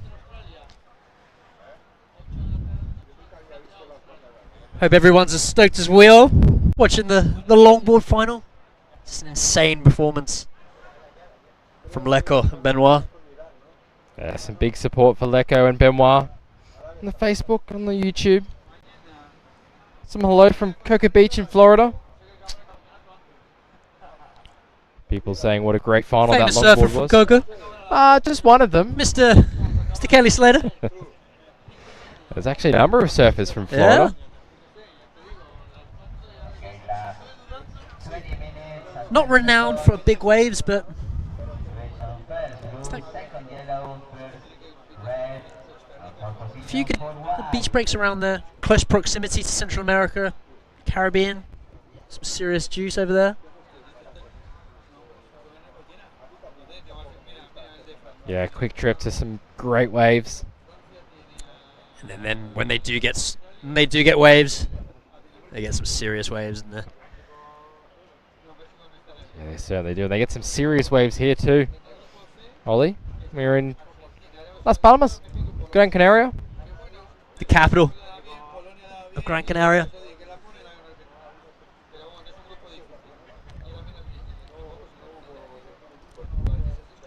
And we're going to go over to Holly on the beach with our winner of the men's trials, Kapono. Thank you guys. I am here with Kapono Fukuda, who has had a clean sweep so far at the Gran Canaria Pro Am. Yesterday he was crowned junior champion. Today he's crowned champion of the men's trials. Kapono, how was it? Tell me about it. Getting low tide, waves not coming. I was waiting good waves. And how do you feel? I'm so happy. Well, congratulations, Kapono, and we will see you in the main event tomorrow. Good luck. Get some rest. Thank you. Muchas gracias. Muchas gracias. Back to you guys in the studio. That's good. Well done. Epic. Kapono, congratulations. Oh, English, Spanish, Japanese. It's a language Just he doesn't mixing speak. it up. Yeah. So our APP men junior champ and men's trials winner. Yeah, he'd be really stoked. Definitely going to get some rest after today's effort. Preparing Looks himself. exhausted. He did look exhausted, yeah, for sure. But he's got some work to do against the world's best tomorrow as that swell increases as well. We're heading to a different wave. Be interesting to see if any of these surfers have actually been practicing out there. We have seen a couple of the Brazilian contingent riding the wave around the corner, Elorette. We will be there running the event tomorrow as we see our surfer in white, Sakura Inoue, on her first wave. It's just throwing the board up above the lip there. Can't quite hold on. Yeah, as Capone was mentioning, it's getting a little trickier in the low. Just got to wait out there, be patient. That inside right section, we saw it this morning, it was kind of opening up, giving a few whackable wall sections. But now serious on this low. whackable wall sections. But yeah, this low tide just really offering that left out the back as we see some of the competitors opting to bail on this one. And we see blue trying to get on that one. Marina in red just didn't even kick out, bail. Yep. The board there. See a left rolling through here. That's a really nice wave. Let's see if one of the competitors is going to take off late on this wave. Just can't quite hold it. It's too late. Had the right idea though. Ball. That wave was a nice wave coming through. Competitors need to get themselves on the best waves. We're going to find the big scores, like we saw Capone Fukuda do in the previous heat final of the men's trial.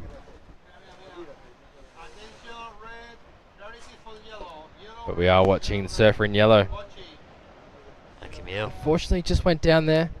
Probably a little bit jet lagged from the overnight flight. Yeah. Coming in. Where was she flying from? That's a good question because she is our French surfer, but I guess maybe it's definitely direct flights from France. Maybe she's coming from rural France, getting a flight to Paris. Maybe. Transiting over to here.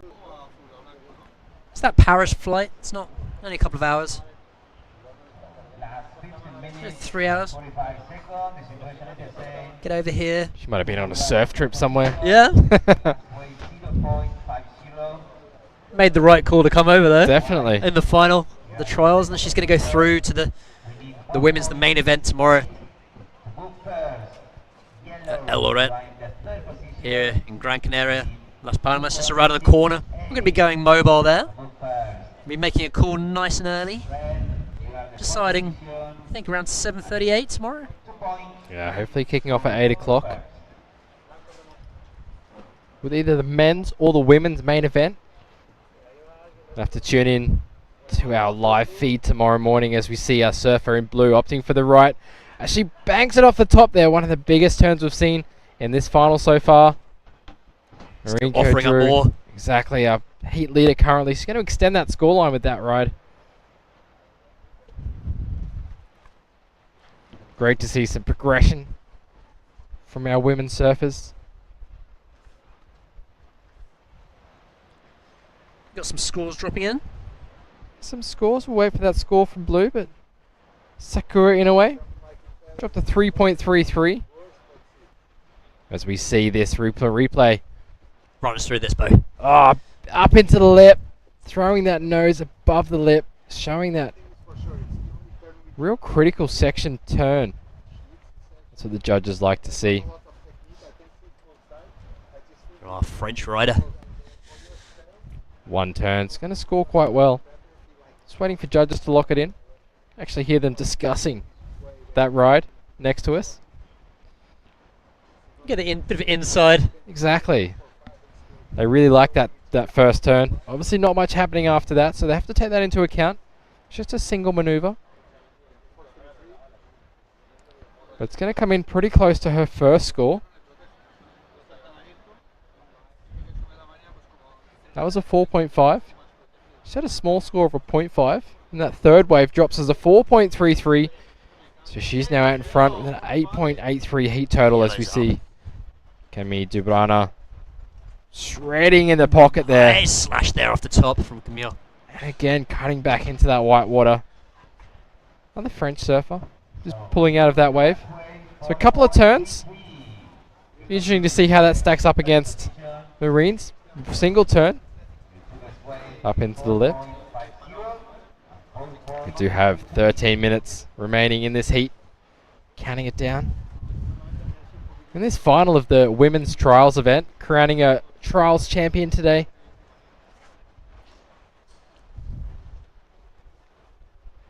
Been a great day of action. Longboard events, the men's trials, women's trials, full day, running from 8:15 this morning here, Canary time. So much action out of the water here, Las Palmas. Gran Canaria.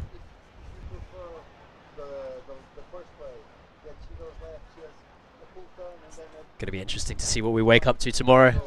Yes, there's going to be a rumbling we can hear maybe. There's going to be day 3.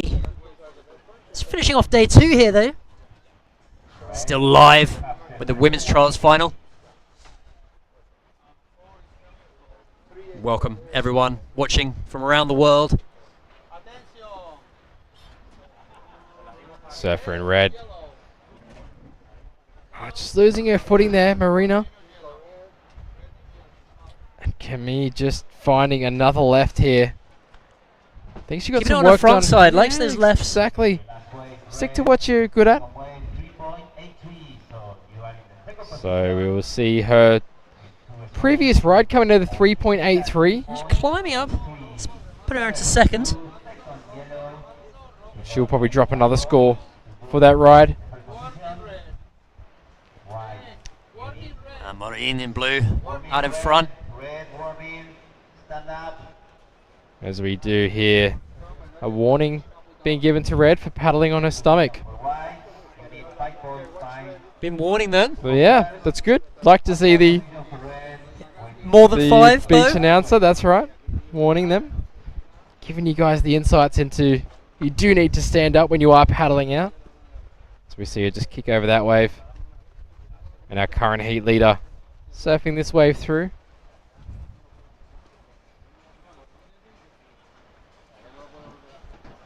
He's trying to get through this flat section now. Looking for that reform on the inside. Oh, it just gets tripped up with that white water there.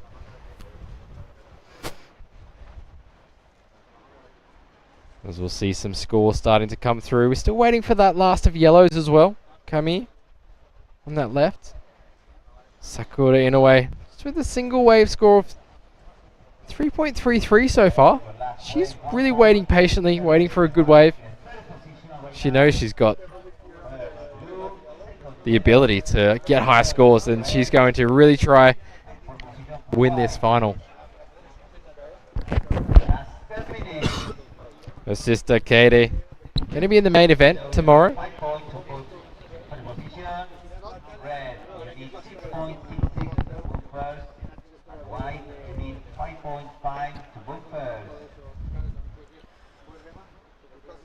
So 9 minutes 44 seconds remaining in the women's trials final.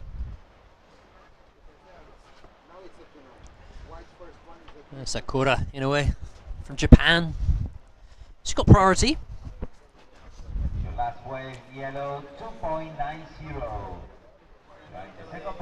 People tuning in from Canada to watch the women's final of the trials. Nice. Starting to get cold there in Canada at the moment. Good waves though. Great waves, Vancouver. In Vancouver Island. Some awesome waves. Have you been there? Never. One Me place either. I really want to go to. Been watching that Netflix series called Seawolf.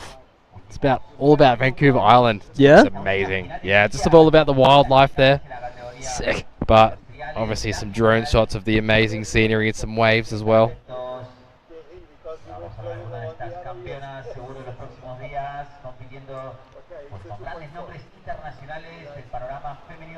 So scores starting to drop.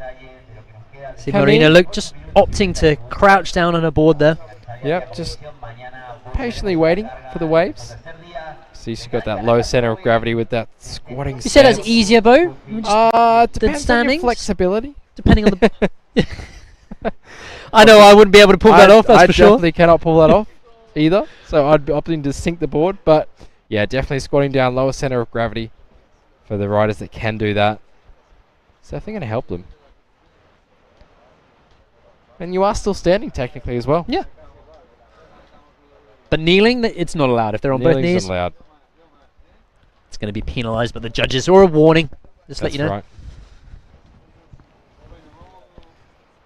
So that last wave of Camille Jabrana coming into 2.9.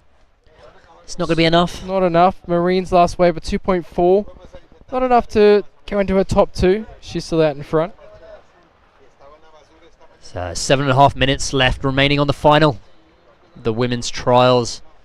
All 4 of the finalist competitors will be going through to the main event.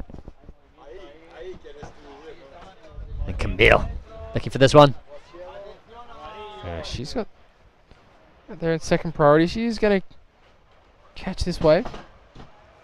Banks it off the top there. Lovely top turn. Cuts it back as well. Nice slash. Back in, it's get a wall up again. And it's inside. Staying busy, staying patient.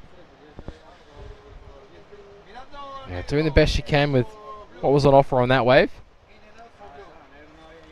As we saw competitors opting not to take that next wave in the set. It did fizzle out, so probably a good move, especially from our surfer in white, holding down the priority at the back.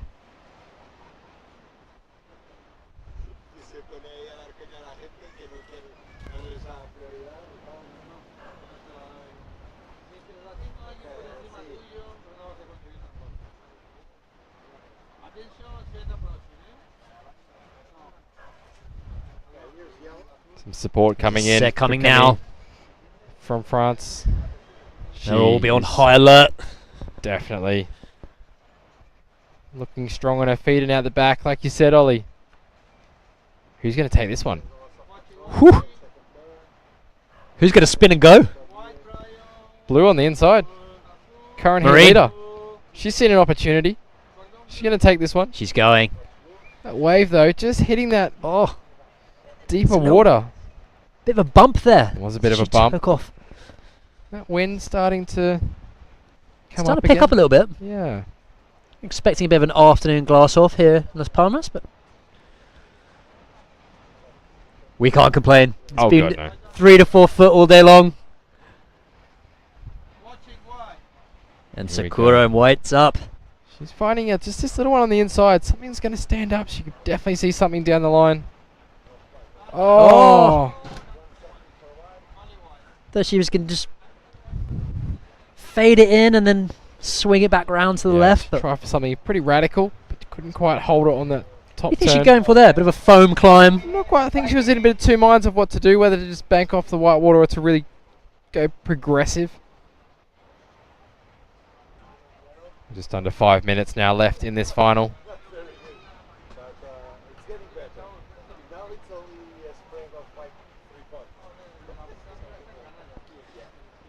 So, 4 minutes and 40 seconds remaining.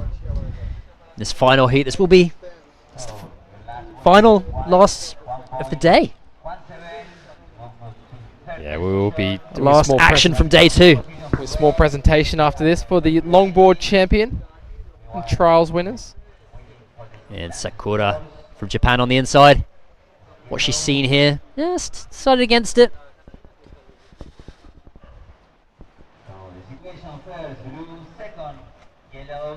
Marina, Camille, and Marine outside.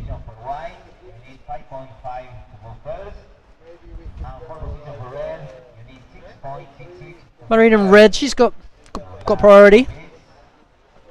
Yeah, she's gonna be- looking for a 6.66 jump up into the lead to win this final. But pressure's off, really. All these competitors. How do you think they're feeling out there? I mean, they think know they're they're going to be going into the Exactly. They're probably trying to the main conserve a event. bit of energy for tomorrow. We are at a different break tomorrow as well, so this not really playing into consideration of getting to know the breakout here. Do you think they're holding back a bit? A little bit reserved? You think they're all Probably think a little bit reserved. I mean, they all want to win. Yeah. Definitely want to win. Showcase what they've got. And obviously, like we said about the men, they want to get in the right seed for the heats against the best in the world. It will be going straight into women on women heats tomorrow for the quarterfinals of the Gran Canaria Pro Am for the women. We'll see Abaya Moreno, 2018 World Champion and 2019 event winner here in Gran Canaria. She'll be up in that first heat, the top seed. She'll be wanting to retain her title out here. Her win in 2019. Got some tough competition though. Yeah. Japanese sisters. Kaede, Sakura. And having a few years off, everyone's kind of been just honing their skills, haven't they?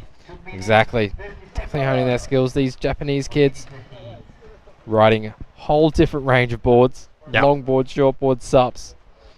And Abaya obviously multiple windsurf world champion. And stand-up paddleboard world champion. Multiple windsurf world champion. Yes, exactly. 28 time with her sister. 28 consecutive years of leading the world in windsurfing. It's just amazing. She's from Gran Canaria. Local knowledge here for Abaya Moreno going into the rounds tomorrow. Yeah, definitely played a part last year, winning. As we see yellow just falling off there. Blue. So a minute and a half remaining in the women's trials final.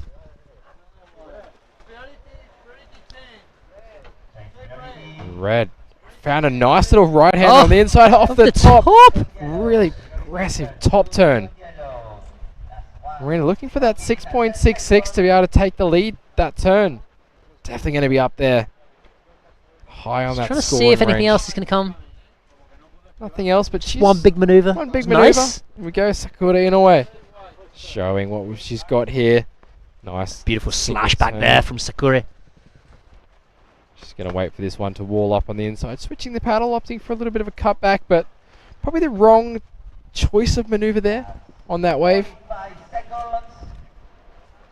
But we are going to be counting down this final, crowning our women's trial champion. 40 seconds left. Very close between Camille and Maureen.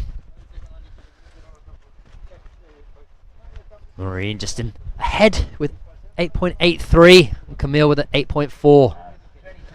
To count down 20 seconds remaining though. That's right. If a wave Gonna be- does come, Camille needing a 4.26 to take the lead, but these two girls happy that they're through to the main event.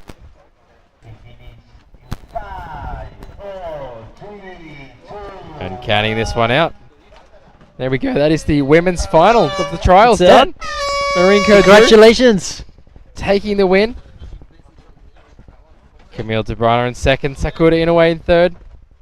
I think we are just waiting for that last score actually of Marina to come gonna wait. through. Because she had that really nice top turn. I don't want to jump the gun with the announcements. No, exactly. Judges deliberating over that score. Really great top turn. Sakura obviously had another little wave there. So waiting for her third score to come through. And just waiting from the judges. Up here. Top of the Wawa. Double decker fun bus.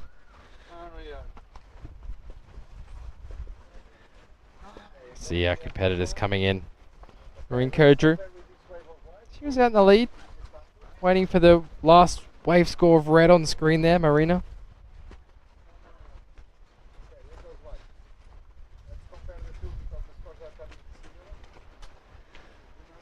Judges still looking at the scores. Another one in the last minute. Ollie, every final today. I the know, it's longboard just demands the women. been on the edge of my seat. Super exciting finish to all of these finals. Marine's looking Nail happy. biting stuff.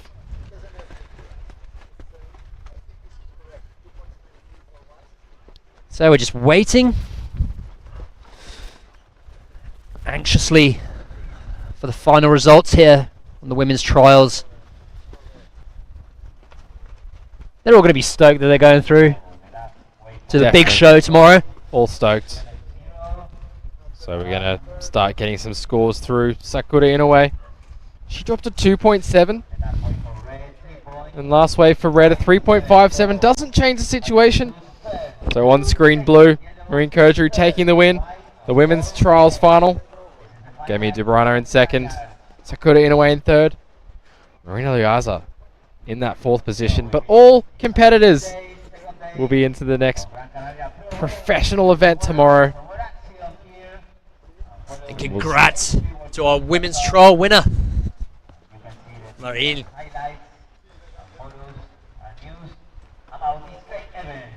She smiles around. She's got a so smile coming on on the her face. beach. Get some High high fives. Saying that Sakura, she just got a third. That's okay. Don't worry. Pay back tomorrow.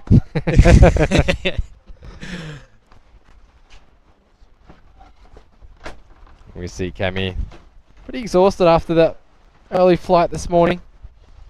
We heard her post-heat interview earlier. She was feeling pretty tired on that board. We see competitors opting for the thruster. And we are going to head to some commercials before we come back to wrap up today's action. Day number 2, the APP World Tour, Gran Canaria Pro Am. ¿Y la playa? ¿Cuándo fue la última vez que probaste algo nuevo? ¿Puedo hacer esto todos los días? Sí, ¿Puedo cruzar la isla caminando? claro. O cabalgando si quieres. ¿En qué puedo ayudarle, señor? Bonjour madame, ¿es posible cancelar mi vuelo? ¿Qué es esto? Esto es nuestra flora autóctona. Oh. Y hay más. Mucho más. ¿Será por esto que sonreímos tanto? ¿O será por esto?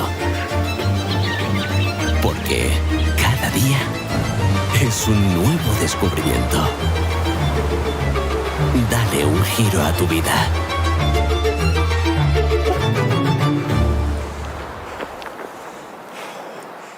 ¿Alguna vez te has preguntado por qué siempre quieres más? Más lunes sin alarmas. Más primeras veces. Más olor a mar y a campo. Más sonrisas a cámara. Más amigos de repente. Más reírte de la vida. Más disfrutar del camino. ¿Y si la respuesta nunca ha estado en el qué, sino en el dónde? Gran Canaria. Mucho por vivir.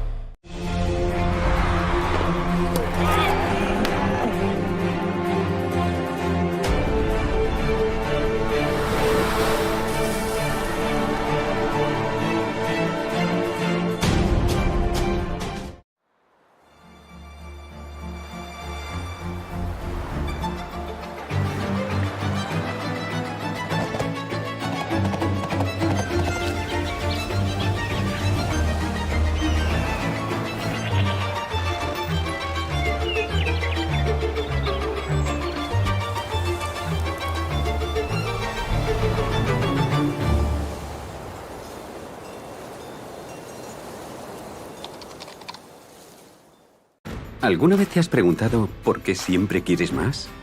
Más lunes sin alarmas. Más olor a mar y a campo. Más sonrisas a cámara.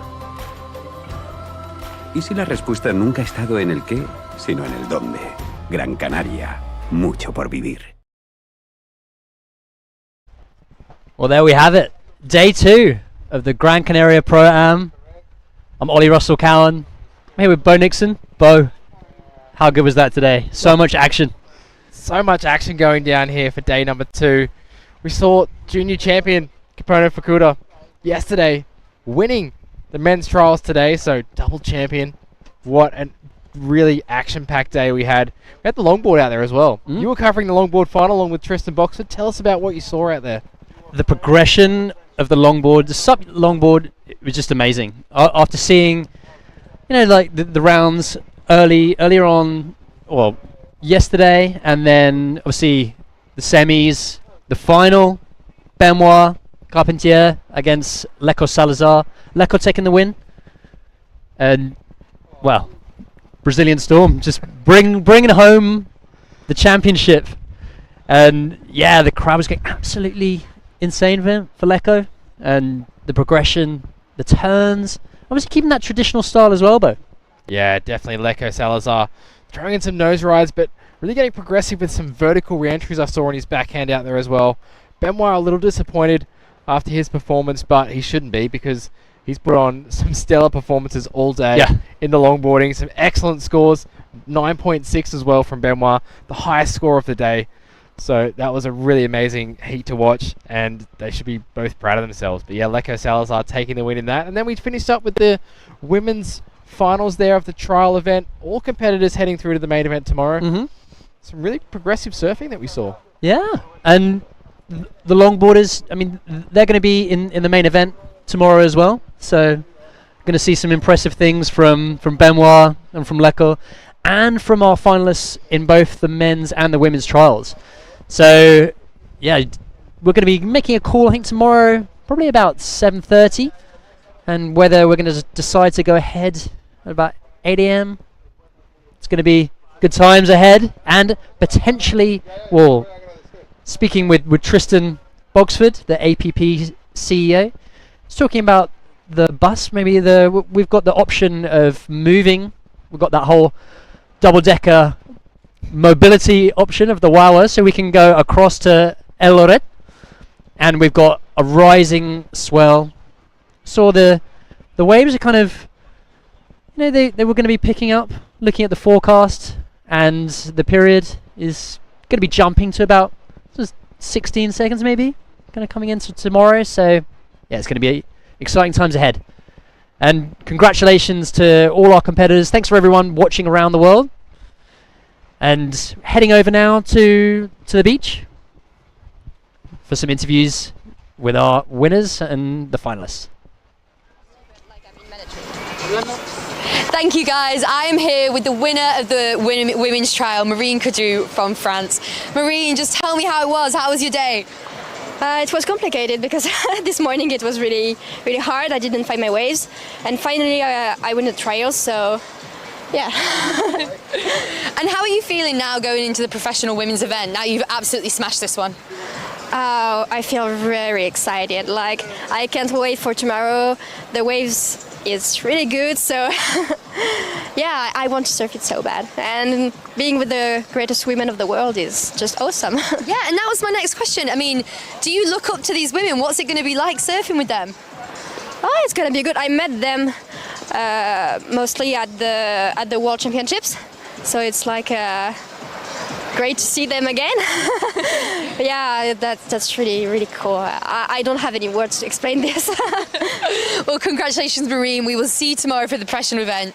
Rest up, eat some food, and yeah, back to you guys in the studio. Au revoir. Thanks, Holly. Congratulations, Marine.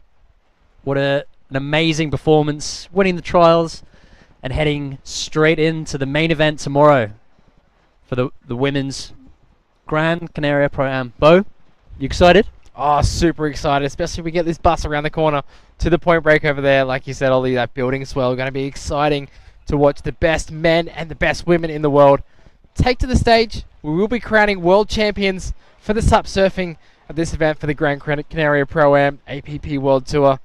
Ollie, I'm so excited. I can't wait. I don't know if I'm going to be able to sleep tonight.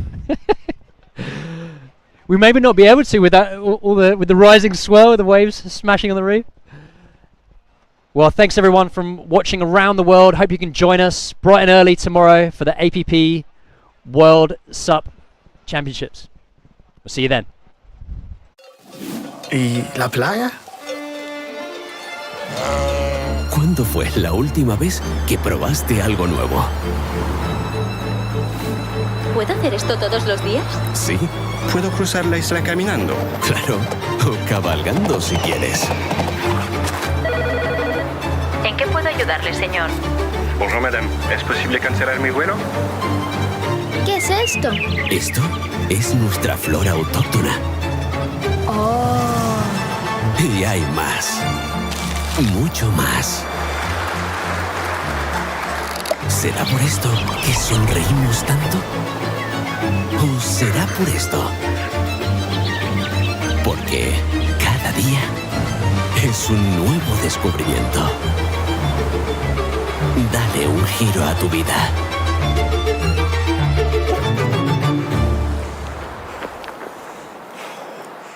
¿Alguna vez te has preguntado por qué siempre quieres más? Más lunes sin alarmas. Más primeras veces. Más olor a mar y a campo. Más sonrisas a cámara. Más amigos de repente. Más reírte de la vida. Más disfrutar del camino. ¿Y si la respuesta nunca ha estado en el qué, sino en el dónde? Gran Canaria. Mucho por vivir.